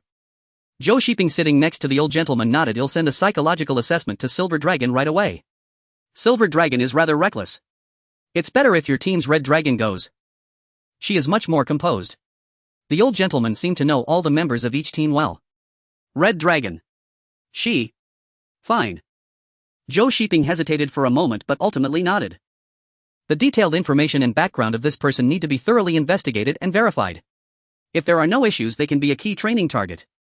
Additionally, we must prepare in advance for the recently appeared spiritual realm in Dragon Kingdom's Binhai. The meeting continued while thousands of miles away at Dragon Kingdom Binhai University. Chen Anyang was lying in bed. He still felt a lingering fear from killing the Golden Devouring Insect King, but just 10 minutes later that fear had vanished. The bone knife in his hand still emitted a chilling aura, but it seemed to have become more resilient and sharp. Carrying it with him, he felt no warmth in the hot weather. In addition, he sensed that some changes had occurred within his body. When he killed the Golden Devouring Insect King, he distinctly felt a powerful spiritual energy entering him from the creature, an energy so pure that it gradually formed a spiritual energy vortex in his dantian. You've truly worked hard coming all this way to deliver an experience pack. Chen Anyang muttered to himself, still unclear as to why the Golden Devouring Insect King had appeared beside him from the game world. However, he was certain that a significant portion of his newfound strength was closely related to the game Ice Age, and perhaps he would someday meet Su Muyu in person. Thinking this, he immediately took out his phone. Ice Age activate. It seems I must properly cultivate my little Yu. Beneath the dilapidated little house in a protected underground space with a formation, a breathtakingly beautiful woman slowly sat up in a coffin radiating cold air. However, the atmosphere gave a spine-chilling feeling. Due to damaged meridians to suppress the violent South Mingli fire within her, Su Muyu had to rest in this Shen Ming ice soul coffin for 2 hours each day. Even after fully recovering, resting on it for a period each day would be relatively beneficial for her cultivation. As for the 9 live spirit cat, it needed to continue suppressing the malevolent energy at the formation eye and couldn't move for 7 days. Emerging from the icy coffin, Su Muyu first checked her spiritual garden, pleased to see the flourishing growth of the spirit herbs. She planned to refine a few batches of pills in a couple of days. Soon Su Muyu entered a state of cultivation. Chen Anyang took no action, merely watching Su Muyu cultivate as if admiring a breathtaking painting in the world. While Su Muyu cultivated, he could also feel the spiritual energy in his body circulating. Ding! Silver Dragon's message arrived at an inopportune moment, interrupting Chen Anyang's cultivation. The Black Dragon said to send the Red Dragon over for a psychological investigation. You better be mentally prepared. What do you mean? Who is the Red Dragon? What does being mentally prepared mean? Chen Anyang quickly sent a flurry of questions. As a colleague, I can only say this much, the rest is up to you. Chen Anyang had always despised riddlers speaking only half of what they meant. However, he currently had no way to deal with the other party and could only reply, "Thank you, may a good person have peace throughout their life." Just as he finished replying, his counselor sent a message asking Chen Anyang to come to the office. What does the counselor want with me during the noon break? Could it be that someone saw me damaging the fire hydrant? No, with the compass shielding, ordinary people shouldn't be able to detect anything. Chen Anyang was filled with suspicion, quickly tidying up and leaving the dormitory, hastening towards the counselor's office. A transfer notice. What is this all about? Chen Anyang was utterly bewildered as he took the notice from his counselor. According to the general regulations of Dragon Kingdom University's undergraduate students in their 3rd year or above are typically not permitted to change their major. Since 3rd-year students have already entered the core curriculum of their specialized courses, academic transition would be extremely challenging. Of course, exceptions exist under special circumstances, such as when a student demonstrates exceptional academic talent and passes the assessment of the intended major, or when illness or physical limitations prevent continued study in the original field. Moreover, transferring majors also imposes stringent academic performance requirements. Chen Anyang was already in his 3rd year, on the verge of beginning his internship and earning his diploma, when he suddenly received a transfer notice. Hello, I am Professor Ji Yunshan from the Biology Department, here to handle the transfer procedures for student Chen Anyang. A woman with a voluptuous figure, fiery red wavy hair cascading down to her waist, strode briskly into the office. Chen Anyang furrowed his brow slightly. He had never seen this person before. However, given the large number of professors and faculty at Binhai University, it was not unusual for him not to know her. Still, he sensed something off about this Ji Yunshan. The counselor was dismissed by Ji Yunshan with just a few words, leaving only Chen Anyang and Ji Yunshan in the modest office. Hello, I am the Red Dragon of the Linglong Group. Ji Yunshan looked at Chen Anyang and extended her slender jade-like hand. Her bright red nail polish was strikingly vivid, though it was curious why her middle finger was left unpainted. I am the Jade Dragon. Chen Anyang's thoughts were still in disarray. Thud.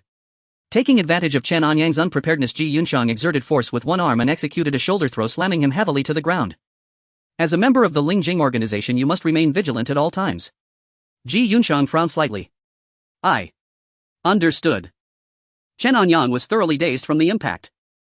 I have reviewed your file. Silver Dragon spoke highly of you. Although you are a penny-pinching, stingy homebody loser who frequently browses inappropriate websites and rarely goes out, your strength is commendable. Well, actually. Chen Anyang's face flushed red. He wanted to explain but found himself at a loss for words. No need to explain.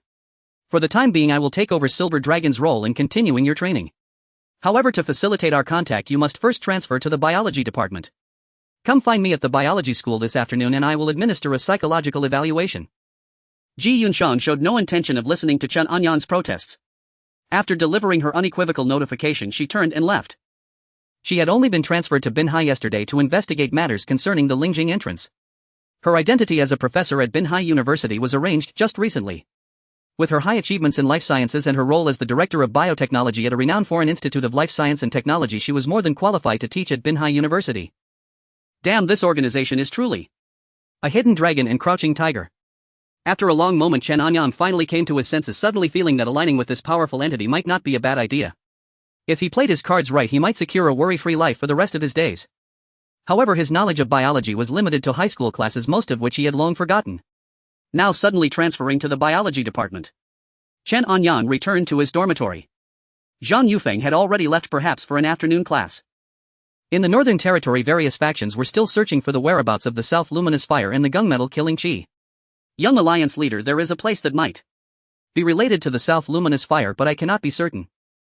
Feng Yuyu knelt on the ground with utmost reverence. Not long ago Blood Rakshasa had led her people past the dawn shelter, casually slaughtering everyone inside to feed her demonic beasts. However, she also discovered two individuals with decent potential, Feng Yuyu and his disciple Suing Jie. As for Su Hao and the others, they had fallen gravely ill and died the day after returning to the shelter. Where? Blood Rakshasa asked, her eyes red, looking at Feng Yuyu. The continuous anomalies over the past few days had been fraying Blood Rakshas's nerves. Whichever power they acquired would allow the demon martial faction to instantly crush the Tianyuan Academy and the Martial Arts Alliance. Yet after traveling far and wide without sleep for days, all leads had come to a dead end. Those formidable powers seemed to have vanished without a trace, leaving behind not even a wisp of their presence. A few dozen kilometers north of the dawn shelter there was a martial artist of the 3rd or 4th rank. Behind her was a powerhouse of unfathomable strength. I once crossed swords with him. Feng Yuyu said cautiously. Take me there. Even if the hope was slim, Blood Rakshasa would not let any opportunity slip by. Feng Yuyu immediately led the way, but before they had gone far a swarm of dark gold insects descended upon them, blotting out the sky. Wah! What is that? Su Yingji's face was filled with terror. Metal-eating beetles. How could metal-eating beetles appear here? Blood Rakshasa remained relatively calm. Given her strength, self-preservation was not a major concern. However, the demonic cultivators under her command had begun to wail in agony. In the Martial Arts Alliance, the Celestial Calculator had also arrived in the Northern Territory.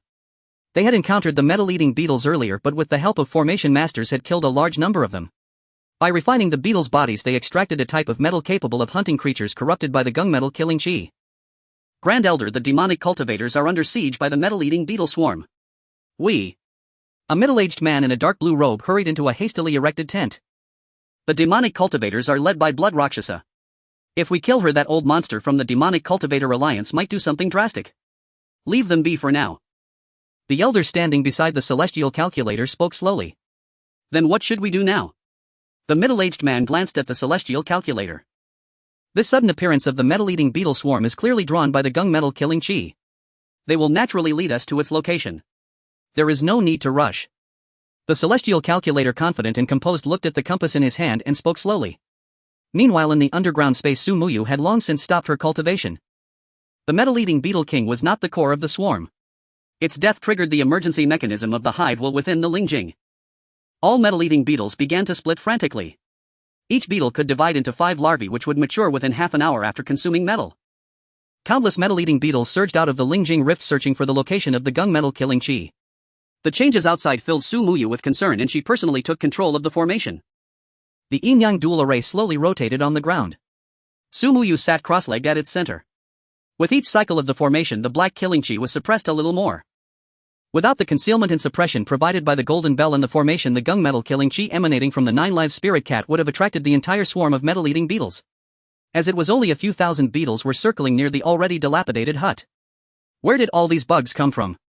Didn't I kill the metal-eating beetle king? Chen Anyang, watching the dense swarm through his phone screen, felt a chill run down his spine. Fortunately, these insects had not yet discovered the underground space where the 9-live spirit cat and Su Muyu were hiding.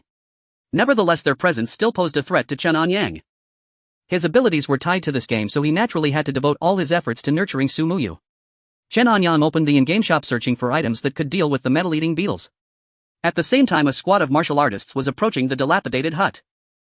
30 dark guards of the Martial Cultivation Alliance, each possessing strength above the Martial Master realm, arrived at a dilapidated cabin led by a person holding a compass tracking the golden devouring worm. They saw thousands of golden devouring worms, each the size of a fist, swirling in the air above the broken cabin. The crowd became tense. Those golden devouring worms were only at the 2nd or 3rd rank of the body refinement realm. Although their numbers were overwhelming and could cause considerable trouble, they posed no significant threat to the guards, so they did not take them seriously. Could it be that the ferocious beast with the metal calamity aura is nearby? Let's report to the elders. If that beast is really here, we might not even have a chance to escape. Yes. Let's mark the location and withdraw. Wait. The leader suddenly raised his hand. If that ferocious beast is here, there shouldn't be so few golden devouring worms. Moreover, a beast infused with metal calamity aura would either be devoured by the aura or would have significantly increased in power and would have already wiped out these golden devouring worms. Captain, do you mean? Perhaps there is neither metal calamity aura nor that beast nearby, the leader conjectured. Then why are there so many golden devouring worms gathered? The leader squinted his eyes slightly and analyzed in a low voice. These golden devouring worms are particularly fond of metal, and something must be attracting such a large number of them. This metal is certainly not ordinary. I heard Elder Wu say that 20 years ago a spiritual rift appeared in the western region releasing a large number of ferocious beasts and a piece of Millennium Dark Iron emerged which also attracted many golden devouring worms. That piece of Millennium Dark Iron became a primary material for the Great Elder to forge the Celestial Compass. This Millennium Dark Iron, even if not refined, is beneficial for cultivation when carried on one's person. If refined by a powerful artifact master, it could definitely become a divine weapon. Well, even if I don't use it myself, turning it into the elders would still be a great merit. Upon hearing the leader's analysis, everyone began to think actively. It seems that the Millennium Dark Iron should be nearby. It's likely beneath the ice layer. Let's split into 2 teams. Xiao Chang take 15 people to deal with those golden devouring worms while I take the rest to melt the ice layer for the Millennium Dark Iron. As the leader's words fell, the group began to act separately. For those at the Martial Master realm, dealing with thousands of golden devouring worms was not too difficult. However, as they continuously consumed their spiritual energy, it seemed that the golden devouring worms were multiplying. The leader took out various weapons and talismans, igniting a raging fire on the ice layer. Before long the ice began to melt, and in at most half an hour they would uncover an underground space. Seated at the center of the formation, Su Muyu turned to look at the spring while observing all the conversations and actions of the people outside. They must not discover this place. Su Muyu frowned slightly. She had just advanced to the 6th rank martial artist and still had a significant gap compared to the Martial Master realm, not to mention that there were 30 of them. Chen Anyang had been browsing the shop for quite a while, mostly finding items that assisted with cultivation such as double or triple cultivation cards, pills or spiritual liquids for replenishing spiritual energy and so on. Why haven't I received a recharge prompt yet? While waiting, Chen Anyang saw Su Muyu, who had been sitting cross-legged, suddenly rise. I can't just sit here and wait. Su Muyu had also been waiting for her elder's command, but up to now there had been no response. I can't rely on my elder for everything, I must work harder myself. The situation was urgent, and after some thought Su Muyu could only take a risky course of action. She decisively halted the operation of the Yin Yang 2 instruments formation, her thoughts shifting, causing the golden bell around the neck of the 9 live spirit cat to tremble slightly. Boom! The soaring evil energy burst forth, the power of metal calamity laid bare. Buzz buzz buzz. The swarm of golden devouring worms grew increasingly frantic, and the recently appeared spiritual rift in the northern region continuously spewed forth more golden devouring worms, even expanding the opening of the rift several times. The dark guards who were still melting the ice layer were entangled by countless golden devouring worms, and all their metal weapons were gnawed away completely. Many golden devouring worms, after devouring metal, broke through to the 7th and 8th ranks of the body refinement realm. The number of golden devouring worms around the cabin quickly reached over 100,000. The 30 dark guards surrounded by the swarm completely lost their breath amidst the frenzied crush. In the distance, the approaching Shui Luocha and others also clearly sensed the presence of the metal calamity aura and rushed towards the cabin at full speed. So many golden devouring worms. The hunched-back Granny Blood Vulture, upon seeing the countless swarm of golden devouring worms, also showed a look of dread. But Shui Luocha laughed wildly, swinging his bone whip and stirring up a gust of bloody wind, used the corpses of these worms to pave the way. Dig out the essence of the white tiger for me. Granny Blood Vulture took a deep breath and released the 3-eyed Blood Vulture standing on her arm. The Blood Vulture soared into the sky and then plunged into the swarm of golden devouring worms, scattering many of them, but the 3-eyed Blood Vulture also perished amidst the swarm. Immediately after, the Ice Demon Knights charged in, recklessly plunging into the center of the worm tide and self-destructing. Ice shards mixed with worm carcasses froze into a temporary passage, and Shui Luocha stepped on the ice shards, advancing towards the cabin. Before she could get close, a Qinghuan boat appeared in the air, breaking through the clouds. At the bow stood Ling Xiaozu, the head of Tianyuan Academy. Several disciples standing beside him simultaneously threw out a red giant net, and the golden devouring worms that touched the red net instantly turned into golden water. This grand spectacle left Chen Anyang watching from the screen dumbfounded. Damn! How much would it cost to resolve this? Meanwhile, in the underground space, Su Muyu took a deep breath and stopped suppressing the southern brightly fire within her body. The collision between the metal calamity aura and the southern brightly fire mixed with the corpses of the golden devouring worms triggered a chain explosion. Each corpse of a golden devouring worm was a massive bomb of energy. Ling Xiaozu summoned the Academy's treasured sword, the Celestial Pivot, but the sword body lost control due to the erosion of the calamity aura. Retreat! This cursed place is left for the old scum of Tianyuan. Shui Luocha's bone whip was swept away by a wave of metal filled with hatred as she retreated. To protect the Qinghuan boat, Ling Xiaozu endured the pain of severing his own arm to stop the spread of the calamity aura, with the boat's tail trailing bloody mist as it vanished into the clouds. Chen Anyang, who had prepared for recharging, watched in confusion as the impending battle suddenly ceased. The spiritual rift is experiencing intense fluctuations. A large number of ferocious beasts are about to surge in. Option 1: purchase the 988 yuan defense package, remain in the northern region and be unable to leave for 7 days. Option 2: purchase the 988 yuan teleportation package, randomly teleport to another area. Option 3: purchase the 988 yuan identity package, which allows altering Su Muyu's appearance to blend in with other forces, temporarily leaving the northern region. Chen Anyang finally saw the recharge prompt. The northern region had become a chaotic place, and with Su Muyu's insufficient strength she could not enter the spiritual realm. The best choice was naturally to leave temporarily. However, infiltrating other forces always carried the risk of exposure. Chen Anyang directly chose the teleportation package. Whoosh! A blinding white light burst from the phone and Su Muyu in the underground space also felt a wave of dizziness. After a while everything returned to normal. Chen Anyang wanted to check on the situation outside the space. The Eastern region map is being generated, please try again later. Su Muyu along with the 9 live spirit cat and the underground space was completely transferred to the Eastern region. With no immediate threat to life, Chen Anyang confidently turned off his phone and headed to the third-floor laboratory of Binda Biological Institute. In the laboratory there was only Ji Yunxiang along with a plethora of experimental instruments. Chen Anyang had no interest in biology. The most important factor was that finding a job after graduating in this field was challenging unless one was exceptionally skilled and could truly enter the professional realm, which was far too difficult for him. However, he was currently under no pressure regarding employment after all. This powerful organization was likely to offer job placements. Even if not, killing a few spirit realm creatures to exchange for cash would be enough for him to live comfortably for a lifetime. Did you kill that spirit realm creature that appeared in the coastal area yourself? Ji Yunxiang asked, holding a cigar, her legs crossed as she sat on the lab table.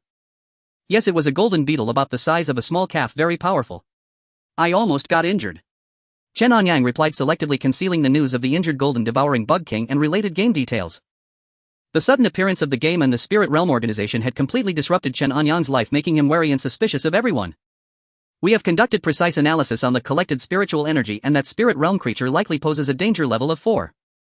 Previously, the Black Dragon conducted a preliminary assessment which may not be very accurate. I need to re-evaluate.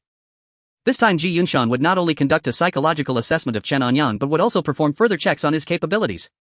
Following her instructions, Chen Anyang sat down on a chair. Take a deep breath. As soon as Ji Yunxiang finished speaking, she waved her hand and a long blade appeared in her grasp, slashing towards Chen Anyang. Instinctively Chen Anyang dodged, and due to not sensing any killing intent he restrained himself and did not draw his bone blade. The speed of pupil contraction exceeded the standard. Your adrenaline surged by 37 while recalling. Ji Yunxiang retracted the long blade, glancing at the holographic screen in front of her, casually flicking the ash from her cigar into a petri dish. However, during combat dopamine peaks are 4 times higher than that of a person in love. Kid, you're not treating murder like a date, are you? Ji Yunxiang shot a glance at Chen Anyang. Chen Anyang returned to his seat before he could answer. She continued, if your mother and that giant bug fell into lava at the same time, who would you save? Just as he was about to speak, a weasel imbued with spiritual energy suddenly appeared on the ceiling, unleashing a fierce flame toward Chen Anyang. Having learned from earlier experiences, Chen Anyang realized this was also part of the test. He immediately dodged and drew the standard issue shield provided by the Spirit Realm organization to defend himself. The speed of pupil contraction is above standard. Your adrenaline spikes by 37 during recollection. Similar tests followed, along with a barrage of bizarre questions that left Chen Anyang feeling somewhat bored. Congratulations, your final power rating is level 3 with your killing instinct arriving 0. 9 seconds faster than your moral sense. Ji Yunxiang immediately filled out the evaluation report, rating his strength as level 2 levels higher than before, and provided personal advice. Regular high-density combat tasks were needed to prevent unruly thoughts. Chen Anyang had no right to view this confidential report, nor did he care to what value could such neurotic tests hold. How should I address you in the future? If there are others around, call me Teacher Ji, but in private just call me Red Dragon. Ji Yunxiang replied. Oh, Red Dragon, I should have 10 credits now and want to exchange them. You need to submit an application which will then be reviewed by headquarters. Additionally, we need to check for competitors and the remaining quantity of the items being requested. Red Dragon explained in detail. Exchanging credits for items within the organization involves a very cumbersome process. So complicated. But I'm not in a hurry. What do you want to exchange for? Red Dragon casually asked. I want to convert it all into cash. Zhou. Black Dragon said 1 credit can be exchanged for 1 million. By the way, which country's currency is that? Chen Anyang was quite concerned about this question. Convert it to money. Are you really short on cash? That's the least valuable thing among all items. If you need money, I can lend you some first. Red Dragon raised her eyebrows slightly. It's more reassuring to have cash in hand. Chen Anyang said with a smile. 1 million is in Dragon country currency. Hey, race the deal. If you want to apply, it will take at least 3 to 5 months. I have some cash here, you can transfer your credits to me and he'll give you the money directly. Red Dragon replied. Chen Anyang originally wanted to convert all credits into cash but reconsidered. He might need other items later, so he decided to exchange for 5 credits for now. With 5 million he could buy a new house for his parents, allow his father to retire early, and ensure his sister could focus on her studies without needing to rely on fighting for money. However, he had yet to figure out how to explain the source of this money to his family. This afternoon he'll give you a lottery ticket worth 5 million. A 5 million lottery ticket. That means taxes will take 1 million, right? Chen Anyang's eyes widened, feeling he had lost out. Pretty much you'll give you the remaining amount in installments. Too much in one transaction is easy to get discovered. Following that, Red Dragon conducted a simple training session for Chen Anyang. As for the biology course, Red Dragon was also prepared, ensuring Chen Anyang's credits, even providing his papers and experiments in advance. I also have some new discoveries in the field of life sciences that I can share with you later, which could earn you quite a bit of prize money. Also, next time you deal with spirit realm creatures, it's best to notify the team. We'll do our utmost to provide you with help and follow-up support. After 2 hours of catch-up lessons, Chen Anyang had forgotten most of what Red Dragon had explained. He felt that the training from this organization was entirely useless, a complete waste of life, yet considering the decent benefits he still acted very seriously. With more than an hour until dinner, Chen Anyang returned to his dormitory and opened his phone. After the Ice Age descended, the world was covered in frost until more than 60 years ago, when the southern region began to show signs of melting snow, followed by a gradual rise in temperatures in the eastern region. In the eastern region, the Kanglan Sea stretches for thousands of miles, with hidden dangers lurking beneath the azure waves. The Broken Star Isle is but 100 jang in size, yet it's the only land protruding from the vast sea. This place harbors strange celestial phenomena, with clear skies and torrential rains alternating in an instant. One moment the scorching sun scorches the rocky shores, the next moment hail falls like daggers. The Broken Star Isle is devoid of vegetation, with only fresh water seeping from the central rock crevices for drinking. Sumuyu was using the Lihua sword to scorch the rocks, barely drying her clothes, only to discover the sword's blade was corroded by seawater. The vermilion bird pattern dimmed. The water spirit of the eastern region conflicts with the southern Ming Lihua, affecting Sumuyu's cultivation. Teleportation has caused chaos within the 9 Lives Spirit Cat. The Gung Metal evil energy conflicts with the eastern region's water spirit, causing subcutaneous bleeding.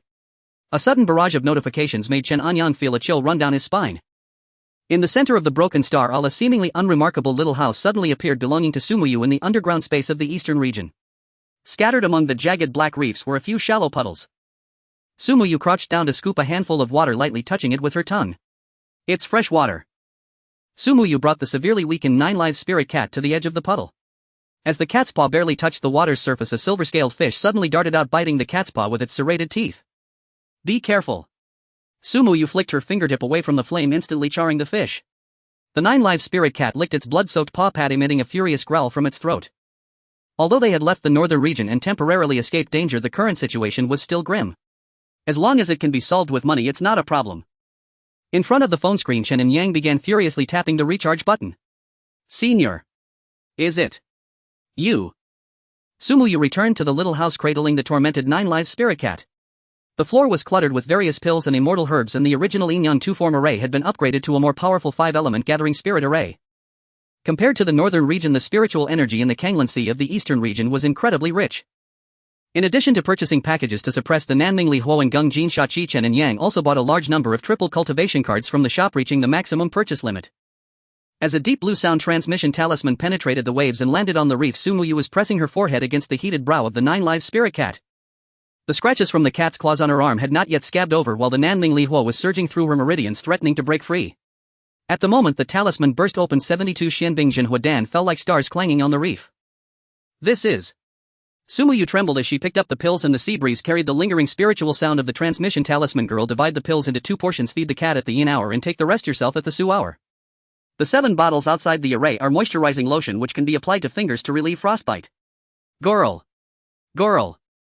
Sumuyu was momentarily taken aback. It was the first time she had heard her senior address her so affectionately, and a warmth surged from the depths of her heart. While Sumuyu was lost in thought, the reef beneath her feet suddenly shimmered with silver light. The sea receded like a tide, revealing a great gathering spirit formation paved with jade. At the center of the formation floated 3 ice souls, which were the 10,000-year profound ice essence found only in the deepest parts of the extreme north glacier, yet at this moment they remained intact under the blazing sun of the eastern region alongside the 10,000-year cold essence. The 9 Lives Spirit Cat suddenly rubbed against Sumuyu's bloodstained wrist. Only then did Sumuyu realize she had been crying uncontrollably. Senior, you even calculated the formation's position perfectly. The left ice soul was directly facing the cat, curled up in the rock crevice, while the right jade essence perfectly protected the crevice where she was meditating. She knelt in the center of the formation, and for the first time the Nanming Li Hua curled up obediently in her dantian like a mischievous child finally returning home. At the edge of the formation, 7 bottles of moisturizing veins lotion were neatly arranged, their bodies still dusted with the unique ice crystal pine pollen from the extreme north. The waves roared outside the formation, yet within it was so quiet that one could hear the even breathing of the spirit cat. Sumuyu buried her face in the cat's warm belly, tears soaking into its silver-gray fur. The recent days had been filled with heart-stopping moments fraught with peril, and the overwhelming powers arrayed against her had not deterred Sumuyu, not even the terrifying gold-devouring insect swarm. And at this moment she allowed herself to sob like a child. It turned out that no matter how vast the world was, there would always be someone who remembered her, the frozen hands in the glacier. Why? Why are you so kind to me? Looking at the screen where Su Muyu was sobbing, Chen Anyang couldn't help but feel moved. Chen Anyang suddenly thought that if recharging didn't bring him these powers, would he still spend so much money? Perhaps within his means he would still choose to recharge without hesitation. Girl, no one can hurt you. As the sun set, Chen Anyang's stomach growled and he logged off the game, heading to the cafeteria. Anyang, there's a vacant seat here. Just after Chen Anyang had prepared his meal and was looking for a place to sit, a familiar voice suddenly rang out. Sun Xiaoxiao had been waiting here for more than half an hour, thinking that Chen Anyang wouldn't come to the cafeteria tonight. Director Sun, what a coincidence. Chen Anyang smiled ingratiatingly and sat down across from Sun Xiaoxiao. Previously Chen Anyang had seemed gravely ill, but in less than 3 days he was full of life again. Sun Xiaoxiao had even paid for his medical expenses out of her own pocket, which made Chen Anyang feel a bit awkward. I heard you changed majors. Yes, I switched to the biology department. Chen Anyang nodded. Why did you switch to the biology department? My specialty is knowing when to back down. Giving up halfway the previous major was too difficult to graduate. I feel that the biology major suits me better. Chen Anyang replied dismissively. But the biology department seems even harder, and to change majors. Let's not talk about it, too much talk brings tears. How was it playing with Enran yesterday? She's been wild since she was a child. Did she cause you trouble? Chen Anyang immediately shifted the topic. No, her character is really great. We had so much fun together, we got along very well. It seems you two are quite suited for each other. Could it be that you approached me for my sister's sake?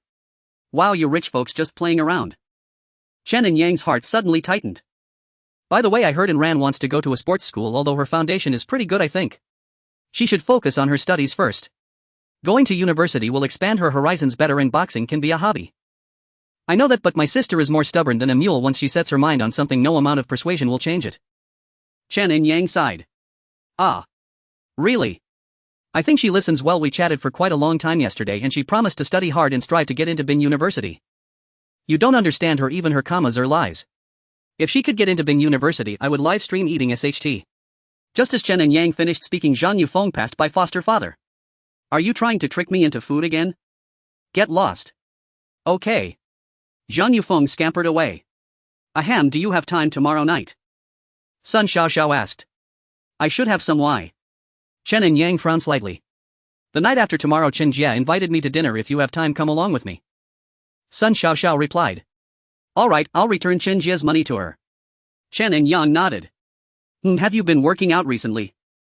Sun Xiaoxiao suddenly noticed that Chen Anyang seemed to have bulked up quite a bit. Of course, I've been maintaining my workout routine.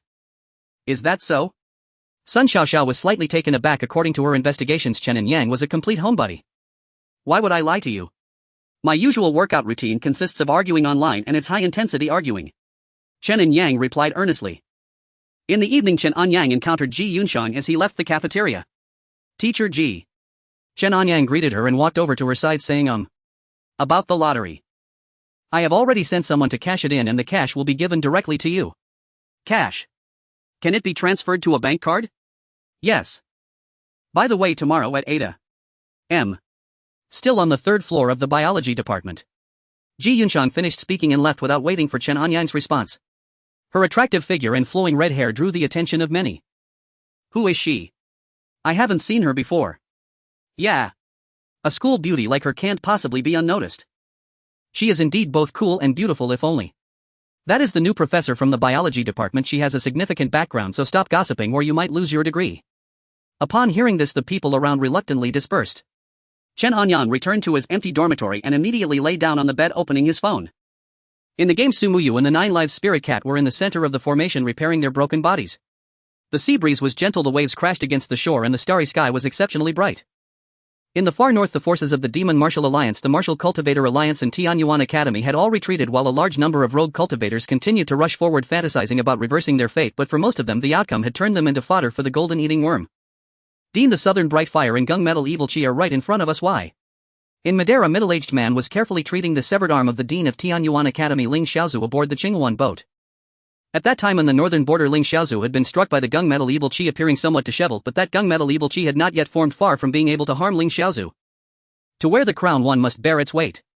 Originally I thought it was just a small spark of the southern bright fire leaking from the spiritual realm. I didn't expect it to be true primordial power. This thing can indeed enhance the strength of Tianyuan Academy, but it could also bring about a catastrophe.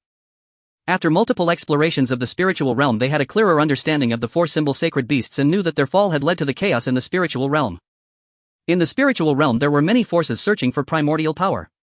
Just their breath could wipe out hundreds of Tianyuan Academy. So, are we going to give up? The middle-aged man was somewhat reluctant. After all, if they could obtain this rumored power, the strength of Tianyuan Academy would surge several times and they wouldn't need to cooperate with the Martial Cultivator Alliance anymore. I left a mark on that girl. She is now in the eastern region. The eastern region. So soon. How is that possible? Currently I am also unclear about what method she used. Perhaps there is a deeply hidden force behind her. At least with the capabilities of Tianyuan Academy we cannot shake it. We do not know what they plan to do or what their purpose is. For now, we can only observe. Sigh. Ling Xiaozu sighed. Do we need to scale back the forces in the eastern region to avoid any conflicts? That works. Inform the people in Xianji City to be cautious recently and also pay attention to the movements of the Demon Cultivation Alliance. What about that spiritual realm in the northern border? Those bugs are too troublesome. After things stabilize, let's send students to investigate. Ling Xiaozu closed his eyes and took a deep breath. In this northern border upheaval, the casualties were heaviest among the Demon Cultivation Alliance. The meticulously cultivated ice demonic knights were annihilated and Grandma Bloodheron's three-eyed blood vulture perished among the swarm of golden eating worms, with numerous members of the demon cultivation suffering tragic deaths. Young Alliance leader, the latest news is that the aura of that person has appeared in the eastern region. Grandma Bloodheron hunched over and respectfully said to Blood Luo Sha.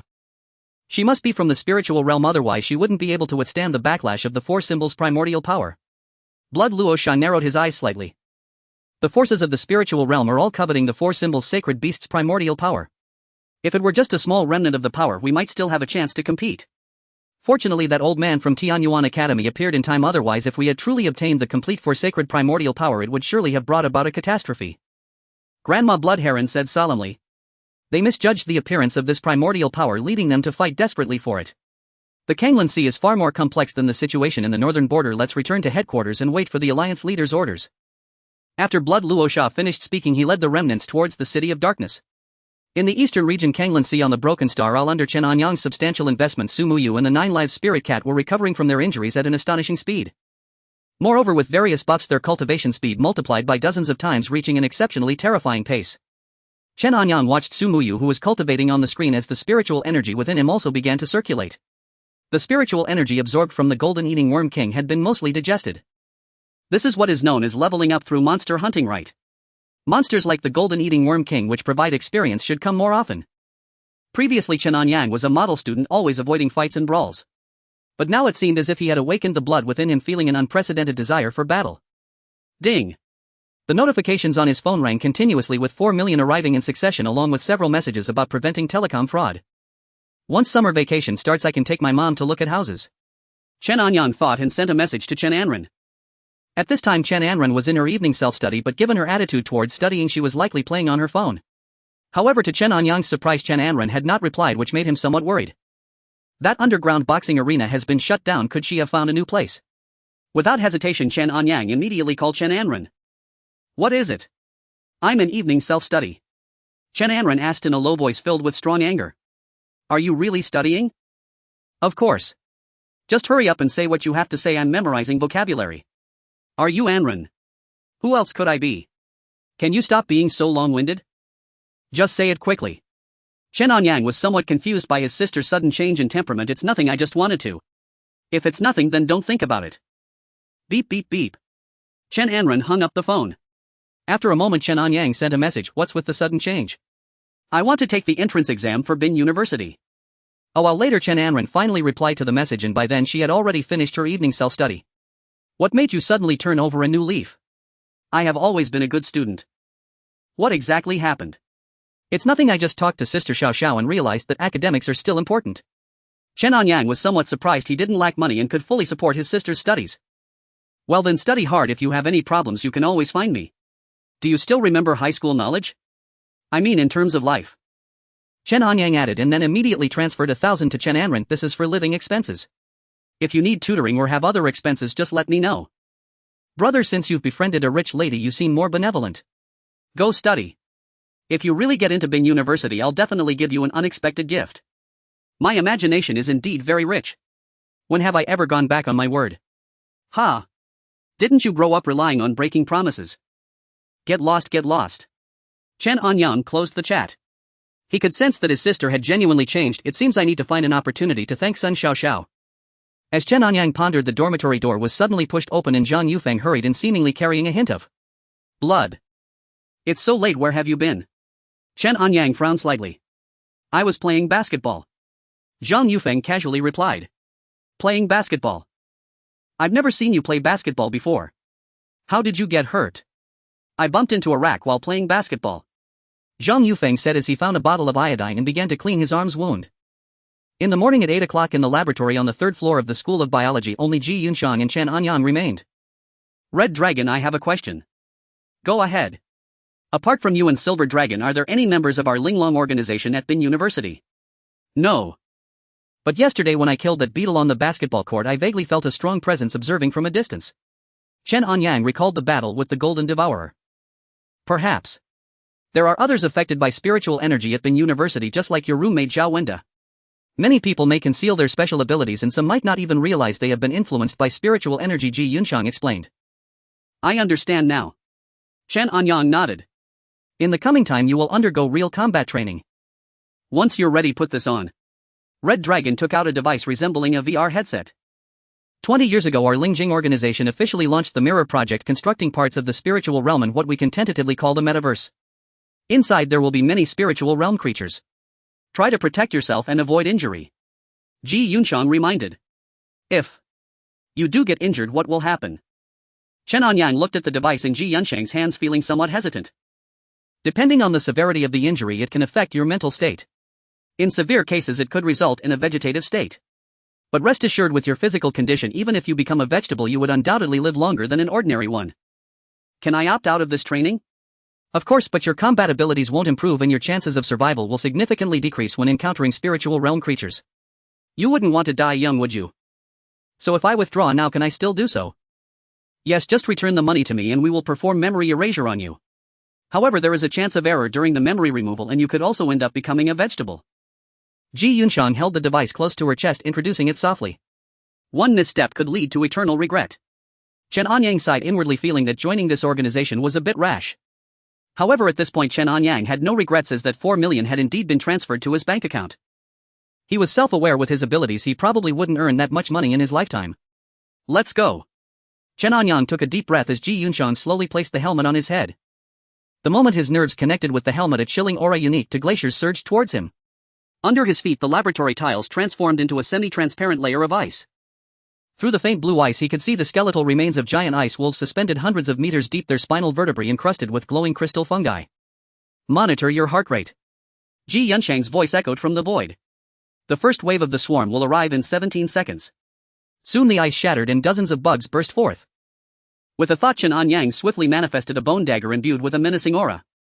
The encroaching swarm of bugs resembled the Golden Devourer but were not coated in the dark golden hue of reality. Instead they were covered in glowing circuit-like patterns. Chen Anyang spun around and swung the dagger, leaving a trail of frost mist in the air. The severed bug corpses froze into ice sculptures before they even hit the ground. What weapon is this? I've never seen anything like it. Ji Yunxiang was momentarily taken aback. Normally first-time entrants into the artificial spiritual realm would instinctively manifest the standard weapons distributed by the organization. While she was lost in thought, the device in her hand emitted alarms for abnormal data. Abnormal discharge in the prefrontal cortex. Right eye iris pattern altered.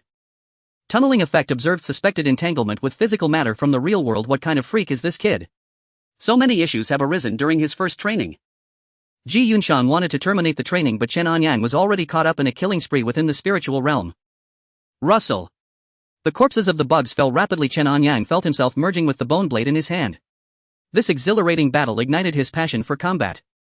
For over 20 years Chen Anyang had lived a life of adherence to rules, mundane and uneventful, until these two battles seemingly awakened his desire for combat. What is that? An ice wolf. How could an ice wolf appear in basic training? Ji Yunxiang's brows furrowed slightly. The ice wolf was a spiritual realm creature that had appeared in the rifts of Siberia, and to deal with it an entire team had almost sacrificed itself. As a level 4 danger creature its data was set for high-level training. A person like Chen Anyang in basic training would never encounter such a creature.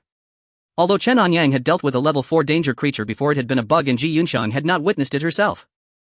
Currently as a key training subject of the Lingjing organization, Ji Yunshan was responsible for both his training and ensuring his safety. Calling Black Dragon. A level 4 Ice Wolf has appeared in Black Dragon's basic training requesting intervention. Agreed. Stay safe. Zhou Ziping's response was swift. Ji Yunshan promptly took out another red helmet, connected it to Chen Anyang's device and immediately put it on. What happened? Ji Yunshan was momentarily stunned as she entered the artificial spiritual realm. The once fearsome Ice Wolf now lay obediently by Chen Anyang's side, exuding a demeanor of submission completely devoid of its previous ferocity, resembling more of a lapdog. How did you do that? Ji Yunshan cautiously approached Chen Anyang. Maybe it's because of my aura. Chen Anyang stroked the Ice Wolf's silvery gray fur. A worthy Ice Wolf appeared to thoroughly enjoy this. Let's end the training for now. Ha! Is that it? I just warmed up. How about a little more practice? Chen Anyang said earnestly, as he had only killed a few dozen bugs and was ready to take on a boss. Do as you wish. I'm leaving. Ji Yunshan said exasperatedly and chose to exit. As for Chen Anyang, he went on a killing spree in the small artificial spiritual realm, taking down thousands of bugs in just over an hour, with the data synthesis speed struggling to keep up with his kill rate. So monstrous at such a young age. Ji Yunshan gazed at the data on the holographic projection, her expression quite astonished. At noon, Chen Anyang lackadaisically removed his helmet, feeling unfulfilled. While this was more thrilling than real-life CS, once the novelty wore off it started to feel somewhat tedious. Ji Yunshan held a data pad in her hand, which was still smoking as the overloaded processor had deformed its casing. Do you know how many bugs you killed in over 3 hours? Ji Yunshan held up 3 fingers, half of the flame stickers on her manicured nails having fallen off. That was a simulated swarm based on the bug king you defeated earlier. According to the system's calculations, continuous combat for an hour could lead to shock and death, causing severe mental trauma for the trainer. You didn't even exceed a heart rate of 100. Ji Yunshan's excited body trembled slightly. She rarely lost her composure like this. It has been proven that I did not treat battle as a romantic affair. Chen Anyang replied with a smile. Who did you learn that last flower knife technique from? Ji Yunshan continued to ask. Before finishing the training, Chen Anyang, feeling inspired, mimicked the movement of Su Muyu, releasing the vermilion bird fire sword. Although he had never seriously cultivated it, had almost no power, yet he still managed to annihilate a large swarm of bugs. The final move. That was the cooking technique of the cafeteria uncle. Didn't you say that the spiritual energy should be as even as fried rice? Chen Anyang casually replied. You can go now. Can I take this with me? It's quite fun. Chen Anyang pointed at the helmet he had just worn. No, although your abilities are commendable, the spiritual realm equipment must be used under supervision. Ji Yunshan tidied her slightly disheveled red hair and coldly rejected Chen Anyang. What time should I come by this afternoon? Although it was somewhat tedious to play, Chen Anyang truly felt that his combat skills had improved. I have some matters to attend to this afternoon, no need to come. All right, Teacher Ji. Chen Anyang's attitude was very proper as he picked up his blank notebook and quickly left the laboratory. Watching Chen Anyang's retreating figure, Ji Yunshan took a deep breath and immediately contacted Black Dragon, transmitting all the training data and information. Everyone was shocked by the power displayed by Chen Anyang. In this regard, Chen Anyang was unaware and unconcerned. His initial purpose of joining this organization was to make money. Since the money had already arrived, other matters were not that important. After lunch, Chen Anyang returned to his dormitory and habitually opened the game. Who? Su Muyu exhaled a breath of turbid air, slowly opening her spiritual eyes. With Chen Anyang's reckless support, Su Muyu's body fully recovered. The violent southern bright fire was once again suppressed, and her cultivation even broke through to a 7th grade warrior. Beside her, the 9-live spirit cat lay on a rocket. Situation was much more complicated than Su Muyu's and required more time to recover. Returning to her small room, the spirit garden flourished under her careful care. The grafted night-blooming Sirius had not withered and was about to bloom. What's going on? Su Muyu took out the heavenly mechanism compass from her spiritual treasure bag, and the needle on the compass trembled slightly. Senior, is there something over there? Looking at the direction of the needle, Su Muyu waited for a while without receiving any response, then cautiously left the small room. Barefoot, she stepped onto the tidal zone, glowing with a faint blue light as the sea water washed over her ankles. Crackle! In the Kanglan Sea, there were electrified plankton that emitted a soft sound when releasing energy. This trivial electric charge was insufficient to affect Su Muyu. She held the heavenly mechanism compass, and under the moonlight the compass needle turned black. Following the direction of the needle, Su Muyu walked to a massive basalt rock. What is this? She circled the boulder several times but found nothing unusual. After pondering for a moment, she directly took out the fire sword, and the phantom of the vermilion bird appeared in the night sky. Screech! The phantom let out a piercing cry and descended with searing flames, crashing heavily onto the rock, causing all the flames to quickly adhere to it and undergo roasting. After a long while, numerous patterns appeared on the boulder, vaguely forming 12 star maps. Discovered extraterrestrial star tracks. Do you wish to conduct astrological deduction? Having learned from past experiences, Chen Anyang decided to find a place where he wouldn't be disturbed. Otherwise he would undoubtedly face social death, and being misrepresented as a lunatic would have too great an impact on him. In the afternoon, Ji Yunshan gave Chen Anyang the key to the biological laboratory, allowing him access. However, this game was Chen Anyang's biggest secret. He suspected there would be cameras in the laboratory, so he first ruled that option out. Thus his options were limited. After becoming a member of the broadcasting department, Sun Xiaoxiao gave him a spare key to the broadcast station. At this time the broadcast station would definitely be empty. Adoptive father, where are you going so late? Zhang Yufeng was tidying up his clothes when he saw Chen Anyang heading outside and casually inquired. Going to the restroom. Chen Anyang casually made up an excuse and left the dormitory. Click. Chen Anyang carefully opened the door to the broadcast station, not daring to even turn on the lights. After locking the door, Chen Anyang took out his phone, spending over 500 to buy the heavenly track instrument and the everlasting mine. Taking a deep breath, he began to click on the usage. Please perform the corresponding actions according to the following patterns. Last time the phone screen only displayed stick figure-like characters whose movements were strange yet simple. But this time the difficulty had increased several heights, even surpassing many yoga poses. Chen Anyang's flexibility was already poor, and if his movements weren't standard it would show a verification failure, requiring him to start over from the first action. In just 10 minutes Chen Anyang was drenched in sweat. Ah. It hurts, it hurts, it hurts. A sudden wail echoed through the broadcast station, primarily because Chen Anyang could no longer endure the pain. Since the appearance of spiritual energy in his body, he had never felt such a vivid sensation of pain. Bang bang bang. Just as Chen Anyang successfully completed the last set of movements, the door of the broadcast station was knocked on urgently. What's going on? Will someone come to the broadcasting department at this time? Chen Anyang felt a bit panicked. The broadcasting station of Bin University was on the 5th floor of the Cultural Center building. The 1st and 2nd floors were the university's activity center, the 3rd and 4th floors were the offices of various clubs, and the 5th floor housed the broadcasting department's studio, control room, equipment room, and office area. Since he had not turned on the lights upon reaching the 5th floor, Chen Anyang chose the studio closest to the stairs, mainly because it had an independent soundproof room. Even if he made some noise, it wouldn't be heard outside. However, he never expected that while it couldn't be heard outside the door, it could be heard throughout the campus. Chen Anyang abruptly turned his head to look at the microphone with the green light, his mind going blank. What does true social death mean? Bang bang bang. Who's in there? Open the door quickly. Sun Xiaoxiao's familiar voice came, sounding filled with rage. A thought flashed through Chen Anyang's mind to run away immediately. Whether to jump out the window or to bolt out the door, with his abilities he could escape without being seen. But the problem was, if he did that, it would undoubtedly lead to even worse consequences. Forget it, the cost of social death is still smaller.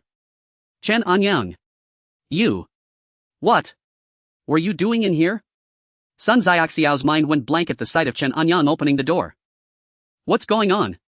Who's causing trouble in the broadcasting room at this hour? The youth lead teacher, accompanied by several others, stormed angrily to the 5th floor. Teacher Wang.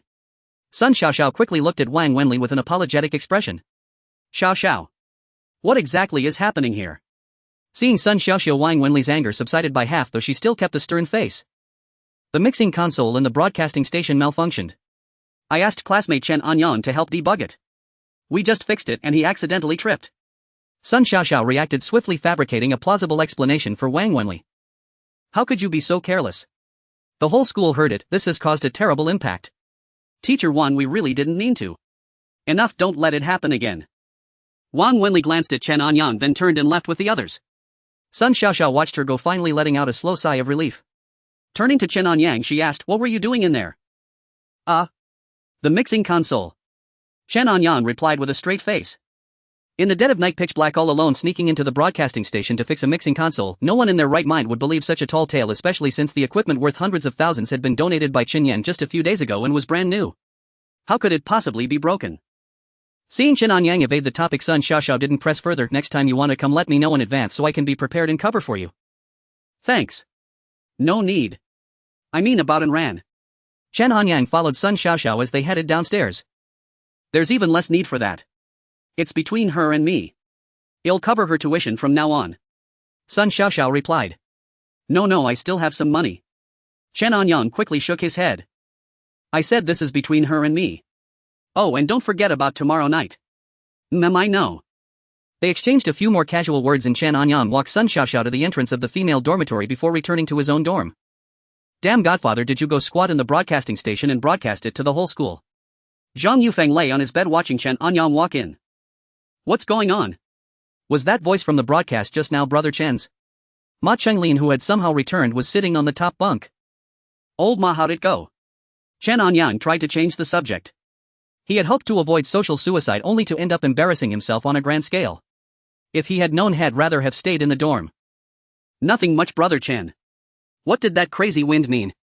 Is there some big gossip? Ma Chenglin was buzzing with curiosity. It's getting late, better get some rest. Chen Anyang pretended not to hear anything and climbed into his own bed. What exactly happened? Ma Chenglin was baffled and Zhang Yufeng said nothing more. Once in bed, Chen Anyang pulled out his phone and dimmed the screen to its lowest setting. The 4 symbols stabilize the 8 directions the 12 beasts guard the celestial gate. Where the star trajectories break, the cataclysm begins. What nonsense is this? Always messing with random stuff thinking it's profound. Chen Anyang muttered. The star trajectories are the boundary markers of the spirit realm. Each star chart corresponds to a convergence point between a spirit realm and the real world, forming 12 natural celestial gates. Would you like to spend 88888 yuan to purchase the Star Trajectory Atlas? Upon obtaining the Star Trajectory Atlas, you can activate the 4 symbols sacred beast charts and the 12 divine beast charts. Each activation grants corresponding abilities. What the hell? Nearly 90,000. Why don't you just rob me? Chen Anyang, who had just started feeling like a nouveau riche, felt a sharp pang of regret at the thought of this game draining nearly 90,000 from him. Still, compared to the Powerhead game, this sum didn't seem so much. As his strength grew, his means of acquiring wealth would multiply and become easier. Star Trajectory Atlas purchased successfully. Normally large transfers face certain restrictions, but Chen Anyang encountered no limitations when buying this game item. A new icon appeared on his phone screen. Tapping it revealed 16 grayed out patterns, 14 of which bore a small lock. Star Trajectory Atlas Vermilion Bird burns the sea. Activation condition: obtain Southern Luminance Fire. Ability: upon activation, rebirth from luminous fire, triggers Nirvana upon near-death one-time use. Blazing Heaven domain: reaching the 5th level of the Vermilion Bird scorches Heaven Sword, grants domain ability. Current status: Su Muyu, pending activation. Why is it pending? Chen Anyang tapped pending activation and another payment prompt appeared. Would you like to spend 6666 yuan to activate Vermilion Bird burns the sea? Damn. I pay to buy the Atlas complete tasks and now I have to pay to activate it too. Chen Anyang felt exasperated. But since he was already committed, he had no choice. He directly activated the first chart: Vermilion Bird burns the sea. Star Trajectory Atlas White Tiger grips the blade. Activation condition: obtain Gung Metal Killing Chi. Ability: upon activation, weapon master absolute control over all metal weapons, immunity to attacks from metal weapons. Metal Devourer can summon a swarm of metal devouring insects, usable once every 7 days. Summon count equals kill count. Current status: 9 life. Spirit Cat, pending activation. Would you like to spend 9999 yuan to activate White Tiger grips the blade? The price went up. Chen Anyang had a sinking feeling that unlocking the remaining charts would cost even more. Star Trajectory Atlas White Tiger grips the blade activated successfully. 9 life. Spirit Cat has acquired skills Weapon Master and Metal Devourer. Successfully activated 2 Star Trajectory Atlases. Player receives Primal Resonance, can briefly invoke Su Muyu's activated abilities. Spirit Realm fusion level increased. White Tiger entrance and Vermilion Bird entrance are forming. What does that mean? A cryptic notification left Chen Anyang utterly bewildered. Soon 2 more lines appeared on the screen clarifying things. Hint 1: the 4 symbols sacred beast charts guard the 4 celestial poles, while the 12 divine beast charts correspond to the earthly branch cycle, forming the heavenly net and earthly prison formation. Hint 2: each activated star chart awakens the corresponding primal power of the spirit realm but accelerates the fusion of the spirit realm with all worlds. Hint 3: upon activating 2, 4, 6, 8, 10, 12 or 16 star trajectory atlases, the player receives exclusive statuses or skills. Accelerates the fusion of the spirit realm with all worlds. Could it be? Chen Anyang's expression shifted abruptly. Beep beep beep.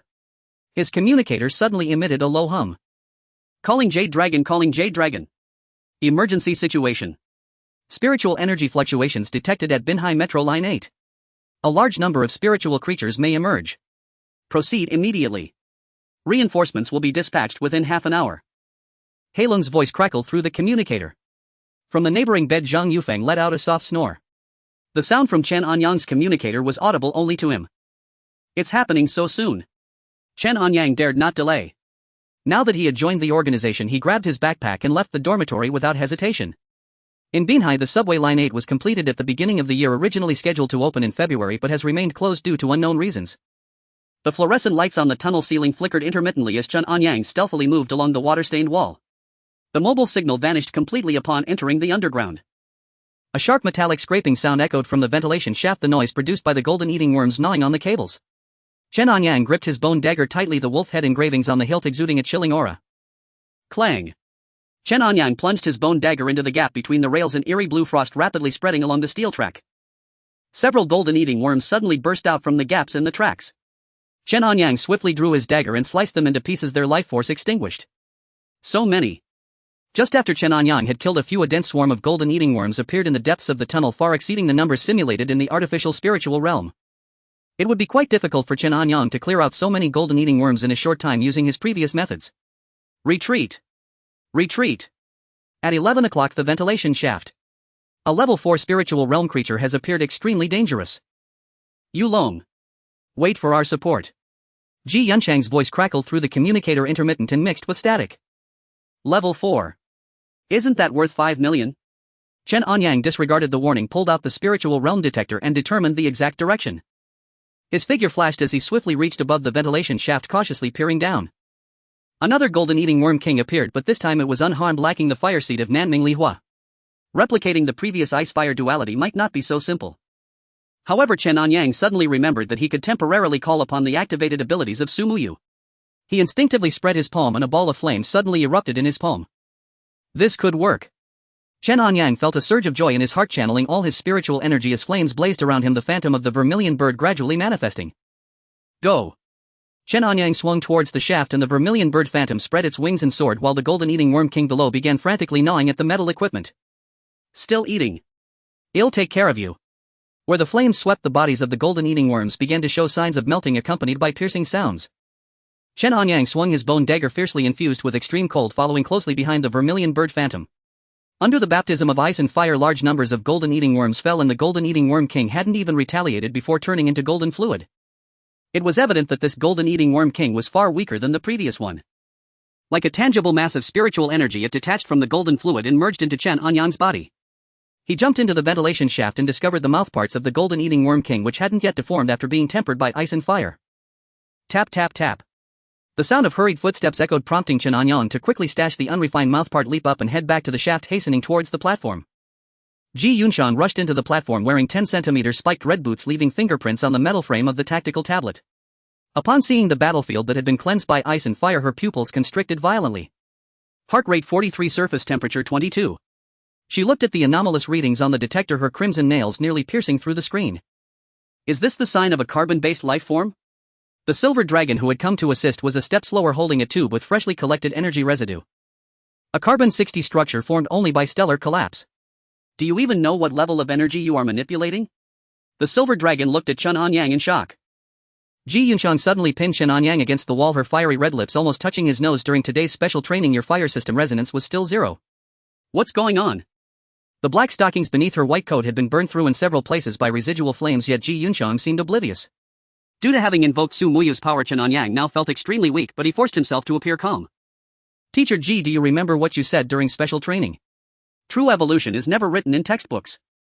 I don't know where this power came from, but being able to eliminate these spiritual realm creatures without damage should be the best outcome. Just as Chen Anyang finished speaking, Ji Yunshang's expression changed slightly as she turned sharply towards the end of the platform. Someone's there.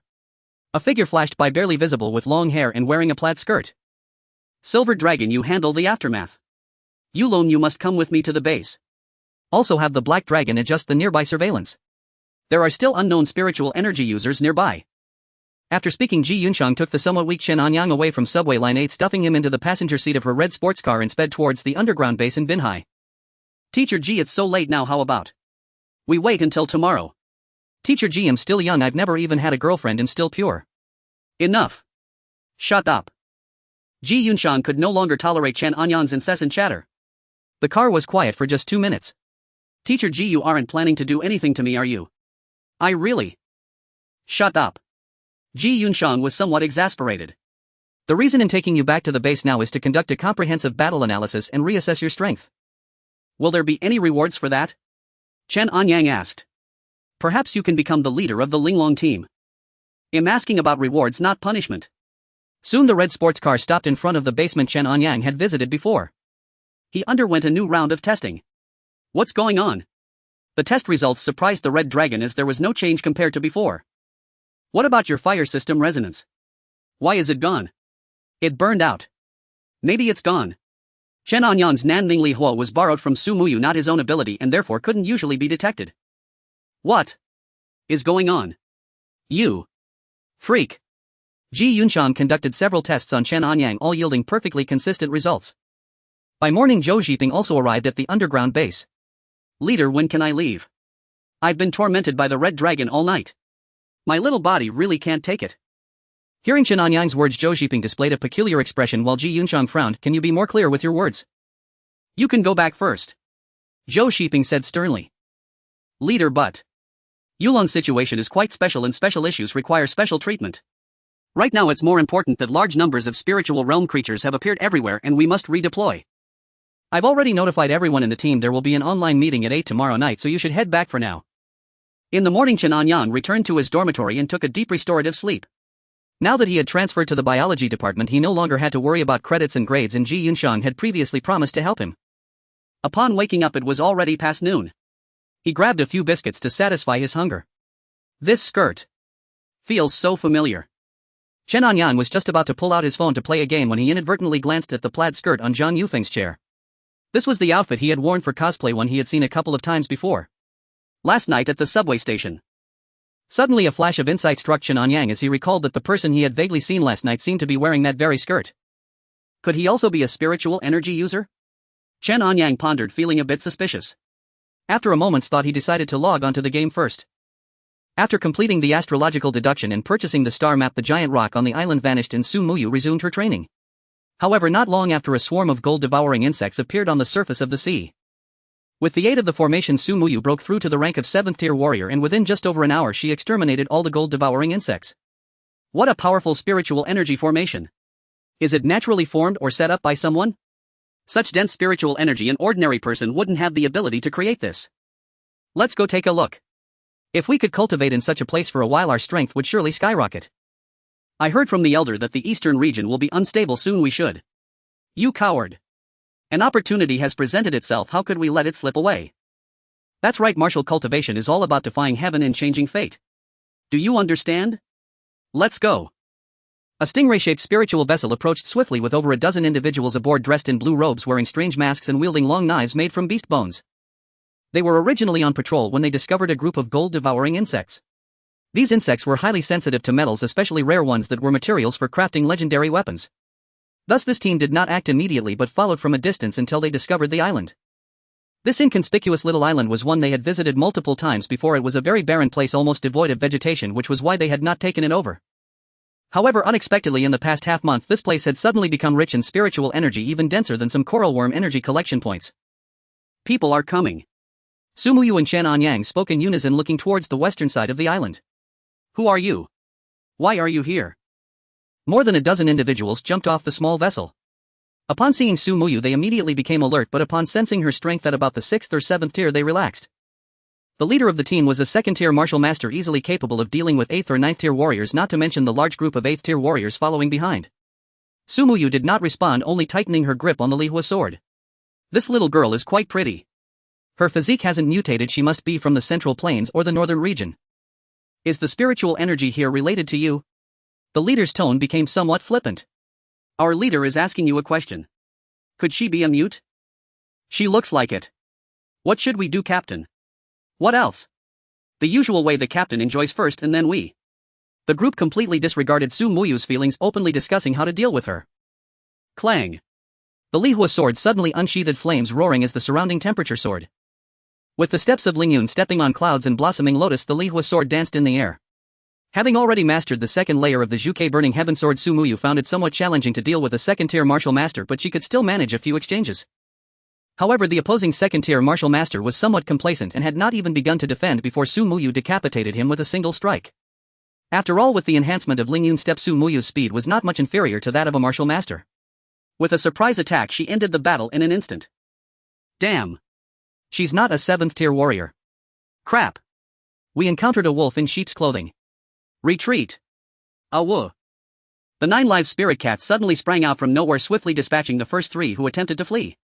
Seeing the gruesome deaths, all the remaining individuals immediately knelt and begged for mercy. Su Muyu stood with her sword, interrogating them. They belonged to one of the three emerging forces in the eastern region, the Sea Emperor Palace. A century ago, a meteor fell from the sky, ushering in the Ice Age. At that time, the Kanglan Sea in the eastern region had not yet completely frozen.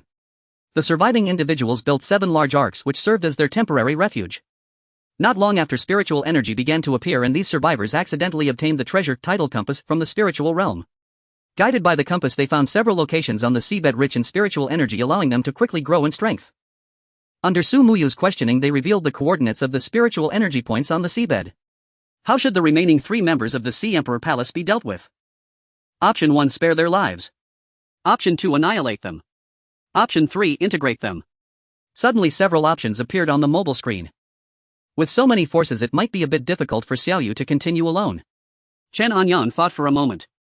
However, for now Su Muyu had too many secrets due to his presence as a senior and was not suitable for joining other forces. Moreover, Su Muyu's strength was still at the martial realm. It was a bit early for her to cultivate her own force. Besides, if Su Muyu began to establish a force, Chen Anyang's investment would likely be even greater. Let's just kill them. Chen Anyang decisively clicked on the second option. Before Su Muyu could make a choice, a thick bolt of lightning struck down and those individuals immediately lost their lives. Since these individuals were not very strong, most of what they looted was useless, and Chen Anyang chose to sell everything. After these few days, he had accumulated over 2,000 gold and jade coins and even 7 spirit jade.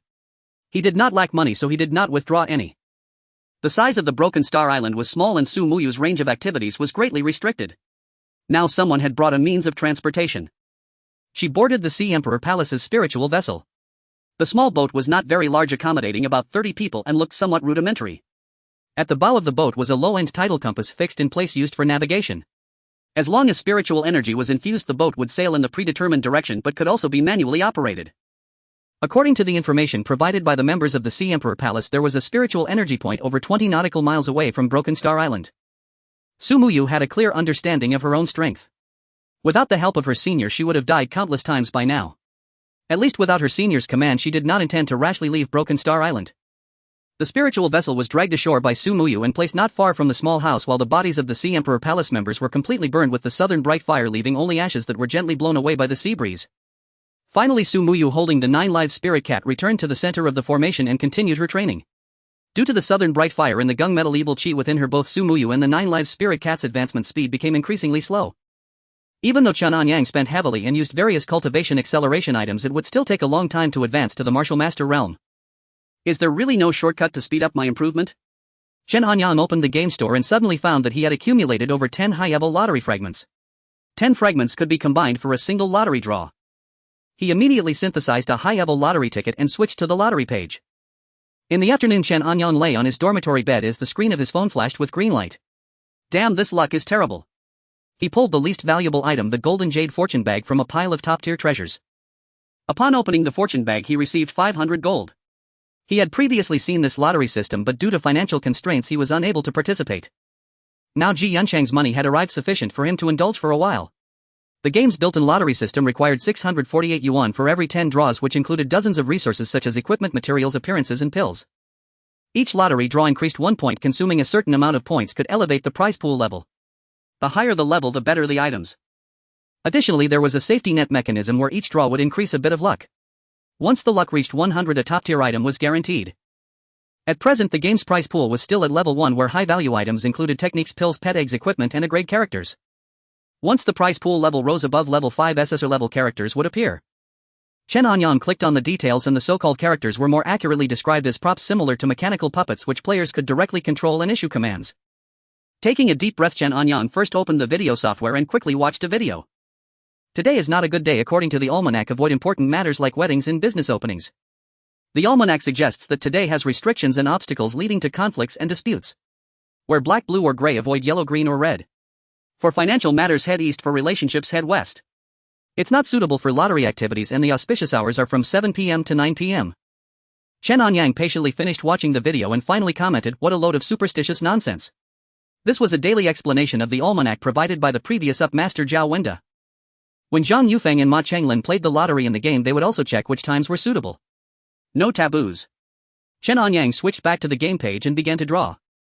Golden light. Golden light. Golden light. Under his anticipation, a blue light mixed with a string of green light. Apart from the useless fortune bag and spiritual liquid, he obtained a high-level pet egg. Could I really be this unlucky? Chen Anyang took a deep breath and drew 10 more times. It was somewhat better than the last time, yielding 3 blue lights and a top-tier spiritual energy pill which could directly enhance the experience of a pet or character. Damn it, I refuse to be cursed. Looking at the treasures he had missed, Chen Anyang became a bit obsessed, vowing to empty the prize pool. One more time. Soon Chen Anyang charged 10 times 648, raising the prize pool level to level 2. Finally a golden one has appeared. Chen Anyang paused. He felt that if he continued it wouldn't be him emptying the prize pool but rather the prize pool emptying his wallet. Medicinal Spirit Little Butterfly Qualities Grade Humanoid Puppet Level 9th Tier Alchemist Skill None Equipment Inferior Alchemy Cauldron Status Medicinal Spirit Body Enhances Pill Effects by 2 with a very small chance of refining special pills. Description: A puppet produced by the Spirit Realm's Heavenly Craft Pavilion. It has self-awareness and growth potential, loyal to its master, capable of refining mid to low-tier pills but lacks compatibility. Glacial Epic Limited Skin Mystical Grade Material Unknown. Effect 1 Limited skin can change the character's appearance. Effect 2 comes with a dread effect. Spending over 6,000 yuan, he drew 2 golden items and the limited skin triggered the safety net mechanism. The rest were ordinary spiritual herbs pills and the golden jade fortune bag, which made Chen Anyang feel he had lost greatly. Who are you? Sumuyu was in the midst of her cultivation when she suddenly felt a wave of spiritual energy and slowly opened her spiritual eyes. A gentle blue-clad woman stood gracefully at a distance. Hello, master. I am Little Butterfly. Little Butterfly. Master. Sumuyu was somewhat confused. Little Butterfly is a puppet mechanism that can assist you in refining pills. Chen Anyang's voice suddenly echoed and Sumuyu suddenly realized. Thank you, senior. She quickly bowed in gratitude toward the empty space. Her spiritual garden had already taken shape, but the problem was that Sumuyu's alchemy skills were quite poor, resulting in a low success rate and long time taken. With Little Butterfly, at least for now, she no longer needed to worry about alchemy. Chen Anyang also put the skin he had drawn on Sumuyu, and while there were no visible changes in appearance, her aura had slightly improved, though not very noticeably. Sumuyu rose gracefully and suddenly felt a powerful force surge into her body. The nearby 9 Lives Spirit Cat opened its eyes and saw Sumuyu emanating a cold and enchanting beauty, its gaze becoming deeper, imbued with a mysterious and powerful aura. Meow. Sumuyu's transformation did not attract much attention from the 9 Lives Spirit Cat, which quickly shifted its focus to a pile of items that appeared in front of the cottage. Various spiritual herbs, pills and a beast egg. Cat. Sumuyu saw the 9 Lives Spirit Cat move swiftly, and just as she was about to stop it had already smashed the beast egg with a paw and was quickly licking up the flowing yolk. In truth, Chen Anyang had taken out the beast egg knowing it would be eaten by the 9 Lives Spirit Cat, and he discovered that this type of beast egg seemed to enhance the Spirit Cat significantly. From the data panel, the Spirit Cat's grade had already reached the mystical level, and with the addition of the metal attribute's destructive energy, it was fully worth cultivating. Chen Anyang believed that rather than raising a bunch of pets, it was better to cultivate one absolute battle pet. Meow. After licking the yolk clean, the 9 Lives Spirit Cat showed a satisfied expression. Its figure flashed back to the center of the Great Formation to continue its cultivation. Since the egg was already broken and the senior had not said anything, Sumuyu chose not to pay further attention to the 9 Lives Spirit Cat. Instead, she first tidied up the pills and spiritual herbs in front of the cottage, then took Little Butterfly inside to start arranging for it to refine pills. The alchemy cauldron that Little Butterfly brought was the most basic item. Sumuyu had her switch to her own 100 Beasts alchemy cauldron, which, although not of high quality, was at least better than Little Butterfly's alchemy cauldron. Top-tier spiritual energy pills can enhance your abilities, and once you reach the martial master realm they will no longer be effective, so it's best to take them sooner. Sumuyu returned to the center of the Great Formation, just preparing to begin her cultivation, when Chen Anyang's voice came through again. Yes. Senior. Sumuyu respectfully replied, taking out 13 top-tier spiritual energy pills. Upon seeing this pill, Chen Anyang felt a bit pain, spending several thousand yuan only to draw this little bit. I should never touch this lottery thing. Maybe today is just not a good day. Should I try again tomorrow? Ding. Suddenly a message popped up on Chen Anyang's phone, waiting for you at the usual place. Damn, how did the time pass so quickly? It's already past 4. Chen Anyang suddenly remembered that he had promised Sun Xiaoxiao to accompany Chen Yan for dinner tonight. Where is the usual place? There weren't many places where he and Sun Xiaoxiao met, so upon receiving the message about the usual place he was somewhat at a loss. At Binhai University, downstairs of the academic center, Sun Xiaoxiao, dressed in a fresh and elegant outfit, waited for more than 10 minutes before catching sight of Chen Anyang. Did you get stuck in traffic for so long? Sun Xiaoxiao furrowed her brows. Aren't you going to meet Sister Chen?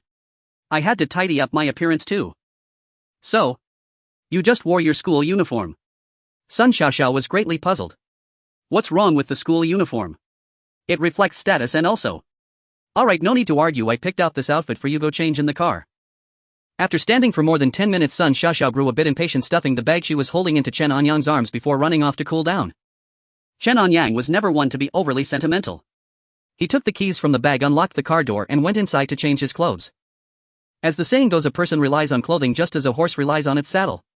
After changing, Chen Anyang's entire demeanor seemed to have transformed. Minister, I've changed, we can set off now. Chen Anyang waved at Sun Xiaoxiao, immediately drawing the attention of nearby students. It's him. It's him. He looks nothing like the rumors. The male lead from that photo I showed you. Oh, I remember, he was rumored to be dating the campus flower. Wait, did he really get into Sun Xiaoxiao's car? It seems the rumors are true. I didn't expect our aloof campus beauty to have such tastes. Actually, he's not bad. Although he doesn't reach the level of the campus heartthrob, he still looks decent. Ahem, discussing me so loudly, isn't that a bit presumptuous? Chen Anyang had a thick skin, but after hearing so much about himself he couldn't help but feel a bit awkward. What's wrong? Sun Xiaoxiao approached, and upon seeing her, those who were previously discussing quickly fled. Defamation. They are defaming me. I'm going to send a lawyer's letter. Chen Anyang said indignantly. Oh really? I happen to know a few good lawyers. Would you like an introduction? Forget it, I'm not afraid of shadows. Stop joking, Sister Chen is almost here. Sun Xiaoxiao drove the car out of Binhai University. Things might not be very peaceful lately, try to stay indoors. Sun Xiaoxiao suddenly threw out a statement while driving. What's not peaceful? I haven't heard of any incidents in Binhai recently. There are wars abroad every day, but they shouldn't affect us here, right?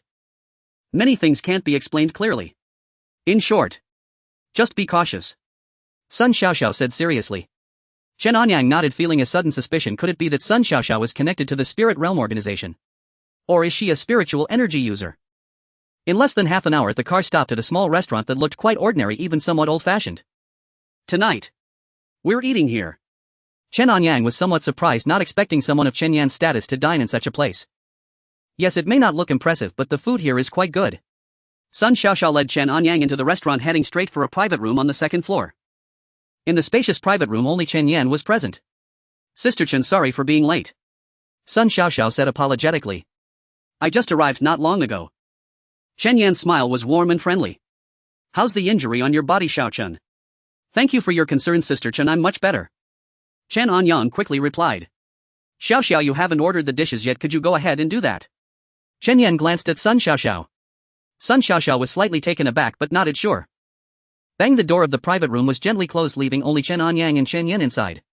You must have already joined the Spirit Realm organization, right? Chen Yan's words instantly put Chen Anyang on alert. Don't worry, I just have a matter I'd like your help with.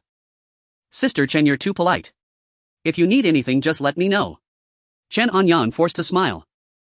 I don't know much about the Spirit Realm organization, nor do I want to delve into things I shouldn't. It's just, the current situation is rather tricky. The company is constantly expanding. 2 years ago I applied for an area in the western district of Binhai to create a technology park for Binhai. Initially the project was progressing smoothly, but starting this year various bizarre incidents have occurred and 6 or 7 construction workers have already lost their lives. The foundation that has been completed has also encountered problems. Someone discovered many strange insects. If we announce a work stoppage, the company's stock price will plummet. Chen Yan sighed, looking at Chen Anyang. Sister Chen, this matter is indeed difficult, but I have a few colleagues whose abilities surpass mine, perhaps. Chen Yan shook her head. No, for the Spirit Realm organization I only trust you. I want seek others. If you can't handle it, I'll think of other solutions. Of course, if you can resolve those insects I will do my best to meet any request you have. Chen Anyang frowned, showing a troubled expression. You can think about it first. Chen Yan said. Naturally I will assist Sister Chen to the best of my abilities, but this Spirit Realm organization might not be easy to conceal. Chen Anyang was equipped with a large number of devices issued by the Spirit Realm organization, and his movements were constantly monitored. There's no need to deliberately conceal this from them. Just discover and eliminate those things yourself to minimize the impact on ordinary people. They won't interfere. All right. You'll make time in the next few days and go over right away. Chen Anyang nodded. Then I'll trouble you. Regardless of success or failure, I won't treat you unfairly.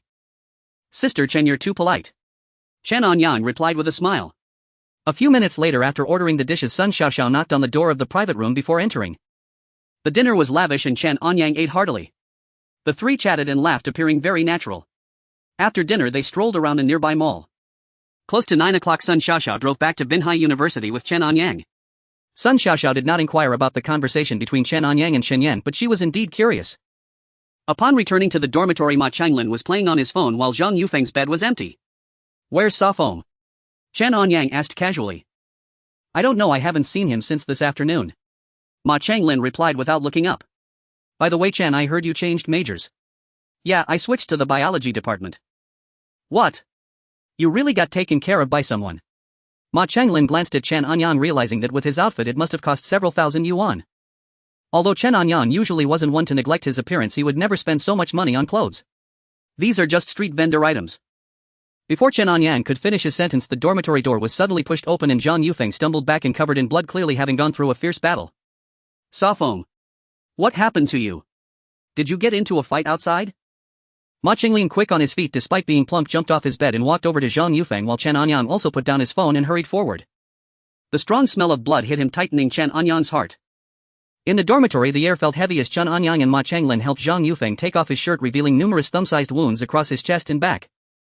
Many of the wounds had already scabbed over, sticking to the fabric of his clothes. Is it that serious? We should go to the hospital, suggested Ma Changlin. No way. Zhang Yufeng shook his head. Who hurt you? We should call the police about this. Ma Changlin appeared flustered. In contrast, Chen Anyang remained much calmer. He pulled out a bottle of iodine from under his desk, pouring it directly onto the bleeding wounds. It must be the golden devouring insect, right? Chen Anyang inquired. I was a bit careless, I didn't expect them to be this strong. Zhang Yufeng's brows furrowed tightly. What are you two talking about? Ma Changlin was somewhat confused. Old Ma, you should take a nap first. Chen Anyang raised one hand, scattering a small amount of white powder towards Ma Changlin. Before he could react, Ma Changlin's eyes rolled back and he fainted. This was the hypnotic drug Ji Yunshang had given to Chen Anyang, which could erase all memories of an ordinary person for a short time. Old Ma is too fat. Even though Chen Anyang's strength had increased significantly, it still took considerable effort to drag Ma Changlin to his own chair. You've already joined that Spirit Realm organization, right? Zhang Yufeng was tending to his wounds. Yeah, just joined not long ago. Chen Anyang nodded. They are currently short on manpower. If you want to join. No thanks, I'm used to being carefree. Zhang Yufeng directly rejected. That's fine, this organization always gives me an unreliable feeling. Besides me, it's basically a bunch of lunatics. Where did you get injured? Chen Anyang looked at Zhang Yufeng. In the place where you killed the golden devouring insect king, more of them appeared. The basketball court. I didn't receive any warnings. Chen Anyang pulled out a spiritual energy detector and compass which showed no fluctuations. A crack suddenly appeared there. When I passed by, I was sucked in and encountered many powerful golden devouring insects. I almost perished there. A crack. An entry to the spirit realm. Previously, Zhou Xiping had mentioned to Chen Anyang that a spirit realm entry might appear within Binda University, but the exact location was not confirmed, and Zhao Wenda might have already entered the spirit realm through this entry. Is that crack still there? It disappeared right after I came out. Looks like we need to come up with some plans, otherwise the implications could grow larger. Given my current situation, I might not be able to help much. Zhang Yufeng sighed with a bitter smile. You should rest. I'll report this to the Spirit Realm organization, they should be able to handle it. By the way, you need to be careful as well. Although the people in this organization aren't the brightest, their instincts are quite sharp. Chen Anyang reminded. He then contacted Zhou Xiping, informing him about the situation at the Binda basketball court. You were sucked in. You still made it out alive. Zhou Xiping's voice was filled with astonishment. Yeah. Maybe I wasn't sucked in too deeply. It just pulled me in hard and I ran out. Chen Anyang replied seriously. Cough, cough. Zhang Yufeng held back the urge to make noise but still coughed lightly. What kind of ridiculous words were these? He suddenly felt that Chen Anyang, after joining this Spirit Realm organization, seemed a bit mentally unstable. Got it. I'll have Hong Long go investigate shortly. Zhou Xiping hung up the phone and started to get busy. Meanwhile, Chen Anyang lay on the bed as if nothing had happened, engrossed in his phone. His current mentality was excellent. As long as it didn't endanger him, he didn't care about the floods outside. What the hell? What's happening? As soon as Chen Anyang logged into the game, he was bombarded with a flurry of notifications. Sumuyu has broken through to the 8th rank warrior. 9 Live Spirit Cat has broken through to the 6th rank body refinement realm. Xiao Dai successfully refined pills obtained Spirit Recovery Powder high grade 10. Xiao Dai successfully refined pills obtained Underworld Spirit Pill high grade 5. Xiao Dai successfully refined pills obtained Water Avoidance Pill medium grade 10. Sumuyu's 9-fold refining fire technique has reached the 2nd layer minor completion. Sumuyu has broken through to the 9th rank warrior. Sumuyu has reached the bottleneck of the warrior realm. Option 1 accumulate in breakthrough, continue training in breakthrough when the time is right, estimated 3 months. Option 2 purchase a 399 yuan breakthrough package, obtain a large number of pills for breaking through, accelerate the breakthrough process but it may lead to an unstable foundation making later promotions difficult. Option 3 purchase an 899 yuan advanced breakthrough package, upgrade the spirit gathering array and combine it with breakthrough pills, allowing for a breakthrough without any hazards. Needs to find a place with abundant spiritual energy to set up the upgraded spirit gathering array. Chen Anyang's lottery prize of experience pills saved Su Muyu a lot of time, allowing her to break through to the 9th rank warrior realm in one go. However, due to the previous rapid training speed, her foundation was unstable, making it even more difficult to reach the martial master realm. In the long run, Chen Anyang's best choices were either 1 or 3, but option 1 consumed too much time while option 3 required not only money but also finding a location rich in spiritual energy. Since Chen Anyang activated the star chart, he could find astrological predictions within it. Nowadays he no longer had to wait for the system to pop up a recharge reminder, he could decide when to use it. When in doubt, consult the stars. Chen Anyang spent 500 yuan to activate the astrological prediction, performing strange movements right on his dormitory bed. Ma Changlin was sound asleep while Zhang Yufeng, though not fully asleep, lay on his side and did not see Chen Anyang's actions. Looks like I have time, I should sign up for a yoga class to improve my flexibility. After a long time, Chen Anyang, drenched in sweat, let out a long breath. The astrological prediction was complete and he immediately purchased the advanced breakthrough package using a high-grade communicator to inform Su Muyu. The night was as dark as ink and Su Muyu sat cross-legged on the shattered star reef, the sound of the tide carrying cool spiritual energy over her ankles. Suddenly the heavenly mechanism compass in her arms trembled and a deep voice echoed in her sea of consciousness. The 9th rank bottleneck cannot be broken with brute force. Among the 3 spiritual energy coordinates in your hand under Frost Moon Bay lies a 1,000-year-old ice marrow, most suitable for the fire refining cold marrow method of the 9-fold refining fire technique. Engrave this formation diagram at the seabed supplemented with 9-turn transformation pills. Draw the ground vein Zen energy into your body at high tide and refine it with southern brightly fire to reach the martial master realm. As soon as the voice fell, a golden light entered her brow and the formation diagram's patterns flowed like water waves. 9 crimson pills landed in her palm, faintly echoing with the roar of a dragon. Yes. Senior. Su Muyu did not dare to delay, immediately releasing the spiritual boat and taking the 9 live spirit cat to the nearest spiritual energy coordinate. Following the coordinates to 100 miles away, the cold air thickened unexpectedly. From a distance, the sea surface floated with fine ice crystals, with 3 icebergs standing in a triangular formation and a central vortex like a giant beast's mouth exhaling spiritual mist. This should be the place. Su Muyu took a water avoidance pill refined by Xiao Dai and was about to leap into the water when 12 manta ray-shaped spiritual boats surrounded her from behind. Who dares to trespass into the territory of the Sea Emperor's palace? The leading man shouted loudly before Su Muyu could respond, 3 water blades slashing towards her. Su Muyu executed the Lingyun step, her afterimage shattered by the water blades. The Li fire sword was drawn, igniting with scorching flames, and the second form of the vermilion bird burning heaven sword swept through, instantly turning 2 spiritual boats into fireballs. Form a formation, the man shouted furiously as 9th, 7th to 8th rank warriors leaped into the water, their tridents sinking into the ice layer. Suddenly 100-foot the ice wall rose from the sea and cold air coiled around Su Muyu's ankles like chains. Before the iceberg, Su Muyu faced dozens of warriors from the Sea Emperor Palace who had formed a large formation to trap her within. For ordinary warriors, these pills were absolutely treasures, just one could leave them destitute. Even among the warrior alliance, no one would consume pills as extravagantly as Su Muyu. With a roar, Su Muyu's meridians surged like molten lava and the flame sword's light expanded tenfold, cleaving through the ice wall. The residual sword energy overturned 3 spirit boats, causing the Sea Emperor Palace's warriors to tumble into the icy whirlpool, swiftly engulfed by the dark currents. The leading burly man's eyes widened in fury as he drew his trident and charged at Su Muyu. Before the burly man could get close, the 9-tailed spirit cat suddenly sprang up, its sharp claws sweeping, shattering the trident in his hands. The overwhelming malevolent aura instantly enveloped him, and soon after blood gushed from his 7 orifices as he plunged into the sea. Cat, wait for me up there. Su Muyu instructed briefly before leaping into the depths of the sea. Below the seabed, the deep blue glow of Millennium Ice Marrow shimmered. Su Muyu inscribed a formation diagram on the ice marrow vein.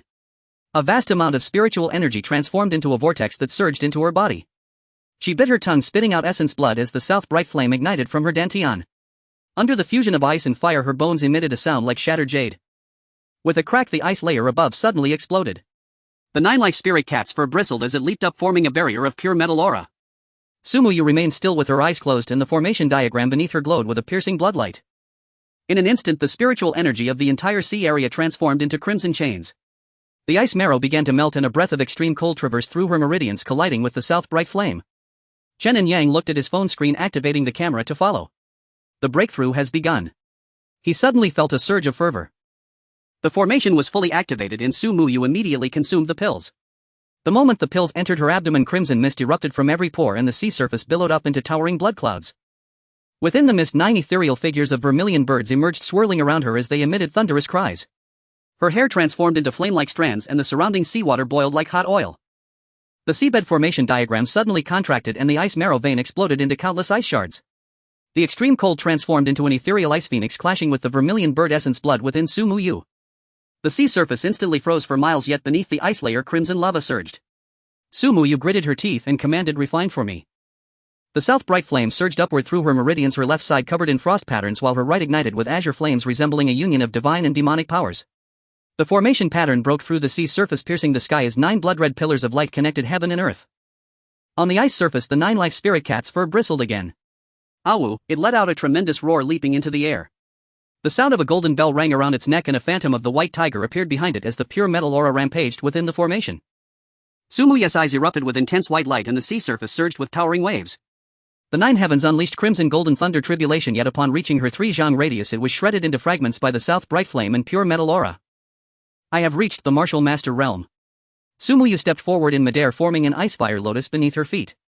Behind her the vermilion bird and white tiger manifestations appeared, their pressure sweeping across an 800-mile sea area, causing all living beings to tremble in submission. In the Sea Emperor Palace the elder on guard exclaimed, "The tidal compass is shattered." He stared in terror at the shattered core of the compass, focusing on the blood clouds in the north. "Palace Master. That person from the north has appeared on Shattered Star Island." The elder hurried to report to the Palace Master of the Sea Emperor Palace. "This person's strength is unfathomable.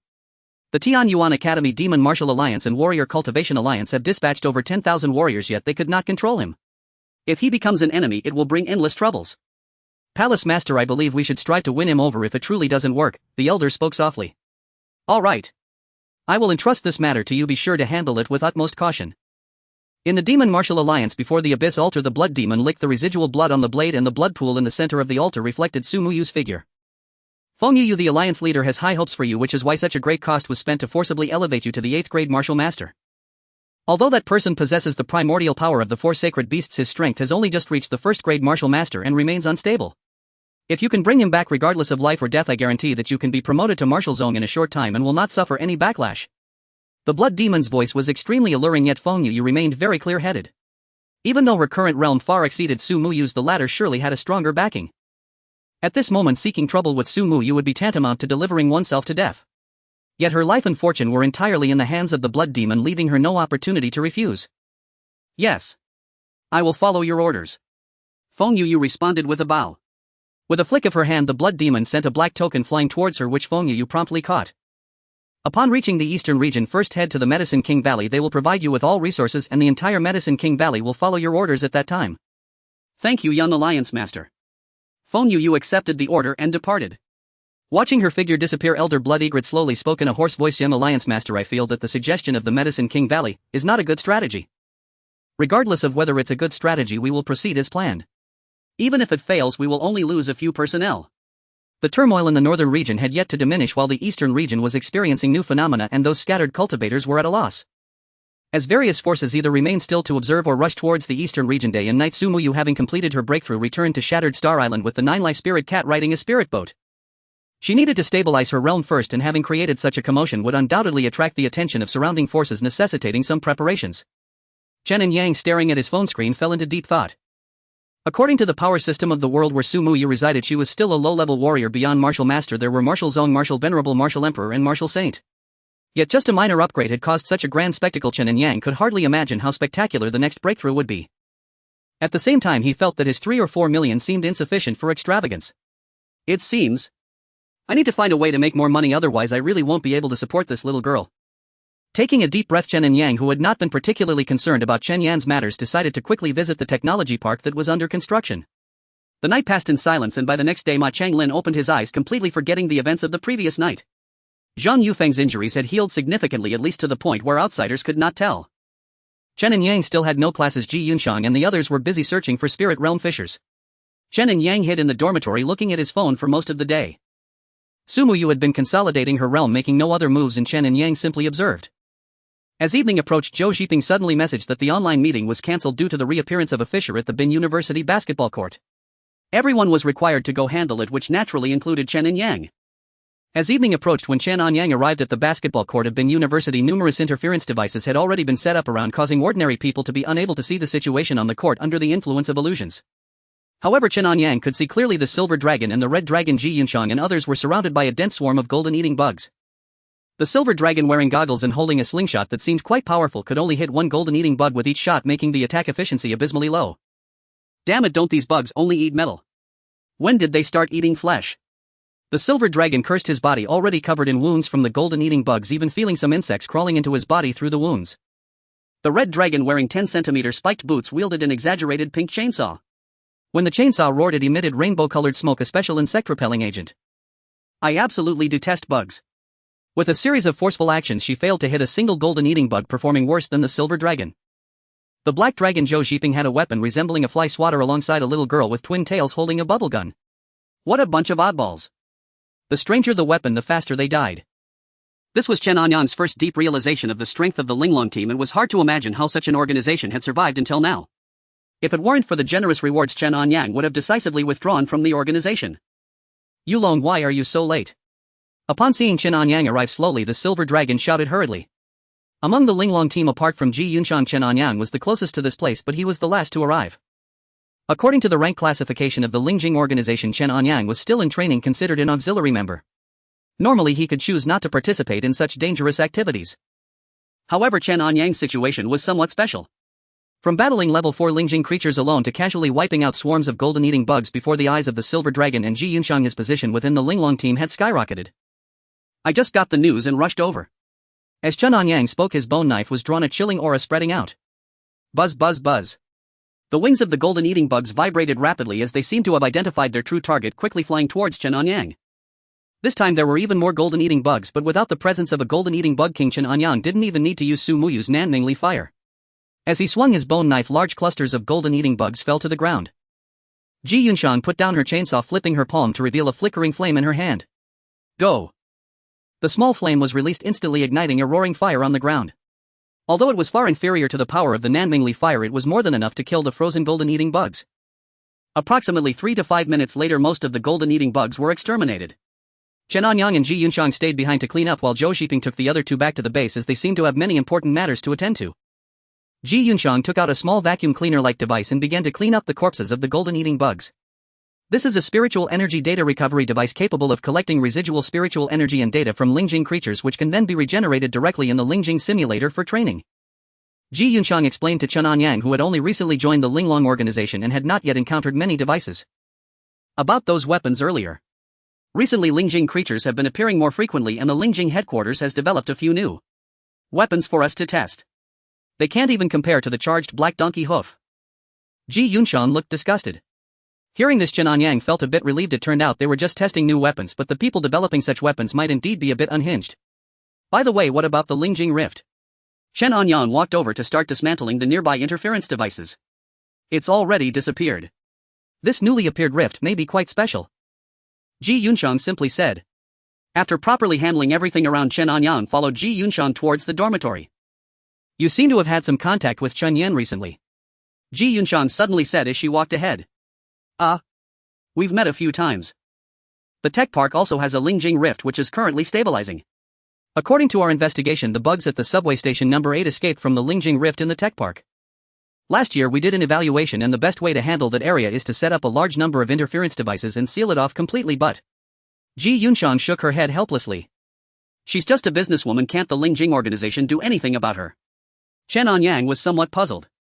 In his view, a special existence like the Lingjing organization should have power far exceeding that of a local tycoon. She's far from being as simple as she appears. You'd best keep your distance from her, Ji Yunxiang reminded. Your current strength has completely reached the combat standards. To prepare for potentially stronger Lingjing creatures in the future, the Black Dragon leader has requested special training. Tomorrow morning at 8, come to the 3rd floor of the Biological Institute. After saying this, Ji Yunxiang turned and walked towards the teacher's dormitory, while Chen Anyang returned to his own male dormitory. Through their brief conversation, Chen Anyang acquired a wealth of information and reassessed the risks of agreeing to Chen Yan's matters. Certainly money is important, but it cannot surpass one's own safety. However, he had yet to encounter a real Lingjing rift. Beyond the temptation of money, he was more eager to investigate the disappearance of Zhao Wenda, his best friend who had vanished without a trace, something Chen Anyang found very hard to accept on a psychological level. Returning to the dormitory, it was already late. Ma Changlin and Zhang Yufeng were fast asleep. Chen Anyang glanced at the game before falling into a drowsy sleep himself. In the east, the sky was beginning to lighten. Su Muyu sat cross-legged on the ground, stabilizing her realm, suddenly opening her eyes and looking southwest. With her breakthrough into the martial master realm, the spiritual energy within her could be released externally, expanding her range of perception. A spiritual boat was rushing in from the southwest, and the attire of its occupants matched that of the Sea Emperor's palace, which Su Muyu had slain before. Have they come seeking revenge so soon? Su Muyu frowned slightly, sensing that one person's strength could completely crush her. Is it a martial zone realm powerhouse? Su Muyu sat on the reef with the fire-leaving sword horizontally placed on her knees. The 9-live spirit cat lay on her shoulder, its golden eyes half closed, its tail swishing lazily. In the distance, a spiritual boat adorned with a trident emblem approached. Standing on it was an old man in a blue robe, his hair and beard all white, with a trident light pattern glowing a deep blue on his forehead. The spiritual boat docked 100 feet away. The old man walked across the waves, his sleeves fluttering as if a water dragon was singing softly. He stopped 10 feet away, clasped his hands and saluted, his voice gentle yet carrying an undertone of pressure. I am Emotsang, the third elder of the Sea Emperor's palace. Miss Ling Shuang, I have long admired your name. The Sea Emperor's palace, one of the three major powers in the eastern region, has a relatively close relationship with the Martial Cultivator Alliance. After the aura of Su Muyu appeared in the eastern region, the Martial Cultivator Alliance promptly sent over some information about her, including her past identity as Ling Shuang and her infiltration into the Beijing Alliance, a loose cultivator organization. The third elder of the Sea Emperor's palace, Emotsang, came here to both test Su Muyu and to entice her. It seems the Sea Emperor's palace values me greatly, sending a martial grandmaster to demand an explanation. Su Muyu did not rise but merely glanced at him indifferently. Emotsang's smile remained. Miss, you misunderstand. The palace master has heard of your exceptional talents and has specially instructed me to congratulate you. The might of breaking through to the martial master realm has shaken the eastern region, truly a rare event in 100 years. This is indeed a rare event in 100 years, especially since the invasion of the spiritual realm and the arrival of the glaciers happened only a century ago. Su Muyu remained composed, lightly brushing her fingers over the sword's edge. The Lihua sword emitted a clear ringing sound. Congratulations. Or are you here to probe my reality?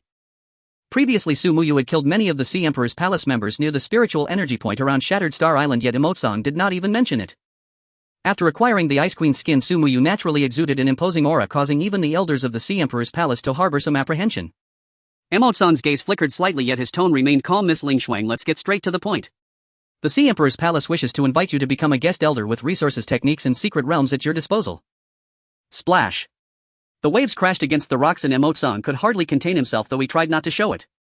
Ever since he made his proposition, half an hour had passed without any response from Su Muyu. Her eyes were slightly closed as if she were meditating or entering a cultivation state, completely ignoring Emotsang. Why hasn't the senior given any instructions yet? Su Muyu was not ignoring Emotsang intentionally, she was waiting for Chen Anyang's reply. One of the three major powers in the eastern region, the Sea Emperor's palace, invites Su Muyu to join as a guest elder. Option 1: join the Sea Emperor's palace, gain the privileges of a guest elder but potentially become enemies with the other two forces. Option 2: refuse the Sea Emperor's palace's invitation and purchase a talisman skill to directly kill the Sea Emperor's elder Emotsang. Option 3: take the head of Sea Emperor's elder Emotsang and defect to one of the other two forces. Just as Chen Anyang opened his eyes, the first thing he did was grab his phone, which suddenly displayed a series of options. He increasingly felt that the game setting for him as a player was akin to that of an evil cultivator. Killing people at a whim is not ideal, at least I should see how the treatment of this guest elder is like. If it's truly unsatisfactory, wouldn't it be better to eliminate that palace master as well and seize the Sea Emperor's palace, thus becoming rich overnight? Chen Anyang made his choice and Su Muyu received the answer. I can join the Sea Emperor's palace as a guest elder, but they must not impose any restrictions on me. That is only natural. Unless the Sea Emperor's palace is at the brink of survival, they would never disturb Miss Ling Shuang. Additionally, deep within the Tsanlan Sea there exists the submerged spiritual vein with a spiritual energy concentration 30 times that of the outside world. Within the control of our Sea Emperor's palace, every elder is granted 3 days per month to enter and cultivate. You will also have the right to access intelligence obtained by the Sea Emperor's palace.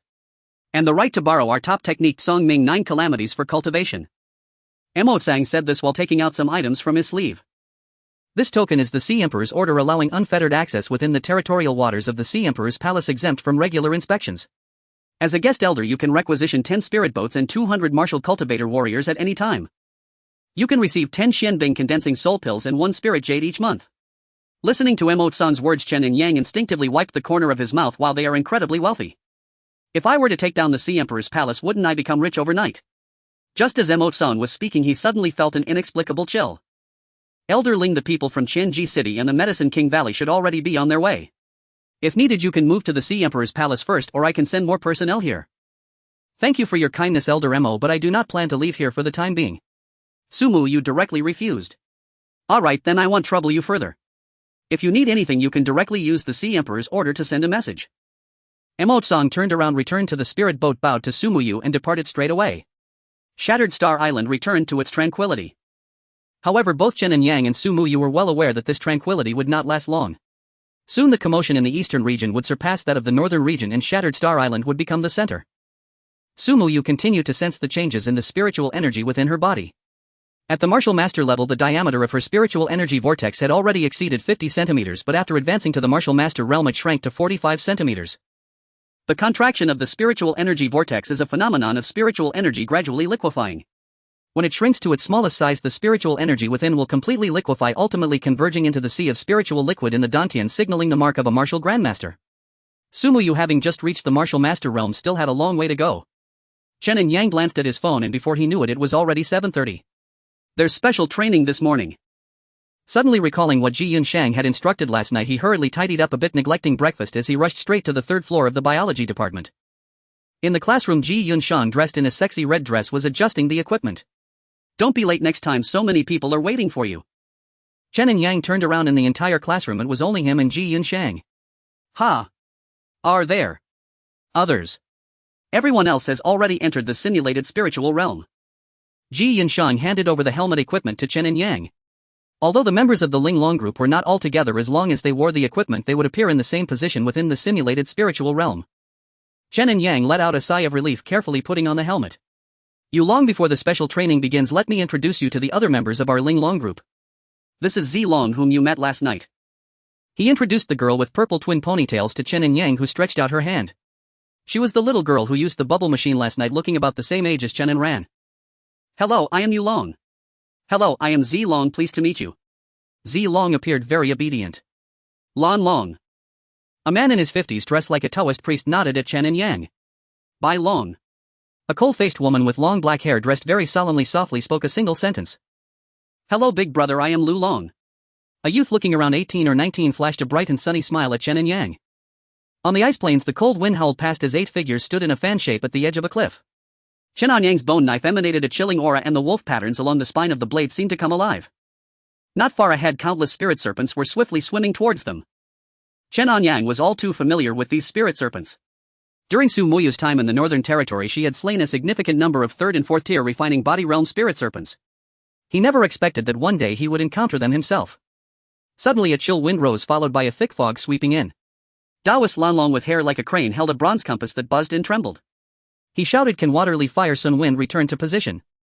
Then with a shake of his robe several copper coins flew out, directly piercing through more than a dozen spirit serpents that came riding the wind. Heiju and Zhou Shiping swung his police baton through the blackness, the sound of metal clashing like thunder 3 o'clock direction. He blocked the first 3 spirit serpents that lunged at him like an iron tower, using the baton with the principles of capture technique and snaring the serpents' heads. Yinlong let out a wild laugh, his bronze-colored muscles bulging like rock, and he actually grasped a spirit serpent with its mouth wide open. "Open up for me." He used both hands to tear apart the serpent's massive jaw. Beside him another spirit serpent attacked. Honglong flipped his jade hand and flames shot from his palm, attaching themselves to several spirit serpents, instantly incinerating them. "Haven't seen you in a few days, your strength has increased significantly." Bailong's cold eyes swept over Honglong as his long black hair vanished in an instant. When he reappeared he was already in the midst of the serpent swarm, a cold light flashing from his sleeve as 3 willow leaf darts accurately struck down the spirit serpents attacking Zilong. Bailong's robes fluttered like a crane landing without a speck of dust. "Thank you, Sister Bailong." Zilong giggled, spinning around as a brocade pouch exploded, scattering golden powder all around. The poison cowhair needles mingled with the phosphorescence, and 3 serpents that attempted to ambush were directly knocked away, falling off the cliff.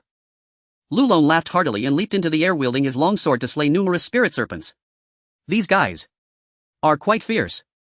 Chen Anyang stood aside watching the battle of the other 7. Yulong stopped daydreaming. Haijin's voice interrupted Chen Anyang, who was just idly watching, and he had to raise his bone knife and move forward. The bone blade in his hand suddenly extended against the wind, adding nearly a meter in length, carrying a chilling aura as he charged into the spirit serpent swarm. "Damn, I was careless." The other 7 stood at the edge of the cliff waiting for the spirit serpents to rush in, then defending and counterattacking, systematically killing the serpents. Only Chen Anyang charged alone into the center of the serpent swarm, and the strength of these serpents was somewhat beyond what he had anticipated. Clang! The bone knife struck down, leaving merely a scratch on the serpent's scales. The newcomer is indeed full of vigor. Lan Long frowned slightly. Has he always been this reckless? Zilong also seemed surprised looking at Honglong. Well, not always. Yulong. This special training had a large number of spirit realm creatures, and the most important thing was to conserve energy and return first. Heiju and Zhou Shiping shouted loudly. I can't go back, come and help me. Chen Anyang felt somewhat embarrassed. He wanted to retreat, but he was already surrounded by a large group of spirit serpents cutting off all his escape routes, and their numbers were increasing. Fortunately, his swordsmanship was decent enough, his defenses impenetrable, and those spirit serpents could not harm him. Brother Yulong seems to be trapped over there. Should we go and help him? Zilong asked, looking towards Chen Anyang. His strength is significantly stronger than mine. If he has a problem, he should be fine. Yinlong shook his head. Young people are often hot-blooded and like to show off, especially since he's tackling the 4th-tier spirit realm creature alone. It's understandable if he wants to put on a show in front of us. Lan Long seemed to see through everything and said in a deep voice. Thus everyone leisurely continued slaying the spirit serpents while preparing to watch Chen Anyang's performance. Damn. I said come and help me. Chen Anyang shouted at the top of his lungs. The howling wind swept past and the scales of the serpents rubbed against each other, making it impossible for Heijuan and the others to hear what Chen Anyang was saying. We heard you were ready, so please start your performance. Zilong cupped his hands in front of his face as a makeshift amplifier and responded loudly. Heard what? I only saw Chen Anyang moving his mouth. I didn't catch a single word. Lulong remarked. He was just asking us to watch his performance. I just learned lip reading. As long as I see the lip movements, I can figure out what he is saying. Zilong explained. As the number of spirit serpents around increased, Chen Anyang had no choice but to use Su Muya's South Bright Fire to carve out a bloody path and return to the others. Chen Anyang's blade quivered lightly, frost creeping up his wrist. The bone knife traced a crescent arc as several flying spirit serpents were frozen solid before they could hit the ground. South Bright Fire ignited from the ice. Ice and fire come from the same source. He indeed possesses some strength. Bailong's cold gaze narrowed slightly. No wonder he can face 4th-tier spirit realm creatures alone. It seems I can hitch a ride in the future. Zilong said with a smile. Utilizing the fire to clear his path, Chen Anyang flashed back to the side of the group with incredible speed. Lingyun Step. Chen Anyang never expected that he would accidentally execute the Lingyun Step, a technique rewarded for his battle achievements and also one of Su Muyu's most frequently used skills. He wasn't borrowing Su Muyu's abilities, he executed it completely on his own. Perhaps due to observing Su Muyu's execution multiple times, he unconsciously learned it. What technique did you learn, you little brat? Being chased by those snakes. Chen Anyang forced a bitter smile. Next time don't be so reckless. Okay. Chen Anyang did not explain further, just nodded. The training of killing spirit serpents gradually became monotonous, but the cooperation among the group became increasingly harmonious. Awoo. Suddenly a wolf howl nearly disrupted everyone's rhythm. What's going on? Upon seeing the ice-plane wolf appear in the distance, Yinlong's expression changed dramatically, even showing signs of fear. He remembered this wolf vividly. It was the 4th-tier spirit realm creature that had appeared in Siberia, killing nearly an entire team of spirit realm members before it was defeated. Its spirit energy and data were sealed within the spirit realm simulator, but it required advanced spirit realm simulations to manifest, while their current training was only mid-level simulations, making it impossible for the ice-plane wolf to appear. Last time when we conducted basic spirit realm simulation training for Yulong, that wolf showed up. Honglong said in a deep voice. Such a serious issue still hasn't been resolved by the higher-ups. Bailong's expression remained icy. Spirit realm creatures have been appearing more frequently lately, and we are severely short-staffed, not to mention those responsible for maintenance. It seems our simulation equipment has also been contaminated. Heijuan said in a deep voice. What should we do? Should we terminate the special training for now? Yinlong asked. There's no time. The cold wind whipped the icy shards against everyone's faces, the bloody scent from their previous battle with the spirit serpent still lingering, when suddenly the ground exploded and azure beast eyes lit up in the snow mist. The nearly 2-meter-tall ice-plane wolf shattered the frozen ground as it appeared, its silver-white fur shimmering with an eerie blue spiritual glow, the air sliced by its claws crystallizing into ice. The Black Dragon's police baton clattered to the ground, and 3 years' worth of horrific battle reports from Siberia flashed through his mind. There was a disciple he had personally trained among the almost obliterated team. Simulator malfunction. Honglong's fingertips were covered in frost, but his voice remained terrifyingly steady. Everyone. The ice-plane wolf let out a howl towards the sky, and the blizzard intensified abruptly. Chen Anyang suddenly pressed down on the wildly trembling bone knife, the wolf's head on the hilt resonating with the ice-plane wolf's roar. Yulong, be careful. As the colossal ice-plane wolf lunged, Chen Anyang instinctively raised his blade to block, only to find the beast retracting its claws and gently touching the sword's edge with its nose. A whimper rolled from the wolf's throat as it slowly bent its forelegs, its massive head just reaching Chen Anyang's chest. Don't move, the red dragon barked, halting the silver dragon who was about to charge forward. She saw Chen Anyang's left hand unconsciously stroke the wolf's ear, the icy spikes capable of shredding armor now lying docilely against his palm. Ripples stirred in the giant wolf's azure pupils and icy tears fell. The silver dragon's muscles tensed like stone. This beast once chewed through 3 armored vehicles. The white dragon's sleeve concealed a gleaming willow leaf dart, but then the giant wolf suddenly turned its head, exposing its jugular. Withdraw from combat and prepare to exit the simulated spirit realm. Exiting the simulated spirit realm required being in a non-combat state, otherwise it could severely damage the nerves.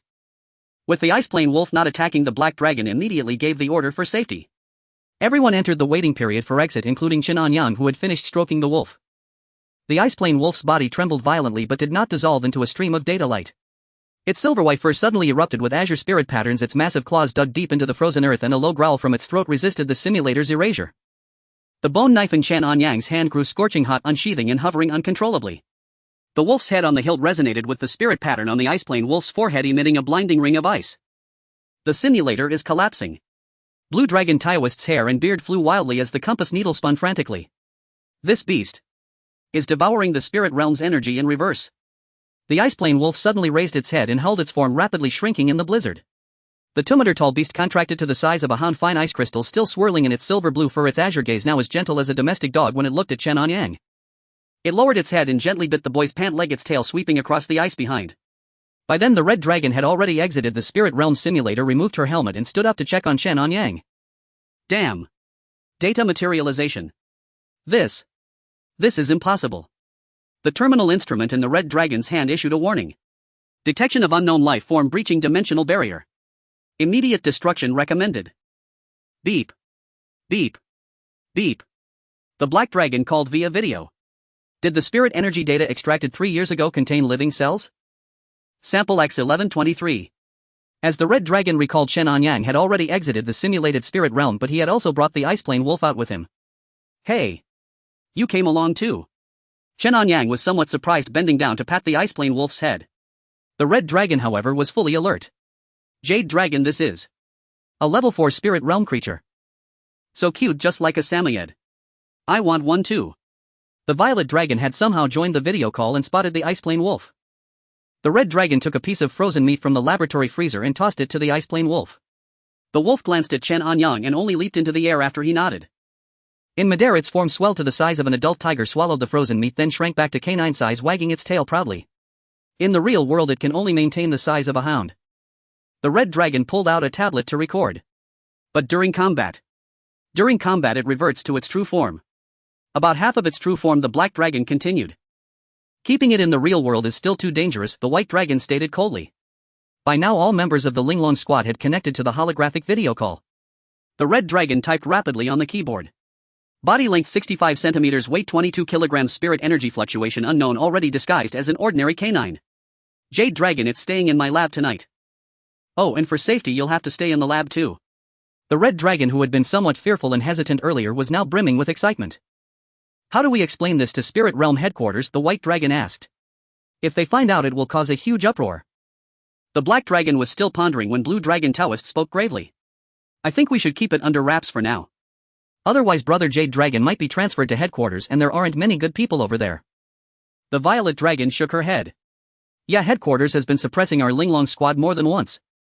Anyone with exceptional ability gets transferred away and they'd never allow a spirit realm creature to exist this way. The green dragon nodded in agreement.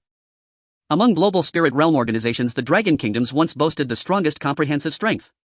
However, years of continuous support to other nations had severely weakened it, even drawing mockery from other squads that suggested disbanding the Linglong squad and letting foreign organizations handle the spirit realm rifts in creatures appearing in the Dragon Kingdom. For the sake of the bigger picture and to avoid internal division and conflict, the Black Dragon had always remained low-key intolerant, but there were limits. Moreover, the Linglong squad truly needed someone who could stand on their own, as spirit realm creatures would only increase in number, bringing ever greater dangers. The matter of the Ice Plane Wolf is classified as top secret for the Linglong squad. Furthermore, Red Dragon immediately modify all of Jade Dragon's test data. Fine-tune it based on Violet Dragon's data. Hey! Am I that bad? The Violet Dragon protested vehemently at the Black Dragon's words but was completely ignored. Chief, I've detected some spirit energy fluctuations near Binhai University. Based on my analysis, there should be 2 more spirit energy users and neither of them is weak. The Red Dragon had already begun modifying Chen Anyang's test data while alerting the Black Dragon. Go all out. If you can bring them in, you'll earn 5 points. The Black Dragon nodded. 5 points. Chen Anyang's heart stirred at the words. Converted directly to money, that was 5 million. He had never imagined his roommate Zhang Yufeng could be worth so much. Men die for wealth, birds die for food. I'll be a birdman, I want both wealth and food. Maybe I should sell him off. Countless thoughts flashed through Chen Anyang's mind, but he ultimately suppressed them. I still have enough money for now. I'll think about it when I'm really broke. Struggling with his thoughts, Chen Anyang barely heard the rest of the Black Dragon's conversation. When he snapped back to reality, the call had already ended. Jade Dragon, let's go. The Red Dragon patted Chen Anyang on the shoulder. Ha! Where? My lab. Isn't it right here? This is just a temporary one. The real lab is off campus. How long will it take? Do I need to bring any luggage or a change of clothes? Normally just one night. No need for all that trouble. They have everything there. Here, take this. The Red Dragon, impatient, took out a black leather leash and tossed it to Chen Anyang. Isn't this a bit too much? What are you thinking? Put it on him. You have to at least leash him outside. The Red Dragon glanced at the ice plane wolf, who was obediently squatting on the ground. The cool blue emergency light cast a cold glow from the ceiling as Chen Anyang leaned against the edge of the testing table, his fingertips unconsciously tracing the icy patterns newly formed on the bone knife. The ice-field wolf lay quietly at his feet, its silvery fur shimmering under the cold light while its tail rhythmically tapped against the ground. Red Dragon Ji Yunxiang operated the gene sequencer with her back to them, the sleeves of her white lab coat rolled up to the elbows, revealing the old scars winding across her forearm. The laboratory was filled with the hissing of liquid nitrogen, and the holographic projection on the wall flickered with a three-dimensional anatomical diagram of the ice-field wolf that appeared in Siberia. Blood sample. Ji Yunxiang tossed a blood collection tube to Chen Anyang without looking back, who gently stroked the ice-field wolf and collected its blood. The ice-field wolf suddenly raised its head and sneezed, the splattered ice crystals solidifying into a miniature snow mountain on the operation table. It seems that your new pet isn't very easy to get along with. But being with it doesn't require scheming or feeling exhausted. Chen Anyang scratched the wolf's chin and tossed the collected blood back to Ji Yunxiang. Unknown base pair sequences detected. Anomalous energy fluctuations detected. Ji Yunxiang looked at a series of test reports, her heart filled with alarm. Its full force strike can easily flatten an area spanning 3 city blocks. Ji Yunxiang glanced at the ice-field wolf beside Chen Anyang, which looked like an eager puppy feeling somewhat speechless. Such a dangerous creature remaining in an area with such dense population is fraught with uncontrollable factors. When the ice-field wolf was killed back then, it was precisely because it was in that remote icefield of Siberia that there was not too much impact or casualties. If this icefield wolf goes berserk in the coastal university town, even if Chen Anyang has the ability to subdue it, the consequences would be unimaginable. It's quite strong. Chen Anyang, upon hearing Ji Yunxiang's words, did not show surprise or astonishment. I will directly seal all data regarding it, even the Black Dragon won't know. Ji Yunxiang believed that if the Black Dragon obtained this data, it might choose to eliminate the icefield wolf at the first opportunity. Even if it was unaware of the specifics, the Black Dragon would certainly have some suspicions. Everything has its pros and cons. The icefield wolf is a double-edged sword. If utilized properly, it can become one of the main forces against spiritual realm creatures, especially since the Linglong team is really short on manpower. Otherwise, the Black Dragon would not turn a blind eye and allow the icefield wolf to exist. It can stay by your side, but you must ensure that it cannot enter combat mode under any circumstances unless it encounters a spiritual realm creature. I've only known it for a short time and I'm not familiar with it, so I can't guarantee that. Chen Anyang replied truthfully. This laboratory is very sturdy, and for now it is the safest place. You should cultivate your feelings with it here for the time being. When it behaves like an ordinary dog, you can take it out. In reality, Ji Yunxiang did not have a clear standard. After all, even Chen Anyang was an exception. Ji Yunxiang had been with the Linglong organization for 7 or 8 years, participating in handling spiritual realm creatures and conducting related experiments and tests. The number of times was countless, and she had even become somewhat numb. As she grasped more information and data, her fear of this spiritual realm grew. She could sense that whether it was the golden devourer, the spirit snake, or the seemingly powerful icefield wolf before her, they were merely the most basic creatures in the spiritual realm, akin to ants in the real world.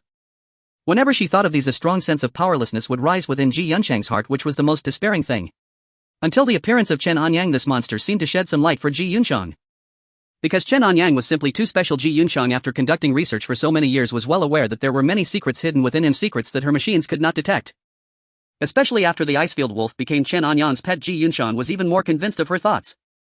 In Ji Yunxiang's view, the most important thing she needed to do was to protect him with all her might before Chen Anyang truly became strong, or keep all his secrets. At the inception of the spiritual realm organization, the sole purpose was to protect humanity. Yet where there are people, there are disputes, some due to positions, others for interests. Ji teacher, what's wrong? Chen Anyang casually asked when he noticed Ji Yunxiang suddenly sigh. Nothing, just a bit emotional. I didn't expect that after so many years of fighting and killing with spiritual realm creatures I would still have the chance to cooperate with them. Ji Yunxiang said with a smile. There are no eternal enemies and it really is quite cute. The current Icefield wolf indeed looked quite obedient and gave off a pitiful vibe. Have you given it a name yet? Not yet. Chen Anyang shook his head. Ji Yunshan looked at the Icefield wolf with interest. If you want something cute you could call it Ice Cream or Snowball, or something more majestic like Silverfrost would also be nice. Chen Anyang agreed with Ji Yunshang's suggestions. You are indeed good at naming, but I want to choose a name based on its characteristics. Most of its fur is snow white, so Snowball or Silverfrost fits quite well, right? But I think its biggest feature is its cool head shape. Let's just call it Pants Head. How about it? Pants Head, do you like this name? Ji teacher, I feel like it really likes it. Look, it's even moved to tears. Ji Yunshan, who was nearby, seemed petrified, and no matter how rich her imagination was she could never have thought of such a bizarre name. Pants Head. Do you think this name sounds good? Not good. As long as you're happy. Ji Yunshan was already too exhausted to refute. Immediately after, Ji Yunshan began conducting more detailed tests on the seemingly disinterested Pants Head, mainly analyzing its reactions under extreme conditions and its preferences for related items and things. Its appetite is quite astonishing, and it seems to have a particular fondness for ice cream. The future expenses, I'm afraid, won't be small. As Dawn approached, Ji Yunshan with dark circles under her eyes organized a large pile of documents. Chen Anyang glanced over briefly and felt his scalp tingle. Having raised an electronic money-devouring beast, now he had a real money-devouring beast. Chen Anyang originally wanted to change houses but felt that this wish was somewhat distant. It's getting late, you should go back and rest. With the preliminary tests basically completed, Ji Yunshan told Chen Anyang. Sure, thank you for your hard work, Ji teacher. In the morning when Chen Anyang returned to the dormitory, Ma Changlin and Zhang Yufeng had already gone to class. To avoid being discovered, Chen Anyang did not turn on his phone or log into the game while in Ji Yunshang's laboratory. Although slightly drowsy, Chen Anyang first launched Ice Age. On Suxing Island, Su Muyu stood atop a rock, her fingertips caressing the Sea Emperor's order in her hand, the dark token adorned with trident patterns glimmering with a faint blue light. The words of Emotsong lingered in her ears as a guest elder. You need not listen to the summons, but if you encounter a life and death crisis in the Sea Emperor's palace, you must intervene 3 times in gratitude. With a blank expression, Su Muyu threw the token to the humanoid puppet Xiao Dai behind her. Dressed in a blue robe with a cold demeanor, Xiao Dai extended her fingertips, which seeped with emerald spiritual energy, replicating the token's patterns on her palm. Master, the 9-loop poison flood dragon boat from the Medicine King Valley has arrived 100 miles away. Xiao Dai suddenly lifted her head, her pupils swirling with intelligence parsed from the Sea Emperor's order. As a guest elder, Su Muyu could share intelligence from the Sea Emperor's palace at any time, and this information was obtained through the Sea Emperor's order, which served as both a symbol of identity and a communication device for transmitting messages. They are quite fast. As soon as Su Muyu finished speaking, a spirit boat adorned with emerald vine patterns docked outside Suxing Island, on which stood an elder in a green robe holding a jade gourd, followed by 12 medicine boys. Miss Ling Shuang, I have long admired your name. Elder Mu Qingyang from the Medicine King Valley smiled warmly, his tone laced with a hint of testing. I have specially brought 3 9 transformations spirit pills to congratulate Miss Ling Shuang on her advancement to the Martial Master realm. A century ago, several world-renowned pharmaceutical enterprises and biotechnology companies in the eastern region until the arrival of the Ice Age leveraged early accumulation and exploration of the spirit realm to acquire many methods for refining pills and techniques for cultivating spiritual herbs, thereby establishing the Medicine King Valley. Among the 3 major powers in the eastern region, the Medicine King Valley is the most respected, known for the highest quality and effectiveness of its medicinal materials and pills. Over the years, the Medicine King Valley has continuously received covert support from the Demon Martial Alliance, effectively making it one of the puppets fostered by the Alliance. Matters related to Su Muyu are classified secrets, with only a few elders in the Medicine King Valley aware of what has transpired. The Valley Master intends to take action only after discussing with the people from the Demon Martial Alliance. However, Feng Yuyu delayed for a while on the way, and Elder Mu Qingyang of the Medicine King Valley received a tip-off that Su Muyu possessed the 2 extremely powerful primal forces of the South Mingli Fire and the Gung Metal Shachi. If they could obtain her, they could soar to great heights. Despite the tremendous dangers, it would be worth the risk. Therefore, Mu Qingyang secretly arrived at Suxing Island ahead of the others in the Medicine King Valley. 9 transformation spirit pills. Su Muyu looked at the pills in Mu Qingyang's hand without any change in her expression. Miss Ling Shuang, these pills are refined from 1,000-year-old spiritual herbs and are extremely beneficial for stabilizing one's realm, Mu Qingyang said with a beaming smile. Xiao Dai stepped forward respectfully and extended her hands to receive the pills. Indeed, they are 1,000-year-old spiritual herbs from the immortal spirit valley in the spirit realm, but the pills are mixed with withering goo, which will gradually drain spiritual power after consumption. Xiao Dai merely glanced at the pills and clearly stated their inner composition. How do you know this? Mu Qingyang's expression changed dramatically. Among the elders of the Medicine King Valley, he possessed the lowest strength, but his pill refining skills were unmatched. Even the Valley Master would need to carefully discern this pill and employ some special methods. Yet the little girl before him merely glanced and could see through its secrets. Su Muyu's gaze turned cold as the Li Fire Sword was drawn 3 inches out of its sheath. Medicine King Valley. I shall remember this. It's a misunderstanding, all a misunderstanding.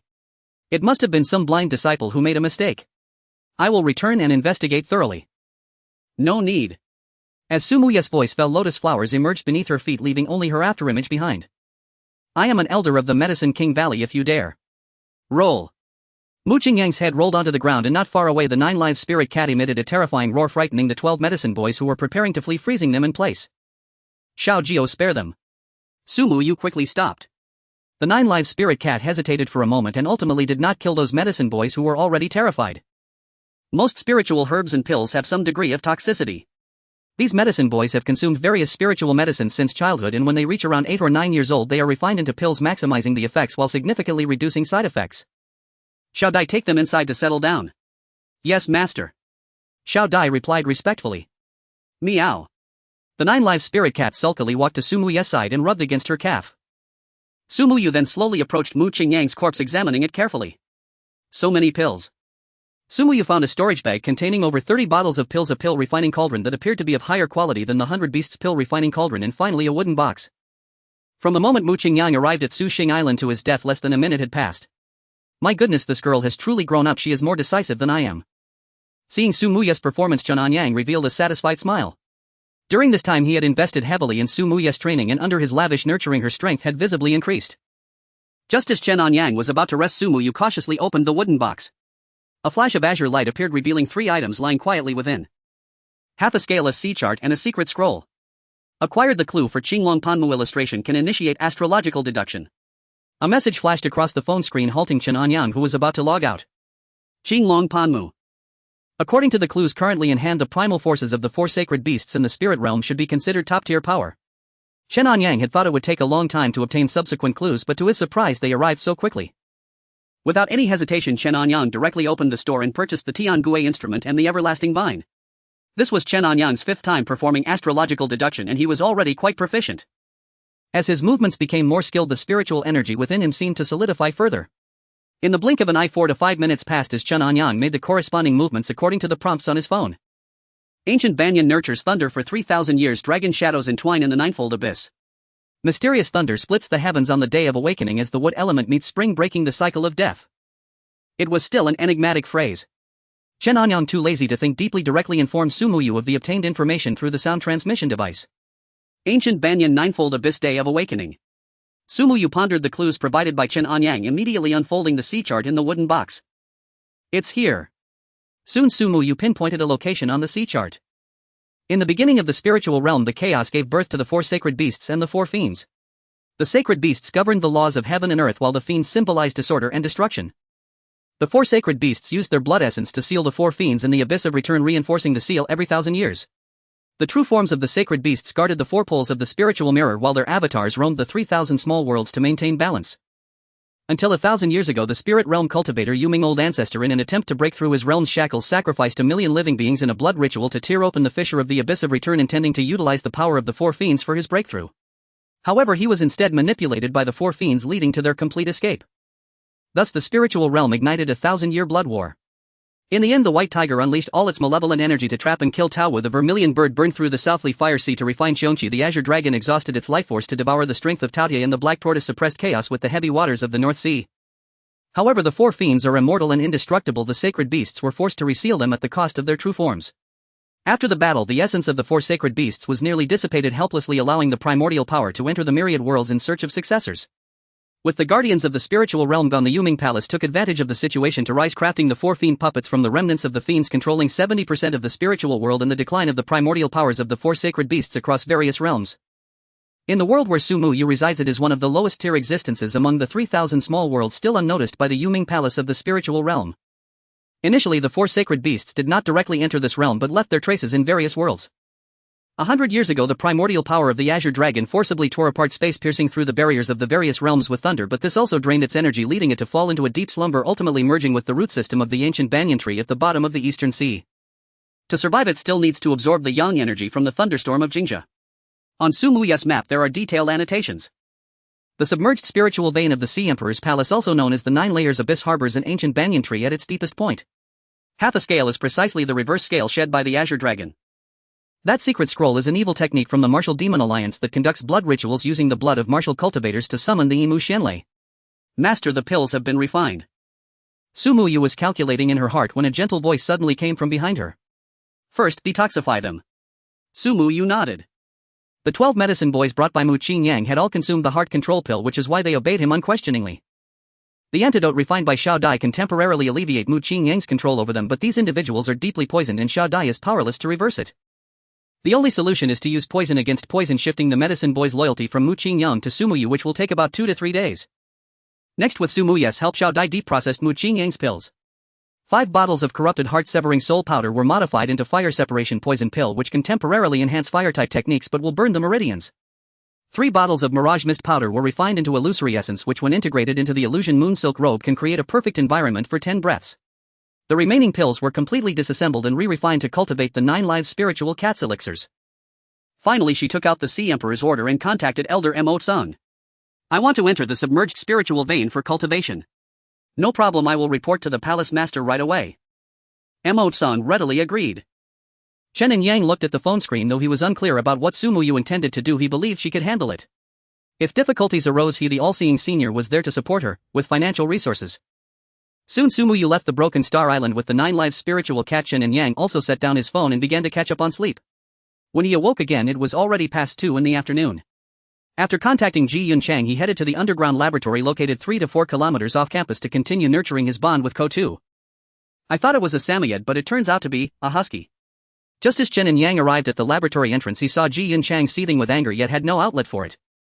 Upon opening the laboratory door, the place was already in disarray. Even the alloy testing bed was left in shambles.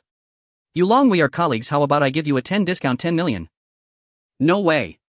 How about a 50 discount 5 million? Still no. Didn't I just give you 4 million? That's all spent. What did you buy?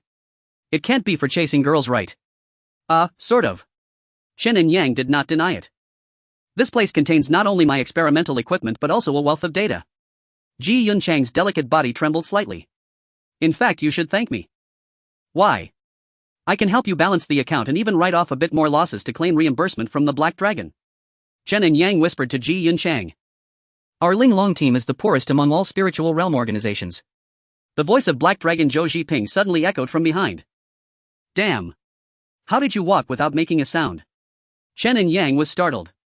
I'm here to inform you of not so good news. What now?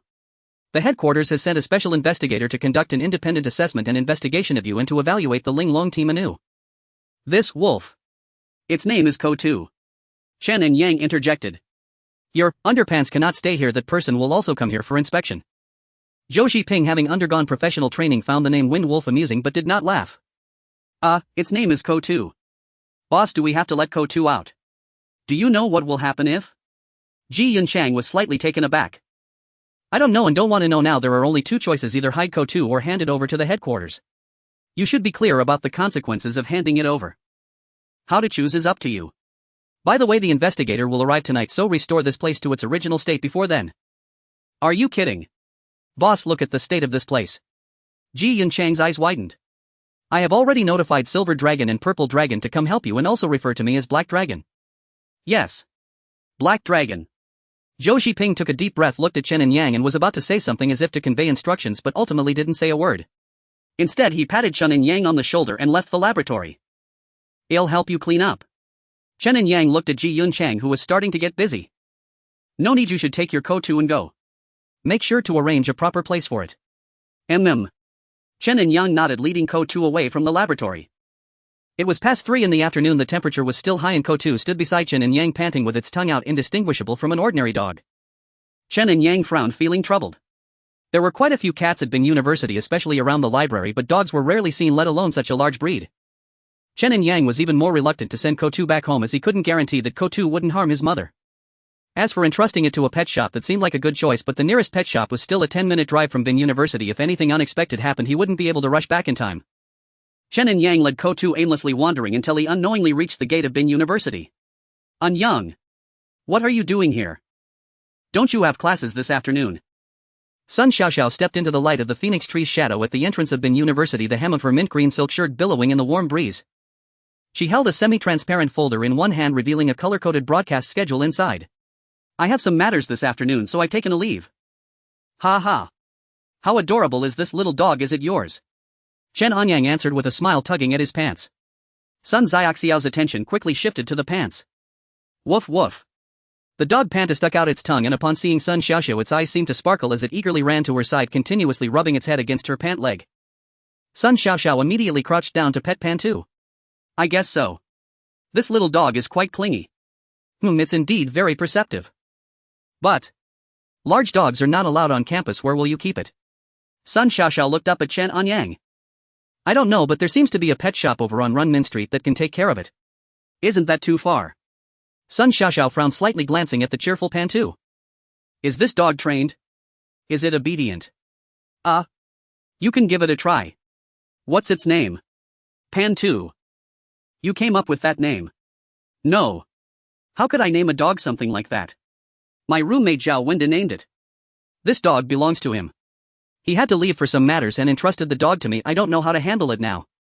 Chen Anyang sighed. Sun Xiaoxiao, half convinced, focused her gaze back on Pantu and proceeded to give several very simple commands such as sit, stay and stand. Although Pantu felt insulted by the simplicity of the commands, it complied. As the difficulty of the commands increased, Panta's performance amazed Sun Xiaoxiao even more. How is this dog trained? My Samoyed isn't this smart. Maybe Zhao Wenda has some special methods. Chen Anyang shook his head. If it's this obedient, I can get some paperwork done. We should be able to bring it to school. Really? Sun Xiaoxiao was somewhat surprised. Yes, we can apply for it to be a service dog or an ESA, emotional support animal, but we'll need to provide some certifications and behavioral assessments. I'll give it a try. Thank you so much. It's no trouble, but even if we get it into the school, it won't be allowed in the dormitory. We'll need a separate place. Sun Xiaoxiao, being decisive, made a few phone calls and left with Panta, while Chen Anyang took the documents from Sun Xiaoxiao and headed to the broadcasting department. Over an hour later, Ji Yunshang sent a message stating that the special investigator from headquarters had arrived and urged Chen Anyang to head to the laboratory quickly. Chen Anyang didn't delay and immediately hailed a taxi. On the way, Ji Yunshang sent him some information. Special Investigator Profile, codenamed of real name Aaron Watson, position Special Testing Committee, member of the International Spirit Realm Organization headquarters, affiliated with North America, age 35, experience, joined the Spirit Realm Organization at 19 and participated in dozens of battles. Chen Anyang quickly glanced over it, showing little interest in this investigator. Compared to the headquarters of the Spirit Realm Organization, Chen Anyang preferred to stay in the Linglong team, where he felt freer and could temporarily keep his secrets. If the headquarters were to transfer him, Chen Anyang would not hesitate to withdraw, even if it meant facing unbearable consequences. He did not wish to be completely bound. Upon arriving at the laboratory, the members of the Linglong team had already gathered. This was Chen Anyang's first time seeing all of them in reality. They looked just like their counterparts in the Spirit Realm simulator, but their expressions were somewhat gloomy. Especially Zi Long and Lu Long, one a cute little girl and the other a bright and cheerful young man whose characteristic smiles had vanished. Boss, I think we should prepare for the worst. Ji Yunshang broke the silence in the laboratory. If our Linglong team is disbanded, I will directly withdraw from this damn Spirit Realm Organization. Let whoever wants to do whatever. Yin Long punched the recently repaired testing bed. Yin Long, don't act impulsively. Hailang said in a deep voice. To withdraw from the Spirit Realm Organization, one must either erase all memories or become a target for pursuit by the organization, and all their information is stored at the headquarters, making it easy for them to find. I actually think the situation isn't serious. The number of Spirit Realm creatures is increasing, especially over in Western Europe. They're overwhelmed as it is. Besides, if we cooperate, they'll need to deploy at least 2 Spirit Realm teams. Lan Long pinched his goatee, analyzing. Then let's rebel directly. Lu Long's eyes widened, shaking off the previous gloom. That investigator hasn't even arrived yet and we're already discussing rebellion. Isn't that a bit premature? The little girl Zi Long timidly spoke up. Chen Anyang stood aside, silent the whole time. He never expected that he wasn't even considering a rebellion while this group had already begun preparations. You Long, share your thoughts. Hailang looked at Chen Anyang and the others instinctively turned their gaze to him. Me too. Chen Anyang blurted out, causing everyone to exchange glances. What I mean is, I'm new here, I don't understand anything. Whatever you all decide, I will follow and absolutely obey the boss decision. Here they come. Just as Chen Anyang finished speaking, Bai Long, who had been leaning against the wall in silence, said coldly. Ahem. Hailang cleared his throat first and Hon Long opened the laboratory door while the others stood on either side of Hailang. A woman with long golden wavy hair, grey blue eyes, high cheekbones and typical Nordic beauty features slowly walked into the laboratory. Long time no see, everyone. Upon entering the laboratory, the first person Bai noticed was Chen Anyang. Her left eye had been injured in battle and was later replaced with a prosthetic eye capable of energy analysis. In the report from a few days ago, Yu Long's energy value was 1249 and now it has risen to 3750. I would like a reasonable explanation. Perhaps our energy detector needs to be calibrated. Hailang quickly answered. 3 years ago headquarters suggested disbanding the Linglong team and establishing an Asian branch. It seems they were right, as your equipment indeed needs to be replaced. Furthermore, after the Asian branch is established you will be promoted. Why do you still disagree? Baigu asked knowingly. Although headquarters had promised Hailang would be the branch manager in terms of actual power distribution, it was a promotion on the surface but a demotion in reality, and the original team members of the Linglong team would be completely scattered to other spirit realm teams to take on more dangerous tasks or even experiments. The situation in Dragon Country is special. At least one complete team is needed to handle those suddenly appearing spirit realm creatures. Hailang stated. Anyway, this doesn't concern me. I'm here primarily to evaluate the Linglong team, so let's begin now. In the laboratory of the Red Dragon, all members of the Linglong team donned their spiritual energy simulators. Baigu adjusted the scene and difficulty to the exclusive settings for this test, then stepped aside to closely observe the fluctuations of spiritual energy emanating from the group. In the spiritual realm simulator, Hailong and his companions faced the recently discovered golden-eating worms. Chen Anyang was the most experienced in dealing with these creatures, but to conceal his true strength he had few opportunities to act. Isn't this a bit fake? Chen Anyang said, wielding a bone dagger and splashing water for a while. Shoo! She can hear our conversation. Zilong whispered to Chen Anyang. During the test no communication is allowed. In real combat what is needed is tacit understanding, as spiritual realm creatures will not give you the chance to communicate. Baige's voice echoed from the void. She constantly monitored the dynamics within the simulated spiritual realm and the changes in everyone's spiritual energy values. The spiritual energy value is a quantitative indicator established by the International Spiritual Realm Organization, comprehensively assessing the strength of energy fluctuations, precision of spiritual energy control, recovery rate and purity of attributes. A spiritual energy value below 500 is classified as grade, signifying an ordinary spiritual practitioner who can only sense fluctuations in the spiritual realm and cannot materialize energy, typically serving as logistical support. A value between 500 and 2000 is classified as grade, capable of condensing basic forms of energy such as ice blades and fireballs, but generally can only sustain combat for less than 15 minutes. Both Yin Long and Zi Long from the Linglong team possess crate strength. A spiritual energy value between 2000 and 5000 is classified as grade, possessing strong control capabilities, able to affect a radius of 10 meters. With weapon enhancements, Hei Long can reach over 3400 while Hong Long can achieve just over 1900 during battle, temporarily elevating his energy value to 2000 under extreme conditions. A spiritual energy value between 5000 and 8000 is classified as a grade, capable of causing environmental mutations and capable of exterminating level 3 hazardous spiritual creatures. Generally one can escape from level 4 creatures. Baigu can reach around 6000 in peak condition. Finally, a spiritual energy value above 8000 is classified as grade, possessing the ability to move mountains and fill seas. One individual can suppress a spiritual realm rift, and to date no one in the spiritual realm organization has reached such heights. Currently anyone reaching a grade must be forcibly conscripted into the headquarters Special Operations Forces, the strongest team within the entire spiritual realm organization. Are they actually holding back during a mid-level difficulty test? Baigu noticed that not only Chen Anyang but even Lu Long and Zi Long began to splash water, prompting her to decisively increase the difficulty. Swish! In the simulated spiritual realm, tens of thousands of golden-eating worms surged forth. Damn! What's going on? Is the system malfunctioning? Could it be that Baigu tampered with it? Damn it, this is murder. Facing these worms, Yin Long was already unable to unleash his full strength. Now with their numbers drastically increasing, he was quickly surrounded by countless golden-eating worms, and even his breath began to weaken rapidly. You Long don't. The Red Dragon, who had been standing in front of Chen Anyang, suddenly felt a wave of heat coming from behind. Though the Red Dragon knew that sustaining severe injuries or even death in the simulation would greatly impact the person in reality, potentially leaving Yin Long incapacitated, she was even less willing for Chen Anyang to be exposed now. However, the Red Dragon's action was still a bit too slow. The searing flames swept through like a divine bird, turning the golden-eating worms in their path into charred remains. Pat pat. The golden-eating worms on Yin Long continued to fall off. Chen Anyang's control over the flames was remarkably precise, incinerating the worms on Yin Long, yet he remained unharmed. Cough cough. Yin Long bent over, gasping for breath, even spitting out a few golden-eating worms. He also controls fire energy. Baigu looked incredulous. Since the establishment of the Spiritual Realm Organization, there had yet to be anyone capable of mastering two different types of energy simultaneously, especially two opposing energies. Clang. The artificial eye on her left shattered. As no individual with energy values reaching grade had emerged yet, the maximum value detectable by the spiritual energy detector was 100,000. His spiritual energy value. Has it exceeded 100,000? Baigu instinctively took a step back. Within the simulated spiritual realm, Zi Long and Lu Long were completely panicked. Boss, what do we do? Now we're completely exposed. Damn, if it comes to worst, let's rebel. We're right on our home turf, and once we go out we'll deal with that investigator first. Ian Long steadied himself, clenching his fists. I've prepared everything in the lab, and with our 8 people putting in full effort, even if she has a great strength, we can take her down. The Red Dragon's voice was slightly heavy as she looked at Hei Long.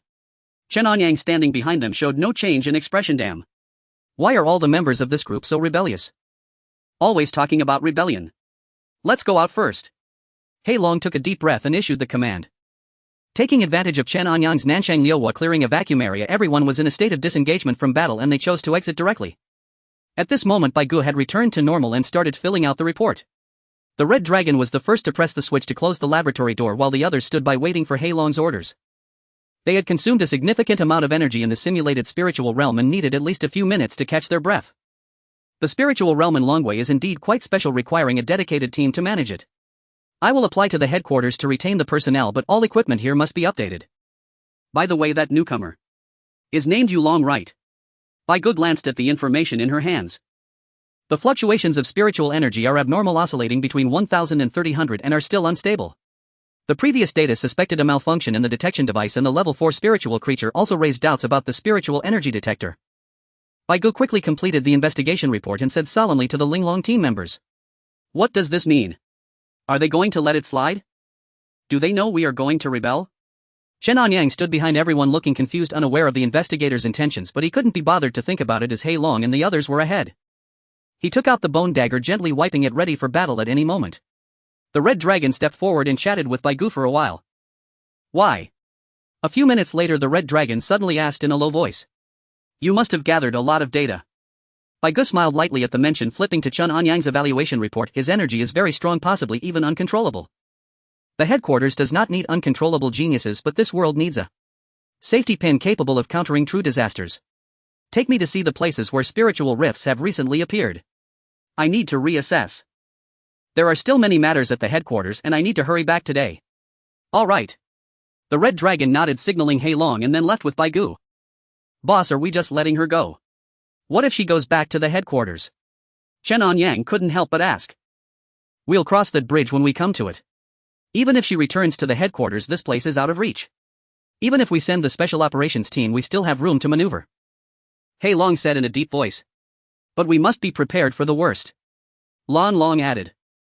In the evening, when Chen Anyang returned to Bin University, Sun Xiaoxiao had already completed all the procedures for Kutu and arranged accommodation. Is it really a dog? It's so intelligent. Sun Xiaoxiao with Kutu in tow found Chen Anyang, her face still filled with disbelief. It's mainly because Zhao Wenda trained it well. If I get the chance to meet him, I must ask him for some guidance. Sun Xiaoxiao said earnestly. However, there's one thing. I bought a bag of dog food for over 300 and it didn't even sniff at it. What do you usually feed it? Let me handle this. It's very picky. Chen Anyang expressed his gratitude and mentioned he would treat Sun Xiaoxiao to dinner later. Initially just a polite remark, Sun Xiaoxiao unexpectedly nodded in agreement. In the northeast corner of Bin University, behind the business school, there are several abandoned warehouses. Sun Xiaoxiao had one of them cleaned up as a temporary place for Kutu. Teacher Ji, regarding Kuta's food. Chen Anyang called Ji Yunchon. It's already arranged, but it won't arrive until tomorrow. By the way, you need to pay first. Aren't we comrades? Asking for money would hurt our feelings. Even brothers need to settle accounts clearly. I've arranged a long-term cooperation with a 10% discount, and this is already the cheapest. So how much is it? About 300. Ji Yunchon replied. 300. That's somewhat acceptable. How many days can that last? The price of this dog food is similar to what Sun Xiaoxiao bought. Even if Kuta has a good appetite, it should last about a week, which means over 1,000 a month. For Chen Anyang, now he could afford it. The cheapest meal is 300, and at least 3 meals a day, that's 900. Cough cough. 900 a day. Is it made of gold? It's all mixed meat like chicken and pork. This price is already the cheapest. Can the consumption of a level 4 spiritual creature be compared to that of ordinary earth animals? Ji Yunchang retorted. Although this reasoning was sound, Chen Anyang still felt a bit of pain in his wallet. Spending nearly 1,000 a day just on food amounts to over 30,000 a month, which would total 300,000 to 400,000 a year. Alright, I'll transfer some points to you in a bit. Chen Anyang agreed. It's impossible to just give money outright. He couldn't bear to do it and also didn't know when these people might rebel. If he were to part ways with the spiritual organization, those points would be worthless. Looks like I still need to find a rich woman. Chen Anyang decided that as long as he had time tomorrow he would first take care of Chen Yan's matter, as her remuneration would certainly not be a small sum. After settling Kuta, Chen Anyang returned to the dormitory. Ma Chenglin was already asleep while Zhang Yufeng was scrolling through videos on his phone. Zhang Feng, Chen Anyang said in a low voice. What's up, brother Chen? Zhang Yufeng continued to stare at his phone. Aren't you interested in meeting a rich woman? Yeah. Does my adoptive father have any connections? Zhang Yufeng immediately put down his phone. Do you remember that Chen Yan I mentioned last time? Of course I remember. Zhang Yufeng nodded repeatedly. She has a technology park where there are some spiritual creatures that need to be dealt with. If you're interested you can come along and maybe you can latch onto a big benefactor. Indeed, it's still best to rely on parents at home and on adoptive fathers outside. I was just worried about having no outlet for my strength. Zhang Yufeng looked very excited. After agreeing on a time, Chen Anyang quickly tidied up. Ice Age activate. At this moment Su Muyu was not on Fractured Star Island. Yao Lingxia was diligently refining pills and the 12 young alchemists were quite good helpers. Now that Chen Anyang was no longer short on money, he didn't hesitate and directly activated the camera to follow. In the eastern region deep within the Kanglan Sea in front of an ancient banyan tree underwater, Su Muyu showed a look of conflict. In just one day she had spread the news through the Sea Emperor Palace's intelligence network that an extraordinary treasure is about to appear in the depths of the spirit vein. Immediately afterward she handed over the fire array to the master of the Sea Emperor Palace. The more people involved in the formation, the more powerful the array becomes. Seeing everything progressing smoothly according to her plan, Su Muyu suddenly hesitated. Girl, what's wrong?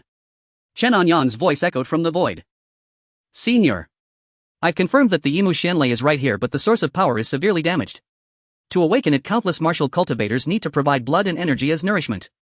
If that's the case, wouldn't I become an evil cultivator? During this time Su Muyu had interacted with various forces, especially after joining the Sea Emperor Palace she had gained new insights into these powers. Who defines right and wrong? As the ancients said, a general success is built on the bones of thousands. Behind every successful person there are countless corpses. Do you wish to be one of those corpses? I don't want to. If it were the previous Su Muyu from the Northern Dawn camp, she would have found it very difficult to choose, unable to accept sacrificing so many lives just to become stronger. But now it was different. She only wanted to repay the senior's kindness, and the only way to do that was to grow stronger herself. She didn't want to disappoint the senior's expectations. Since leaving Fractured Star Island she had already made her plans, but she still lacked the most crucial point: Chen Anyang's affirmation. So-called martial cultivators are all about plundering the resources of heaven and earth to become stronger, which requires competition with others and snatching from the heavens. And your killing of them is the righteous path. If we compare heaven and earth to a person, then those martial cultivators are cancer cells crazily plundering all abilities, while your actions are akin to macrophages. Chen Anyang's unconventional reasoning shattered the last shred of morality in Su Muyu's heart, leaving her without any psychological burden. Damn. Adoptive father, you are simply the contemporary evil sword immortal. Zhang Yufeng suddenly exclaimed. Were you eavesdropping on me? Chen Anyang frowned slightly. The heavens can testify, even noise-canceling headphones can't block your voice. I really didn't intend to eavesdrop. Adoptive father, who are you sending a voice message to? The newcomer in that spiritual group is afraid to kill spiritual creatures, so I'm giving her some psychological counseling. Is that how psychological counseling is done? Zhang Yufeng's eyes widened. Hurry up and sleep. There's work to do tomorrow. Chen Anyang cast a glance at Zhang Yufeng. In the eastern region, the Sea Emperor Palace headquarters is located in the center of the Kanglan Sea. 12 giant basalt columns support the floating palace complex, with the main hall built on a foundation of conch from the spiritual realm coral as beams, and the dome inlaid with 9,000 luminous pearls simulating the movement of the stars. In the side hall of the Sea Emperor Palace, Elder Emotsang passed through the water curtain barrier and bowed to greet the hallmaster Qin Wuyo. At that moment Qin Wuyo was studying the intelligence in his hands. This move is brilliant, truly the bold are the skilled. Qin Wuyo laughed heartily.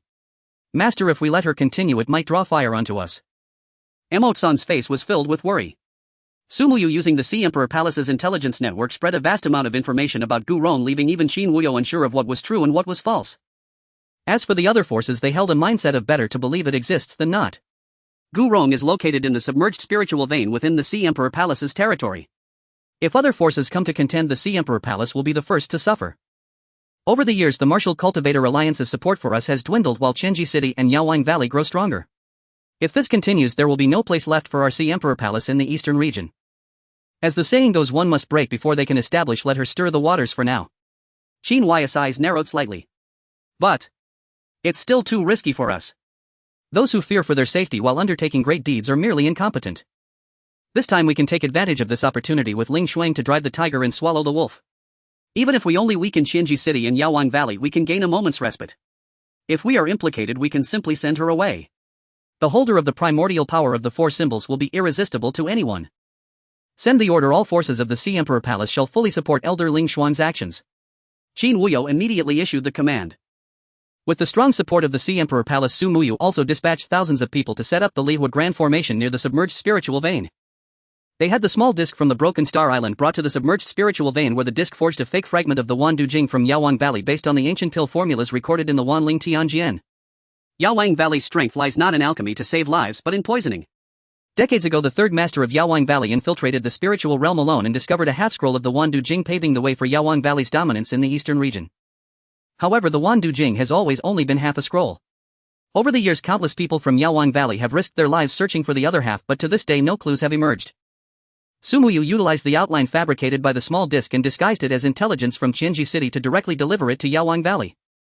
News that rare treasures will appear at the submerged spiritual vein will only attract a few scattered cultivators. The main forces of the other two factions will not easily mobilize.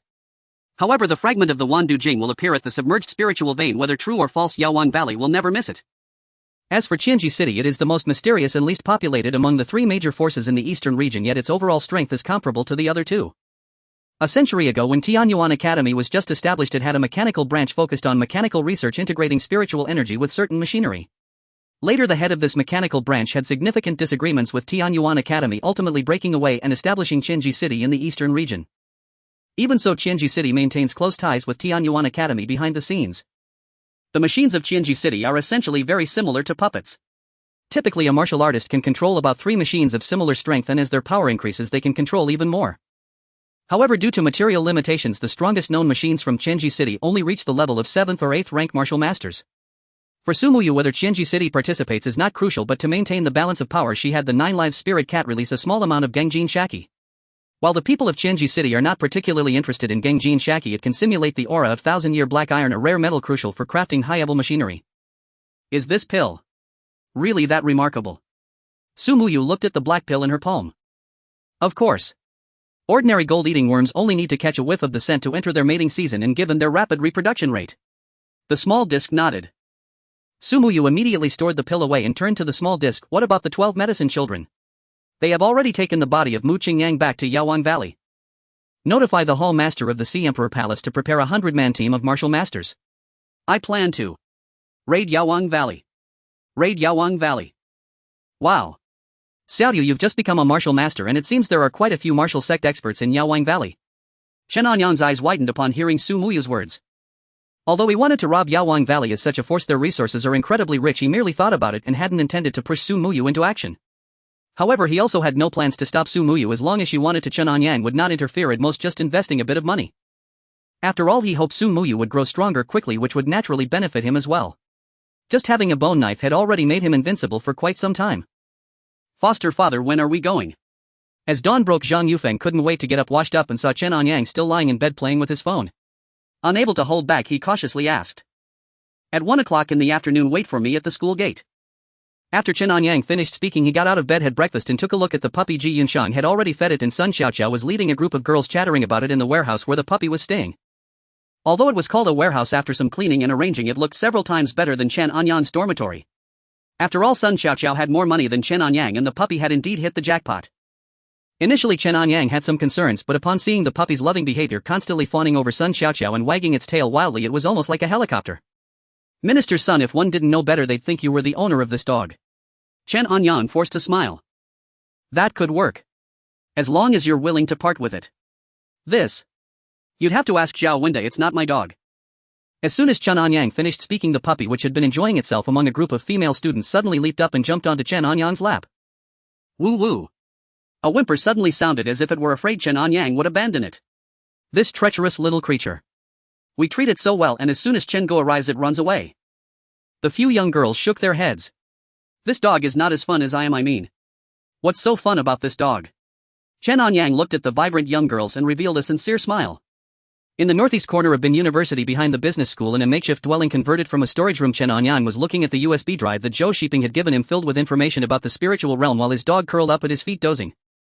If the Taoist enters the spiritual realm, Chen Anyang was still pondering Zhao Wenda's safety when his dog suddenly placed its paw on his knee, its warm belly gently rising and falling against his leg. The coolness from the air conditioner inexplicably intensified, prompting Chen Anyang to pull a thin blanket over himself and the dog noticing a thin layer of frost forming at the edge of his laptop screen. You rascal! Chen Anyang frowned slightly. When awake the dog could control its abilities well, but once asleep that control significantly weakened. Fortunately at that moment Chen Anyang was the only one in the warehouse. He had initially thought that the special investigator would stay here for a few days, but no one expected them to leave after just a few hours. Chen Anyang was preparing to take the dog back to the laboratory, but Sun Xiaoxiao genuinely liked the dog and nearly cancelled her meeting with the broadcasting department to stay here with it. It's safer to take it back to the lab. Chen Anyang glanced at the time, shut down his laptop and put a leash on the dog as he walked toward the school gate. Zhang Yufeng had been waiting for half an hour holding a woven bag. Seeing Chen Anyang walking leisurely with a dog, he hurried forward. Adoptive father, how are we getting there? I've already contacted them in advance. A special car will pick us up in 5 minutes. Wow, adoptive father, you really have connections. What should I call you when we meet? I used to call you Sister Chen, but considering the age, calling you Aunt Chen is fine too. Got it, then I'll call you Sister Chen for now and we can sort it out later. That's fine, but just don't be discouraged when you meet her. A rich woman won't easily take a liking to you. Chen Anyang reminded. Impossible. Not only am I handsome, but I also have boundless energy. Previously the Taoist calculated for you and said you'd be troubled by love. I always thought it was romantic love, but it turns out to be self-inflicted. As they were talking, a black sedan slowly came to a stop at the entrance of Bin University. Excuse me, is this Mr. Chen? The driver, dressed in a black suit, appeared to be in his 30s with prominent brows and a strong build. That's right. Sister Chen has briefed you on the situation, right? Chen Anyang nodded. Yes, the boss asked me to take you to the science park.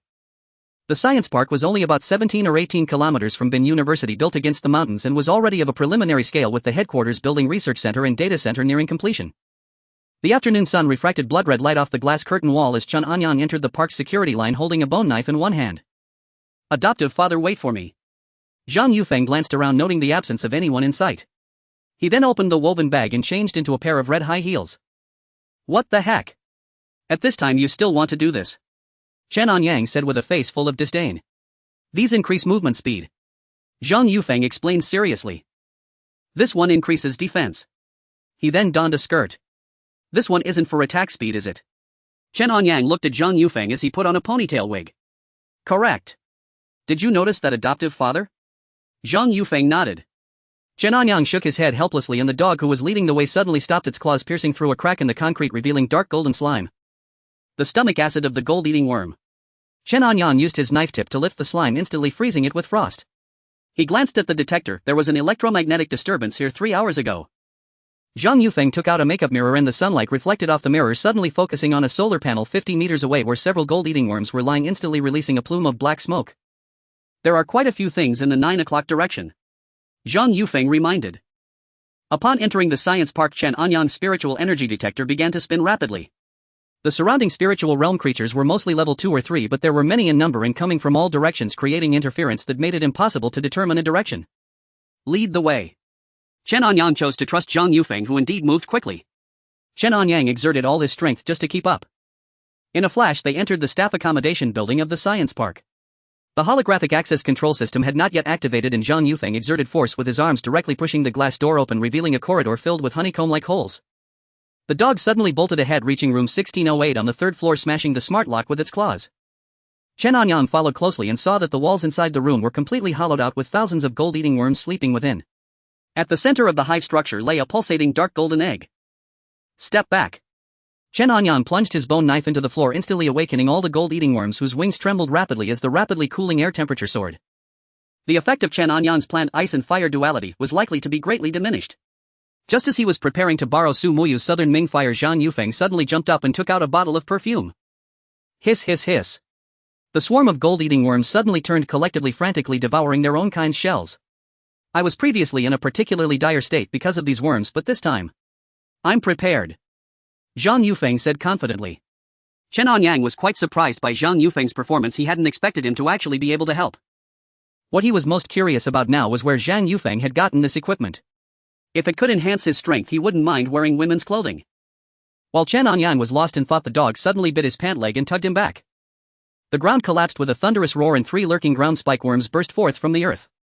The dog revealed its true form and exhaled a blast of cold air, instantly freezing the 3 giant worms into ice sculptures. What the heck? This is a spiritual realm creature. Zhang Yufeng's eyes widened in disbelief. He had thought that the Samoyed was somewhat special, perhaps a new breed researched by the Spiritual Realm Organization, but he never expected it to be a genuine spiritual realm creature. This layer is going to collapse, we need to retreat. Chen Anyang shouted, and Zhang Yufeng immediately reacted, escaping even faster than Chen Anyang.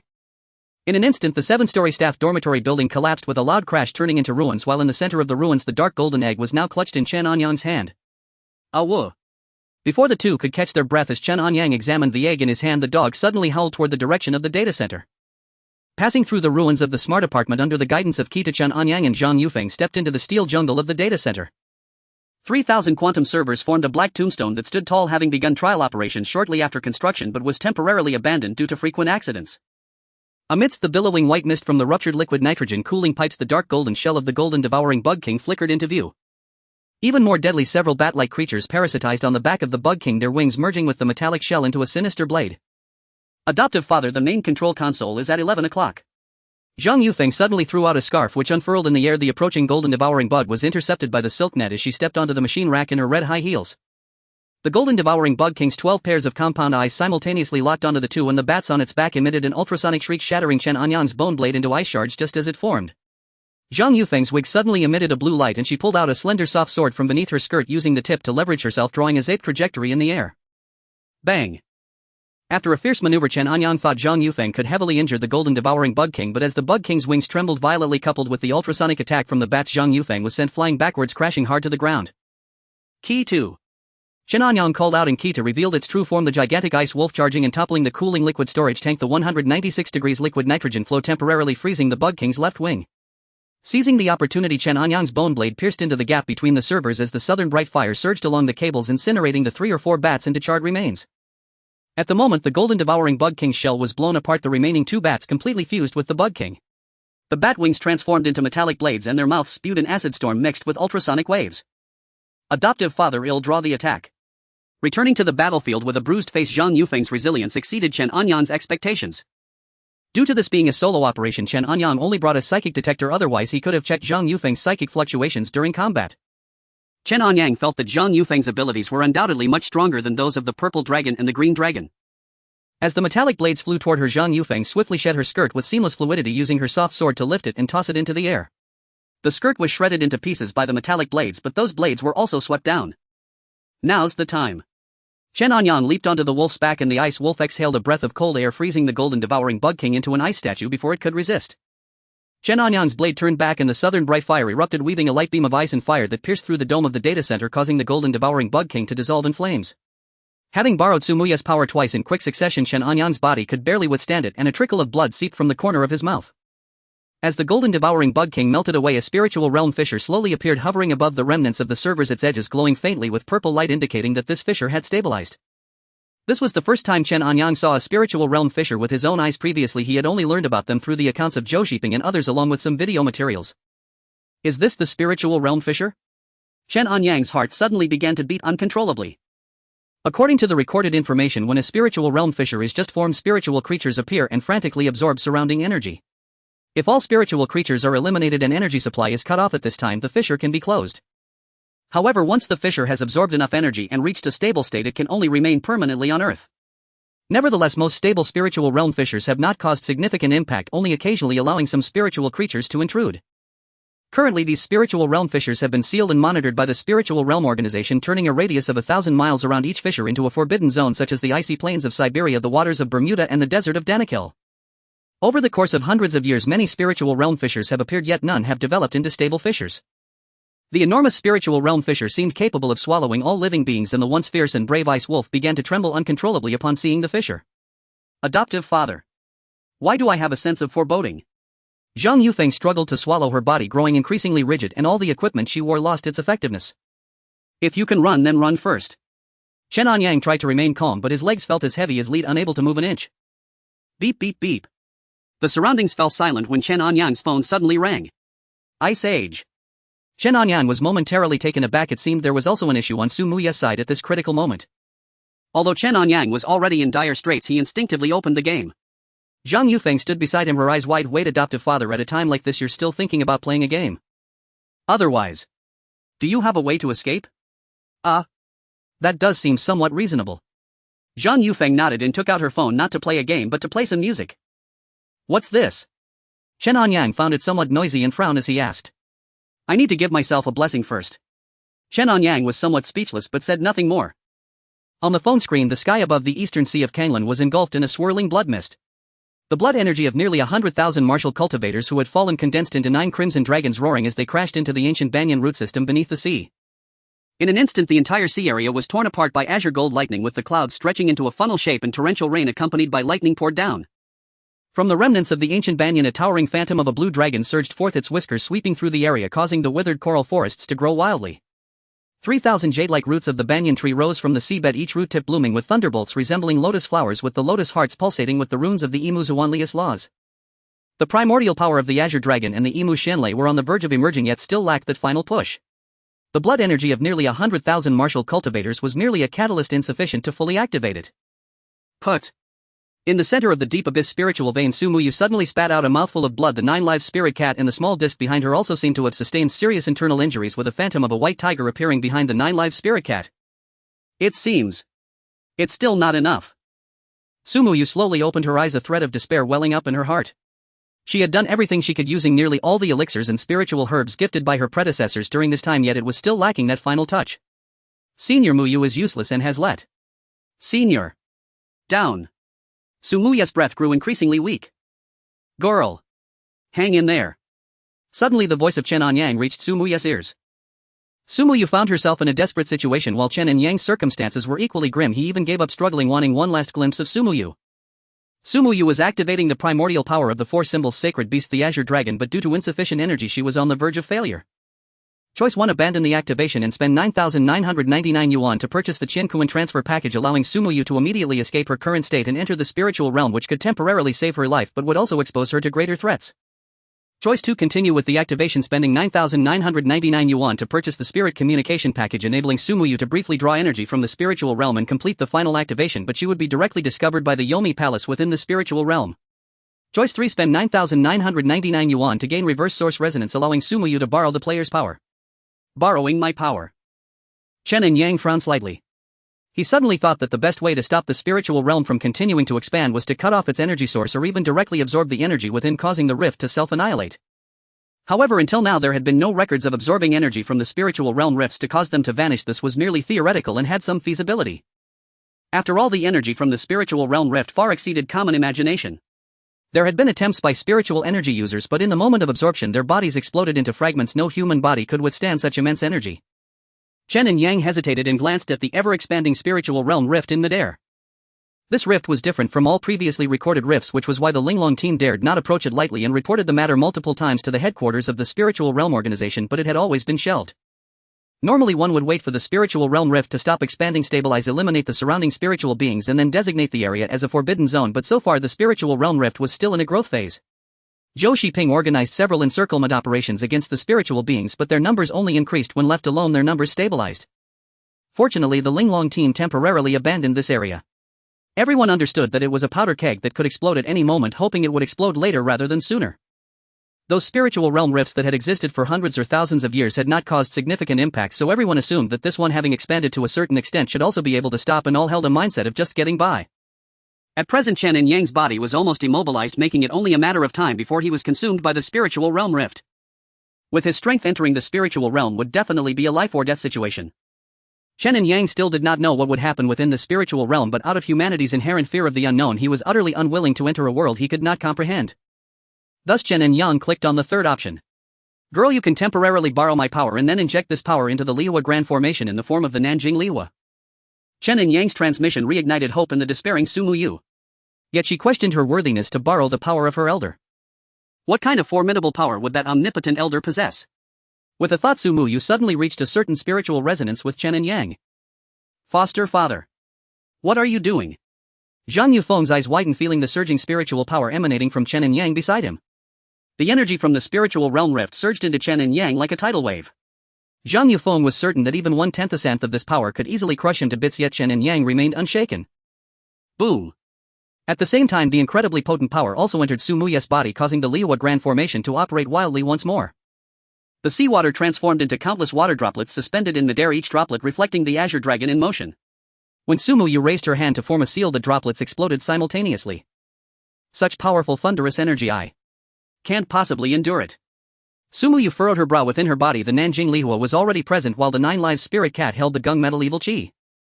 Little dish. Su Muye shouted loudly. Yes, Master. Little dish responded, its puppet body floating to the center of the thunderstorm. Her jade-like skin cracked inch by inch, revealing thousands of spiritual patterns within. Su Muye bit her tongue and used the Nanjing Lihua as ink to draw the Azure Dragon contract symbol on her heart, using wood to create fire, using thunder to temper the soul. Rumble. The Imu Xianlei surged into the puppet's meridians through the rune, remolding the spiritual patterns with lightning. Little Dish's left arm manifested thunder patterns resembling ancient banyan tree rings with fingers capable of unleashing azure thunder chains. The right leg sprouted dragon scale patterns. Upon reaching a certain level of cultivation, simply stepping would automatically trigger the Imu escape technique. 7 sections of azure dragon vertebrae appeared along the spine, each storing a strand of Xianlei sword intent. Not enough. The primordial power of the azure dragon, the Imu Xuanlei, could already be inherited by Little Dish, but as a puppet body it bore shackles and constraints, making inheritance far from easy. Cat. The 9-live spirit cat leaped up suddenly, several drops of essence blood sliding from its front paws wound, merging with the lightning. Su Muye pointed her sword towards the heavens, directing the thunderstorm towards the barrier break. The shackles shattered in an instant and Little Dish's pupils transformed into azure golden vertical pupils, with every strand of hair entwined with lightning. The last roots of the ancient banyan tree under the sea transformed into flowing light, condensing into an azure dragon mark on her forehead. After a long while, Su Muye looked at Little Dish, who had now undergone a complete transformation as if a different person. Meanwhile, the armor on Su Muye had completely shattered, and the illusory moon silk garment under the baptism of thunder transformed into an attire resembling liquid armor, tightly adhering to her body. Withdraw. Su Muye shouted softly, leaping out of the water and walking on its surface, while the still recovering Little Dish and 9-live spirit cat hurriedly followed behind her, heading straight for Shattered Star Island. What the heck? Foster father. That was the spiritual realm rift. Did you absorb it? Zhang Yufeng's face was filled with disbelief. This place is not suitable to stay, we must retreat. Chen Anyang, along with Zhang Yufeng and the now unconscious Kutu affected by the energy spread from the spiritual realm rift, left the technology park at the fastest speed. Just as they reached the entrance of the park, Chen Anyang's phone rang. Where are you? Why didn't you bring a communicator? You haven't gone to the technology park, have you? Ji Yunchang's urgent voice came through, throwing out 3 questions in quick succession. I am at the entrance of the technology park. Immediately leave there. Do not go in. Ji Yunchang's words were astonishingly rapid. Sorry, you said that too late, I just came out. Chen Anyang replied. In the Dragon Kingdom, at the headquarters of the Linglong team, the atmosphere became extraordinarily strange. Upon learning that Chen Anyang had appeared near the technology park through the Red Dragon Ji Yunchang, everyone in the team gathered at the headquarters. Ji Yunchang frantically contacted Chen Anyang using the Linglong team's communication devices, while the Black Dragon Zhou Zhiping kept calling Chen Anyang. At that moment, Chen Anyang was at the center of the technology park, very close to the location of the spiritual realm fissure. The powerful fluctuations of spiritual energy rendered all communication devices useless. Zhou Zhiping wanted to head to the technology park but was stopped by everyone. Before Chen Anyang joined, the Linglong team had 13 members, 5 of whom had perished during the last exploration of the technology park. Zhou Zhiping and Ji Yunchang were also severely injured during that exploration and had yet to recover. Chen Anyang's exceptional abilities became the hope for Zhou Zhiping and the others, so they spared no effort in protecting him. Ji Yunchang also continuously modified and concealed all of Chen Anyang's data. Boss. He has come out from the technology park. Ji Yunchang hung up the phone, looking at Zhou Zhiping, unable to believe what she had just said. Immediately activate all detection devices around the technology park. Zhou Zhiping decisively ordered. After the last exploration, the Linglong team had shut down the spiritual energy detectors around the technology park, as such powerful fluctuations would directly damage the detectors. However, since Chen Anyang was able to emerge unscathed, it indicated that the fluctuations must have stabilized. The environmental spiritual energy fluctuation value. 139. It is within the normal range. The fissure has disappeared. Ji Yunchang stared wide-eyed at the values displayed on the device. How is that possible? The blue dragon immediately stepped forward, also seeing the values on the display. Red Dragon, bring Yulong back at once. Zhou Zhiping shouted loudly, his voice even cracking. As the leader of the Linglong team, Zhou Zhiping was usually calm. It was the first time everyone had seen him so flustered. All right. Ji Yunchang nodded, immediately locking onto Chen Anyang's location. She left the basement and drove her sports car towards the technology park. At this moment, having survived a disaster, Chen Anyang and Zhang Yufeng were resting by the roadside. Foster father, what just happened? Zhang Yufeng, although standing next to Chen Anyang, was still in a state of confusion about everything that had occurred. Sometimes knowing too much is not beneficial for you, Chen Anyang said with a pretentious tone, unsure of how to explain to Zhang Yufeng. So, when can we meet the rich lady? It should be soon, I just called and Sister Chen has already sent a car. Hearing this, Zhang Yufeng suddenly became excited, the fear of having escaped death instantly forgotten. Wow, a little red sports car. This must be the rich. Zhang Yufeng saw a red sports car speeding towards them, coming to a stop in front of the two. He initially thought it was the rich lady Chen Yan herself, but unexpectedly the woman who got out of the car was someone he had seen twice at Bin University. Is this the new professor from the School of Biology? Chen, there's an important lab class this morning. Ji Yunchang got out of the car, directly pulled Chen Anyang and stuffed him into the passenger seat while the pants head sat directly on Chen Anyang's lap. Ha! This. Zhang Yufeng was somewhat at a loss, seeing a teacher come to pick up a student in a sports car for the first time.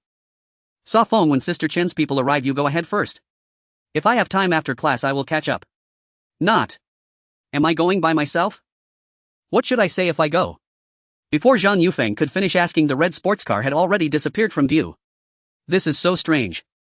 Zhang Yufeng's face was filled with skepticism. What's the matter? Why the rush?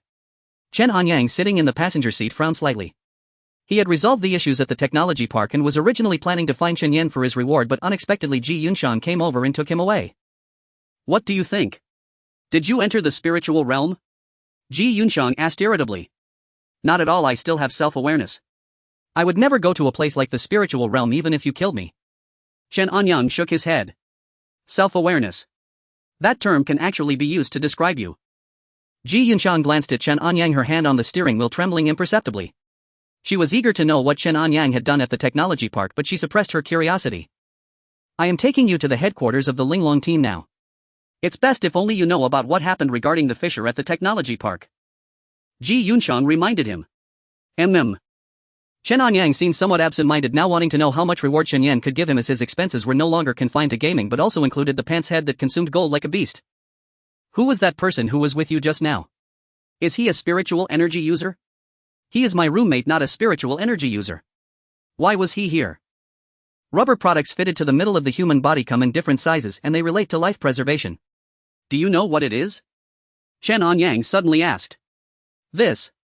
Ji Yunchang paused, a slight blush appearing on her face. It's a life buoy. Don't change the subject, why was he here?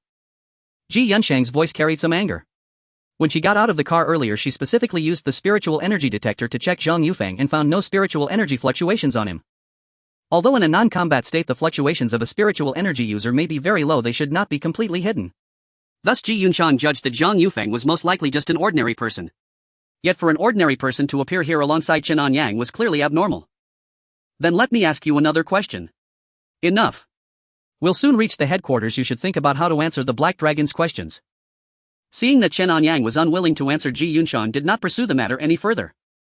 After about 10 minutes, the red sports car stopped in front of a very ordinary warehouse. Entering the warehouse and passing through a narrow and deep corridor, Chen Anyang and Ji Yunchang arrived at the headquarters of the Linglong team. Boss. Chen Anyang smiled as he looked at the grim-faced Zhou Zhiping. Bang. Zhou Zhiping's baton slammed heavily onto the conference table, causing the thermos cup to jump up 3 centimeters. You acted alone, which violates Article 3 of Chapter 7 of the regulations. But he succeeded, the fissure has indeed disappeared. The White Dragon's action of wiping the dagger paused for half a second as he turned his gaze towards Chen Anyang. In the conference room of the Linglong team headquarters, the silence was palpable, with even the sound of a pin drop being heard. No one could believe that Chen Anyang had managed to make that spiritual realm rift completely disappear. This was truly unprecedented. Everyone wanted to know what had happened. Good luck. You're attributing the disappearance of the spiritual realm rift to good luck. Zhou Zhiping stared at Chen Anyang, and years of work experience allowed him to instantly see from Chen Anyang's subtle expressions that he was lying. As soon as I arrived at the technology park, I encountered many gold-eating insects. After clearing them using previous methods, I saw bat-like spiritual realm creatures. After dealing with them, the building collapsed and a spiritual realm rift appeared. However, that rift was shrinking. In about 3 to 4 minutes it disappeared. Perhaps it's because I often do good deeds, helping elderly ladies across the street and assisting elementary students with their homework. Good deeds are rewarded. Chen Anyang said with a serious expression. Do you really think anyone would believe such nonsense? Zhou Zhiping shot a glance at Chen Anyang. But this is the truth. Zhou Zhiping took a deep breath. Red Dragon. Here. Ji Yunshan responded quickly, suddenly feeling an ominous premonition.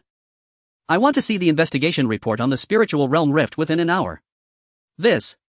Boss, you're being too hasty, at least give me a day to compile it, no to investigate. Ji Yunshan said with a pained expression. The International Spiritual Realm headquarters has agreed to retain the Linglong team, but they still want to establish an Asian branch and transfer me to be the head of this broken branch. This matter must be resolved before I leave. Ha! Boss, you're becoming a department head, what about our Linglong team? Who will take over as the leader? Zilong, who had been playing with his double ponytails, widened his eyes upon hearing that Zhou Zhiping was leaving. I think Blue Dragon can handle it. Green Dragon said with a smile. What's wrong with me? Ji Yunshan replied unhappily. Your temper is too good, you're easily provoked. Blue Dragon pinched his beard and spoke slowly. Chen Anyang silently retreated to the corner. Indeed, it's a group of rebellious youths. Black Dragon hasn't even left yet and they're already fighting for the leader position. But didn't Ji Yunshan say before that this leader position isn't even worth giving to a dog? Regardless, Chen Anyang felt this had nothing to do with him and was happy to watch the drama from the sidelines. No need to argue, a new leader will be parachuted in from above. What? They're doing this again. Ji Yunshan frowned. Alright, these are not issues you need to worry about. Red Dragon, you go ahead and write up the report for me. Okay. Ji Yunshan looked displeased and glanced at Chen Anyang in the corner. You. Come with me. Ji Yunshan pulled Chen Anyang into the next room. Teacher Ji, that spiritual realm really disappeared on its own. I swear you write it. Ji Yunshan didn't even listen to Chen Anyang's explanation. She directly opened a laptop and pushed it in front of Chen Anyang, then walked over to the coffee machine to brew herself a cup of coffee. Write what? Chen Anyang asked. Investigation report on the spiritual realm rift. No. LN 4302 reporting Unit Longguo Linglong team. Author Red Dragon. On January 21, 2026 at 3:25 p.m. in Longguo Binhai Technology Park, a brief spiritual energy fluctuation was detected. After several explorations, a spiritual realm rift was discovered. On June 10, a sudden drop of 87 in spiritual energy fluctuation was observed. The rift, which had not fully formed, began to collapse due to insufficient energy supply. Based on the fragments of gold-eating insect shells collected on-site detected as No. SJ430105, the gnawing marks are consistent with the characteristics of similar creatures fighting amongst themselves in the 2018 ghost ship incident. It is speculated that internal strife within this rift accelerated the collapse of its spatial structure. Currently, the spiritual realm rift has completely disappeared. The Linglong team has implemented professional handling measures, conducting Class A memory wipes within a 500-meter radius, disguising the incident as a natural gas pipeline leak along with some equipment short circuits, and conducting public relations control. The current internet dissemination coverage rate has reached 98.7. Ultimately, the responsibility for this incident is deemed to be a natural dissolution due to force majeure with no traces of personnel intervention. It is recommended to deduct 50 of Blue Dragon's performance bonus for this year, as this member was preoccupied with divination during the unusual occurrence of the spiritual realm rift, failing to take effective action in time. While Ji Yunshan sipped her coffee, she dictated and Chen Anyang quickly typed on the keyboard, almost unable to keep up with her speed. She also provided a wealth of data, including fluctuations in the technology park's spiritual energy values, various data on gold-eating insects and fabricated spiritual energy creatures. This ability to fabricate information on the spot truly left Chen Anyang in awe. However, the final responsibility determination carried a hint of personal grievance. Make a slight adjustment to this data and add it in. Ji Yunshan held her coffee in one hand and pulled out a folder from a nearby table with the other. Inside were the spiritual energy spectrum analysis chart and gold-eating insect spiritual energy analysis report. Is it really okay to write it this way? If you think there's a problem, then we'll need them to send someone to investigate. If they can find an issue, then there's a problem. Ji Yunshan said confidently. Even if the headquarters wanted to send someone over, it would take a day or two, giving her ample time to operate. I've reminded you many times that Chen Yen is no ordinary person. Try to limit your interactions with her. Why do you insist on going to the technology park? Do you know how dangerous this is? There's no other option. Who can turn down money? After all, the spending power of the pants is terrifying, and I also need to earn some side income. Chen Anyang lamented to Ji Yunshan. You do have a point. For the sake of making money, it's not terrifying. By the way, besides the compensation for my lab, there's also this report to cover for you. Just this report alone is worth at least 10 million. I know you have no money now, so you can owe it to me first and pay me back with interest later. Why don't you go rob a bank then? Robbing is illegal. Although we are spiritual energy users, we can't do too many outrageous things. Ji Yunshan replied seriously. Does this have anything to do with me? If not, I'm leaving for school now. It's fine, I'm going back to school too, just in time to take you back.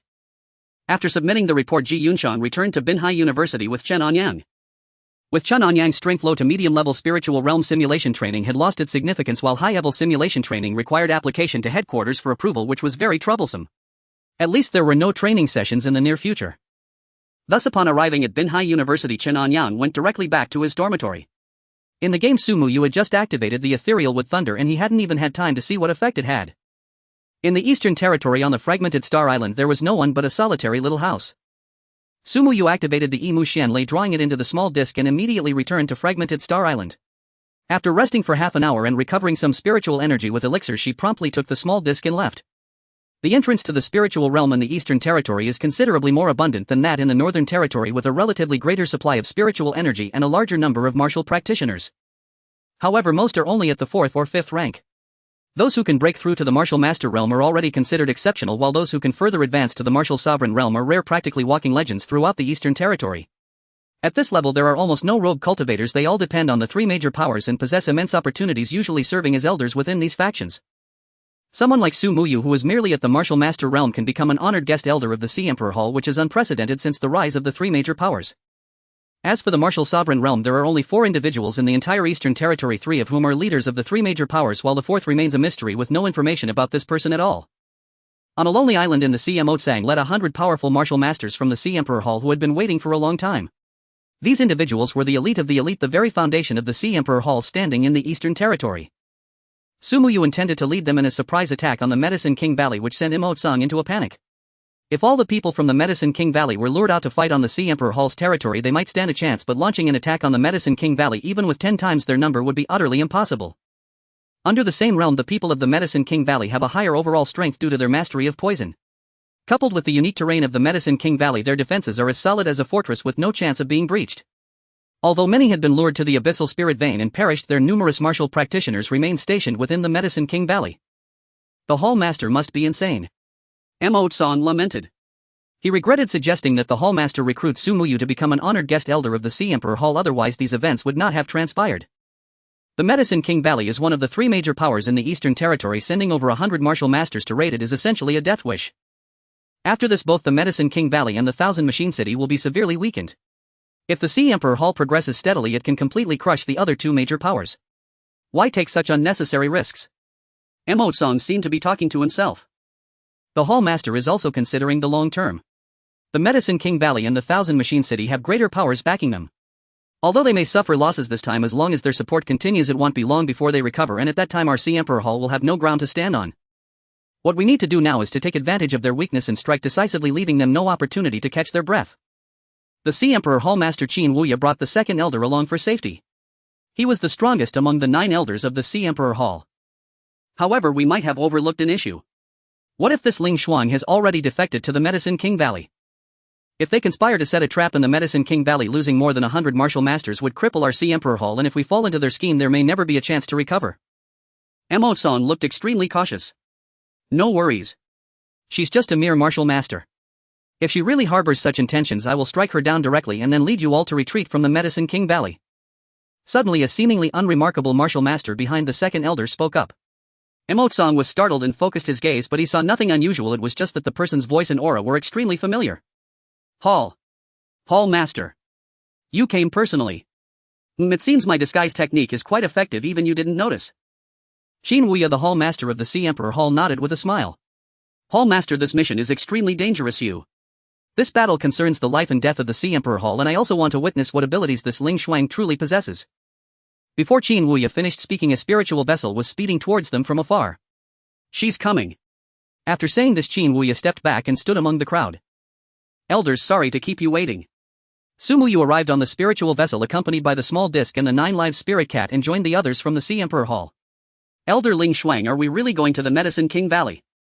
Emotsang still felt quite apprehensive. Of course. Then, what are our odds of success? If I say there's only a 10% chance, what would Elder Emotsang think? Sumu Yu asked meaningfully.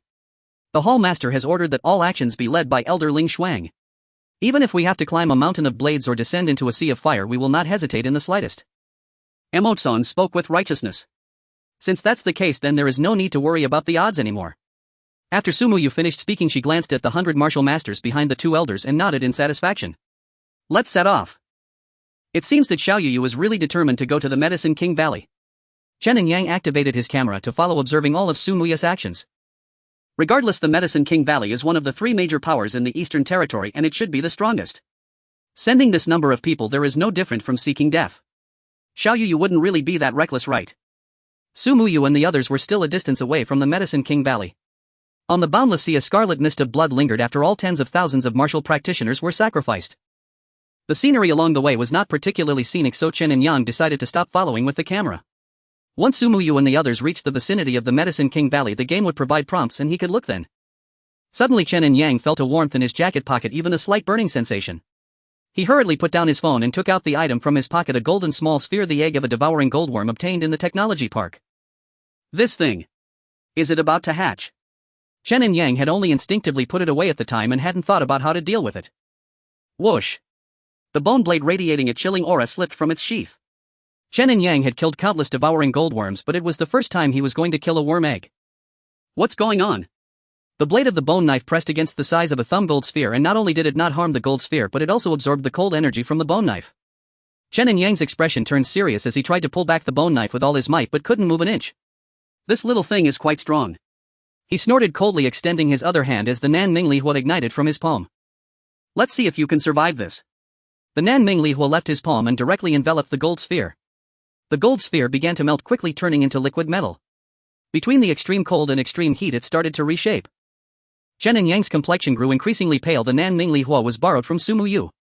Although Su Muya's strength had reached the martial master realm, Chen Anyang's capabilities were limited. Under the relentless absorption of the gold sphere, an overwhelming feeling of exhaustion nearly caused him to faint. As the sun set in the west, the full moon gradually rose. The liquid metal transformed into a larger sphere, and the outer layer of gold shell blossomed like a lotus, revealing a fist-sized devouring gold larva. Its shell was a dark golden gradient and its compound eyes resembled molten rubies. The larva suddenly flapped its wings, flying towards Chen Anyang's throat. This is bad. Exhausted Chen Anyang now had almost no ability to resist.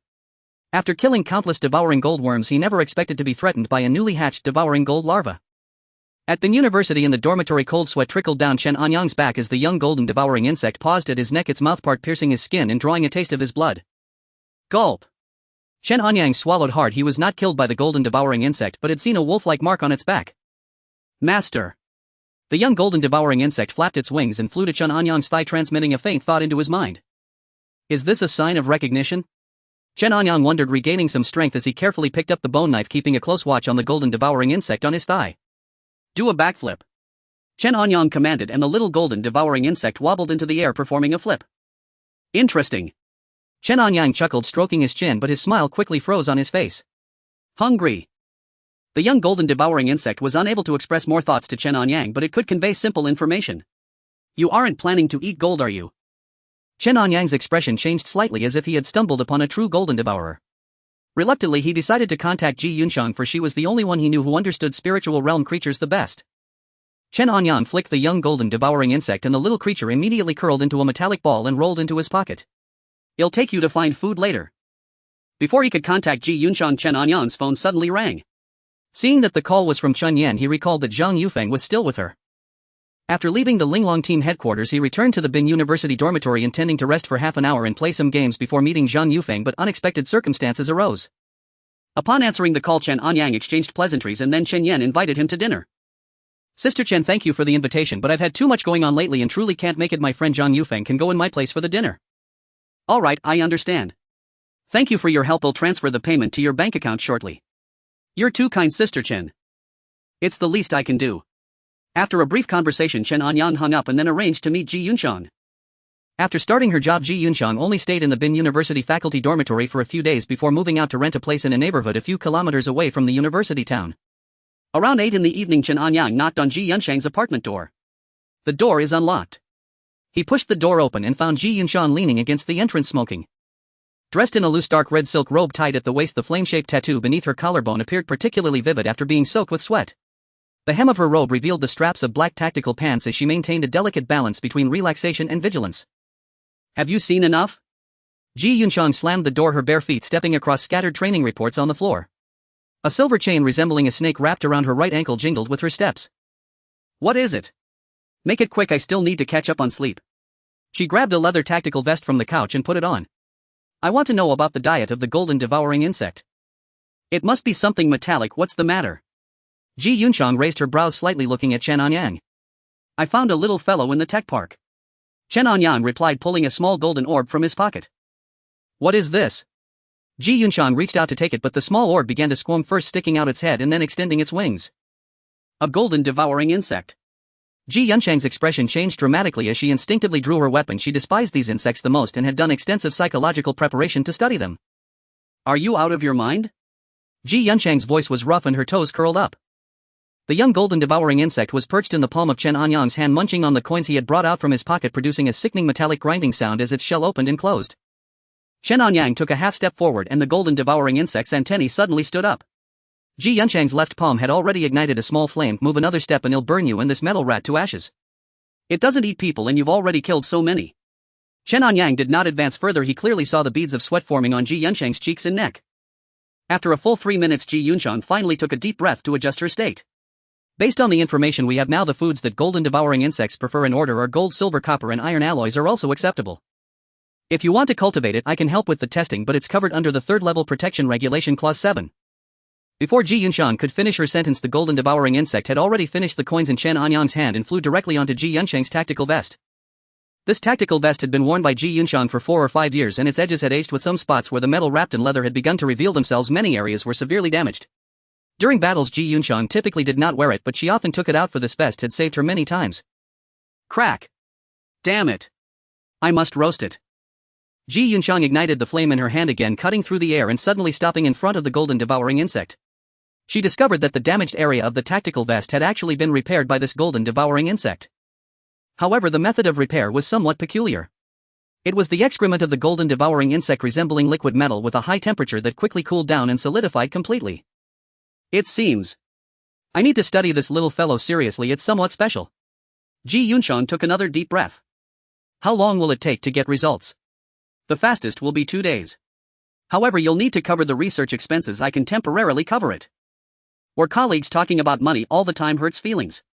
Chen Anyang bantered. Discussing feelings costs too much money. Ji Yunchang had a stern expression. Fine, we'll settle the total later. Chen Anyang shrugged. Then let it stay here for now. I'll send you the data once I compile it. Chen Anyang did not linger any longer as a notification from his phone indicated that Su Muyu had arrived at the Medicine King Valley. As one of the 3 major powers in the eastern region, the Medicine King Valley has the most profound heritage. Su Muyu, with her martial master strength, would undoubtedly encounter immense danger while attacking the Medicine King Valley. Chen Anyang needed to return to the dormitory to prepare for a recharge to assist Su Muyu. Nestled at the heart of the Thousand Poison Rift, the Medicine King Valley was encircled by an eternal unyielding miasma of bone-corrupting venom, with only a narrow path known as the 100 Herbs Trail granting passage. Even this trail was sown with poisonous blooms and toxic weeds, a peril that could fell even a martial ancestor. Under the moonless, windswept night, Su Muyu led the Sea Emperor Hall's company, hastening until they stood before the Thousand Poison Rift. Xiao Dai had refined antidotes in advance using herbs from Mu Qingyang's storage pouch and distributed them to the group. Within the valley, the deadliest threat is not the venomous haze but the myriad traps and mazes. After the incident at the Deep Abyss Spirit Vein, the Medicine King Valley has suffered grievous losses. Yet even so, we alone cannot shake it. Our primary aim on this expedition is to plunder its treasures and elixirs to the fullest. Once inside, you must stay close to me or death is certain. As Xiao Dai handed out the detoxifying pills, Su Muyu stood before the crowd and declared in a commanding voice. The Medicine King Valley's foundations are profound. Avoid prolonged skirmishes if possible. Should reinforcements arrive, retreat immediately. Also ensure no item bearing the Sea Emperor Hall's insignia is carried. Su Muyu added this caution. At that moment, Chen Anyang, following through the lens, overheard her words. So it's merely taking advantage of the chaos to loot. A grin he could barely suppress crept across Chen Anyang's lips. Ding. His phone suddenly buzzed with a bank notification. 5 million had been deposited into his account. This Sister Chen is truly generous. At least for the near future, Chen Anyang no longer had to worry about expenses. Still, buying a house in the city center would have to wait a while longer. On the phone screen, the crowd behind Su Muyu had already consumed the antidote pills, changed their attire, and now followed her closely into the Thousand Poison Rift. How did she know the route into the Medicine King Valley? Qin Wuyan, the sovereign of Sea Emperor Hall, was astounded. Since the valley's founding, countless had entered, yet none had ever known the precise path. Entry required a Medicine King Valley disciple as guide, and the route itself was ever-changing. The Sea Emperor Hall's intelligence network, cultivated over decades, had yet to uncover any means of entering the valley. Yet Su Muyu moved with such familiarity as if strolling through her own backyard garden. After passing over a dozen forks in the path, 3 colossal metallic puppets loomed before the group. These are Puppets from the Thousand Mechanisms City. Emo-san's expression turned grim. And their strength has reached the martial ancestor realm. The second elder furrowed his brow. The Sea Emperor Hall's sovereign wished to remain concealed, but with only 2 elders to face 3 martial ancestor-level puppets, a fierce battle was inevitable. If delayed, the Medicine King Valley would be fully prepared, making their mission fraught with difficulty. I'll hold these 3 off. You all go on. The second elder gritted his teeth and spoke to those around him. Without a moment's hesitation, Su Muyu vanished in a flash, darting deeper into the valley the instant the elder engaged the puppets. Her cloud-soaring step was pushed to its absolute limit. Only Emo-san could keep pace while the others struggled to follow. Elder Lingshuan, slow down. Speed is paramount in war. Any delay and all our efforts will be in vain. Su Muyu snapped sharply. But I have a map of the Medicine King Valley here, along with antidotes for the toxic gas at various locations. Third elder, take some people to these spots, I'll head to the others. Well, split up for now and rendezvous at the valley's elixir pavilion. Su Muyu immediately produced a pre-prepared map, casually marked several locations and tossed it to Emo-san. Without waiting for a reply, she departed at once. Most areas on this map were accurately marked. Su Muyu had brought the Sea Emperor Hall forces to draw the valley's main strength, while she herself selected a few relatively safe yet highly profitable locations. Minutes later, Su Muyu reached her first destination, the 100 Herbs Pavilion, the valley's spiritual herb repository. Originally an elder of the Medicine King Valley guarded this place, but when Su Muyu led the Sea Emperor Hall's forces to appear outside the valley master had urgently summoned the elder away. Comparatively, this location was less critical. After the elder left, a dozen martial master-level disciples were left to guard it. Before Su Muyu's arrival, the 12 herb apprentices had already acted, using the poison Xiao Dai had provided to eliminate those 12 martial master disciples. Su Muyu reached the 100 Herbs Pavilion's entrance without any hindrance. The seal here required the blood essence of a Medicine King Valley elder to unlock. From Mu Qingyang's belongings, Su Muyu retrieved a jade thumb ring containing a trace of his blood essence. Su Muyu obtained 800 caddies of starry skygrass from the 100 Herbs Pavilion. Su Muyu obtained 30 stalks of spirit realm immortal fungus. Su Muyu obtained 3 cases of ghost face vine seeds. This. What now? As Su Muyu was collecting items from the pavilion, her movements abruptly halted and a flicker of embarrassment crossed her face. She had underestimated the valley's wealth. The single 100 Herbs Pavilion alone had filled 3 storage pouches, including those gifted by her senior Mu Qingyang's and those issued by the Sea Emperor Hall. I'm running out of storage pouches.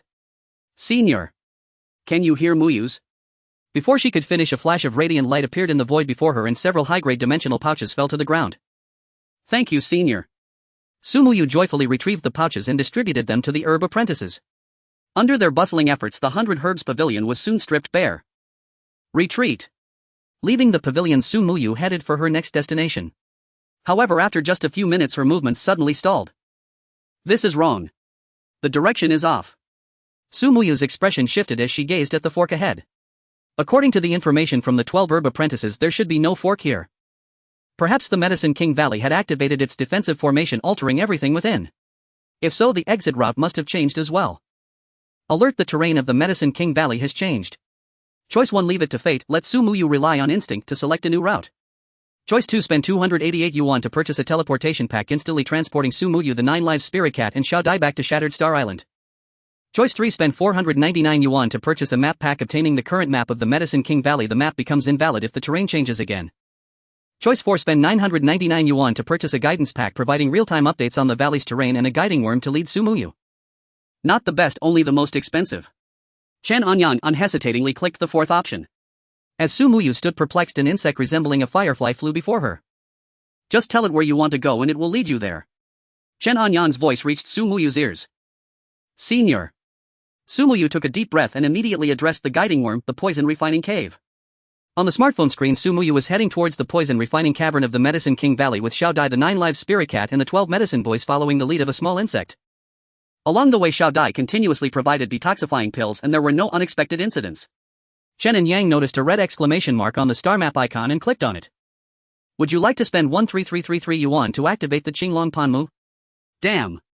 It's risen to 13,000 already. Chen Anyang felt a pang of pain. However, activating this illustration would indeed greatly enhance his strength. Star map Qinglong Panmu activation successful. Xiao Dai gains the skilly move Huichun and Thunder pattern. Chen Anyang used a detection talisman to check Xiao Dai's status.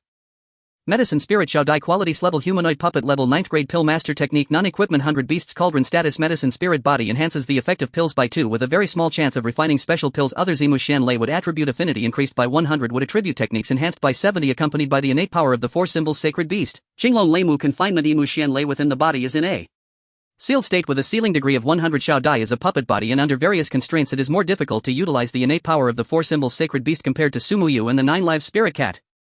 Currently Emu Xian Lei is sealed within Xiao Dai's body and she cannot use it yet.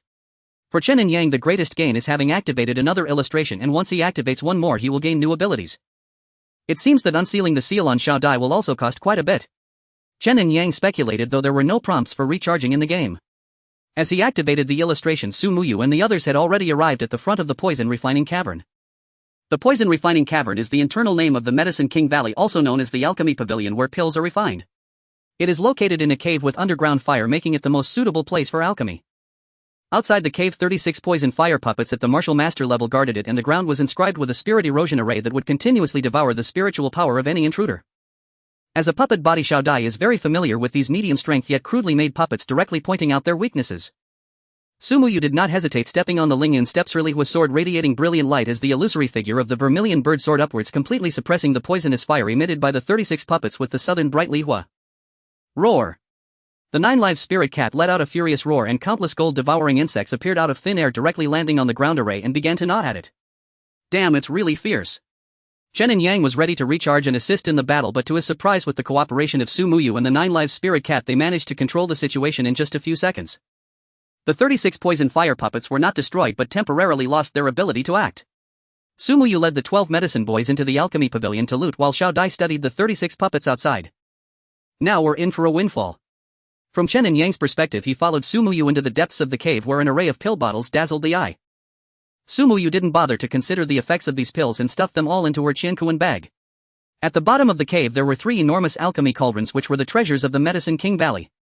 Just as Su Muyu's fingertips brushed against the bronze beast ear of the giant cauldron a purple lightning bolt suddenly exploded from the cave ceiling.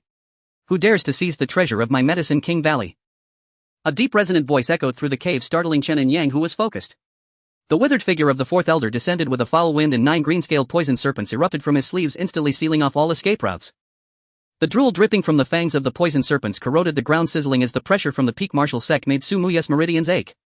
A little thief dares to covet the Wan Poison Cauldron. The 4th elder's bony fingers formed seals. Su Muyu spun aside to evade the attack of the poison serpent and the Lihua sword drew a ring of fire before her. The moment the sword edge touched the poison flames the azure flames were surprisingly dyed a dark green and rebounded. As she retreated in a hurry she crashed into a cage formed by the poison serpents. Her left shoulder was scorched by the nether fire and her flesh instantly rotted to the bone. Tisk, this body is quite good as a test material for poison.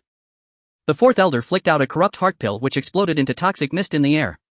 The 9 lives Spirit Cat was about to leap up to protect its master but was tightly entangled by 3 poison serpents and its Gungold evil chi was gradually eroded by the toxins. It could only use a small portion of its Gungold evil chi and due to its own strength it couldn't fully unleash its power. Su Muyu immediately took out the heavenly mechanism compass which gave her the confidence to boldly breach the Medicine King Valley allowing for direct teleportation over 100 miles. Even in dire situations it could provide her enough room to maneuver. Prompt Su Muyu is facing a formidable enemy. Option 1 allows Su Muyu to use the heavenly mechanism compass to escape but cannot take Xiao Dai and the 12 medicine boys. Xiao Dai will die and the Qinglong Panmu illustration will become invalid requiring over 100 years to find and reactivate it. Option 2 use skills to assist Su Muyu. This time the choices were very simple with only 2 options and neither required Chen Anyang to recharge. When did it become so considerate? Chen Anyang did not dare to delay as Su Muyu was already at a life and death juncture and he quickly clicked on the second option. This request was also very simple asking Chen Anyang to record a video of himself using the bone knife. In Chen Anyang's view his strength was far inferior to that of the 4th elder of the Medicine King Valley and he wondered how much impact his strike could have. Although he felt doubtful he still exerted all his strength to use the bone knife and struck fiercely at the void. On the other side just as Su Muyu took out the heavenly mechanism compass a phantom of Chen Anyang appeared above the compass. Immediately a blade aura surged and all the poison serpents of the 4th elder were chopped into pieces. The 4th elder seemed to be injured by the blade aura and stumbled back repeatedly. Seeing this Su Muyu did not retreat but advanced wanting to take the opportunity to seize the 4th elder's life. Boom! Suddenly a bloodlight exploded from the cave ceiling and Feng Yuyu who had just been promoted to a black-robed envoy of the Demon Martial Alliance descended stepping on something resembling a skeleton artifact. Swish swish swish. Dozens of bone nails sealed off all of Su Muyu's escape routes. Hand over the innate power of the four symbols sacred beasts and I will leave you with a complete corpse. Taking advantage of the opportunity, the fourth elder formed seals and the toxic mist transformed into evil spirits rushing towards Su Muyu. Feng Yuye's blood curse coalesced into chains intertwining with the toxic mist to form an intricate web. Su Muyu was caught between enemies, her left foot injured by the bone nails, stumbling against the one poison cauldron beside her. Roar! The nine-lives spirit cat suddenly let out a piercing howl, fiercely biting through the bell around its neck. The fragments of the seven sun-locking calamity golden bell transformed into a light curtain, forcefully withstanding the full power attack of the martial sect powerhouse. Xiao Dai, who was studying the puppets outside, heard the fierce battle within and rushed into the cave. Su Muyu was covered in blood and the nine-lives spirit cat was gasping for breath. Master! Xiao Jiu! Xiao Dai triggers unsealing recharge 666 yuan to unseal one of Imu Shen Lei for Xiao Dai. Nine lives spirit cat triggers unsealing recharge 999 yuan to unseal one of Gungold evil chi for nine lives spirit cat. Su Muyu triggers unsealing recharge 999 yuan to unseal one of Southern Bright Li Hua for Su Muyu. This game is considerate but not much. Chen Anyang complained and immediately chose to recharge. Rumble. From within the mountain cave came a series of thunderous roars. The Ewood mystic thunder surged forth from Xiao Dai's palms, merging with the southern brightness Li Hua. Thunder originates from wood and wood fuels the might of fire. Through continuous amplification, the southern brightness Li Hua transformed into a colossal phantom of the vermilion bird. As she was still gathering her power, Feng Yuyu hastily retrieved the blood soul banner bestowed upon her by the young alliance leader of the Demon Martial Alliance and without hesitation swung it toward Su Muyu. Whoosh! Blood energy spread instantly, engulfing Su Muyu's body. This was a heaven-grade artifact. Even a martial ancestor powerhouse could not withstand the erosion of its blood energy. Although Feng Yuyu, limited by her cultivation realm, could only unleash 2 or 3/10 of its power, it was more than enough to deal with Su Muyu. Girl! Chen Anyang was momentarily stunned, refusing to believe that Su Muyu could be slain by that demonic martial artist. Yet the crimson blood energy had indeed completely devoured her. What's happening? Where's the recharge system? This was the first time Chen Anyang had panicked since he started playing the game. No. It's an illusion. The fourth elder of the Medicine King Valley suddenly tensed up, instinctively retreating several steps. Only then did Feng Yuyu notice that in the dark corners on both sides of the cave a Su Muyu had appeared. The illusory moon gauze. Chen Anyang immediately realized that what he had just seen was merely a phantom clone created by the illusory moon gauze. Meanwhile, the real Su Muyu, concealed by the heavenly mechanism compass and the illusory moon gauze, had completed the energy accumulation of the southern brightness Li Hua. The colossal vermilion bird phantom, infused with the power of thunder, swept through the entire cave like a wildfire. Impossible. How could I be defeated by an ant at the martial master realm? The fourth elder of the Medicine King Valley trembled all over, his withered claws tearing open his chest to reveal the venomous toad pearl embedded in his sternum. This treasure, refined using countless poisons as the main ingredient and the lives of tens of thousands of martial artists as a catalyst, was nearly unstoppable against opponents of the same cultivation level. The pearl emitted a faint green glow, rapidly releasing toxic gas. Unfortunately, it encountered the southern brightness Li Hua, which was perfectly capable of countering poisons, and this flame was further empowered by the Ewood mystic thunder. Retreat! Su Muyu shouted. The fourth elder's venomous toad pearl exploded with a bang, and Feng Yuyu's blood soul banner, raised in defense, had its banner surface pierced by the thunderous flames. At the same time, the entire cave began to collapse under the impact of the southern brightness Li Hua. Xiao Dai, following closely behind Su Muyu, exerted all her strength just before leaving the cave to store the 10,000 poison cauldron into her cosmic pouch. Outside the cave, surging spiritual energy fluctuations threatened to tear the void apart. The Lord of the Sea Emperor Hall Qin Wuyan was locked in a fierce battle with the Valley Master of the Medicine King Valley. For the first time in 50 years, the Eastern Domain witnessed a battle between two martial venerate powerhouses. The mere aftermath of their clash could destroy most of the Medicine King Valley. Defensive formations were erected throughout the Medicine King Valley, but Su Muyu and her companions still suffered considerable impact, though fortunately not fatal. The Lord of the Sea Emperor Hall. Why is he here? Was he hiding among the Sea Emperor Hall's forces earlier? Su Muyu furrowed her delicate brows. According to Su Muyu's plan, she still had 3 other places to visit. However, the current situation was growing increasingly perilous, far beyond her control. For safety's sake, she chose to withdraw immediately. The terrain of the Medicine King Valley kept shifting, and with increasing frequency. All 100 of the Sea Emperor Hall's Martial Master Realm members had perished. Of the 2 elders, one was severely wounded and the other was in no better state. Following the guidance insect, Su Muyu hurried along. Not noticing her footing, she missed a step and tumbled straight into a cavern. Ignoring her injuries, Su Muyu quickly got to her feet. A wisp of flame in her palm illuminated the surroundings. Ahead lay a massive honeycomb-like nest. Meow. The 9-live spirit cat flickered and followed behind her. The Goo Mother nest. Su Muyu recalled the information provided by the 12 medicine attendants. This was where the Medicine King Valley hatched goo insects. At the center of the nest, a fist-sized metal-devouring beetle trembled. As the spatial rift in the northern domain continued to widen, more and more metal-devouring beetles poured out. The elite members of the Demon Martial Alliance worked together to capture a metal-devouring beetle queen alive. However, the metal-devouring beetle queen was too difficult to control. In desperation, they had Feng Yu bring it to the Medicine King Valley. The valley intended to implant goo insects into the queen's body, hoping to control it through them. Unfortunately, so far not a single goo insect had managed to survive inside the metal-devouring beetle queen's body. Among the previous War Order rewards, there was a spirit beast pouch which Su Muyu had kept with her. Since she was already here, she couldn't leave empty-handed. Caring not whether they were goo insects or the metal-devouring beetle queen, Su Muyu stuffed them all into the spirit beast pouch. Then she swept away all the food and spiritual liquid used to cultivate the goo insects and also took several manuals on goo cultivation. In short, she left nothing behind in the cavern. Outside, the battle grew increasingly fierce. The Valley Master of the Medicine King Valley activated all the restrictions while Qin Wuyan exerted every ounce of his strength.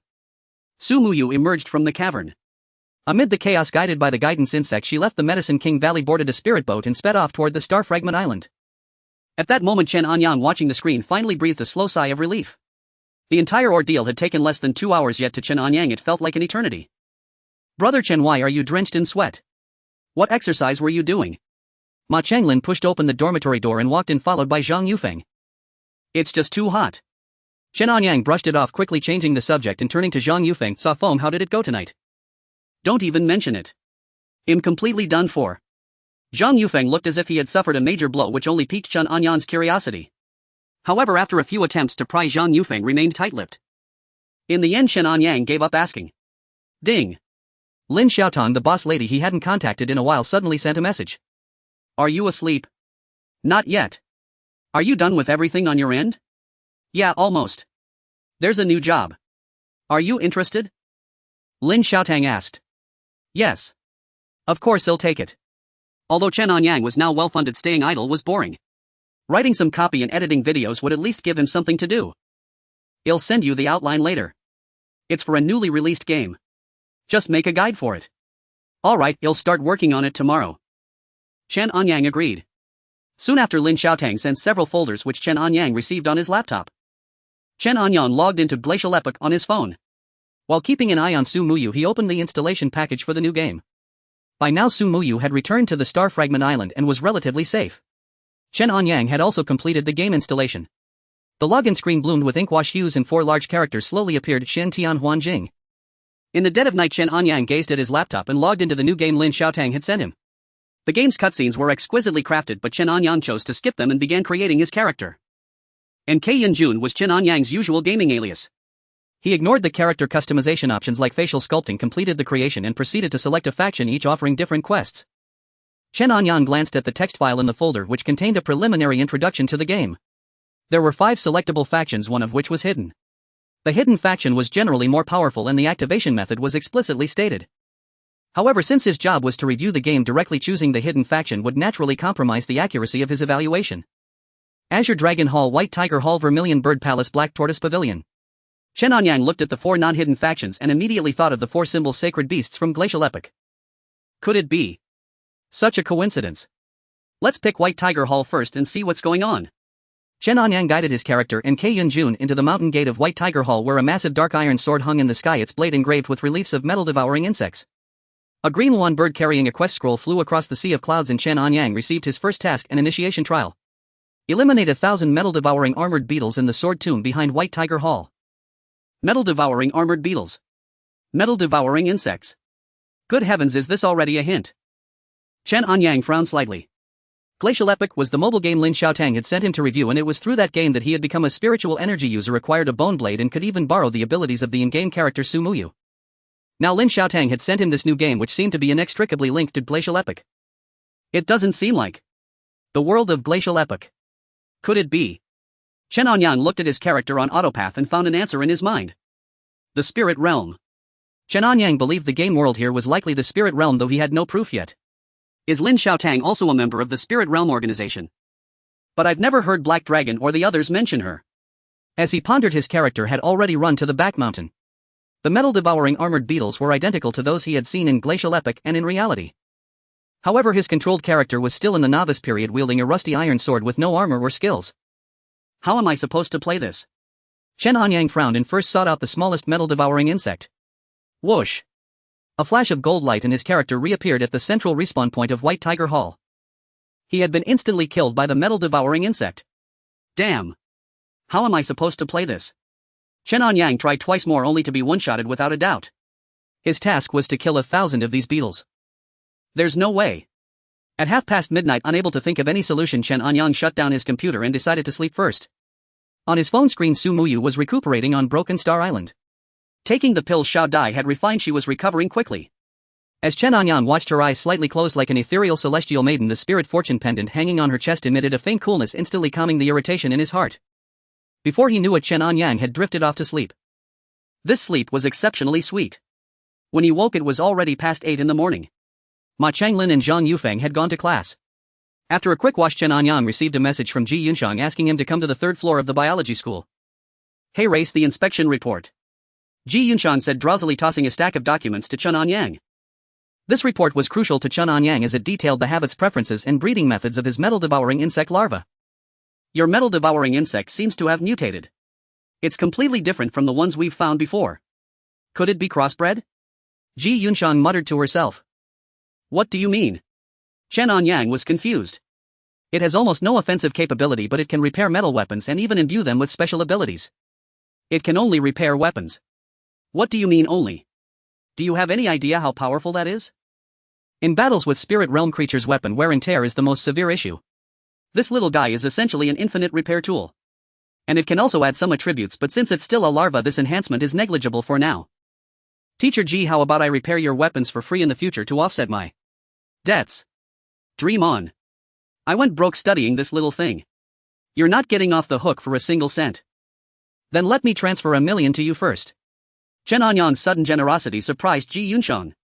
By the way, you helped that Chen Yen a lot, so she must have given you plenty of benefits. Not that much. Chen Anyang shook his head.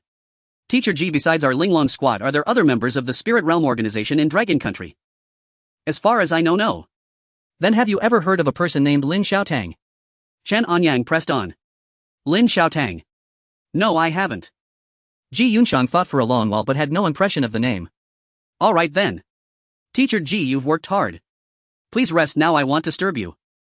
Chen Anyang whistled. The metal-devouring insect fluttered its wings, flew in front of him, shrank into a golden ball and dropped into his shirt pocket. Where are you going?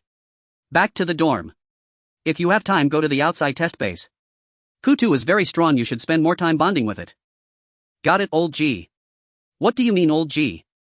Did you swallow the word, teacher? A small flame ignited in Ji Yunxiang's palm, but before she could scold him, Chen Anyang had vanished. Leaving the biology school, Chen Anyang didn't head straight back to the dorm. Ji Yunxiang was right, he should indeed bond with Kutu. As he walked off campus, Chen Anyang picked up his phone and sent a message to Lin Xiaotang. The difficulty is too high, there's no way to review it. You didn't choose the hidden faction. If I choose the hidden faction, what's the point of the review? Well, I can't do anything about it. The data over here is hard to modify. How about this? I'll send you a set of peripherals. The mob's damage is too high. How will peripherals solve anything? You'll see when you get them. Lin Xiaotang didn't elaborate further. Chen Anyang left Binda University, walked a few minutes to Ji Yunxiang's test base, passed facial recognition and entered. Woof woof woof. Kutu wagged its tail excitedly and pounced on Chen Anyang. Come on, let's go out. Chen Anyang put a leash on Kutu. Cough. Cough. In the main hall of the Sea Emperor Palace, the severely wounded Qin Wuyan suddenly spat out a mouthful of black blood. This operation had cost the Medicine King Valley dearly, but the Sea Emperor Palace had also paid a heavy price. Its lord was gravely injured, 2 elders had fallen in battle, and not a single one of the 100 elite martial masters had survived. My lord Ling Shuang has returned to Broken Star Isle. She appears to be quite wounded as well. The Grand Elder of the Sea Emperor Palace, Mo Lian, walked slowly into the hall, bowed respectfully and spoke in a low voice. Qin Wuyuan knew full well that Su Muyu was using a tactic of driving the tiger to devour the wolf, yet to thoroughly eliminate the threat of the Medicine King Valley he chose to step into the game himself. He had not anticipated, however, that the Medicine King Valley was so deeply concealed, its foundations far beyond what the Sea Emperor Palace could match. Fortunately, after the incident at the Abyss Spirit Vein, both the Medicine King Valley and the Thousand Machine City had suffered severe losses, ensuring the Sea Emperor Palace's safety for the time being. I still underestimated this Ling Shuang. Qin Wuyan wiped the bloodstains from the corner of his mouth. Some time ago, the 3 top powers of the Northern Domain gathered along with the Martial Arts Alliance and the Heavenly Academy, and even those old recluses in seclusion made an appearance. Under such circumstances she managed to escape unscathed. This trip to the Medicine King Valley is hardly surprising. The Grand Elder Mo Lian said in a deep voice. My lord, if I may speak bluntly, there must be a powerful figure backing her. Such a figure is far beyond the control of our Sea Emperor Palace. If we miscalculate, we could drive the palace into utter despair. Mo Lian could see that Qin Wuyan still intended to use Su Muyu. Though the Sea Emperor Palace had paid a bitter price compared to the Medicine King Valley and the Thousand Machine City, its core remained intact. I will decide this matter myself. Later you will oversee the defensive formation to guard against any petty threats. Yes, my lord. Mo Lian sighed and retreated slowly. Qin Wuyan swallowed a pill, forcibly suppressed his injuries and vanished from the main hall with a flicker. In the eastern domain's Kanglan Sea, the blood aura had already dimmed considerably. Under a cloudless sky and blazing sun, Su Muyu sat cross-legged on a reef. Having survived several life and death crises, she had reached the second-grade martial master realm. The spiritual energy vortex had shrunk another circle, becoming denser and more solid. At its center, the Sea of Qi was gradually taking shape. Inside the hut, Xiao Dai was frantically busy. The items brought back from the Medicine King Valley were too numerous. She was both cataloging them and supervising the medicine apprentices in pill refinement. Only the 9-life spirit cat remained most at ease, curled up beside the 10,000 poison cauldron, fast asleep. This. The aura of a martial venerate. Xiao Dai's expression tightened and the sleeping 9-life spirit cat abruptly opened its eyes. Without hesitation they rushed out of the hut and saw two figures before a distant reef. One was Su Muyu seated cross-legged and utterly composed, the other was the Sea Emperor Palace Lord Qin Wuyan, clad in splendid robes and exuding a formidable presence. My lord, I am injured and unable to perform proper courtesies. I beg your forgiveness. Elder Ling Shuang is too modest. Your raid on the Medicine King Valley inflicted devastating losses, greatly benefiting the Sea Emperor Palace. Qin Wuyan said with a forced smile. I dare not claim all the credit. The heavy blow to the Medicine King Valley was the achievement of the second and third elders. Unfortunately, we underestimated its defenses. Countless traps hindered our movements along with numerous puppet mechanisms. Su Muyu sighed. What a grand scheme. Though speaking with Su Muyu, Qin Wuyan's divine sense had already swept across the entire Broken Star Isle. The dense spiritual energy astonished even him. Especially the remnants of the great formation on the island, he could swear it was an ancient spirit gathering array from the spiritual realm. In the air lingered traces of metal gung sha qi and woody xian thunder. The 9-life spirit cat spell was damaged, unable to suppress the metal gung sha qi. Xiao Dai lacked a treasure to seal her aura, and Su Muyu herself had no technique to conceal her presence. Scanning the hut, Qin Wuyan was shocked to discover the 10,000 poison cauldron, the Medicine King Valley's ultimate treasure. As I understand, Elder Ling Shuang hails from the northern domain and possesses the power of the four symbols' origin. Rumors should not be taken at face value. Qin Wuyan frowned and decided to speak plainly. The three great powers of the eastern domain appear glorious, but they are merely puppets of the Martial Arts Alliance, the Heavenly Academy and the Demon Martial Alliance. Once we could grovel and receive some aid, but now even begging to be a dog earns no notice. Qin Wuyan spoke to himself, but Su Muyu remained silent. I know that behind Elder Ling Shuang stands a far greater power. Otherwise you could not have withdrawn safely from the northern domain nor stirred such a bloody storm in the eastern domain. I, Qin Wuyan, have no grand ambitions, only to lead the Sea Emperor Palace to survive in this chaotic world, even if only as a watchdog. Qin Wuyan had been exceedingly direct, but Su Muyu was still waiting. Everything she had came from the senior, such matters naturally required his word. Yet after calling out in her heart for a long time, the senior did not appear. Some things require a show of sincerity, Su Muyu said gravely. From today onward I will enter seclusion for 10 years. Lady Ling Shuang is promoted to Vice Lord of the Sea Emperor Palace with authority over all major affairs. All members of the palace shall follow her orders. In truth, Qin Wuyan had pondered this decision for a long time. Though he had heard much about Su Muyu's deeds in the northern domain, he needed to see for himself. The Medicine King Valley was a death trap even for martial ancestors, yet Su Muyu had escaped unscathed, plundered decades worth of accumulated pills and even taken the 10,000 poison cauldron. The power behind her rivaled the three top-tier forces. For Qin Wuyan, being a dog to someone was inevitable. He might as well choose a master with thicker thighs. Even without considering her backing, Su Muyu herself, bearing the four symbols' origin, could dominate the eastern domain for decades once she matured. My injuries are not yet healed. Let us discuss this another time. Su Muyu neither agreed nor refused. Very well. I shall await Lady Ling Shuang's news at the main palace. Qin Wuyan's face changed drastically as an overwhelming force surged toward him, sending his qi and blood into reverse flow. His newly repaired meridians showed signs of collapsing. Could it be that the great figure behind her is about to appear? Or does she think I have lingered too long?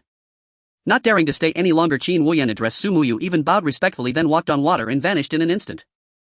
Senior. Have you come? Su Muyu gazed into the void, a hint of joy spreading across her face.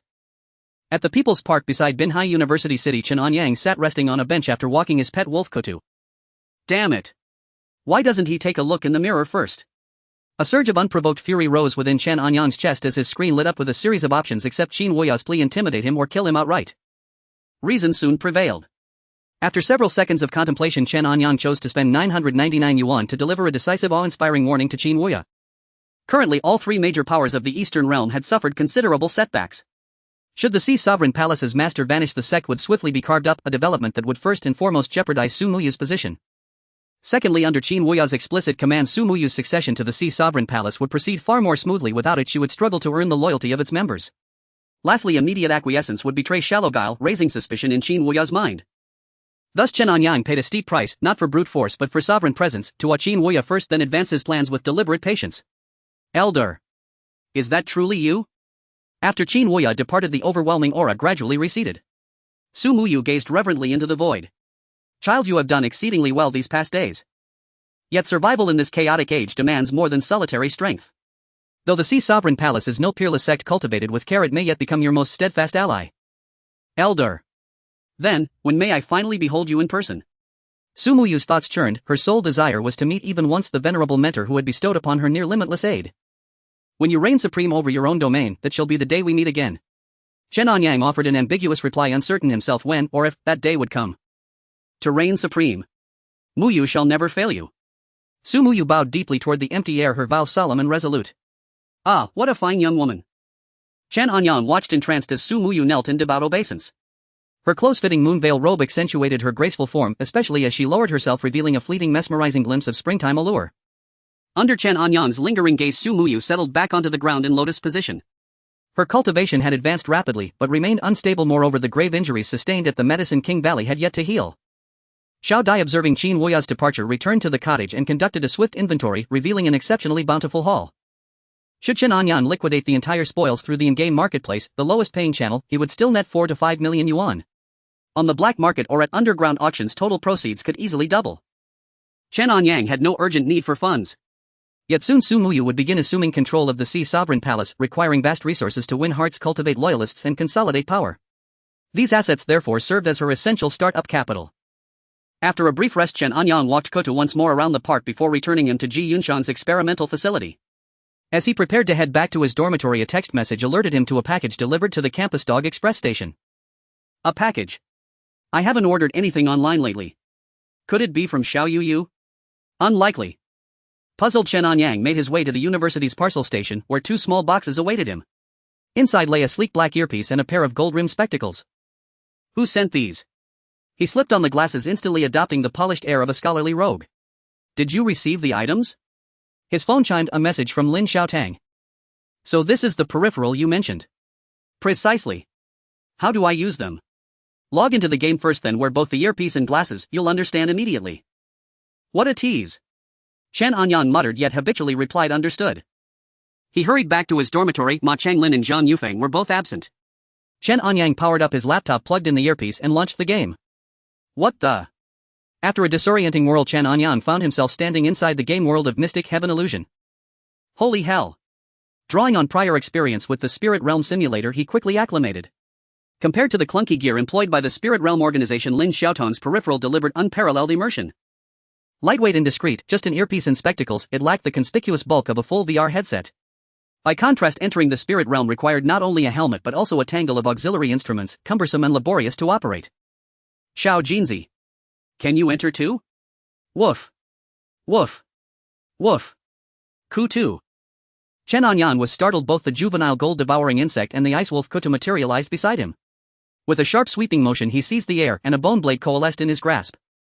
Even without Kutu or the insect, that divine tier bone blade alone should have sufficed to dispatch the gold-devouring insects. Time to begin. Confident, Chen Anyang strode toward the White Tiger Hall's rear mountains. Yet the anticipated slaughter never unfolded. Before his blade's chi could even manifest, a swarm of gold-devouring insects descended and struck him down instantly.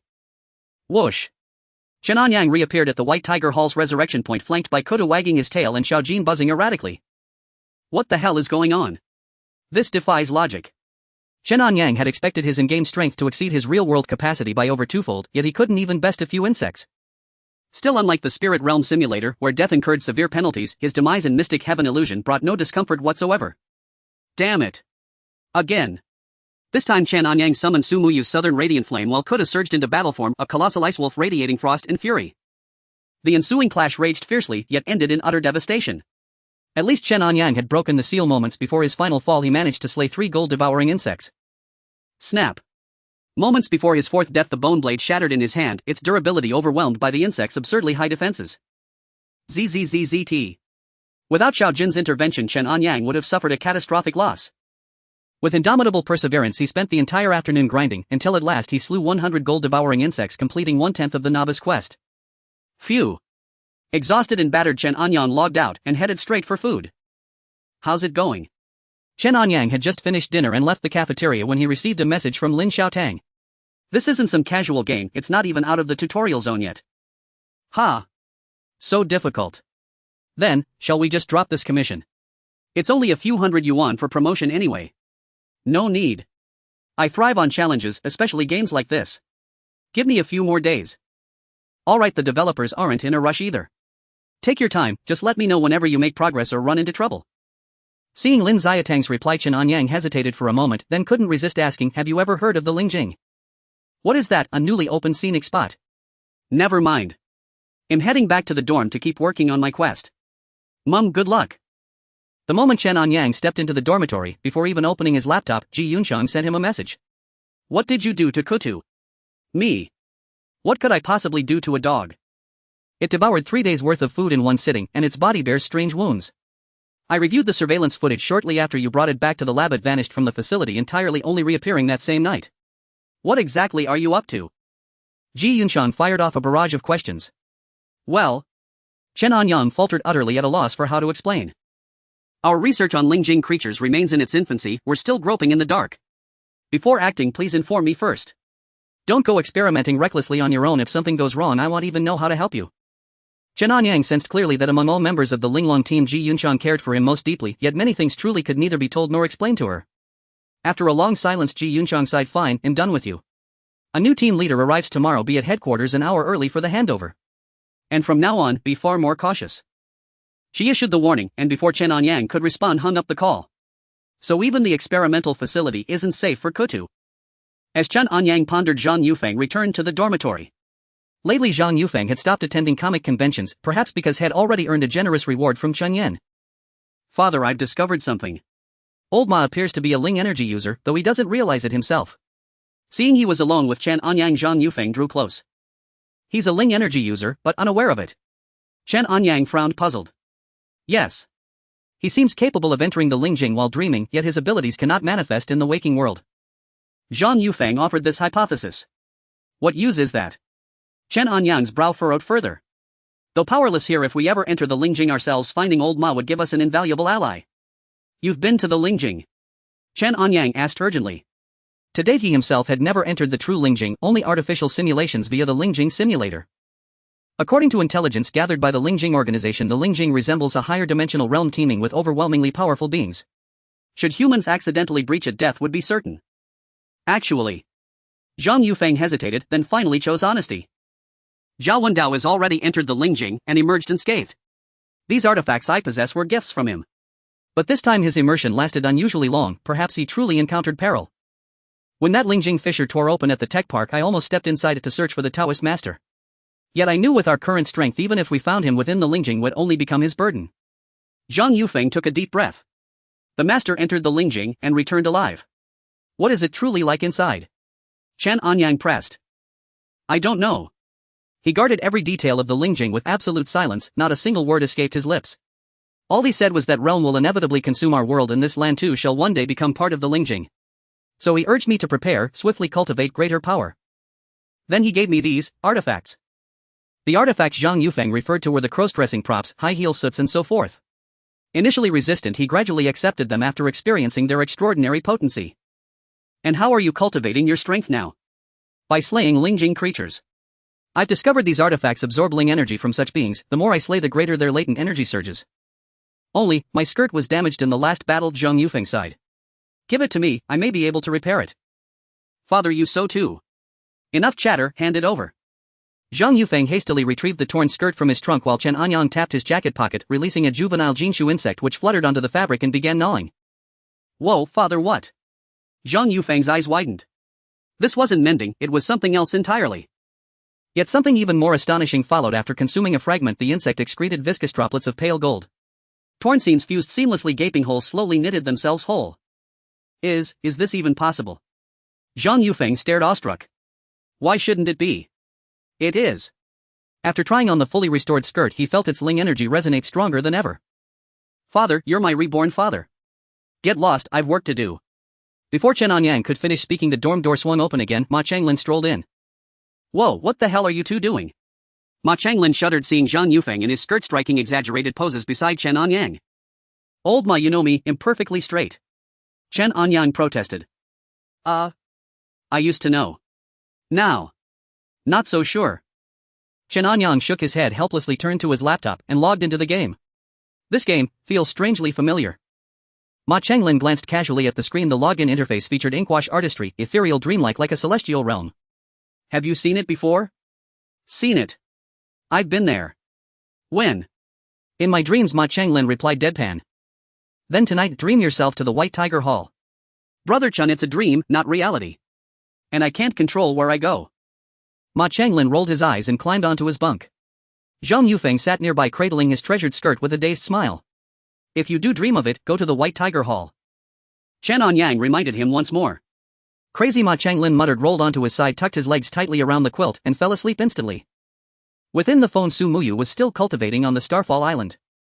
The master of the Sea Emperor Palace, Qin Woya, had entered seclusion, entrusting all affairs to the Grand Elder Mo Lian. For major decisions, Su Muyu would have the final say, though he had not yet moved into the main hall of the palace.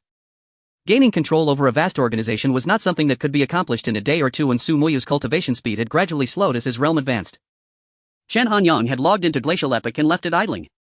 Whenever Su Muyu encountered danger, a voice alert would sound. For now, at least, Su Muyu remained safe. No matter how you look at it, this is one of the four major factions.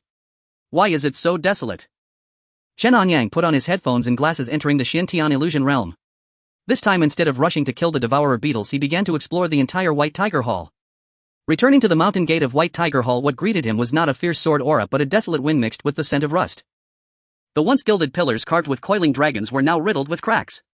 The tattered White Tiger Roaring Heaven banner hung limply atop the flagpole, as if it were the final struggle of the sacred beast before its departure. In the sword grave at the rear mountain, 10,000 spirit swords were planted upside down in the earth, their blades covered with cobweb-like corrosion marks. The entire White Tiger Hall seemed sealed by a barrier. When Chen Anyang reached the boundary, an air wall blocked his path. Perhaps it was because his strength was insufficient to leave the novice village.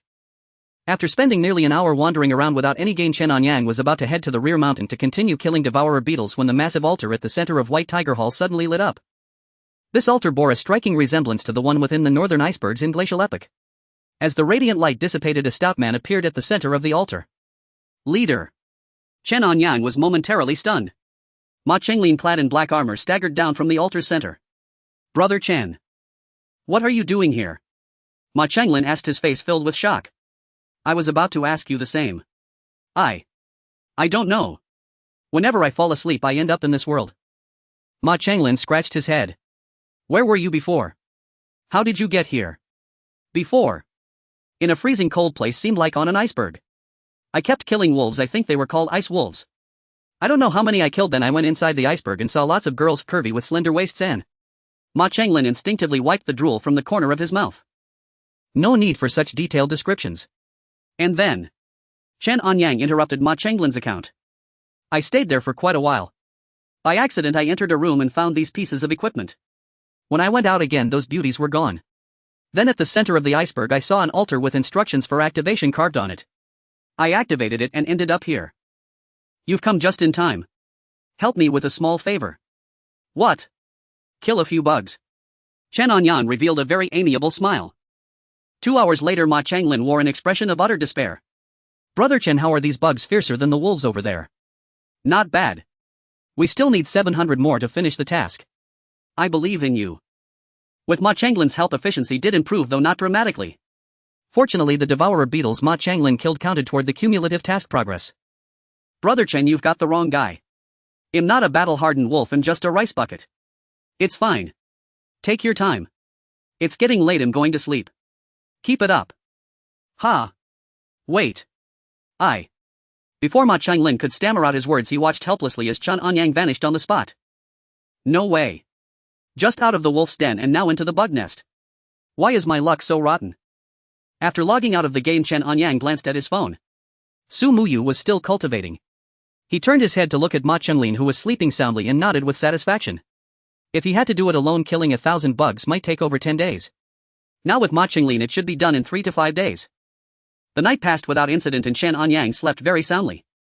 I'm exhausted. How can sleeping make me even more tired? In the early morning, Chen Anyang was awakened by Ma Chenglin's muttering. Leader, you're up so early today. Zhang Yufeng had already dressed. Yeah, I don't know why, but my arms are killing me. Ma Chenglin frowned. Leader, what did you dream about last night? Chen Anyang sat up slowly, noticing that Ma Chenglin seemed not to remember the events from his dream.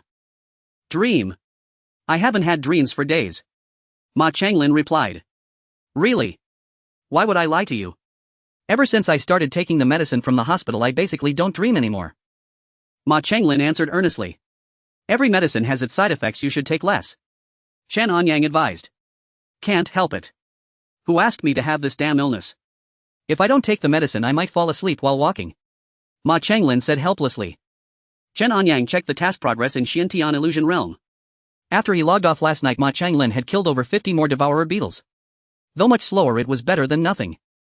After a quick tidy up, Ma Chenglin and Zhang Yufeng left for class while Chen Anyang left Binhai University and took a cab to the headquarters of the Linglong team. Around 9 in the morning, Chen Anyang arrived at the basement headquarters. The other team members had already gathered. This is the information on the new team leader. He's likely sent by headquarters to investigate you specifically. Ji Yunshang handed a file to Chen Anyang. Name Alexander Grayson. Codename Gray Falcon. Age 38.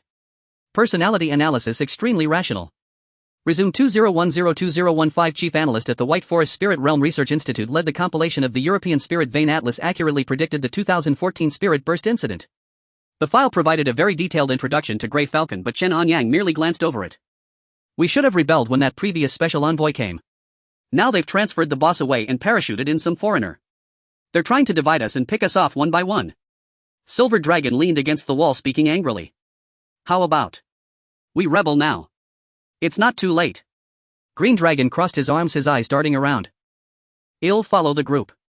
Wherever everyone goes, I'll go. Purple Dragon said softly from his chair. I have no objections.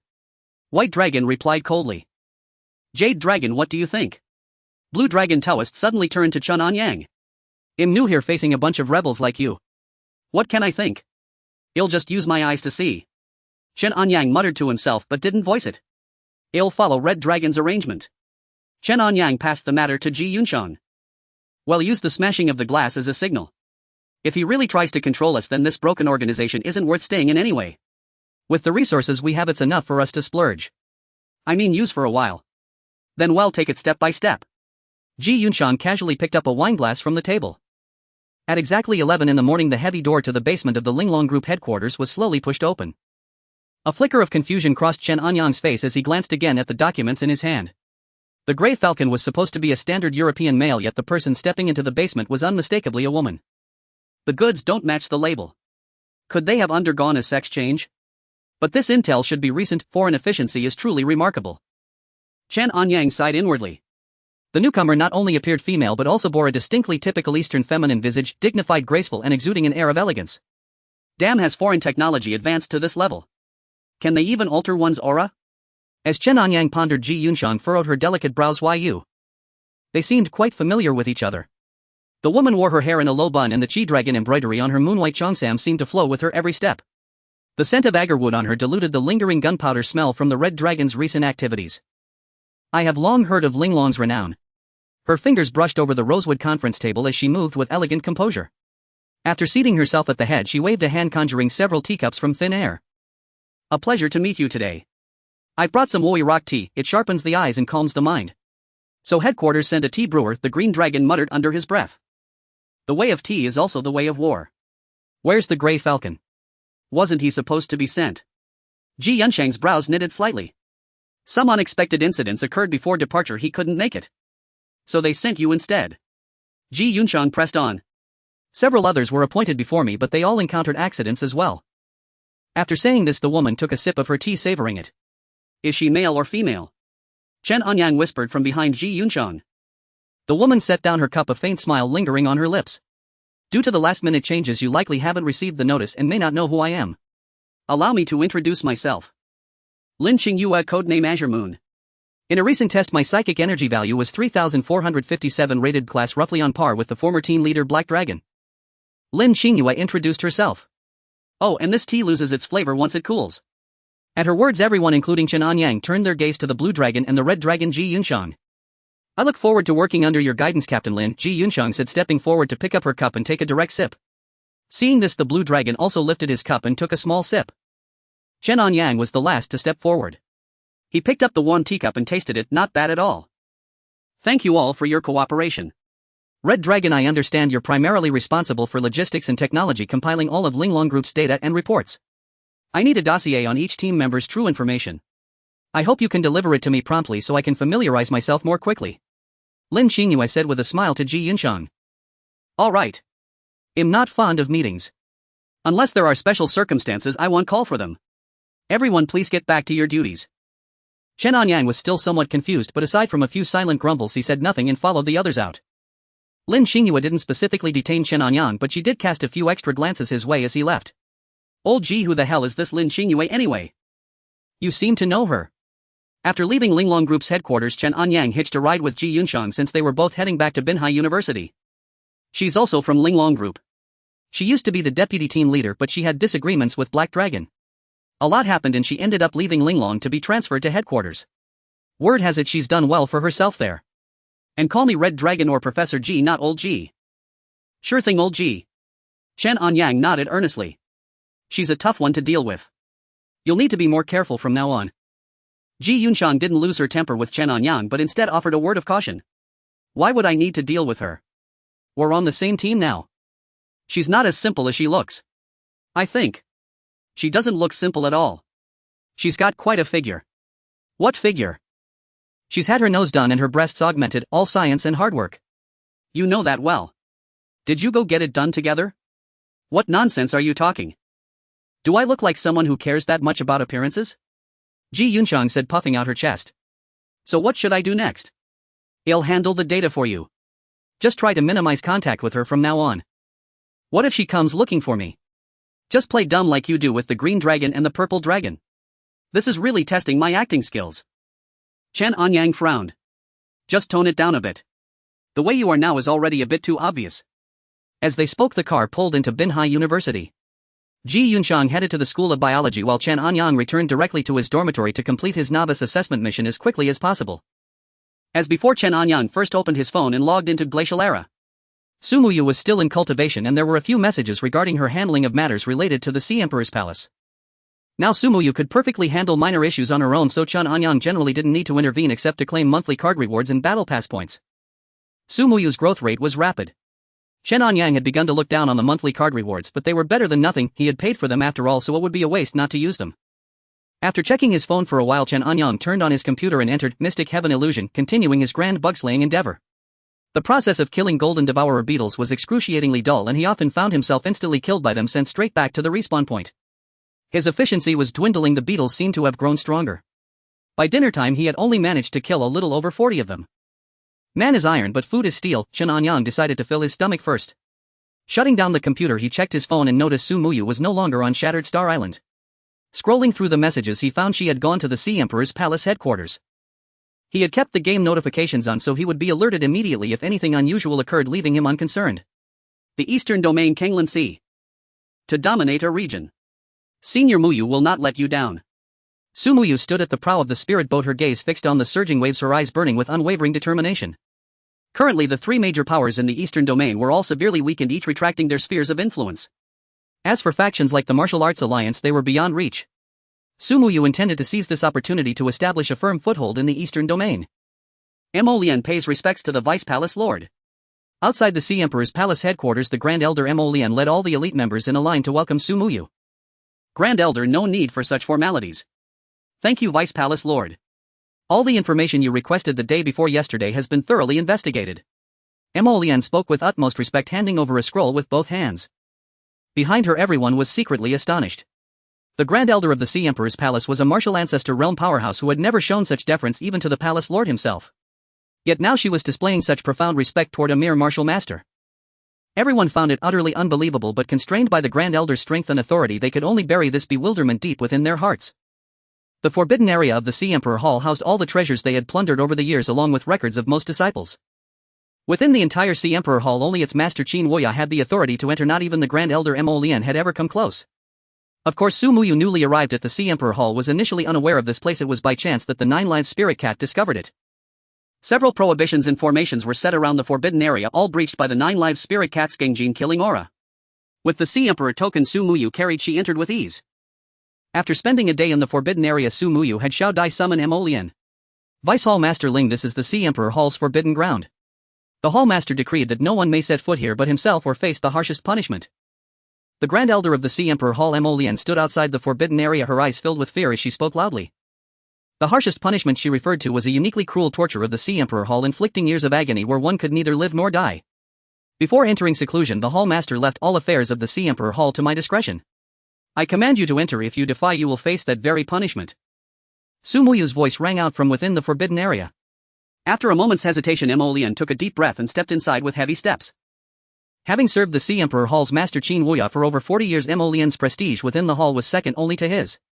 She was known for her steady conduct and ruthless methods, yet she never imagined being outmaneuvered by a mere martial master. Though discontent, she showed no sign of it, aware that Su Muyu's origins were extraordinary. Otherwise, how could a martial master alone stir such turmoil across the entire eastern domain? The forbidden area of the Sea Emperor Hall lacked any grandeur, appearing rather crude, merely a spacious cave. Grand Elder. As Mo Lian entered, a familiar voice sounded. She instinctively looked up to see her own granddaughter Mo Yunjo standing behind Su Muyu. Vice Hall Master, what? What is the meaning of this? Mo Lian's pupils contracted sharply as the mother-and-child needles hidden in her sleeve slid to her fingertips. Su Muyu gently stroked her Lihua sword, her gaze fixed on its blade, paying no heed to Mo Lian's reaction. While perusing the Sea Emperor Hall's secret archives, Su Muyu discovered that 3 years ago during a mission, Mo Lian's granddaughter Mo Yunjo had been poisoned by a deadly toxin from the Medicine King Valley, which still required monthly antidotes held by Hall Master Qin Woya. Your granddaughter is of a cheerful disposition and has won my favor. I heard she was poisoned by those from the Medicine King Valley. Xiao Dai, who serves beside me, has considerable knowledge of alchemy and has refined an antidote pill that has completely purged Yunsa's remaining poison. Su Muyu said, a faint smile gracing her lips as she turned to Mo Lian. Su Muyu finished speaking, a trace of a smile on her face as she looked toward Mo Lian. Thank you, Vice Hall Master, but the Hall Master has been immensely gracious to me. Mo Lian understood Su Muyu's intent to win her over. Yet Su Muyu was merely a Vice Hall Master. The one who truly held power over life and death remained Qin Woya. Grand Elder, do you recognize this? Before Mo Lian could finish, Su Muyu flicked her wrist, tossing out a jade slip.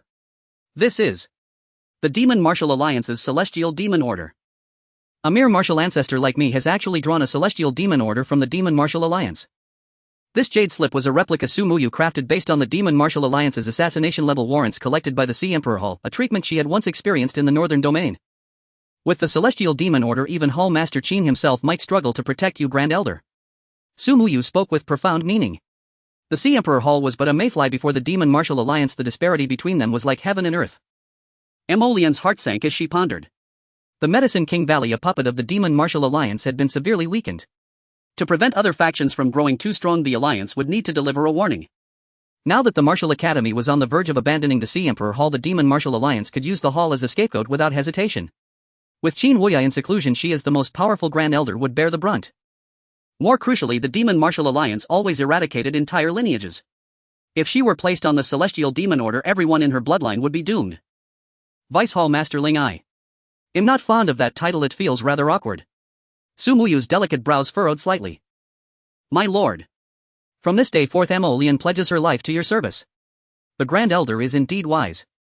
Issue the order: from today all members of the Sea Emperor Hall shall have their Sea Emperor seals removed in order of rank. Su Muyu rose slowly, her voice firm. This. My lord, the Sea Emperor seal cannot be removed, it is the foundation of the hall. Without it, how will we control the disciples? Mo Lian's body trembled as she hastened to advise. Mo Lian's body trembled as she hurriedly offered counsel. The three major powers of the Eastern Domain each had their own methods of controlling subordinates. The Sea Emperor Hall Sea Emperor seal left a mark on its members. If one harbored discontent or disobeyed orders, the seal would drain their spiritual energy until death. As for the Medicine King Valley, they planted insect goo within their members. Upon entry, betrayal would trigger the gust backlash, leading to an even more tragic fate. If such dark arts are needed to manipulate hearts, the Sea Emperor Hall might as well disband. Our greatest threat comes from that unknown spirit realm. If we focus all our energy on fighting and guarding against our own, we will destroy ourselves before those powerful beings from the spirit realm even emerge. Su Muyu spoke with righteous fervor following what Chen Anyang had taught her, leaving Emolian deeply shaken. She could not fathom how a woman who appeared barely over 20 could possess such insight, further convincing her that Su Muyu had a formidable backing. Yet why she was here remained a mystery to Emolian. In any case, for Emolian, whoever could ensure her survival and that of her Emo family lineage would earn her unwavering loyalty. Yes. Your subordinate will relay your orders immediately. Furthermore, double the monthly stipend for all Sea Emperor Hall members. Martial artists shall receive an additional 10 bottles of spirit liquid per month, martial masters 20 extra spirit pills, and the cultivation grounds of all elders shall be equipped with an additional spirit gathering formation to aid their practice. The 100 Herbs Hall shall be taken over by the 12 attendants dedicated to planting and alchemy. Xiao Dai shall select elite disciples from the hall to form the Qingnong Guard, replacing the original enforcement team. Announce to the outside world that the Sea Emperor Hall has developed a method to remove the insect goo. If any from the Medicine King Valley choose to turn from darkness to light, we will remove their goo poison free of charge. Su Muyu issued a series of commands that made Emolian feel the Sea Emperor Hall was on the verge of earth-shaking changes. In truth, Su Muyu's own abilities and knowledge were insufficient to conceive such comprehensive plans. The mastermind behind it all was at that moment being tormented relentlessly by a swarm of metal-devouring insects. Damn it! What kind of junk is this? In his university dormitory, Chen Anyang was nearly driven mad.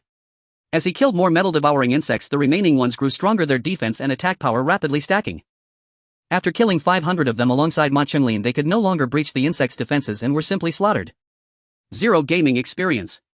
The bone blade in Chen Anyang's hand snapped in two again as a metal-devouring insect ended his life. Ma Chenglin also lay beside the respawn point. I can't go on, brother Chen. I'm too tired, I want to sleep. Aren't you already dreaming? Chen Anyang lay down on the ground as well. Oh right. Then I need to wake up quickly and take a break. Mid-June is one of the busiest periods for the students of Bin University. They must prepare for exams, submit course papers, lab reports, and defend their course designs. Especially for third-year students, this time requires consideration of whether to continue with graduate studies, prepare for internships, choose a career path, or start preparing for civil service. Among these people who are either troubled or busy, Chen Anyang is not included. For nearly 10 days he has been unusually relaxed, even without any disturbances. The new team leader sent by the Lingjing organization has not contacted him since, and all academic issues have been resolved by Ji Yunchang. Every day Chen Anyang either walks his dog or plays games. What troubles him the most is his constant deaths in the game. Forget it, I'll just take it easy. Chen Anyang took off his headphones, instantly feeling the scorching heat of mid-June. Sa Feng, is this air conditioner broken? It's so hot. It seems to be broken. Zhang Yufeng with his legs crossed lay on the bed watching mindless shows. Chen Anyang did not inquire about how much Chen Yan had given Zhang Yufeng, but it seemed his material needs were greatly satisfied. At least recently he hadn't attended any comic exhibitions and was not in a hurry about his studies or work, making him somewhat relaxed. I'm dying from the heat. I called the air conditioner repairman this morning and he said he would come right away. It's been 4 or 5 hours. Ma Chenglin was somewhat annoyed. He is quite overweight and hates the heat. Recently he has also been inexplicably unable to sleep well. Every time he wakes up he feels sore all over. He even went to a Taoist temple to find a priest, but it was of no use. Chen Anyang has repeatedly hinted to confirm that Ma Chenglin does not remember what happened in his dreams. This may be related to the medication he is taking, but Chen Anyang is not quite sure about other matters. Recently it seems that all the air conditioners near the university town are broken. Zhang Yufeng casually remarked. It's so damned weird, boilers break in winter and air conditioners break in summer. Ma Chenglin cursed as he spoke. While Chen Anyang was in the game, even though his body was in the chair, his consciousness had fully entered the game and he felt no heat at all. However, once he exited the game he was immediately engulfed by the heat. This June seems to be much hotter than the same period in previous years. Chen Anyang patted his chest and the larva of the gold-eating insect flew out, landing on the air conditioner mounted on the wall. In an instant the air conditioner started operating on its own. Hey! Cold air! Ma Chenglin, lying on the bed, immediately sat up in surprise. What is that? Ma Chenglin noticed the larva of the gold-eating insect on the air conditioner, which was as large as a fist, making it hard to ignore. Don't mind it, just sleep. Chen Anyang said. Forget it, you guys are all so weird, I'll just get some sleep. Ma Chenglin lay down again and soon the sound of snoring filled the air. Father, I've been feeling like someone is watching me. Zhang Yufeng glanced at Ma Chenglin and whispered to Chen Anyang, watching you? You haven't. Recently. No, after the last incident in the science park I put away all my equipment and I haven't discovered any Lingjing creatures recently. I'm being very compliant. Zhang Yufeng said earnestly. During the science park incident the Lingjing organization's people discovered you were with me, so they would definitely have some suspicions. It's best to be a little cautious during this time. Before Chen Anyang could finish his sentence, his communication device suddenly rang. Emergency notice. Then University Town East District parking lot. 12 red-shelled earthflies have been discovered, already materialized with spiritual energy fluctuations around 600, temporarily rated as level 3 danger. Please, those closest to Yulong and Honglong, proceed immediately to handle the situation. Hey. Father, what's wrong? Lingjing creatures have appeared, I need to handle it. Chen Anyang immediately grabbed his bone knife, tucked the larva of the gold-eating insect back into his pocket and ran out of the dormitory. At 2:30 in the afternoon, there were not many students on the playground and the road. Chen Anyang ran swiftly and arrived at the East District parking lot, where Ji Yunshan had already been fighting for quite some time, since the creatures appeared just as she was at the parking lot. These insects are much larger than the gold-eating insects, close to the size of calves, emerging from the ground with dark red shells covered in sharp spikes, their 6 pairs of compound eyes glittering with a blood-like glow. Their forelimbs are as sharp as hydraulic shears, easily flipping over cars in the parking lot, while the acid mist secreted from their tails corroded the asphalt surface into honeycomb-like pits. The most troublesome one is a female insect that is 3 meters long, with lava-like spiritual energy flowing through the gaps in its shell. Wherever its tentacles sweep, streetlight poles snap like matchsticks. Freeze their legs. Ji Yunchang's fiery whip cracked the ground, sparks forming arrows in the air, aiming directly at the joint of the female insect's second pair of abdominal legs. Chen Anyang's ice wolf bone knife plunged into the ground, and frost spread along the tire tracks, instantly freezing the abdominal legs of 3 earthflies into the asphalt. Watch out for the venom, the weak point is under the shell of their heads. Ji Yunshan reminded again. Chen Anyang ignored the 3 frozen insects and rushed straight toward the female insect. Whoosh! A stream of venom sprayed out. Chen Anyang swiftly dodged, leaped up, and accurately stabbed his knife into the gap in the shell where a pulsating red spiritual core lay. 3 seconds. Ji Yunchang's shout mixed with the sound of explosions reached him. She swung her whip, entangling an SUV and smashing it into the insect swarm, while burning gasoline created a ring of fire on the ground. Chen Anyang's knife tip twisted at the joint of the female insect, and cold air froze spider web-like cracks along the shell pattern. In the final moment of the countdown, he withdrew his knife and rolled, while Ji Yunchang's fiery whip pierced through the icy crack, shattering the red spiritual core in an explosion of ice and fire. The female insect let out a metallic screech, and the remaining earth flies suddenly gathered together. Ji Yunshan immediately retreated, saying, "Yulong, create an ice coffin for them first, then leave the rest to me." Chen Anyang's bone knife swung toward the fire hydrant, and a high-pressure water column crystallized into an array of ice spikes in the air. 2 of the earth flies had their compound eyes pierced, while the others were all frozen. Chen Anyang did not wait for Ji Yunshan to attack and directly borrowed Su Moyu's Nanjingli fire. The power of Nanjingli fire far surpassed Ji Yunshan's ordinary spiritual fire, instantly claiming the lives of those insects. Trying to show off, huh? Ji Yunshan frowned slightly. It's just.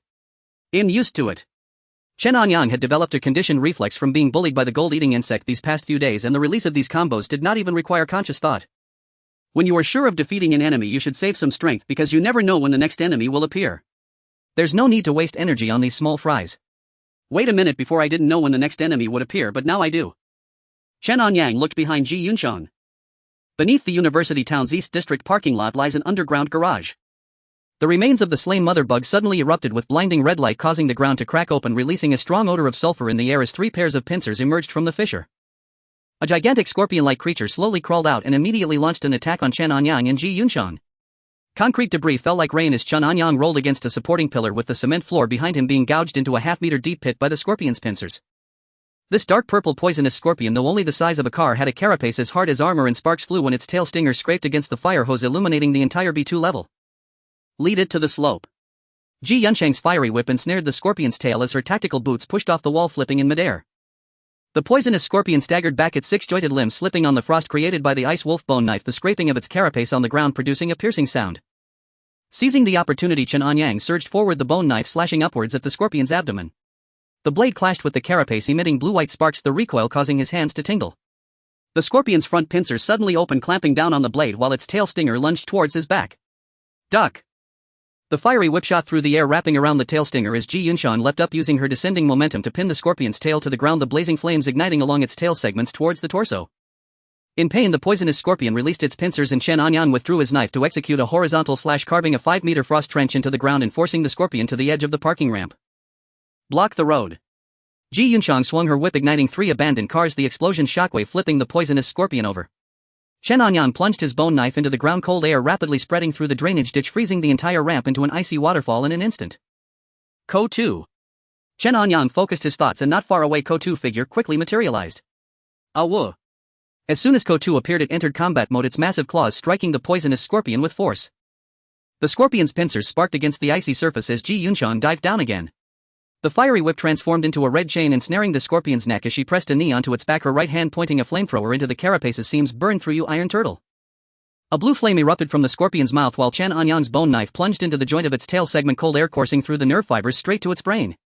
In its death throes, the poisonous scorpion curled into a ball, a tar-like liquid seeping from the cracks in its carapace. Ji Yunxiang, enduring excruciating pain in her ribs, kicked Chen Anyang away. This beast is going to self-destruct.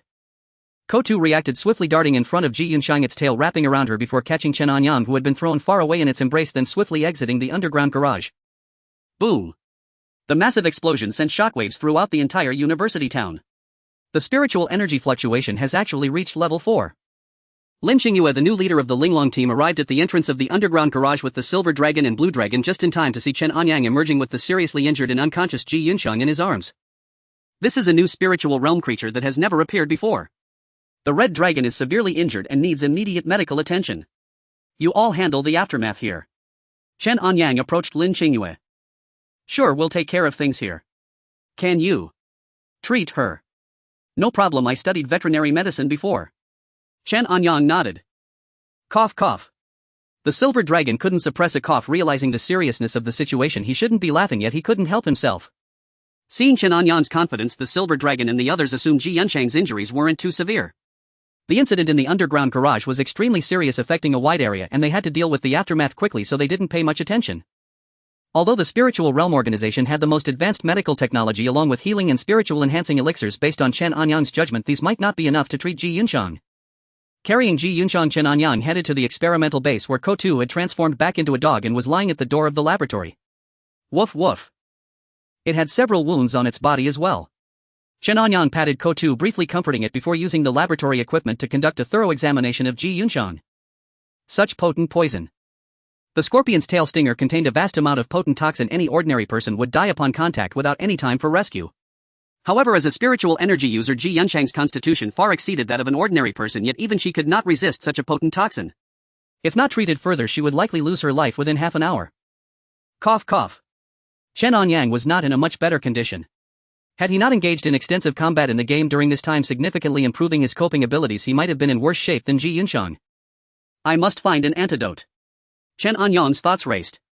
After a moment, he took out his phone and logged into Ice Age. He clicked on Astrological Prediction and obtained the formula for the antidote, then immediately relayed the formula to Xiao Dai, who was refining pills at the Sea Emperor's Alchemy Pavilion. Xiao Dai immediately set aside everything she was doing and began to concoct the antidote for Chen Anyang. The antidote that Chen Anyang needed was only a mid-low grade poison remedy in Ice Age, and it wasn't difficult to refine, especially since Xiao Dai's alchemy skills had greatly improved during this time. In just 10 minutes she refined a batch of antidote pills totaling 5. Chen Anyang chose to withdraw the items, and after a few more minutes he received a text notification that the delivery had arrived at the entrance of the experimental base. After obtaining the antidote, he immediately gave one to Ji Yunxiang, and then he and Ko-Tu each took one. What did you just give me? Ji Yunxiang slowly awakened. An antidote. No need to thank me. The one who should be grateful is me. If you hadn't blocked for me, I might be the one lying here. Chen Anyang interrupted Ji Yunxiang's words. I meant to say, where are my clothes? Ji Yunxiang, suppressing her urge to explode, looked at Chen Anyang.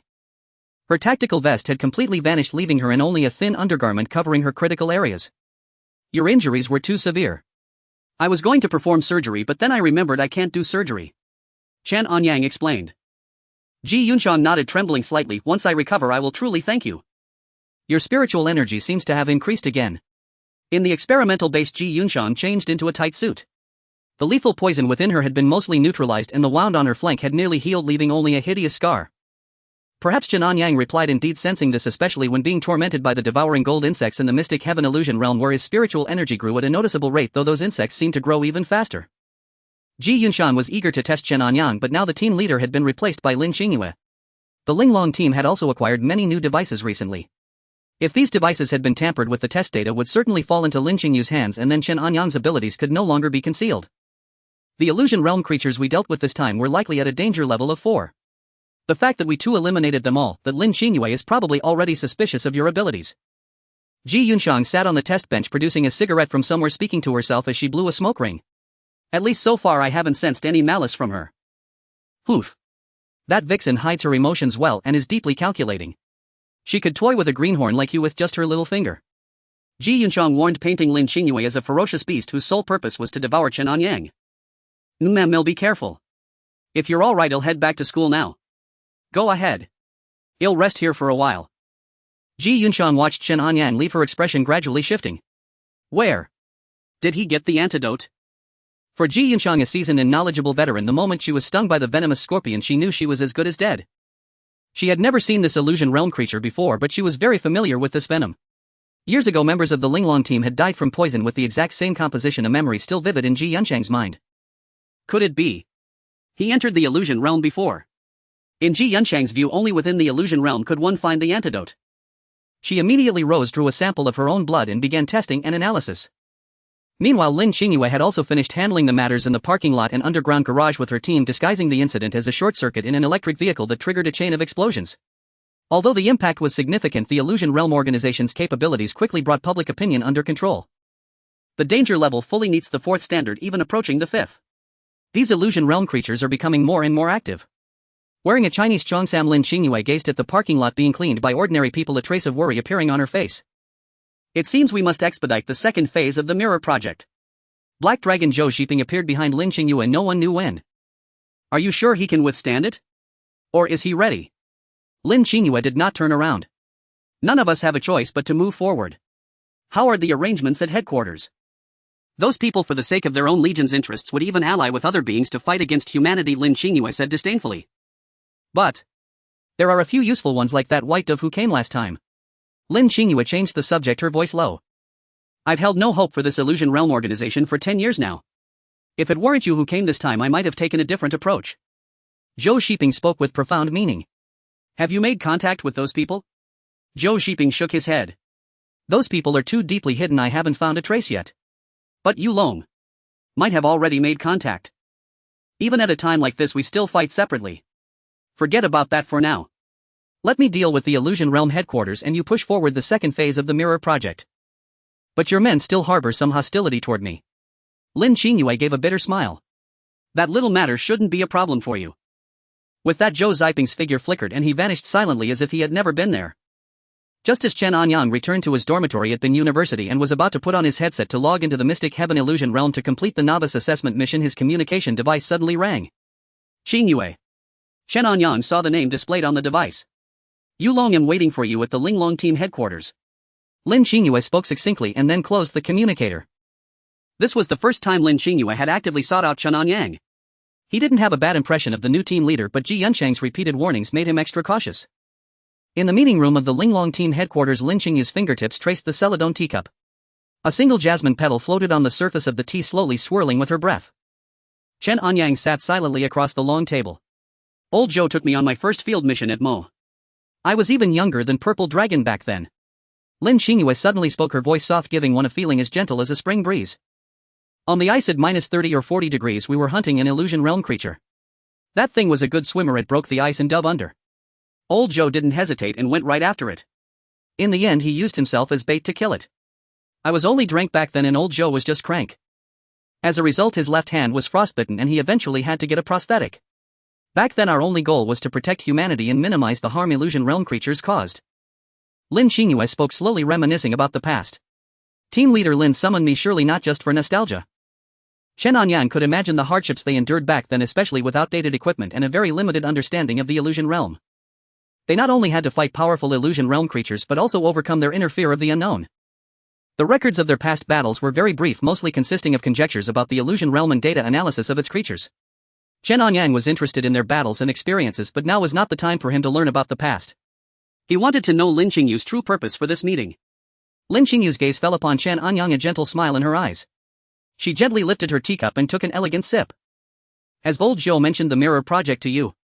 It's a device developed with current technology to simulate the Illusion Realm, allowing one to enter and engage in combat simulations to enhance practical combat skills. Chen Anyang nodded. Do you know who proposed the Mirror Plan? Lin Qingyue set down her teacup in the meeting room of the Linglong Group headquarters, her gaze fixed on Chen Anyang. Could it be Black Dragon? You are indeed astute. Based on clues about the Spirit Realm fissures accumulated over the past millennium, we have deduced that the mysterious Spirit Realm is rapidly merging with our world. In the future, these Spirit Realm fissures will only proliferate. What we call a Spirit Realm fissure is essentially a gate, a passage connecting the Spirit Realm to our world. This will lead to an increase in Spirit Realm creatures. 20 years ago when the Spirit Realm simulator first appeared, Black Dragon proposed the mirror plan. However, he only submitted a third of the original plan's content. According to Old Joe's design, the plan consists of 3 steps and he intended to complete the second step himself. Unfortunately, over the years Old Joe's power has stagnated, preventing him from initiating the second phase. Lin Xingyue was usually a woman of few words, but today was different. She explained every detail to Chen Anyang without omission. You don't mean to involve me in this so-called mirror plan, do you? Chen Anyang frowned slightly. To be precise, it was Old Joe's idea. I am not as extreme as he is. Lin Xingyue corrected him. It seems your relationship with Black Dragon is quite extraordinary. Through Ji Yunchang, Chen Anyang had learned some gossip about the tumultuous past between Lin Xingyue and Zhou Xiping. They had once been both mentor and friend, but later fell out over disagreements, even coming to blows. Lin Xingyue had gone so far as to report many of Zhou Xiping's shady dealings, leading to his repeated punishment while she was transferred to the Spirit Realm Organization's headquarters and steadily promoted. As a result, Ji Yunchang and others harbored deep prejudices against her. We are merely colleagues, Lin Xingyue replied. Chen Anyang shrugged. Their relationship was none of his concern. So can I refuse to participate in this second phase plan? Of course we are very reasonable and respect everyone's choices. However, say no more. For the future of humanity, I am willing to join this plan. The moment he heard Lin Xingyue's hesitation, Chen Anyang immediately agreed. But I have one condition. I want to know every detail of this plan. You can deceive me, but if I find out, I will destroy your plan in my own way. Chen Anyang spoke seriously. Of course, no problem. But I must remind you again, this plan was entirely conceived by Old Joe and I have nothing to do with it. Lin Xingyue reiterated. Alright, tell me about this second phase plan. It's simple. You will enter the Spirit Realm simulator, but your data connection to headquarters will be severed. Moreover, the device you use will be integrated with the spiritual energy from the Spirit Realm fissures, making it much closer to the real Spirit Realm. This could lead to problems none of us can solve, or even your consciousness might enter the true Spirit Realm, never to return. Of course, that's the worst case scenario. Lin Xingyue explained in detail. Zhou Xiping's goal was straightforward. No one who had entered the Spirit Realm directly through a fissure had ever returned, but using the simulator greatly increased the chances of survival provided one was powerful enough. Chen Anyang's displayed spiritual energy value was lower than Zhou Xiping's or Lin Xingyue's, but his combat peak was 2 or 3 times theirs, making him the most suitable candidate for the second phase. No, this is too dangerous. Chen Anyang shook his head. Don't worry. The Spirit Realm simulator you will try now has only about 60 integration with the Spirit Realm, so the danger is still manageable. Once you truly adapt, we will proceed to the next step. You can withdraw at any time during this period. How long is my adaptation period? For now, I'll give you 6 months. As long as you're willing, we will do our best to meet your requests within our authority, within reason of course. Lin Xingyue picked up her teacup again and took a sip. Chen Anyang pondered for a moment before speaking. I've been a bit short on cash lately. Transfer this amount to me first. He held up 5 fingers. How much is that? Lin Xingyue sought confirmation. 5 million. No problem. Hearing Chen Anyang's request, Lin Xingyue agreed without hesitation. Damn. I should have asked for more. Chen Anyang regretted it, but there was always tomorrow. He could drain the resources sustainably, taking his time to ask for more. Your new device is in the next room. Good. Chen Anyang wanted to try the new Spirit Realm simulator first to mentally prepare himself. In the adjoining room, a spacious chamber held only a device resembling a gamepod. This thing looks like a coffin. It feels a bit ominous. Don't worry. I've placed a gourd and a lightning-struck wood talisman inside for you. I guarantee nothing will go wrong. Lin Xingyue declared confidently. Ha! Is that even right? Chen Anyang felt even more uneasy after hearing that. Since you're here, just get in. Chen Anyang entered the pod and lay down. A hatch slowly closed and darkness enveloped him. Then he found himself in a familiar place. Damn! White Tiger Hall. Chen Anyang's eyes widened in shock. Have you been here before? Lin Xingyue's voice echoed in his ear. She was monitoring his performance from another device. No, I just feel. This place is extraordinary. Are you feeling any discomfort in your body? I'm fine, Chen Anyang replied. We didn't choose the wrong person, Lin Xingyue thought to herself. This place had nearly 50 integration with the true Spirit Realm. Normally, a spiritual energy user entering here would feel extreme discomfort due to the overwhelming abundance of spiritual energy. It was like suddenly increasing the oxygen concentration in the air, easily leading to oxygen toxicity. Yet Chen Anyang showed no symptoms at all. Chen Anyang quickly surveyed White Tiger Hall. Except for the absence of metal-devouring insects and the familiar respawn point, everything else was almost identical. After more than 2 hours, the hatch slowly opened and Chen Anyang sat up. How do you feel? A bit dizzy. Chen Anyang wasn't actually uncomfortable, but he remembered how he had felt the first time he entered the Xiantian illusion realm using an external device. Was this developed by the Spirit Realm organization? Chen Anyang stepped out of the game pod, caressed its surface and looked at Lin Xingyue. More or less. Then, besides our Spirit Realm organization, are there other factions related to the Spirit Realm? Chen Anyang pressed on. There is one.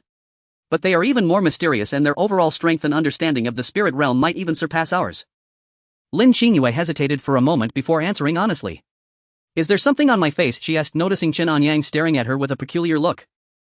Because Chen Anyang realized that Lin Xingyue bore a striking resemblance to someone, a resemblance of about 60 or 70%.